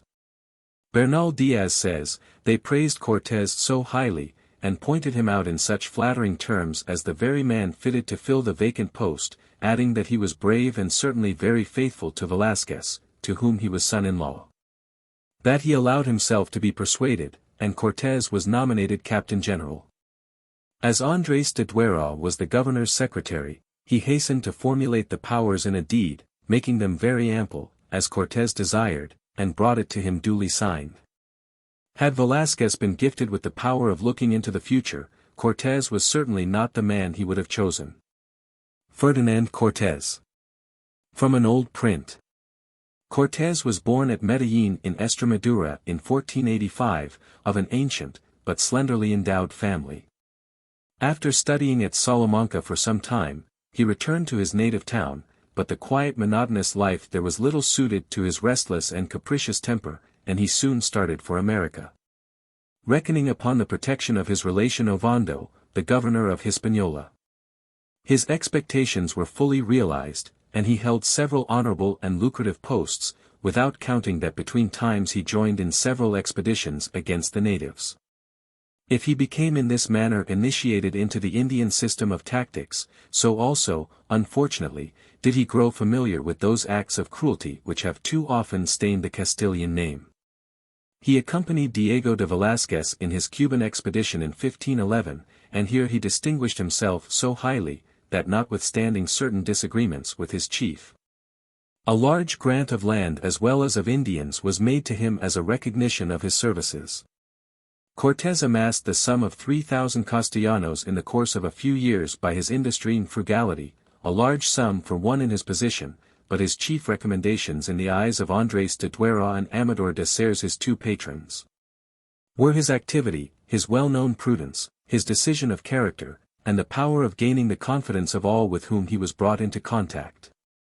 In addition to all this, he was of imposing stature and appearance, very athletic, and possessed powers of endurance, remarkable even among the hardy adventurers who were accustomed to brave all kinds of hardships. As soon as Cortés had received his commission, which he did with every mark of respectful gratitude, he set up a banner at the door of his house, made of black velvet embroidered in gold, bearing the device of a red cross in the midst of blue and white flames, and below, this motto in Latin: "Friends, let us follow the cross, and if we have faith, we shall overcome by this sign." He concentrated the whole force of his powerful mind upon the means to make the enterprise a success. Even his most intimate friends were astonished at his enthusiasm in preparing for it. He not only gave the whole of the money which he possessed towards arming the fleet, but he charged part on his estate, and borrowed considerable sums from his friends to purchase vessels, provisions, munitions of war, and horses. In a few days 300 volunteers had enrolled themselves, attracted by the fame of the general, the daring nature of the enterprise, and the profit that would probably accrue from it. Velázquez, always suspicious, and doubtless instigated by some who were jealous of Cortés, tried to put a stop to the expedition at its outset. Cortés, being warned by his two patrons that Velázquez would probably try to take the command from him, acted with his customary decision. He collected his men and, in spite of the vessels not being completed and of an insufficient armament, he weighed anchor and sailed during the night. When Velázquez discovered that his plans had been checkmated, he concealed his indignation, but at the same time, he made every arrangement to stop the man who could thus throw off all dependence upon him with such consummate coolness. Cortés anchored at Macaca, to complete his stores, and found many of those who had accompanied Grijalva now hastened to serve under his banner: Pedro de Alvarado and his brothers, Cristobal de Aulid, Alonso de Avila, Hernández de Portocarrero, Gonzalo de Sandoval, and Bernal Díaz del Castillo, who was to write a valuable account of these events, quorum pars magna fuit. Trinity Harbor, on the south coast of Cuba, was the next resting place, and here a further supply of provisions was taken on board. But while Cortés lay at anchor for this purpose, Verdugo the governor, received letters from Velázquez, desiring him to arrest the captain general, the command of the fleet having been just taken from him. This bold step would have endangered the safety of the town, so Verdugo refrained from executing the order. Cortés sailed away to Havana in order to enlist some new adherents, while his lieutenant Alvarado went overland to the port where the last preparations were made. Although Velázquez was unsuccessful in his first attempt, he again sent an order to arrest Cortés, but Pedro Barba the governor, felt the impossibility of executing the order in the midst of soldiers who, as Bernal Díaz says, would willingly have given their lives to save Cortés. At length, having recalled the volunteers by beat of drum, and taken on board all that appeared necessary, Cortés set sail on the February 18, 1519, with 11 ships, the largest being of 100 tons, 110 sailors, 553 soldiers, 13 of whom were arquebusiers, 200 Indians from the island, and some women for domestic work. The real strength of the armament lay in the 10 pieces of artillery, the 4 falconets provided with an ample supply of ammunition, and the 16 horses which had been obtained at great expense. It was with these almost miserable means, which, however, had given Cortés much trouble to collect, that he prepared to wage war with a sovereign whose dominions were of greater extent than those appertaining to the King of Spain, an enterprise from which he would have turned back if he had foreseen half its difficulties. But long ago a poet said, "Fortune smiles on those who dare." After encountering a very severe storm, the fleet touched at the island of Cozumel, where they found that the inhabitants had embraced Christianity, either from fear of the Spaniards, or from finding the inability of their gods to help them. Just as the fleet was about to leave the island, Cortés had the good fortune to meet with a Spaniard named Geronimo de Aguilar, who had been kept a prisoner by the Indians for 8 years. During that time he had learnt the Indian language perfectly. He was as prudent as he was clever, and when he joined the expedition he was of the greatest use as an interpreter. After doubling Cape Catoche, Cortés sailed down the Bay of Campeche, past Patoncan, and entered the Rio Tabasco, hoping to meet with as friendly a reception there as Grijalva had done, and also to collect an equally large quantity of gold. But he found a great change had taken place in the feelings of the natives, and he was obliged to employ force. In spite of the bravery and numerical superiority of the Indians, the Spaniards overcame them in several engagements, thanks to the terror caused by the reports of their firearms and the sight of the cavalry, whom the Indians took for supernatural beings. The Indians lost a large number of men in these engagements, while among the Spaniards 2 were killed, and 14 men and several horses wounded. The wounds of the latter were dressed with fat taken from the dead bodies of the Indians. At last peace was made, and the natives gave Cortés provisions, some cotton clothing, a small quantity of gold, and 20 female slaves, among whom was the celebrated Marina, who rendered such signal services to the Spaniards as an interpreter, and who is mentioned by all the historians of the conquest of the New World. Cortés receives provisions, clothing, a little gold, and 20 female slaves. Cortés continued on a westerly course, seeking a suitable place for landing, but he could find none until he reached St. John de Ulloa. The fleet had scarcely cast anchor before a canoe made its way fearlessly to the admiral's vessel, and here Marina, who was of Aztec origin, was of the greatest use. In telling Cortés that the Indians of this part of the country were the subjects of a great empire, and that their province was one recently added to it by conquest. Their monarch, named Moctezuma, better known under the name of Montezuma, lived in Tenochtitlan, or Mexico, nearly 210 miles away in the interior. Cortés offered the Indians some presents, assuring them of his pacific intentions, and then disembarked upon the torrid and unhealthy shore of Veracruz. Provisions flowed in immediately, but the day after the landing, Tutel, governor of the province, and ambassador of Montezuma to the Spaniards, had much difficulty in answering Cortés when he asked him to conduct him to his master without delay. Knowing as he did all the anxiety and fears which had haunted the mind of the emperor since the arrival of the Spaniards. However, he caused some cotton stuffs, feather cloaks, and some articles made of gold to be laid at the feet of the general, a sight which simply excited the cupidity of the Europeans.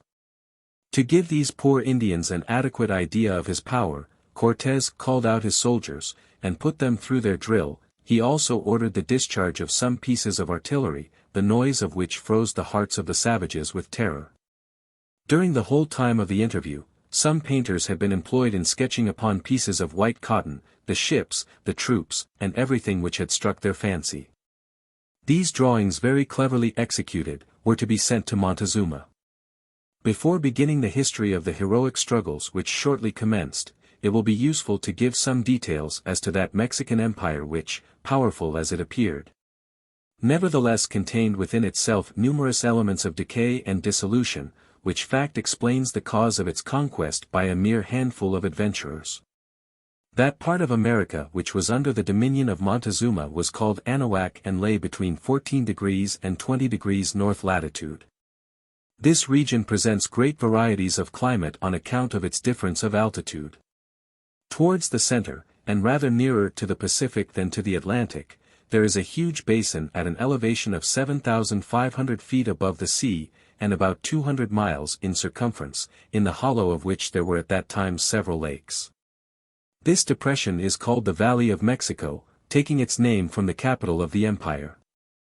As may be easily supposed, we possess very few authentic details about a people whose written annals were burnt by the ignorant conquistadores and by fanatical monks, who jealously suppressed everything which might remind the conquered race of their ancient religious and political traditions. Arriving from the north in the 7th century, the Toltecs had overspread the plateau of Anahuac. They were an intelligent race of people, addicted to agriculture and the mechanical arts, understanding the working in metals, and to whom is due the construction of the greater part of the sumptuous and gigantic edifices of which the ruins are found in every direction in New Spain. After 4 centuries of power, the Toltecs disappeared from the country as mysteriously as they had come.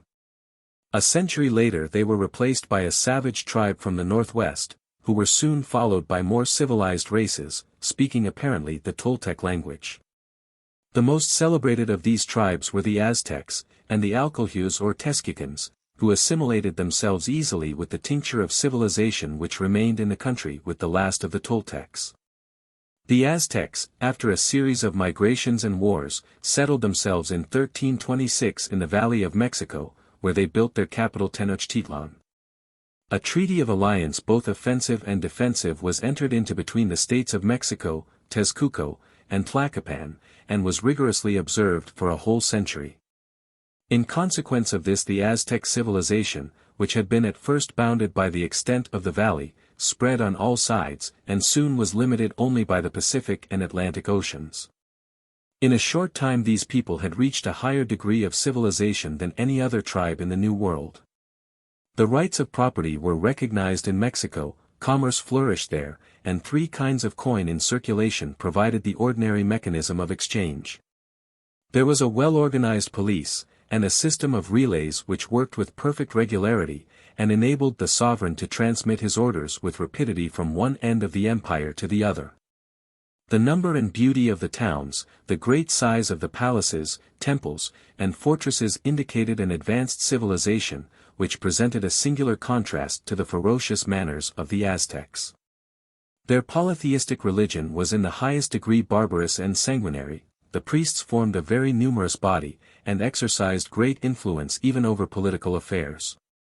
Side by side with rites similar to those of Christians, such as baptism and confession, the religion presented a tissue of the most absurd and bloody superstitions.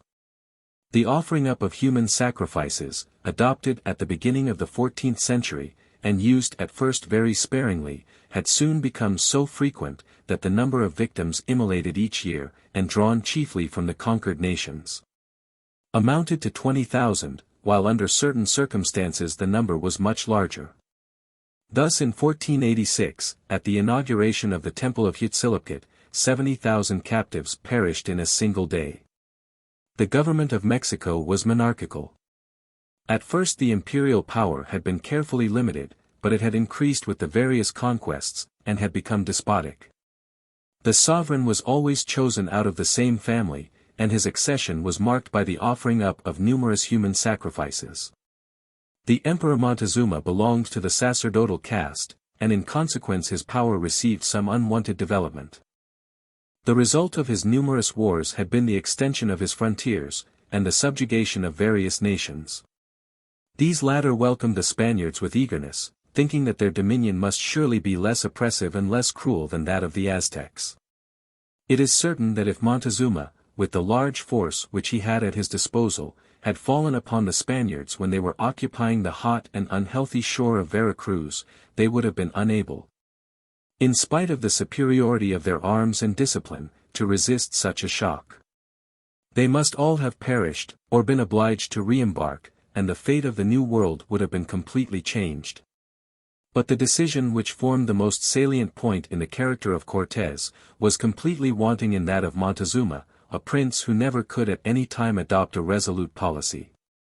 Fresh ambassadors from the emperor had arrived at the Spanish camp, bringing to Cortés an order to quit the country, and upon his refusal all intercourse between the natives and the invaders had immediately ceased. The situation was becoming critical, and this Cortés felt. After having overcome some hesitation which had been shown by the troops, he laid the foundations of Veracruz, a fortress designed to serve as a basis of operations, and a shelter in case of a possible re-embarkation. He next organized a kind of civil government, a junta, as it would be called in the present day, to which he resigned the commission which had been revoked by Velázquez. And then he made the junta give him one with new provisions and more extended powers.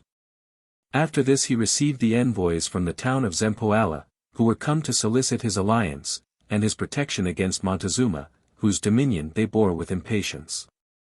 Cortés was indeed fortunate in meeting with such allies so soon after landing, and not wishing to allow so golden an opportunity to slip, he welcomed the Totonacs kindly, went with them to their capital. And after having caused a fortress to be constructed at Guayabislan on the seashore, he persuaded his new friends to refuse the payment of tribute to Montezuma. He took advantage of his stay at Zempoala to exhort these people to embrace Christianity, and he threw down their idols, as he had already done at Cozumel, to prove to them the powerlessness of their gods. Meanwhile a plot had been forming in his own camp, and Cortés, feeling convinced that as long as there remained any way of returning to Cuba, there would be constant lukewarmness and discontent among his soldiers. Caused all his ships to be run aground, under the pretext of their being in too shattered a condition to be of any further use. This was an unheard of act of audacity, and one which forced his companions either to conquer or to die. Having no longer anything to fear from the want of discipline of his troops, Cortés set out for Zempoala on the 16th of August, with 500 soldiers, 15 horses, and 6 field cannon, and also 200 Indian porters, who were intended to perform all menial offices. The little army soon reached the frontiers of the small republic of Tlaxcala, of which the fierce inhabitants, impatient of servitude, had long been engaged in strife with Montezuma.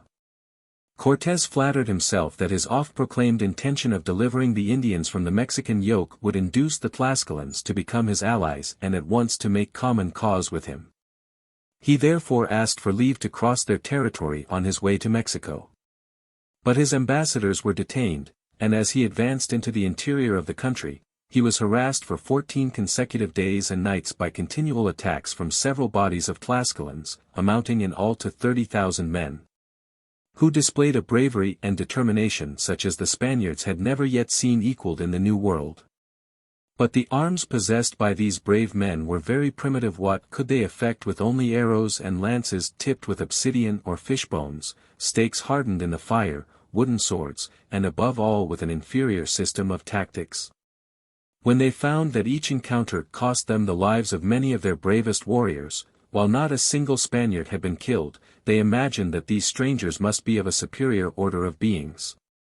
While they could not tell what opinion to form of men who sent back to them the spies taken in their camp, with their hands cut off, and who yet after each victory not only did not devour their prisoners, as the Aztecs would have done, but released them, loading them with presents and proposing peace. Upon this the Tlaxcalans declared themselves vassals of the Spanish crown, and swore to assist Cortés in all his expeditions, while he on his side promised to protect them against their enemies. It was time that peace should be made, for many of the Spaniards were wounded or ill, and all were worn out with fatigue, but the entry in triumph into Tlaxcala, where they were welcomed as supernatural beings, quickly made them forget their sufferings. After 20 days of repose in this town, Cortés resumed his march towards Mexico, having with him an auxiliary army of 6,000 Tlaxcalans. He went first to Cholula, a town regarded as sacred by the Indians, and as the sanctuary and favored residence of their deities. Montezuma felt much satisfaction in the advance of the Spaniards to this town, either from the hope that the gods would themselves avenge the desecration of their temples, or that he thought a rising and massacre of the Spaniards might be more easily organized in this populous and fanatical town. Cortés had been warned by the Tlaxcalans that he must place no trust in the protestations of friendship and devotion made by the Colulans. However, he took up his quarters in the town, considering that he would lose his prestige if he showed any signs of fear, but upon being informed by the Tlaxcalans that the women and children were being sent away, and by Marina that a considerable body of troops was massed at the gates of the city, that pitfalls and trenches were dug in the streets, whilst the roofs of the houses were loaded with stones and missiles, Cortés anticipated the designs of his enemies, gave orders to make prisoners of all the principal men of the town, and then organized a general massacre of the population, thus taken by surprise and deprived of their leaders. For 2 whole days the unhappy Colulans were subject to all the horrors which could be invented by the rage of the Spaniards, and the vengeance of their allies the Tlaxcalans. A terrible example was made, 6,000 people being put to the sword, temples burned to the ground, and the town half destroyed, a work of destruction well calculated to strike terror into the hearts of Montezuma and his subjects. Lake of Mexico. 60 miles now separated Cortés from the capital, and everywhere as he passed along he was received as a liberator. There was not a cacique who had not some cause of complaint against the imperial despotism, and Cortés felt confirmed in the hope that so divided an empire would prove an easy prey. As the Spaniards descended from the mountains of Chalco, they beheld with astonishment the Valley of Mexico, with its enormous lake, deeply sunk and surrounded by large towns, the capital city built upon piles, and the well-cultivated fields of this fertile region. Cortés did not trouble himself about the continued tergiversations of Montezuma, who could not make up his mind to the last moment whether he would receive the Spaniards as friends or enemies. The Spanish general advanced along the causeway which leads to Mexico across the lake, and was already within a mile of the town, when some Indians, who, from their magnificent costume were evidently of high rank, came to greet him and to announce to him the approach of the emperor. Montezuma soon appeared, borne upon the shoulders of his favorites in a kind of litter adorned with gold and feathers, while a magnificent canopy protected him from the rays of the sun. As he advanced, the Indians prostrated themselves before him, with their heads downwards, as though unworthy even to look at their monarch.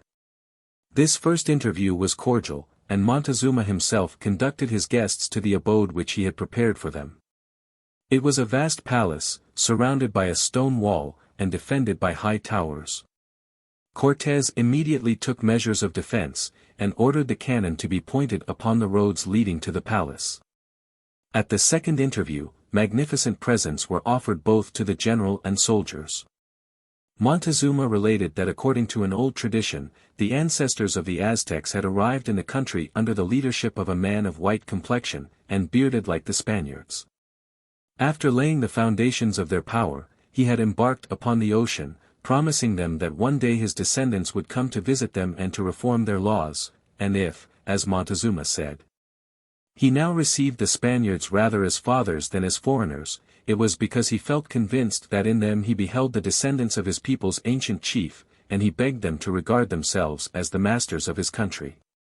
The following days were employed in visiting the town, which appeared to the Spaniards as larger, more populous, and more beautiful than any city which they had hitherto seen in America.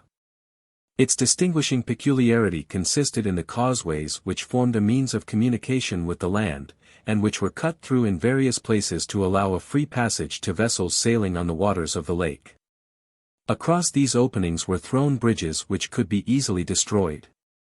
On the eastern side of the town there was no causeway and no means of communication with the land except by canoes. This arrangement of the town of Mexico caused some anxiety to Cortés, who saw that he might be at any moment blockaded in the town, without being able to find means of egress. He determined, therefore, to prevent any seditious attempt by securing the person of the emperor, and using him as a hostage. The following news which he had just received furnished him with an excellent pretext. Qualpopoca, a Mexican general, had attacked the provinces which had submitted to the Spaniards, and Escalante and 7 of his soldiers had been mortally wounded. Besides this, a prisoner had been beheaded and the head carried from town to town, thus proving that the invaders could be conquered, and were nothing more than ordinary mortals. Cortés profited by these events to accuse the emperor of perfidy. He declared that although Montezuma appeared friendly to him and to his soldiers, it was only that he might wait for some favorable opportunity to treat them in the same manner as Escalante, a proceeding quite unworthy of a monarch, and very different from the confidence which Cortés had shown in coming, as he had done, to visit him.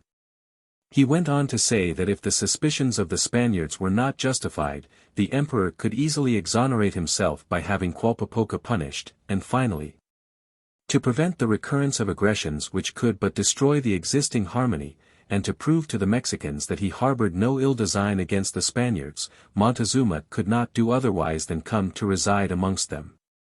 It may be easily imagined that the emperor was not very ready to decide upon this course, but was at last obliged to give in to the violence and threats of the Spaniards. Upon announcing his resolution to his subjects, he was made to assure them several times over that he put himself into the hands of the Spaniards of his own free will. These words were needed to calm the Mexicans, who threatened to make an attack upon the foreigners. The success of Cortés in this bold scheme was quite beyond his expectations. Qualpopoca, with his son and 5 of the chief ringleaders in the revolt, were seized by the Mexicans, and brought before a Spanish tribunal, which was at the same time judge and prosecutor. The Indians were condemned and burnt alive.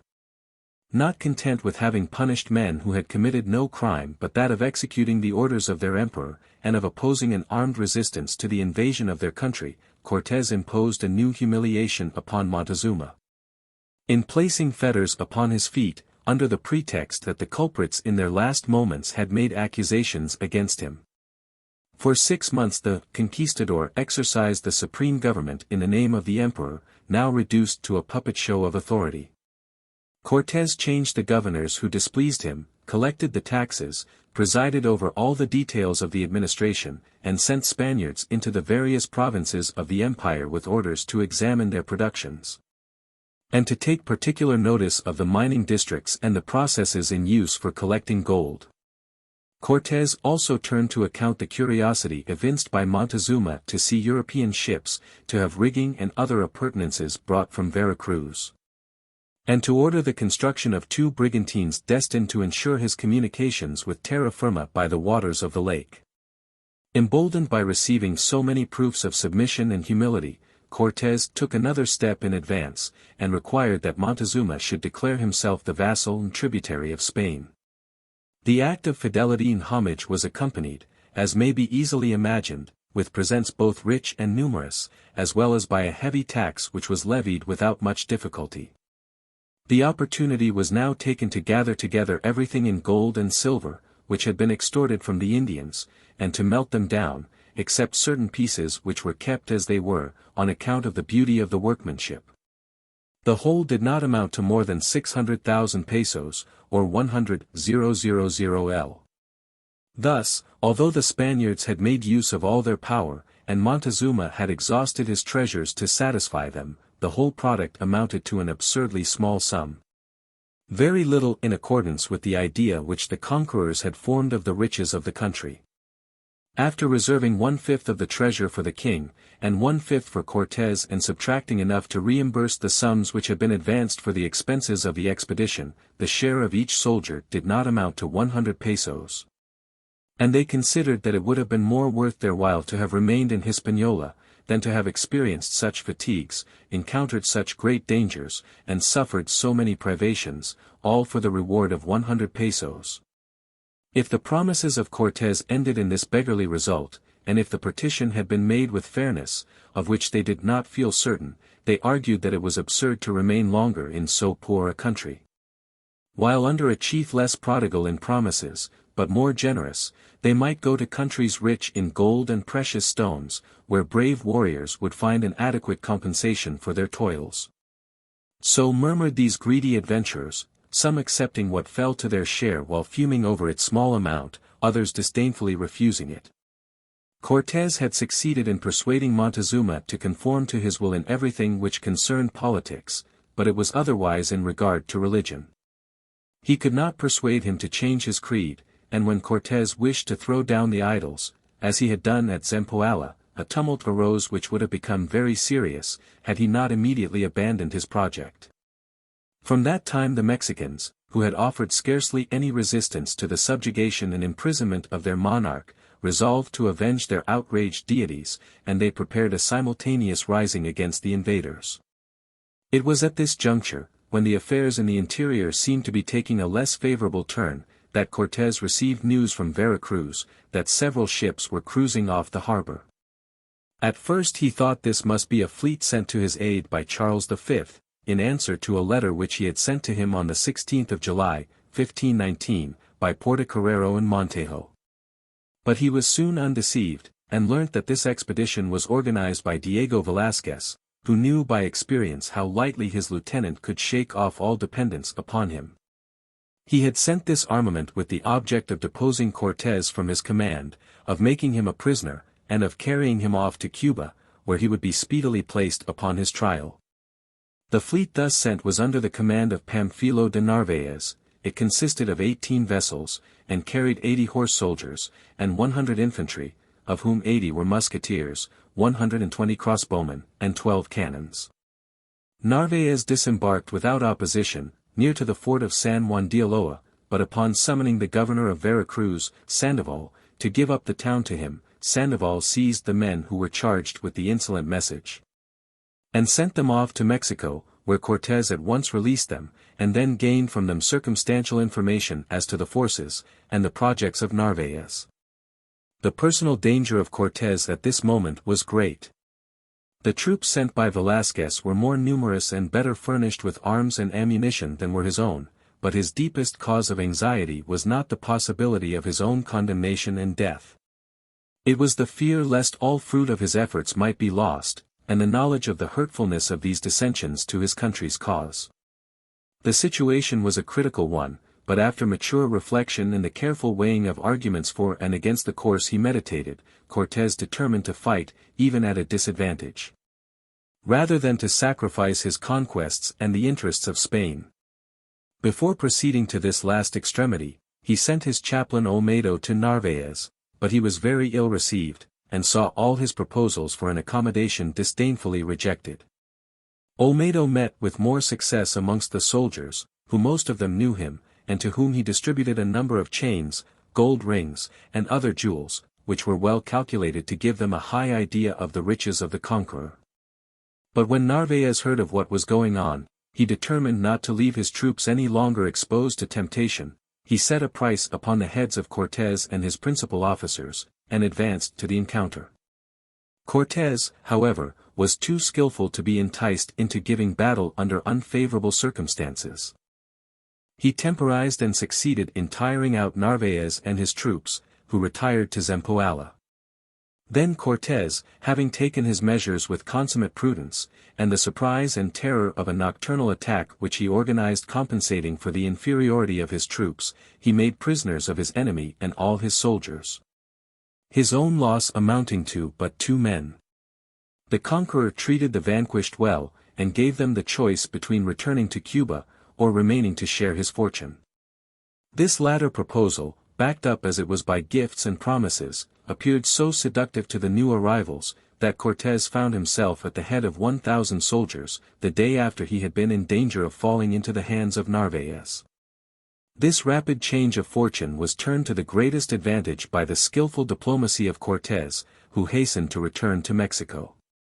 The troops whom he had left there under the command of Alvarado, to guard the emperor and the treasure, were reduced to the last extremity by the natives, who had killed or wounded a great number of soldiers, and who kept the rest in a state of close blockade, while threatening them constantly with a general assault. It must be confessed that the imprudent and criminal conduct of the Spaniards, and notably the massacre of the most distinguished citizens of the empire during a fete, had brought about the rising which they dreaded, and which they had hoped to prevent. After having been joined by 2,000 Tlascalans, Cortés pressed forward by forced marches towards the capital, where he arrived in safety, and found that the Indians had not destroyed the bridges belonging to the causeways and dikes which joined Mexico to the land. In spite of the arrival of this reinforcement, the situation did not improve. Each day it was necessary to engage in new combats, and to make sorties to clear the avenues leading to the palace occupied by the Spaniards. Cortés now saw but too plainly the mistake which he had made in shutting himself up in a town where his position might be stormed at any moment, and from which it was so difficult to extricate himself. In this difficulty he had recourse to Montezuma, who, by virtue of his authority and of the prestige which still clung to him, could appease the tumult, give the Spaniards some respite, and enable them to prepare for their retreat. But when the unfortunate emperor, now become a mere toy in the hands of the Spaniards, appeared upon the walls decked out with regal ornaments, and implored his subjects to cease from hostilities, murmurs of discontent arose, and threats were freely uttered. Hostilities began afresh, and before the soldiers had time to protect him with their shields, Montezuma was pierced with arrows, and hit upon the head by a stone which knocked him down. At this sight the Indians, horrified at the crime which they had just committed, at once ceased fighting, and fled in all directions, while the emperor, understanding but too late all the baseness of the part which Cortés had forced him to play, tore off the bandages which had been applied to his wounds, and refusing all nourishment, he died cursing the Spaniards. Death of Montezuma. After so fatal an event, there was no more room to hope for peace with the Mexicans, and it became necessary to retire in haste, and at whatever cost, from a town in which the Spaniards were threatened with blockade and starvation. For this retreat Cortés was preparing in secret. He saw his troops each day more and more closely hemmed in, whilst several times he was forced himself to take his sword in his hand and to fight like a common soldier. Solis even relates, but upon what authority is not known, that during an assault which was made upon one of the edifices commanding the Spanish quarter, 2 young Mexicans, recognizing Cortés, who was cheering on his soldiers, resolved to sacrifice themselves in the hope of killing the man who had been the author of their country's calamities. They approached him in a suppliant attitude, as though they would ask for quarter, then seizing him round the waist they dragged him towards the battlements, over which they threw themselves, hoping to drag him over with them. But thanks to his exceptional strength and agility, Cortés managed to escape from their embrace, and these two brave Mexicans perished in their generous but vain attempt to save their country. The retreat being determined upon, it was necessary to decide upon whether it should be carried out by night or by day. If in the daytime the enemy would be more easily resisted, any ambuscades which might be prepared would be more easily avoided, while they could better take precautions to repair any bridges broken by the Mexicans. On the other hand, it was known that the Indians will seldom attack an enemy after sunset, but what really decided Cortés in favor of a nocturnal retreat was that a soldier who dabbled in astrology had declared to his comrades that success was certain if they acted in the night. They therefore began their march at midnight. Besides the Spanish troops, Cortés had under his orders detachments from Tlaxcala, Zempoala, and Cholula, which, notwithstanding the serious losses which had been sustained, still numbered 7,000 men. Sandoval commanded the vanguard, and Cortés the center, where were the cannon, baggage, and prisoners, amongst whom were a son and 2 daughters of Montezuma. Alvarado and Velázquez de León led the rear guard. With the army was carried a flying bridge, which had been constructed to throw over any gaps there might be in the causeway. Scarcely had the Spaniards debouched upon the dike leading to Tacuba, which was the shortest of all, when they were attacked in front, flank, and rear by solid masses of the enemy, whilst from a fleet of numberless canoes. A perfect hailstorm of stones and missiles fell upon them. Blinded and amazed, the Allies knew not against whom to defend themselves first. The wooden bridge sank under the weight of the artillery and fighting men. Crowded together upon a narrow causeway where they could not use their firearms, deprived of their cavalry who had not room to act, mingled with the Indians in a hand-to-hand combat, not having strength to kill, and surrounded on all sides. The Spaniards and their allies gave way under the ever-renewed numbers of the assailants. Officers and soldiers, infantry and cavalry, Spaniards and Tlascalans were confounded together, each defended himself to the best of his ability, without caring about discipline or the common safety. All seemed lost, when Cortés with 100 men succeeded in crossing the breach in the dike upon the mass of corpses which filled it up.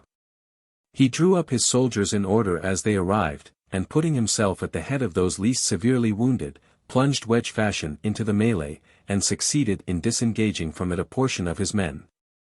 Before day dawned all those who had succeeded in escaping from the massacre of the Noche Triste, as this terrible night was called, found themselves reunited at Tacuba.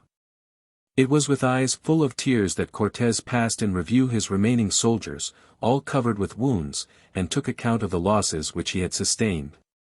4,000 Indians, Tlascalans, and Collulans, and nearly all the horses were killed, all the artillery and ammunition, as well as the greatest part of the baggage, were lost, and amongst the dead were several officers of distinction, Velázquez de León, Salcedo, Morla, Laras, and many others.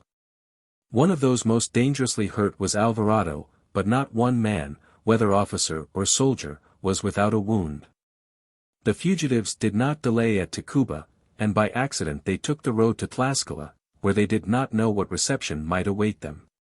Ever harassed by the Mexicans, the Spaniards were again obliged to give battle upon the plains of Otumba to a number of warriors, whom some historians reckon at 200,000. Thanks to the presence of some cavalry soldiers who still remained to him, Cortés was able to overthrow all who were in front of him, and to reach a troop of persons whose high rank was easily discerned by their gilded plumes and luxurious costumes. Amongst whom was the general bearing the standard. Accompanied by some horsemen, Cortés threw himself upon this group and was fortunate enough, or skillful enough, to overturn by a lance thrust the Mexican general, who was then dispatched by the sword by a soldier named Juan de Salamanca. From the moment when the standard disappeared the battle was gained, and the Mexicans, panic-stricken, fled hastily from the field of battle. Never had the Spaniards incurred greater danger, says Prescott, and had it not been for the lucky star of Cortés, not one would have survived to transmit to posterity the history of the sanguinary Battle of Otumba. The booty was considerable, and sufficed in part, to indemnify the Spaniards for the loss they had sustained in leaving Mexico, for this army which they had just defeated was composed of the principal warriors of the nation, who, having been quite confident of success, had adorned themselves with their richest ornaments. Cortés at the Battle of Otumba. The day after the battle the Spaniards entered the territory of Tlaxcala.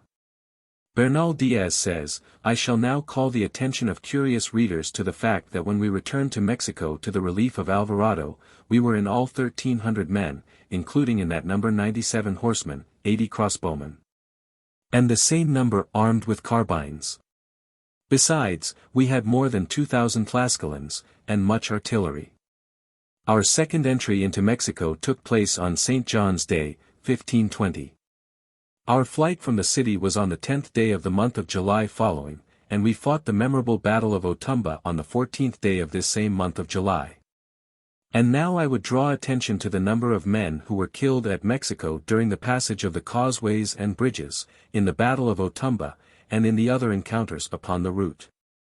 I declare that in the space of 5 days 860 of our men were massacred, including 10 of our soldiers and 5 Castilian women, who were killed in the village of Rustapique. We lost besides 1,200 Tlaxcalans during the same time. It is to be noticed also that if the number of dead in the troop of Narvaez were greater than in the troop of Cortés, it was because the former soldiers set out on the march laden with a quantity of gold, the weight of which hindered them from swimming, and from getting out of the trenches. The troops with Cortés were reduced to 440 men, with 20 horses, 12 crossbowmen, and 7 carabineers. They had not a single charge of gunpowder, they were all wounded, lame, or maimed in the arms. It was the same number of men that had followed Cortés when he first entered Mexico, but how great a difference was there between that conquering troop, and the vanquished soldiers who now quitted the capital. As they entered the Tlaxcalan territory Cortés recommended his men, and especially those of Narvaez, not to do anything which could vex the natives, the common safety depending upon not irritating the only allies which remained to them. Happily the fears which had arisen as to the fidelity of the Tlaxcalans proved groundless. They gave the Spaniards a most sympathizing welcome, and their thoughts seemed to be wholly bent upon avenging the death of their brothers massacred by the Mexicans. While in their capital Cortés heard of the loss of 2 more detachments, but these reverses, grave as they were, did not discourage him. He had under his orders troops inured to war and faithful allies. Veracruz was intact, he might once more reckon upon his good fortune. But before undertaking a new campaign or entering upon another siege, help must be sought and preparations made, and with these objects in view the general set to work. He sent 4 ships to Hispaniola to enroll volunteers and purchase powder and ammunition, and meanwhile he caused trees to be cut down in the mountains of Tlaxcala, and with the wood thus obtained 12 brigantines were constructed, which were to be carried in pieces to the Lake of Mexico, to be launched there at the moment when needed. After suppressing some attempts at mutiny amongst the soldiers, in which those who had come with Narvaez were the most to blame, Cortés again marched forwards, and, with the help of the Tlaxcalans, first attacked the people of Topeka and of other neighboring provinces, a measure which had the advantage of exercising anew his own troops in war, and of training his allies. While this was going on, 2 brigantines bringing ammunition and reinforcements fell into the hands of Cortés. These ships had been sent to Narvaez by Velázquez, in ignorance of his misadventures. At this time also some Spaniards sent by Francis de Garay, governor of Jamaica, joined the army. In consequence of these reinforcements the troops with Cortés, after he had rid himself of several partisans of Narvaez with whom he was dissatisfied, amounted to 500 infantry, of whom 80 carried muskets, and 40 horse soldiers. With this small army, and with 1,000 Tlaxcalans, Cortés set out once more for Mexico on the 28th of December, 1520, 6 months after he had been forced to abandon the city. This campaign had for its theatre countries already described, and must therefore be passed over somewhat rapidly here, notwithstanding the interest attaching to it. To enter fully into the history of the conquest of Mexico would not be in accordance with the primary object of this work. After the death of Montezuma his brother Cuitlahuac was raised to the throne, and he adopted all the measures of precaution compatible with Aztec strategic science. But he died of the smallpox, the sad gift of the Spaniards to the New World, at the very moment when his brilliant qualities of foresight and bravery were the most needed by his country. His successor was Guatemozin, the nephew of Montezuma, a man distinguished by his talents and courage. Cortés had no sooner entered the Mexican territory than fighting began. He speedily captured the town of Tezcuco, which was situated at 20 miles distance, upon the edge of the great central lake, that lake upon whose waters the Spaniards were to see an imposing flotilla floating 3 months later. At this time a fresh conspiracy, which had for its object the assassination of Cortés and his principal officers, was discovered, and the chief culprit executed. At this moment fate seemed in every way to smile upon Cortés. He had just received the news of the arrival of fresh reinforcements at Vera Cruz, and the greater part of the towns under the dominion of Guatemozin had submitted to the force of his arms. The actual siege of Mexico began in the month of May, 1521, and continued with alternate success and reverse until the day when the brigantines were launched upon the water of the lake. The Mexicans did not hesitate to attack them. From 4,000 to 5,000 canoes, each bearing 2 men, covered the lake and advanced to the assault of the Spanish vessels, which carried in all nearly 300 men. These 9 brigantines were provided with cannon, and soon dispersed or sunk the enemy's fleet, who thenceforth left them in undisputed possession of the water. But this success and certain other advantages gained by Cortés had no very marked consequences, and the siege dragged slowly on, until the general made up his mind to capture the town by force. Unfortunately the officer who was charged with protecting the line of retreat by the causeways while the Spaniards were making their way into the town, abandoned his post, thinking it unworthy of his valor, and went to join in the combat. Guatemozin was informed of the fault which had been committed, and at once took advantage of it. His troops attacked the Spaniards on all sides with such fury that numbers of them were killed in a short time, while 62 of the soldiers fell alive into the hands of the Mexicans, a fate which Cortés, who was severely wounded in the thigh, narrowly escaped sharing. During the night following, the great temple of the war god was illuminated in sign of triumph, and the Spaniards listened in profound sadness to the beating of the great drum. From the position they occupied they could witness the end of the prisoners, their unfortunate countrymen, whose breasts were opened and their hearts torn out, and whose dead bodies were hurled down the steps. They were then torn in pieces by the Aztecs, who quarreled over the pieces with the object of using them for a horrible festival. This terrible defeat caused the siege to go on slowly, until the day came when 3 parts of the city having been taken or destroyed, Guatemozin was obliged by his counselors to quit Mexico and to set out for the mainland, where he reckoned upon organizing his resistance, but the boat which carried him being seized he was made prisoner. In his captivity he was destined to display much greater dignity and strength of character than his uncle Montezuma had done. From this time all resistance ceased, and Cortés might take possession of the half-destroyed capital.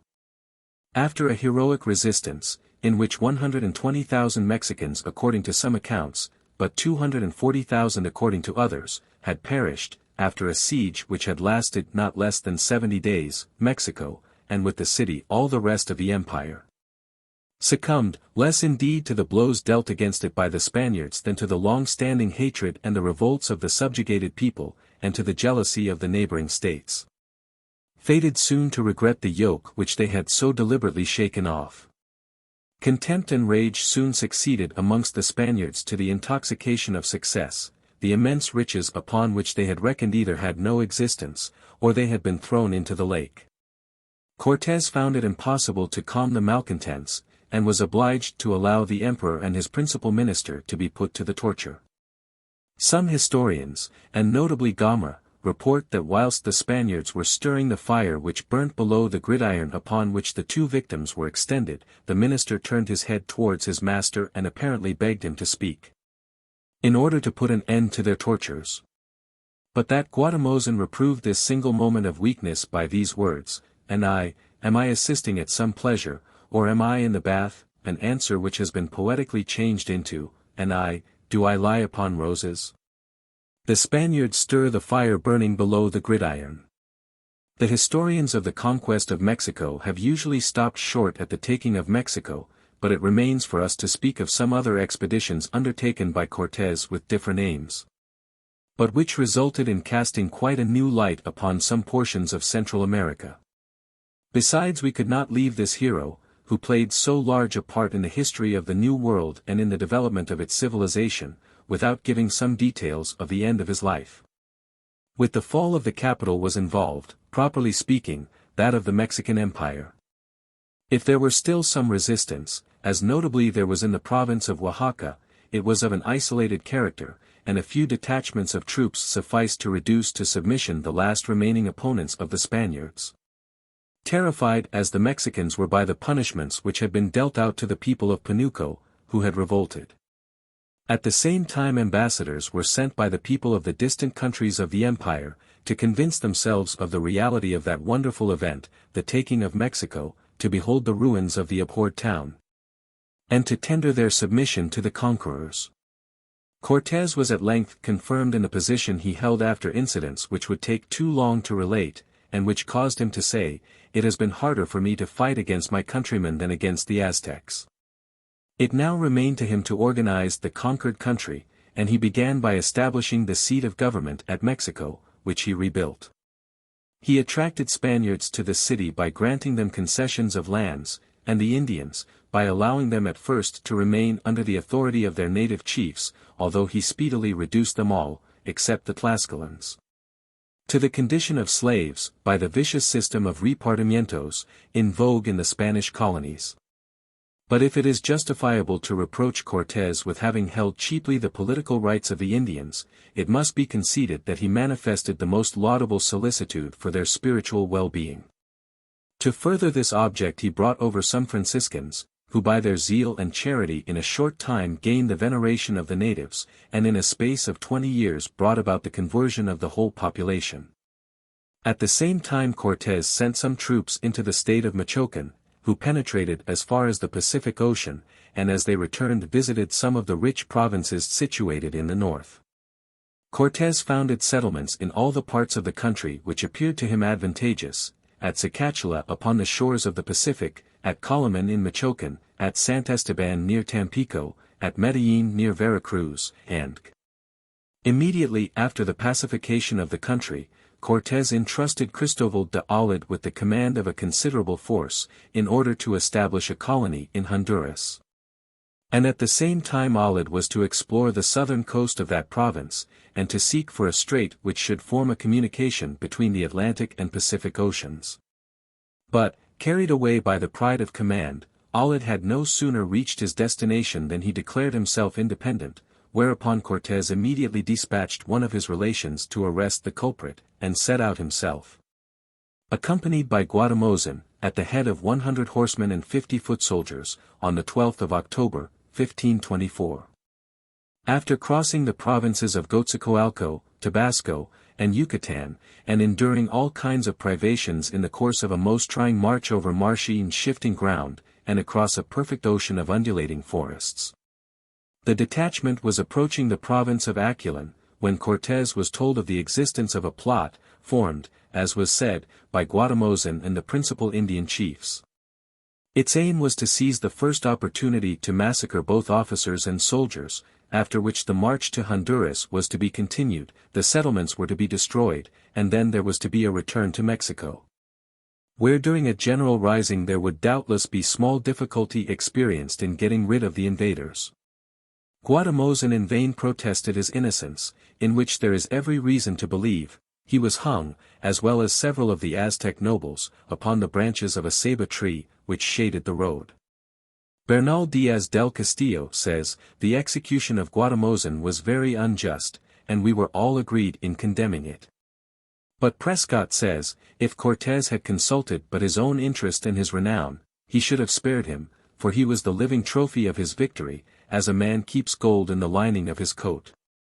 At length the Spaniards reached Aquilan, a flourishing town, where they refreshed themselves after their journey in excellent quarters. When they set out again, it was in the direction of the Lake of Peton, a part of the country where the population was easily converted to Christianity. We shall not dwell upon the sufferings and misery which tried the expedition in these sparsely peopled countries, until it arrived at San Gil de Buena Vista, upon the Golfo Dolce, where Cortés, after receiving the news of the execution of Alid and the re-establishment of the central authority, embarked upon his return to Mexico. At this time he entrusted to Alvarado the command of 300 infantry, 160 cavalry, and 4 cannon, with a body of Indian auxiliaries, with which he set out for the south of Mexico, to conquer Guatemala. He reduced to submission the provinces of Zacatchalan, Tehuantepec, Soconusco, Atlatlan, and laid the foundations of the town of Guatemala la Vieja. When, some time afterwards he made a voyage to Spain, he was named by Charles V. governor of the countries which he had conquered. 3 years had not expired after the conquest, before a territory 1,200 miles in length upon the seaboard of the Atlantic, and 1,500 miles upon that of the Pacific, had submitted to the Castilian crown, and with but few exceptions, was in a state of perfect tranquility. The return of Cortés to Mexico from the useless expedition to Honduras, which had wasted so much time and caused almost as great sufferings to the Spaniards as the conquest of Mexico, had taken place but a few days. When he received the news that he was temporarily replaced by another commander, and was invited to repair to Spain to exculpate himself from certain charges, he was not in any haste to comply with this order, hoping that it might be revoked, but his indefatigable calumniators and his implacable enemies, both in Spain and Mexico, preferred accusations against him after such a manner, that he found himself obliged to go and make his defense, to state his wrongs, and boldly to claim the approval of his conduct. Cortés therefore started accompanied by his friend Sandoval, as well as by Tapia and several Aztec chiefs, amongst whom was a son of Montezuma. He disembarked at Palos, in May, 1528, at the same place where Columbus had landed 35 years before, and he was welcomed with the same enthusiasm and rejoicings as the discoverer of America had been. Here Cortés met with Pizarro, then at the outset of his career, who was come to solicit the support of the Spanish government. Cortés afterwards set out for Toledo, where the court then was. The mere announcement of his return had produced a complete change in public opinion. His unexpected arrival at once contradicted the idea that he harbored any projects of revolt and independence. Charles V saw that public feeling would be outraged at the thought of punishing a man who had added its greatest gem to the crown of Castile. And so the journey of Cortés became one continual triumph in the midst of crowds of people greater than had been ever known before. The houses and streets of the large towns and of the villages, says Prescott, were filled with spectators impatient to contemplate the hero whose single arm might be said, in some sort, to have conquered an empire for Spain, and who, to borrow the language of an old historian, marched in all the pomp and glory, not of a great vassal, but of an independent monarch. Charles V, after having granted several audiences to Cortés, and bestowed upon him those particular marks of favor which are termed important by courtiers, deigned to accept from him the empire which he had conquered for him, and the magnificent presents which he brought. But he considered that he had fully recompensed him when he had given Cortés the title of Marquis de la Valle de Oaxaca, and the post of Captain General of New Spain, without, however, restoring to him the civil government, a power which had been formerly delegated to him by the Junta of Veracruz. Cortés, after his marriage with the niece of the Duc de Béjar, who belonged to one of the first families in Spain, accompanied the emperor, who was on his way to Italy, to the port of embarkation. But the general, soon becoming tired of the frivolities of a court, so little in accordance with the active habits of his past life, set out again for Mexico in 1530, and landed at Villarica. After his arrival he underwent some annoyance caused by the Audiencia, which had exercised the power in his absence, and which had instituted lawsuits against him. And he also found himself in conflict with the new civil junta on the subject of military affairs. The Marquis de la Valle withdrew himself to Cuernavaca, where he had immense estates, and busied himself with agriculture. He was the means of introducing the sugar cane and the mulberry into Mexico. He also encouraged the cultivation of hemp and flax, and the breeding, on a large scale, of merino sheep. But this peaceable life without adventures could not long satisfy the enterprising spirit of Cortés. In 1532 and 1533, he equipped 2 squadrons destined to make voyages of discovery in the northwest of the Pacific. The latter expedition reached the southern extremity of the peninsula of California without attaining the object sought, namely the discovery of a strait uniting the Pacific with the Atlantic. Cortés himself met with no better success in 1536 in the Vermilion Sea, Gulf of California. 3 years later a concluding expedition, of which Cortés gave the command to Ulloa, penetrated to the farthest extremity of the Gulf and then, sailing along the exterior side of the peninsula, reached the 29 degrees of north latitude. From thence the chief of the expedition sent back one of his ships to Cortés, while the rest proceeded northwards, but from that time nothing more is heard of them. Such was the unhappy result of the expeditions of Cortés, which, while they did not bring him in a single ducat, cost him not less than 300,000 gold castellanos. But they at least had the result of making known the coast of the Pacific Ocean, from the Bay of Panama as far as Colorado. The tour of the Californian peninsula was made, and it was thus discovered that what had been imagined to be an island, was in reality a part of the continent.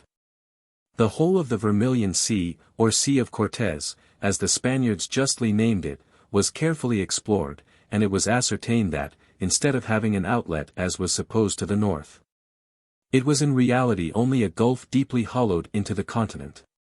Cortés had not been able to fit out these expeditions without coming into antagonism with the Viceroy Don Antonio de Mendoza, whom the Emperor had sent to Mexico, an appointment which had wounded the feelings of the Marquis de la Valle. Wearied with these continual annoyances, and indignant at finding his prerogative as Captain General, if not absolutely ignored, at least perpetually questioned, Cortés left Mexico, and once more set out for Spain. But this journey was not destined at all to resemble the first. Grown old, disgusted with life, and betrayed by fortune, the conquistador had no longer anything to expect from government. He had not to wait long before receiving proof of this. One day he pressed through the crowd which surrounded the emperor's coach, and mounted upon the step of the door. Charles V pretended not to recognize him, and asked who this man was. Cortés answered proudly, "It is the man who has given you more states than your father left you towns." By this time public interest was diverted from Mexico, which had not yielded as much as had been expected from it, and was centered upon the marvelous riches of Peru. Cortés was, however, received with honor by the Supreme Council of the Indies, and permitted to state his complaints before it, but the debates upon the subject were endlessly drawn out, and he could obtain no redress. In 1541, during the disastrous expedition of Charles V against Algiers, Cortés, who was serving in it as a volunteer, but whose counsels had not been listened to, had the misfortune to lose 3 great carved emeralds, jewels which would have sufficed for the ransom of an empire. Upon his return he renewed his solicitations, but with the same want of success. His grief over this injustice and these repeated disappointments was so deep, that his health suffered severely. He died far from the scene of his exploits, on the 10th of November, 1547, at Castilleja de la Cuesta, at the very moment when he was making preparations to return to America. He was a true knight-errant, says Prescott. Of all that glorious troop of adventurers which the Spain of the 16th century sent forth to a career of discovery and conquest, there was not one more deeply imbued with the spirit of romantic enterprise than Fernando Cortés. Strife was his delight, and he loved to attempt an enterprise by its most difficult side. This passion for the romantic might have reduced the conqueror of Mexico to the part of a common adventurer, but Cortés was certainly a profound politician and a great captain. If one is justified in giving this name to a man who accomplished great actions by his own unassisted genius, there is no other example in history of so great an enterprise having been carried to a successful end with such inadequate means. It may be said with truth that Cortés conquered Mexico with his own resources alone. His influence over the minds of his soldiers was the natural result of their confidence in his ability, but it must be attributed also to his popular manners, which rendered him eminently fit to lead a band of adventurers. When he had attained to a higher rank, if Cortés displayed more of pomp, his veterans at least continued on the same terms of intimacy with him as before. In finishing this portrait of the conquistador, we shall quote the upright and veracious Bernal Diaz, with whose sentiments we fully agree.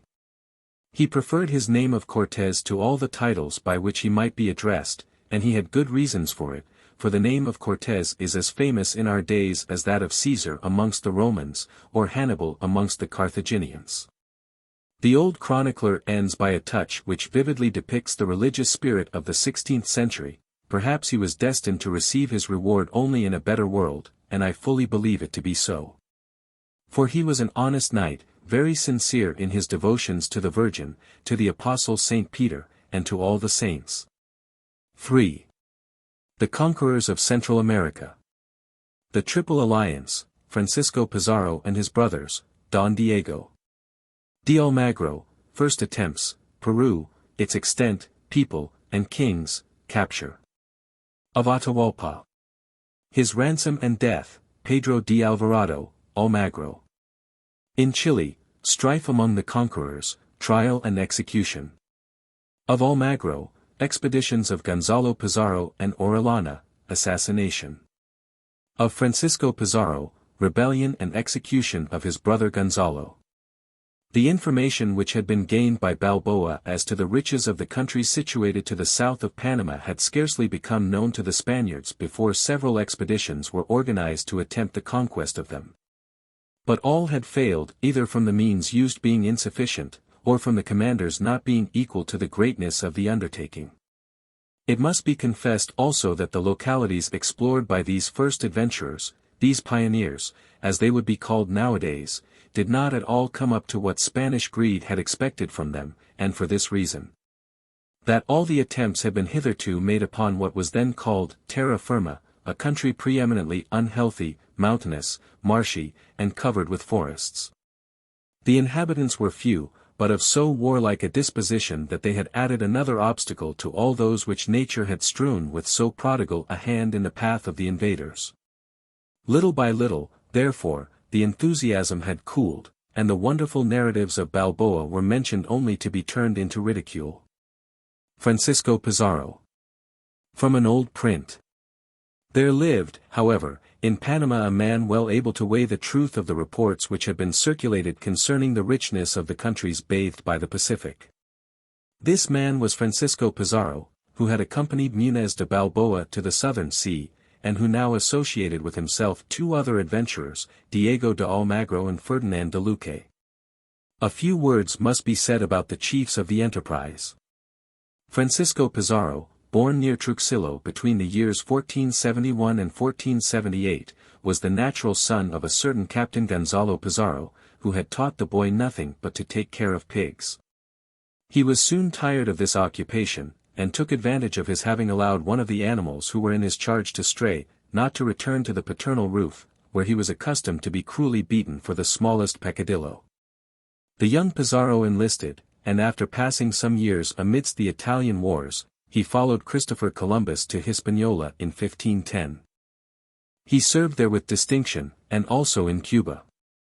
Afterwards he accompanied Hojeda to Darien, discovered, as has been already mentioned, the Pacific, with Balboa, and after the execution of the latter, he assisted Pedrarias de Villa, whose favorite he had become, in the conquest of all the country known as Castile d'Or. While Pizarro was an illegitimate child, Diego de Almagro was a foundling, picked up according to some in 1475 at Aldea del Rey, but according to others at Almagro, from which circumstance, as they maintain, he derived his name. He was educated in the midst of soldiers, and while still young went to America, where he had succeeded in amassing a small fortune. Ferdinand de Luque was a rich ecclesiastic of Tobago, who exercised the calling of a schoolmaster at Panama. The youngest of these adventurers was by this time more than 50 years of age, and Garcilaso de la Vega relates that upon their project being known, they became the objects of general derision. Ferdinand de Luque was the most laughed at, and was called by no other name than Hernando el Loco, Ferdinand the Fool. The terms of partnership were soon agreed upon between these three men, of whom two at least were without fear, if they were not all three without reproach.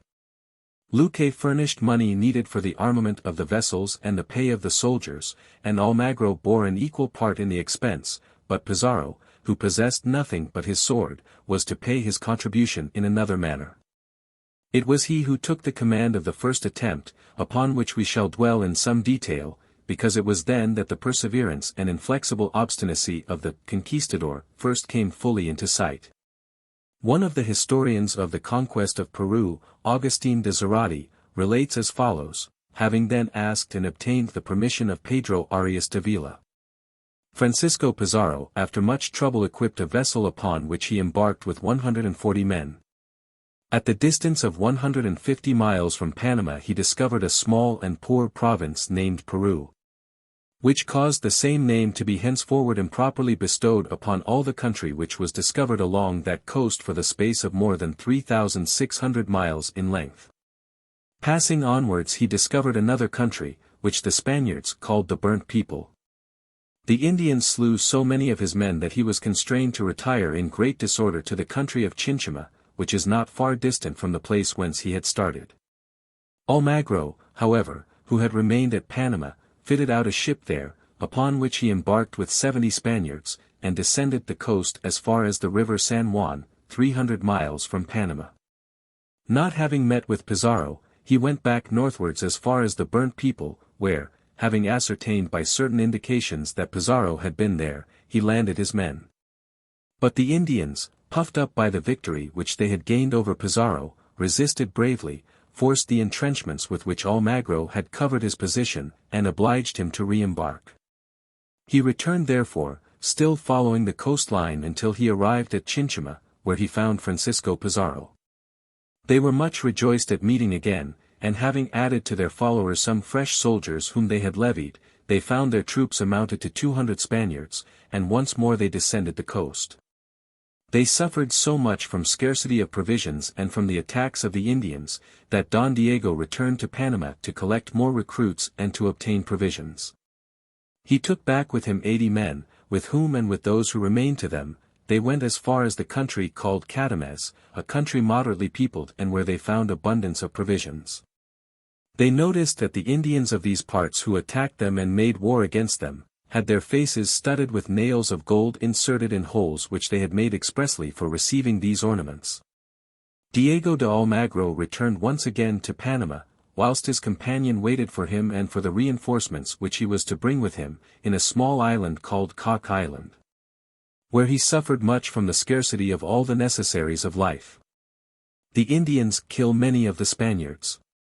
Upon his arrival in Panama, Almagro could not obtain permission from Los Rios, the successor of Avila, to make new levies, for he had no right, Los Rios said, to allow a greater number of people to go and perish uselessly in a rash enterprise. He even sent a boat to Cock Island to bring away Pizarro and his companions, but such a decision could not be pleasing to Almagro and De Luque. It meant expense thrown away. And it meant the annihilation of the hopes which the sight of the ornaments of gold and silver of the inhabitants of Catames had caused them to entertain. They sent therefore a trusty person to Pizarro, to recommend him to persevere in his resolution, and to refuse to obey the orders of the governor of Panama.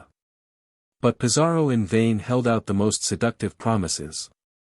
The remembrance of the fatigues which had been endured was too recent, and all his companions except 12 abandoned him. With these intrepid men, whose names have been preserved, and amongst whom was Garcia de Xeres, one of the historians of the expedition, Pizarro retired to an uninhabited island at a greater distance from the coast, to which he gave the name of Gorgona. There the Spaniards lived miserably on mangles, fish, and shellfish, and awaited for 5 months the succor that Almagro and De Luque were to send them. At length, vanquished by the unanimous protestations of the whole colony, who were indignant that people whose only crime was that they had not despaired of success, should be left to perish miserably and as though they were malefactors, Los Rios sent to Pizarro a small vessel to bring him back, with the object of presenting no temptation to Pizarro to make use of this ship to renew his expedition. Not a single soldier was placed on board of her. At the sight of the help which had arrived, and oblivious of all their privations, the 13 adventurers thought of nothing but persuading the sailors who came to seek them to participate in their own hopes. Whereupon, instead of starting again on the route to Panama, they sailed all together, towards the southeast, in spite of contrary winds and currents, until, after having discovered the island of St. Clara, they arrived at the port of Tumbez, situated beyond the 3 degrees of south latitude, where they saw a magnificent temple and a palace belonging to the Incas, the sovereigns of the country. The country was populous and fairly well cultivated, but what proved beyond all else seductive to the Spaniards, and made them think that they had reached the marvelous countries of which so much had been said, was the sight of so great an abundance of gold and silver, that these metals were employed not only as finery and ornament by the inhabitants, but also for making vases and common utensils. Pizarro caused the interior of the country to be explored by Pietro de Candia and Alonso de Molina, who brought back an enthusiastic description of it, and he caused some gold vases to be given up to him, as well as some llamas. A quadruped domesticated by the Peruvians. He took 2 natives on board his vessel, to whom he proposed to teach the Spanish language, and to use them as interpreters when he should return to the country. He anchored successively at Payta, Sagarata, and in the Bay of Santa Cruz, of which the sovereign, Capellana, received the strangers with such friendly demonstrations, that several of them were unwilling to re-embark. After having sailed down the coast as far as Porto Santo, Pizarro set out on his return to Panama, where he arrived after 3 whole years spent in dangerous explorations, which had completely ruined De Luque and Almagro. Pizarro received by Charles V. Pizarro resolved to apply to Charles V, before undertaking the conquest of the country which he had discovered, for he could not obtain leave from Los Rios to engage fresh adventurers. So he borrowed the sum required for the voyage, and in 1528 he went to Spain to inform the emperor of the work which he had undertaken. He painted the picture of the countries that were to be conquered in the most pleasing light, and as a reward for his labors the titles of governor, captain general, and alguazil major of Peru were bestowed upon him and his heirs in perpetuity. At the same time he was ennobled, and a pension of 1,000 crowns was bestowed upon him. His jurisdiction, independent of the governor of Panama, was to extend over a tract of 600 miles along the coast to the south of the Santiago River. It was to be called New Castile, and he was to be the governor, concessions that cost nothing to Spain, for Pizarro had yet to conquer the country. On his side he undertook to raise a body of 250 men, and to provide himself with the necessary ships, arms, and ammunition. Pizarro then repaired to Truxillo, where he persuaded his 3 brothers Ferdinand, Juan, and Gonzalo to accompany him, as well as one of his half-brothers Martin de Alcantara. He took advantage of his stay in his native town, and at Cáceres, to try to raise recruits, both there and throughout Extremadura. They did not, however, come forward in large numbers, in spite of the title of Caballeros de la Espada Dorada which he promised to bestow upon all who would serve under him. Then he returned to Panama, where affairs were not going so smoothly as he had hoped. He had succeeded in getting De Luque named Bishop Protector de los Indios. But for Almagro, whose talents he knew, and whose ambition he feared, he had only asked that he should be ennobled and a gratuity of 500 ducats bestowed upon him, with the government of a fortress which was to be built at Tumbez. Almagro refused to take part in this new expedition. He was not pleased with the meager portion given to him after spending all his money on the earlier expeditions. He wished now to organize one on his own account. It required all Pizarro's address, aided by the promise to give up to Almagro the office of adelantado, to appease him and make him consent to renew the old partnership. Map of Peru. The resources of the 3 partners were so limited at this time, that they could only get together 3 small ships and 124 soldiers, of whom 36 were horse soldiers. The expedition set out in February, 1531, under the command of Pizarro and his 4 brothers, whilst Almagro remained at Panama to organize an expedition of supplies. At the end of 13 days' sailing, and after having been carried by a storm 300 miles more to the south than he had intended, Pizarro was forced to disembark both men and horses on the shores of the Bay of San Mateo, and to follow the line of the coast on land. This march was a difficult one in a very mountainous country, thinly peopled, and intersected by rivers which had to be crossed at their mouths. At last a place called Coaqui was reached, where was found a great booty, which decided Pizarro to send back 2 of his ships. They carried to Panama and Nicaragua spoils to the amount of 30,000 castellanos, as well as a great number of emeralds, a rich booty, which would, according to Pizarro, determine many adventurers to come and join him. Then the conqueror continued his march southwards as far as Porto Viejo, where he was joined by Sebastian Benalcazar and Juan Fernandez, who brought him 12 horsemen and 30 foot soldiers. The effect which had been produced in Mexico by the sight of the horses and the reports of the firearms was repeated in Peru, and Pizarro was able to reach the island of Puna in the Gulf of Guayaquil without encountering any resistance. But the islanders were more numerous and more warlike than their brothers of the mainland, and for 6 months they valiantly resisted all the attacks of the Spaniards. Although Pizarro had received some aid from Nicaragua, brought by Ferdinand de Soto, and although he had beheaded the cacique Tonala and 16 of the principal chiefs, he could not overcome their resistance. He was, therefore, obliged to regain the continent, where the maladies peculiar to the country tried his companions so cruelly, that he was forced to stay 3 months at Tumbez, exposed to the perpetual attacks of the natives. From Tumbez he went next to the Rio Puira, discovered the harbor of Payta, the best on this coast, and founded the colony of San Miguel, at the mouth of the Chilo, in order that vessels coming from Panama might find a safe shelter. It was here that Pizarro received some envoys from Huascar, who informed him of the revolt of Atahualpa, the brother of Huascar, and asked his aid. At the period when the Spaniards landed to conquer Peru, it extended along the shore of the Pacific Ocean for 1,500 miles, and stretched into the interior as far as the imposing chain of the Andes. Originally the population was divided into savage and barbarous tribes, having no idea of civilization, and living in a perpetual state of warfare with one another. For many centuries affairs had continued in the same state, and there appeared no presage of the coming of a better era, when, on the shores of Lake Titicaca, there appeared to the Indians a man and woman, who pretended that they were the children of the sun. They called themselves Manco Capac and Mama Oelo, and were of majestic appearance. According to Garcilaso de la Vega, towards the middle of the 12th century they united together a number of wandering tribes, and laid the foundations of the town of Cuzco.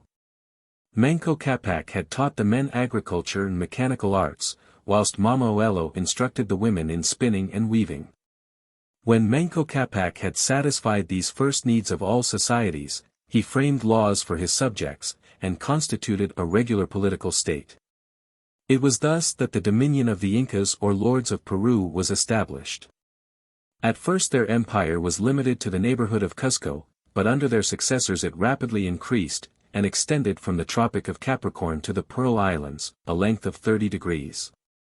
The power of the Incas was as absolute as that of the ancient Asiatic sovereigns. Also, says Zarate, there was perhaps no other country in the world where the obedience and submission of the subjects was carried further. The Incas were to them quasi-divinities. They had but to place a thread drawn from the royal head fillet in the hands of any one, and the man so distinguished, was certain to be everywhere respected and obeyed, and to find such absolute deference paid to the king's order which he carried. That he could alone exterminate a whole province without any assistance from soldiers, and cause to be put to death all the inhabitants, both male and female, because at the mere sight of this thread, taken from the royal crown, the people voluntarily and without any resistance, offered themselves up to die. However, the old chroniclers all agree in saying that this unlimited power was always used by the Incas for the well-being of their subjects. Out of a series of 12 kings, who in succession sat on the throne of Peru, there was not one who did not leave behind him the memory of a just prince adored by his subjects. Should we not search in vain through the annals of any other country in the world for facts analogous to these? Must it not be regretted that the Spaniards should have brought war with all its attendant horrors, and the maladies and vices of a different climate, along with what they in their pride called civilization, amongst a rich and happy people, whose descendants, impoverished and debased as they are, have not even the recollection of their ancient prosperity to console them in their irremediable decay?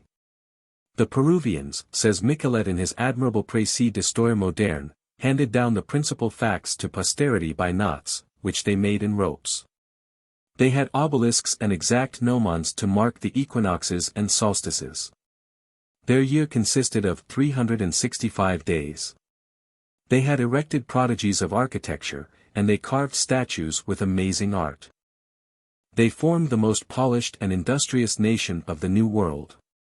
The Inca Huayna Capac, father of Atahualpa, under whom this vast empire was destroyed, had done much to increase and embellish it. This Inca, who conquered all the country of Quito, had made, by the hands of his soldiers and of the vanquished people, a great road 1,500 miles in length from Cuzco to Quito. Across precipices which had been filled up and mountains which had been leveled. Relays of men, stationed at intervals of 1.5 miles from each other, carried the emperor's orders throughout the empire. Such was their police, and if we wish to judge of Peruvian magnificence, we need only instance the fact that the king when he traveled was carried on a throne of gold which weighed 25,000 ducats. And the golden litter upon which the throne rested was borne by the highest personages of the realm. In 1526, when the Spaniards appeared on the coast for the first time, the 12th Inca had lately married, in defiance of the ancient law of the kingdom, the daughter of the vanquished king of Quito. And had had a son of this marriage named Atahualpa, to whom he left this kingdom on his death, which happened about 1529. His eldest son Huascar, whose mother was descended from the Incas, had the remainder of his states. But this partition, so contrary to the customs established from time immemorial, caused such great discontent at Cuzco, that Huascar, encouraged by his subjects, determined to march against his brother, who would not acknowledge him for his lord and master. Atahualpa, in his turn, had too lately tasted power to be willing to abandon it. He managed by bribes to attach to himself the greater part of the warriors who had accompanied his father during the conquest of Quito, and when the two armies met, fortune favored the usurper. Is it not curious to remark how both in Peru and Mexico the Spaniards were aided by entirely exceptional circumstances? In Mexico some of the people who had recently submitted to the Aztec race, being mercilessly trampled upon by their conquerors, welcomed the Spaniards as deliverers. In Peru the strife between two brothers, furious against each other, hinders the Indians from turning all their forces against the invaders whom they might easily have crushed.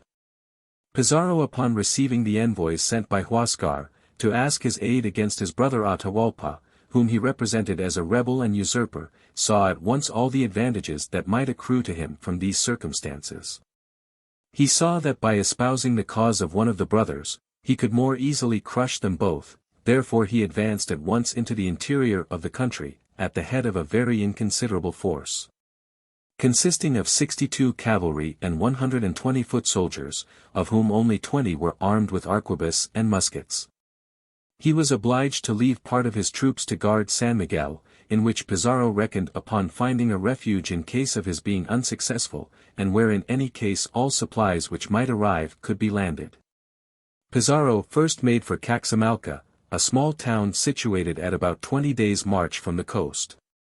To reach it he had to cross a desert of burning sand, without vegetation and without water, which extended for 60 miles in length as far as the province of Motup, and where the slightest attack of the enemy, joined to the sufferings endured by the little army, would have been sufficient to crush the whole expedition at one blow. Next the troops plunged into the mountains and became entangled in narrow defile where a small force might have annihilated them. During this march Pizarro received an envoy from Atahualpa bringing him some painted shoes and gold bracelets, which he was requested to wear at his approaching interview with the Inca. Naturally Pizarro was lavish in his promises of friendship and devotion, and assured the Indian ambassador that he should be only following the orders given him by the king his master in respecting the lives and property of the inhabitants. From the moment of his arrival at Caxamalca Pizarro prudently lodged his soldiers in a temple and a palace belonging to the Inca, where they were sheltered from any surprise. Then he sent one of his brothers with De Soto and 20 horse soldiers to the camp of Atahualpa, which was distant only 3 miles, to announce to him his arrival. The envoys of the governor were received with magnificence, and were astonished at the multiplicity of the ornaments and vases made of gold and silver which they saw throughout the Indian camp. They returned, bringing a promise from Atahualpa that he would come on the next day to visit Pizarro, to bid him welcome to his kingdom. At the same time the envoys gave an account of the wonderful riches they had seen, which confirmed Pizarro in the project which he had formed of seizing the unfortunate Atahualpa and his treasures by treachery. Several Spanish authors, and notably Zarate, disguise these facts, which no doubt appeared to them too odious, and altogether deny the treachery towards Atahualpa. But at the present day there are extant many documents which force the historian to believe, with Robertson and Prescott, in the perfidy of Pizarro. It was very important for him to have the Inca in his own hands, and to employ him as a tool, just as Cortés had done with Montezuma.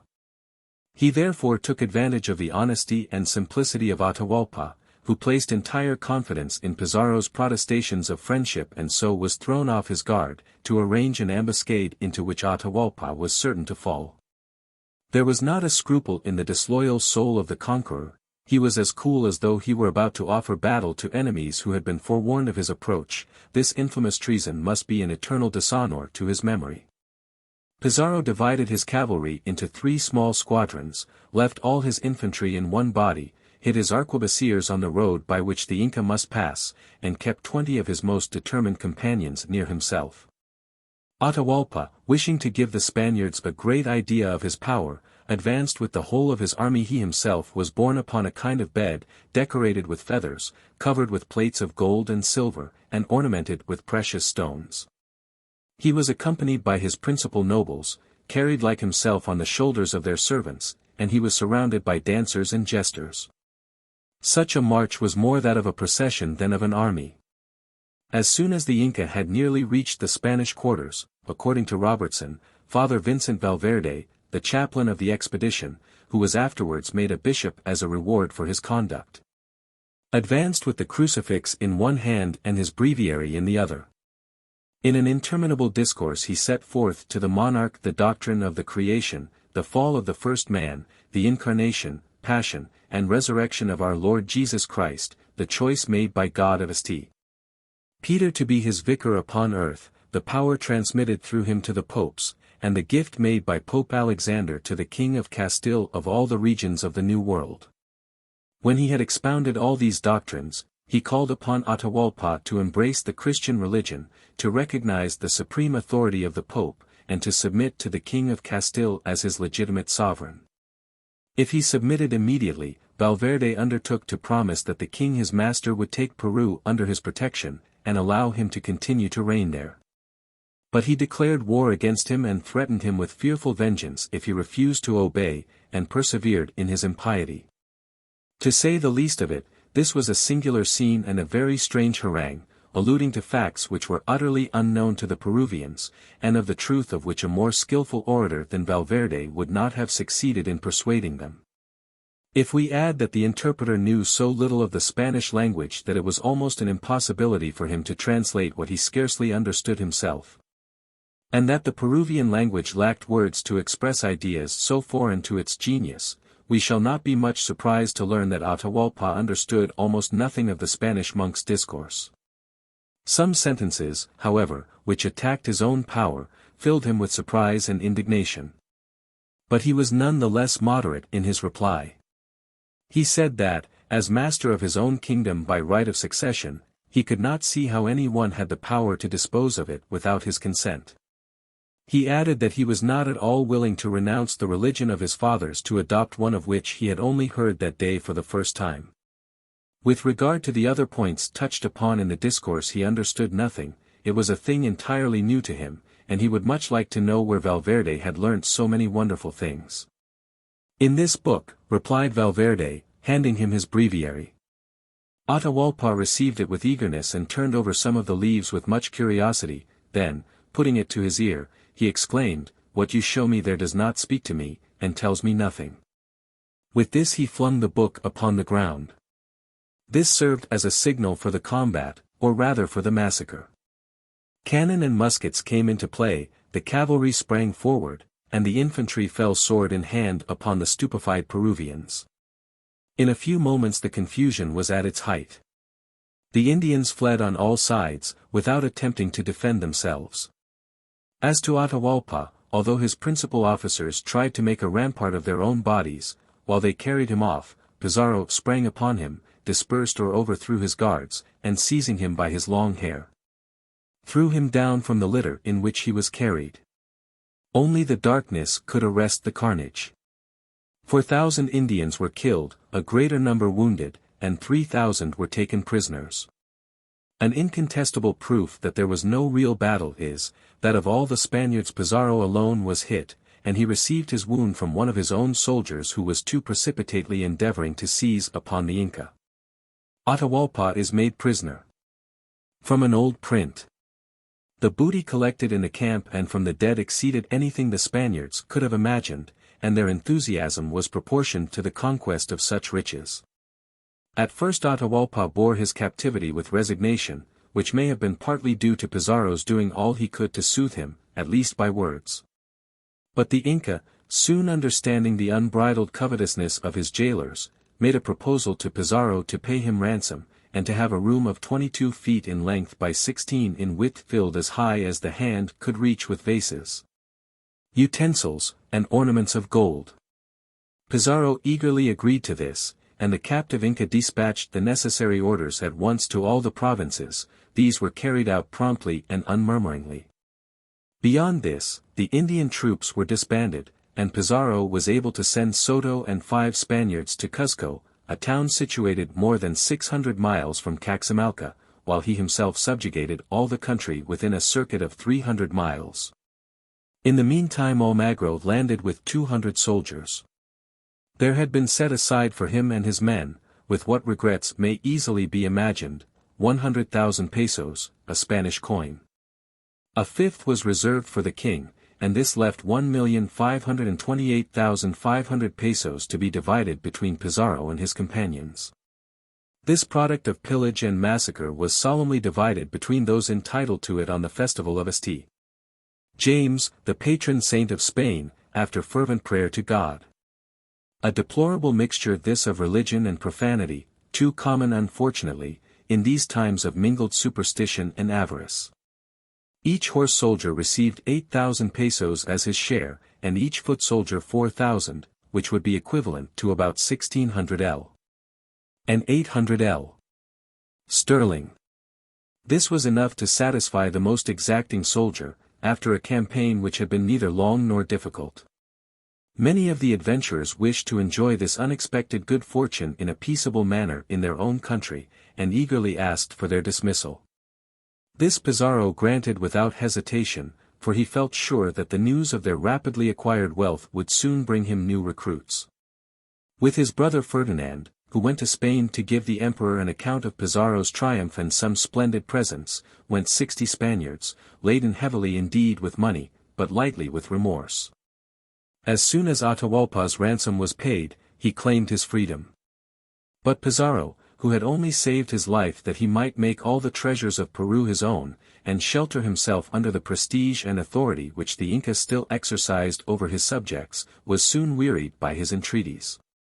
He suspected him also of having for some time secretly given orders to levy troops in the distant provinces of the empire. Besides, Atahualpa having soon discovered that Pizarro was no better educated than one of the lowest of his soldiers, felt in consequence a contempt for the governor which, unfortunately, he could not conceal. Such were the reasons, all trivial as they were, which determined Pizarro to prepare for the trial of the Inca. Nothing could have been more hateful than this trial, in which Almagro and Pizarro were at the same time both suitors and judges. The heads of the accusation were so ridiculous and absurd, that one is in doubt whether to be most surprised by the effrontery or the wickedness of Pizarro, in subjecting the head of a powerful empire, over which he had no jurisdiction, to such an inquiry. Atahualpa, being found guilty, was condemned to be burnt alive, but as he had at length asked to be baptized, that he might rid himself of the importunities of Valverde, his enemies contented themselves with strangling him. A worthy counterpart this, of Guatemozin's execution. These were amongst the most atrocious and odious deeds committed by the Spaniards in America, where, however, they have sullied themselves with every imaginable crime.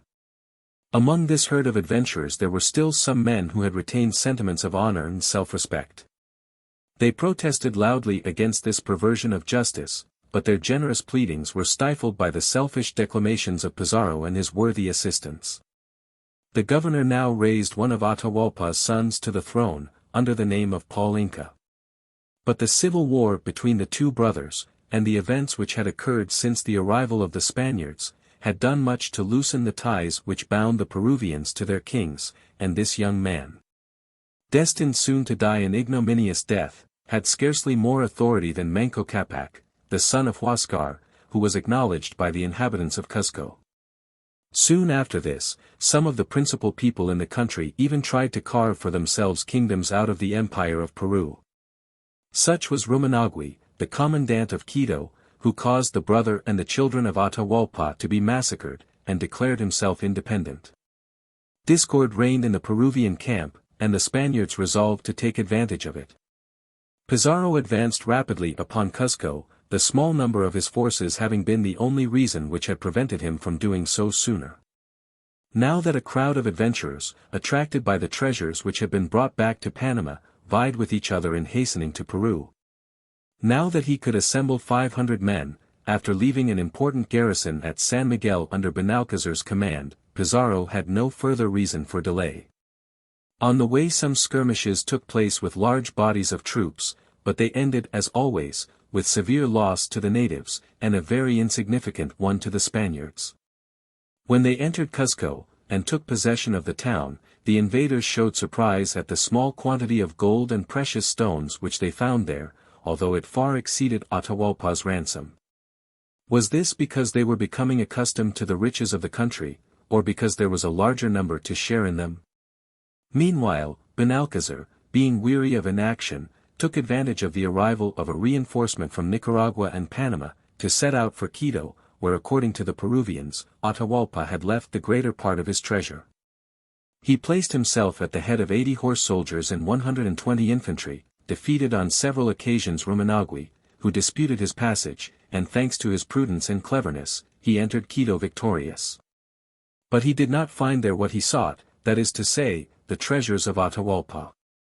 At the same time, Peter de Alvarado, who had so signally distinguished himself under Cortés, and who had been made governor of Guatemala, as a reward for his services, pretended to believe that the province of Quito was not included in Pizarro's command, and organized an expedition consisting of 500 men, 200 of whom were cavalry. Landing at Puerto Viejo, he wished to reach Quito without a guide, by going up the Guayaquil River and crossing the Andes. This road has always been one of the worst and most trying that it is possible to choose. Before they had reached the plain of Quito, after horrible sufferings from hunger and thirst, without speaking of the burning cinders hurled from the crater of Chimborazo, a volcano near Quito, and the snowstorms which assailed them, the fifth part of the band of adventurers, and half the horses, had perished. The remainder were completely discouraged and quite unfit for fighting. It was therefore with the greatest surprise, and some uneasiness, that they found themselves face to face, not with a body of Indians as they had expected, but with a party of Spaniards, under the command of Almagro. The latter were preparing to charge, when some of the more moderate among the officers caused an arrangement to be entered into, by virtue of which Alvarado was to withdraw to his own province after receiving 100,000 pesos to defray the expenses of the armament. Ferdinand Pizarro had set sail for Spain, while these events were happening in Peru, feeling sure that the immense quantity of gold, silver, and precious stones which he took with him, would secure him a warm welcome. He obtained for his brother Francisco the confirmation of his appointment as governor, with more extended powers. He himself was made a Knight of the Order of St. Iago. As for Almagro, he was confirmed in his title of Adelantado, and his jurisdiction was extended 600 miles, without, however, its limits being very strictly defined, which left the door open for many contests and all kinds of arbitrary interpretations. Ferdinand Pizarro had not reached Peru again, when Almagro, having learnt that a special government had been assigned to him, pretended that Cuzco formed part of it, and made preparations for its conquest. But Juan and Gonzalo Pizarro had no intention of allowing themselves to be robbed, and the parties were on the point of coming to blows when Francisco Pizarro, who is often called the Marquis or the Great Marquis, arrived at the capital.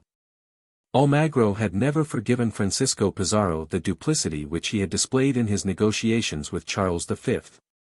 Nor the coolness with which he had claimed for himself, at the expense of his two friends, the principal share of authority, and the most extended government.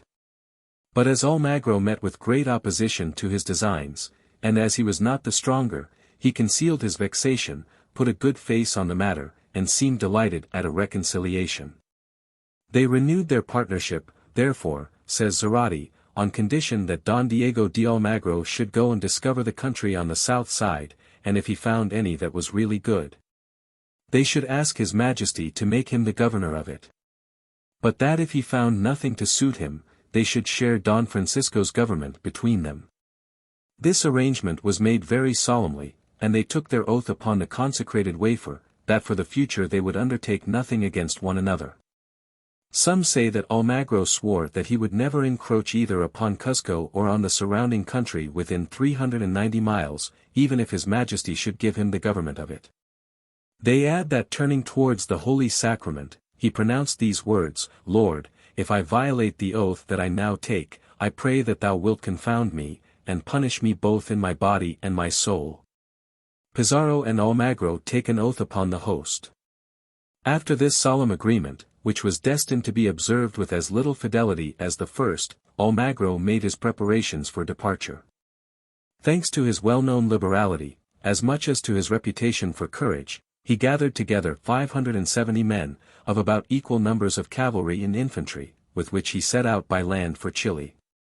The journey was an extremely trying one, and the adventurers suffered severely from intense cold whilst crossing the Andes.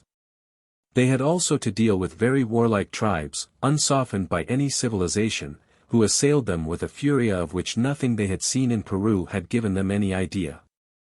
Almagro could make no settlement, for he had scarcely been 2 months in the country when he heard that the Indians in Peru had revolted, and massacred the greater part of the Spaniards, whereupon he immediately retraced his steps.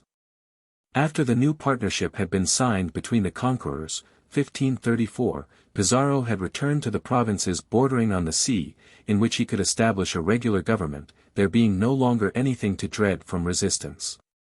For a man who had never studied legislation, he had drawn up some very wise rules for the administration of justice, for the collection of taxes, the apportionment of the Indians, and the working of the mines.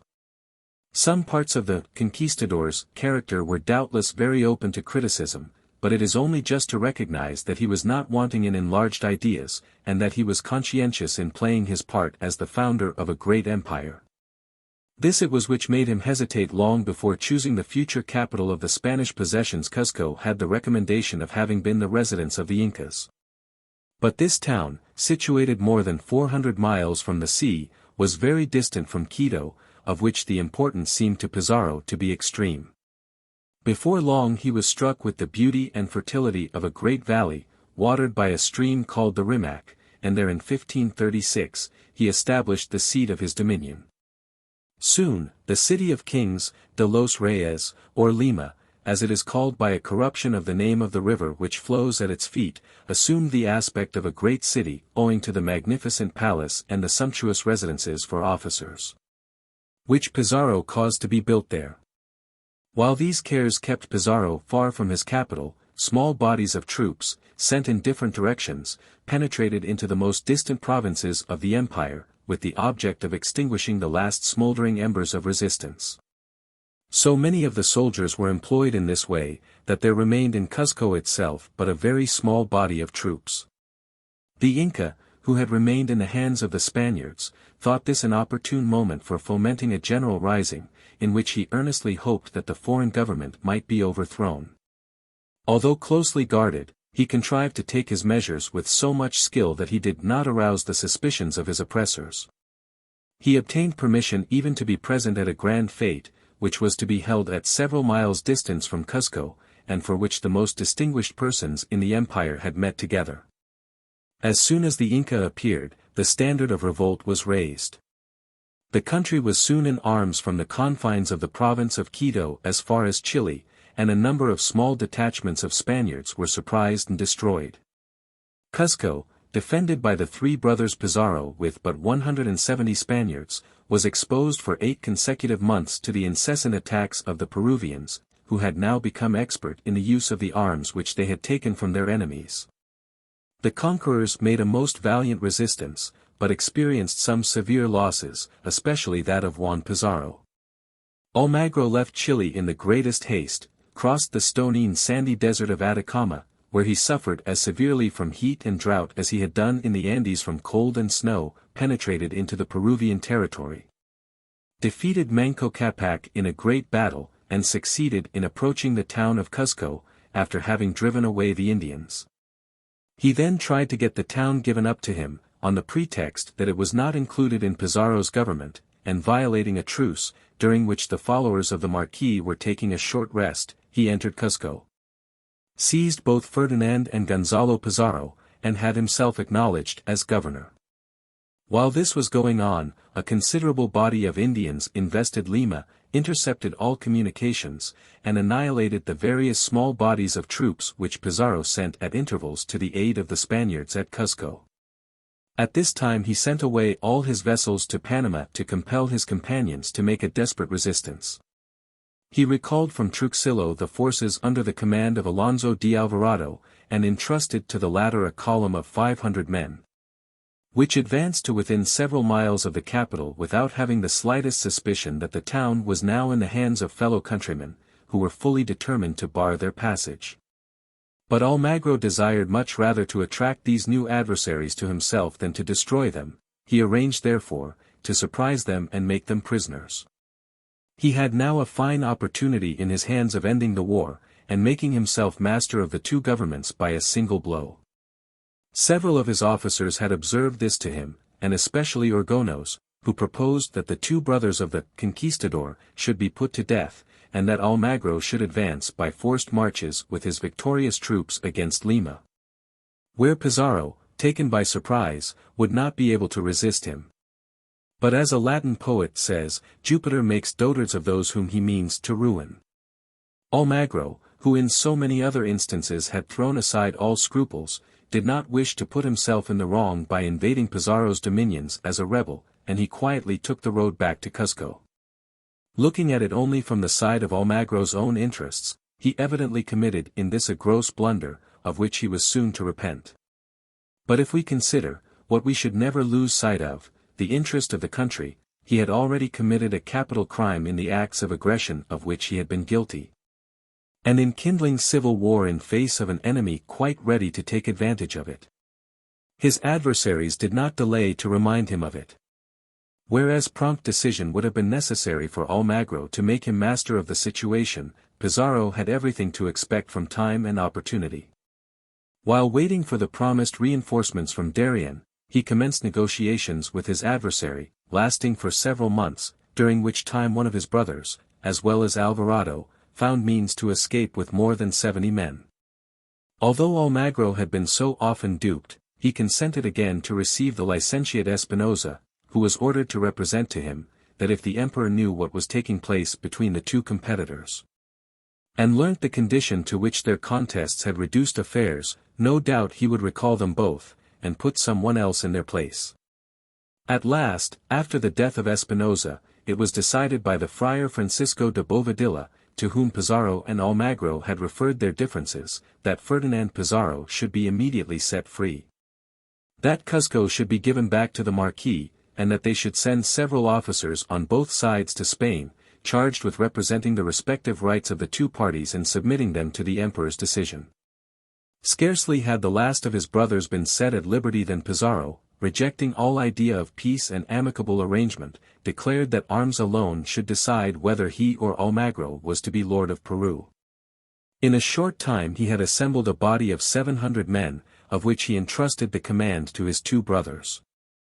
Finding it impossible to cross the mountains which would have been the most direct road to Cuzco, they followed the line of the seacoast as far as Nazca, and then penetrated into a branch of the Andes, by which they could reach the capital in a short time.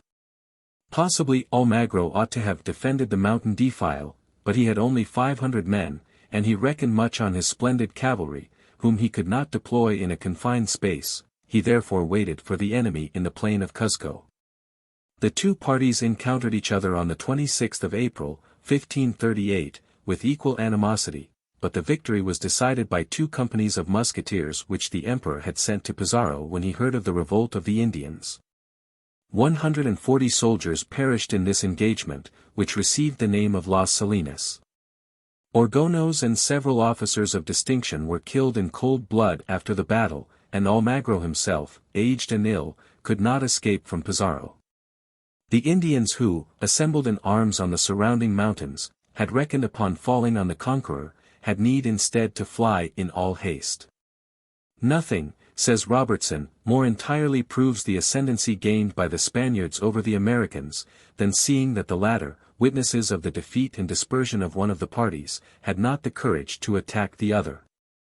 Even weakened and fatigued as they were by their victory, and dared not fall upon their oppressors when fortune offered them so favorable an opportunity for attacking them with advantage. At this period a victory not followed by pillage was incomplete, so the town of Cuzco was sacked, and all the riches that Pizarro's companions found there did not suffice to content them. They had such exalted ideas of their merits and of the services which they had rendered, that each would have desired an appointment as governor.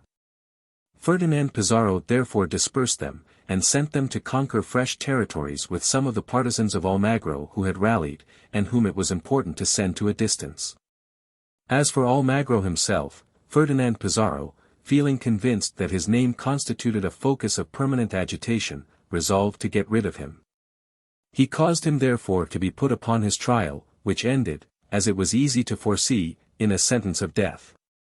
When Almagro received this news, after giving way for a few moments to a very natural grief, pleading his great age and the different way in which he had behaved with regard to Ferdinand and Gonzalo Pizarro when they were his prisoners, he recovered his calmness and awaited his death with a soldier's courage. He was strangled in his prison, and afterwards publicly beheaded, 1538. After several successful expeditions, Ferdinand Pizarro set out for Spain, to give the emperor an account of what had taken place. He found most minds there strangely prejudiced against him and his brothers. Their cruelty, their violence, and their disregard of the most sacred engagements had been laid bare without reserve, by some friends of Almagro's. Ferdinand Pizarro needed the utmost cleverness to win the emperor round. Charles V had no means of judging fairly on which side the justice of the case lay, for he had only heard of it from the interested parties. He could only discern the deplorable consequences to his own government of the civil war.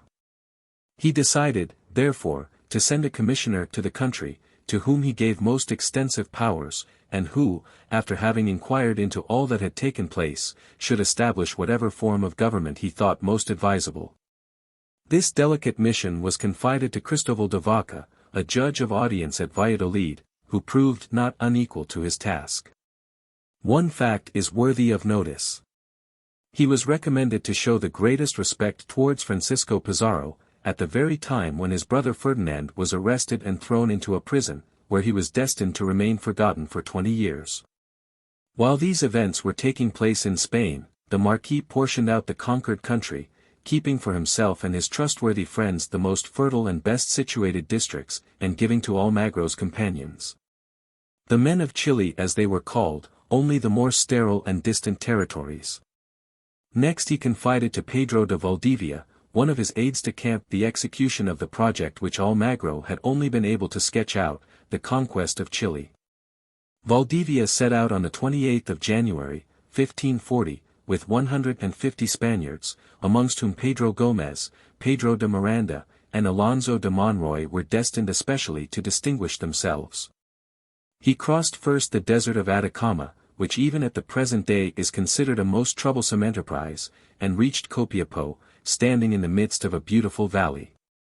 Received at first with great cordiality, he had to sustain, as soon as harvest was over, several combats with the Araucanians, a race of brave, indefatigable warriors, very different from the Indians of Peru.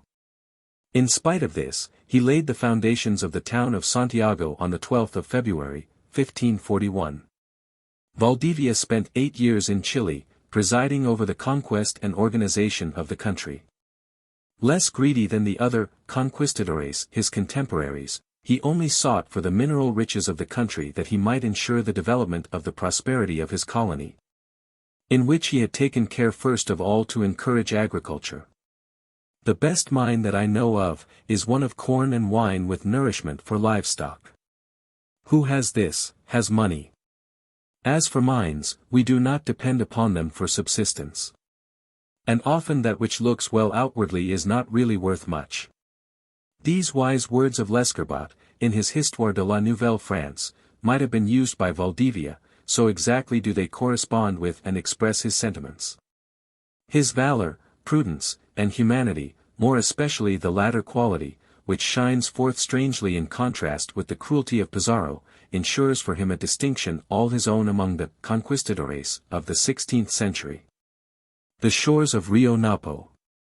At the time that Valdivia set out for Chile, Gonzalo Pizarro crossed the Andes at the head of 340 Spaniards, half of whom were mounted, and 4,000 Indians, of whom the greater part of the Indians perished from cold. Then he penetrated eastwards into the interior, seeking for a country where spices and cinnamon were said to abound. In these vast savannas, intersected by marshes and virgin forests, the Spaniards encountered torrents of rain, which lasted quite 2 months. They found only a scattered population, who were not industrious and also hostile.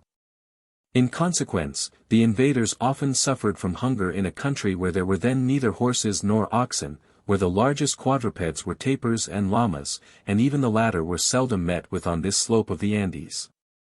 In spite of these difficulties, which would have discouraged any less energetic explorers than the descubridors of the 16th century, they persevered in their attempt and descended the Rio Napo or Coca, an affluent on the left of the Marañón, as far as its confluence. There, with great difficulty they built a brigantine, which was manned by 50 soldiers under the command of Francisco Orellana. But either the strength of the current carried him away, or else being no longer under the eyes of his chief, he wished in his turn to be the leader of an expedition of discovery. He did not wait for Gonzalo Pizarro at the appointed rendezvous, but continued to descend the river until he reached the ocean. Such a voyage is simply marvelous, through nearly 6,000 miles of an unknown region, without guide, without compass, without provisions, with a crew who murmured more than once against the foolish attempt of their leader. And in the midst of populations almost invariably hostile. From the mouth of the river, which he had just descended in his badly built and dilapidated vessel, Orellana succeeded in reaching the island of Cubagua, whence he set sail for Spain. If the proverb, "He who comes from a distance tells many lies," were not of much earlier date, one might have thought it had been coined for Orellana. He invented the most preposterous fables as to the wealth of the countries he had traversed. The inhabitants were so rich that the roofs of the temples were formed of plates of gold, an assertion which gave rise to the legend of El Dorado. Orellana had heard of the existence of a republic of female warriors who had founded a vast empire, which caused the river Marañón to be called the river of the Amazons. If, however, we strip this narrative of all that is ridiculous and grotesque, and calculated to please the imaginations of his contemporaries, it remains certain that Orellana's expedition is one of the most remarkable of this epoch. So fertile in gigantic enterprises. And it furnishes the first information upon the immense zone of country lying between the Andes and the Atlantic. But we must return to Gonzalo Pizarro. His embarrassment and consternation had been great, when on arriving at the confluence of the Napo and Marañón, he had not found Orellana, who was to have been awaiting him. Fearing that some accident might have befallen his lieutenant, he had descended the course of the river for 150 miles, until he met with an unfortunate officer, who had been left behind for having addressed some remonstrances to his chief upon his perfidy. The bravest among Pizarro's men were discouraged at the news of the cowardly way in which they had been abandoned, and at the destitute condition in which they were left. Pizarro was obliged to yield to their entreaties and to return to Quito, from which they were more than 1,200 miles away. To give an idea of their sufferings on this return journey, it suffices to say that, after having eaten horses, dogs, and reptiles, roots, and wild beasts, and after having devoured every article made of leather in their accoutrements, The unfortunate survivors who reached Quito, lacerated by brambles, emaciated and utterly impoverished, numbered only 24. 4,000 Indians and 210 Spaniards had perished in this expedition, which had lasted less than 2 years. While Gonzalo Pizarro was conducting the unfortunate expedition just related, the old partisans of Almagro, who had never frankly joined Pizarro, gathered round the son of their old leader, and formed a plot for murdering the Marquis. In vain was Francisco Pizarro several times warned of what was threatening him. He would pay no heed to the report. He said, "Keep quiet, I shall be safe as long as there is no one in Peru who does not know that I can in a moment take the life of anyone who should dare to form the project of attempting mine." On Sunday, the 26th of June, 1541, at the hour of siesta, Juan de Herrada and 18 conspirators left the house of Almagro's son with drawn swords in their hands and armed from top to toe. They ran towards the house of Pizarro, crying out, "Death to the tyrant! Death to the infamous wretch!" They entered the palace, killed Francisco de Chaves, who had appeared in haste on hearing the noise, and gained the hall, where was Francisco Pizarro, with his brother Francisco Martin, the doctor Juan Velázquez, and a dozen servants. These jumped out of the windows, with the exception of Martin Pizarro, 2 other gentlemen, and 2 tall pages, who were killed while defending the door of the governor's apartment. He himself had not had time to put on his cuirass, but he seized his sword and buckler and defended himself valiantly, killing 4 of his adversaries and wounding several others. One of his assailants, in a spirit of self-devotion, attracted to himself the blows of Pizarro. Meanwhile the other conspirators made their way in and attacked him with such fury that he could not parry all the blows, being so exhausted that he could scarcely wield his sword. Thus, says Zarate, they made an end, and succeeded in killing him by a thrust in the throat. Falling to the ground, he asked in a loud voice that he might be allowed to confess, and then not being able any longer to speak, he made the sign of the cross on the ground, which he kissed, and then yielded up his soul to God. Some Negroes carried his body to the church, where Juan Barbazan, his old servant, alone ventured to come and claim it.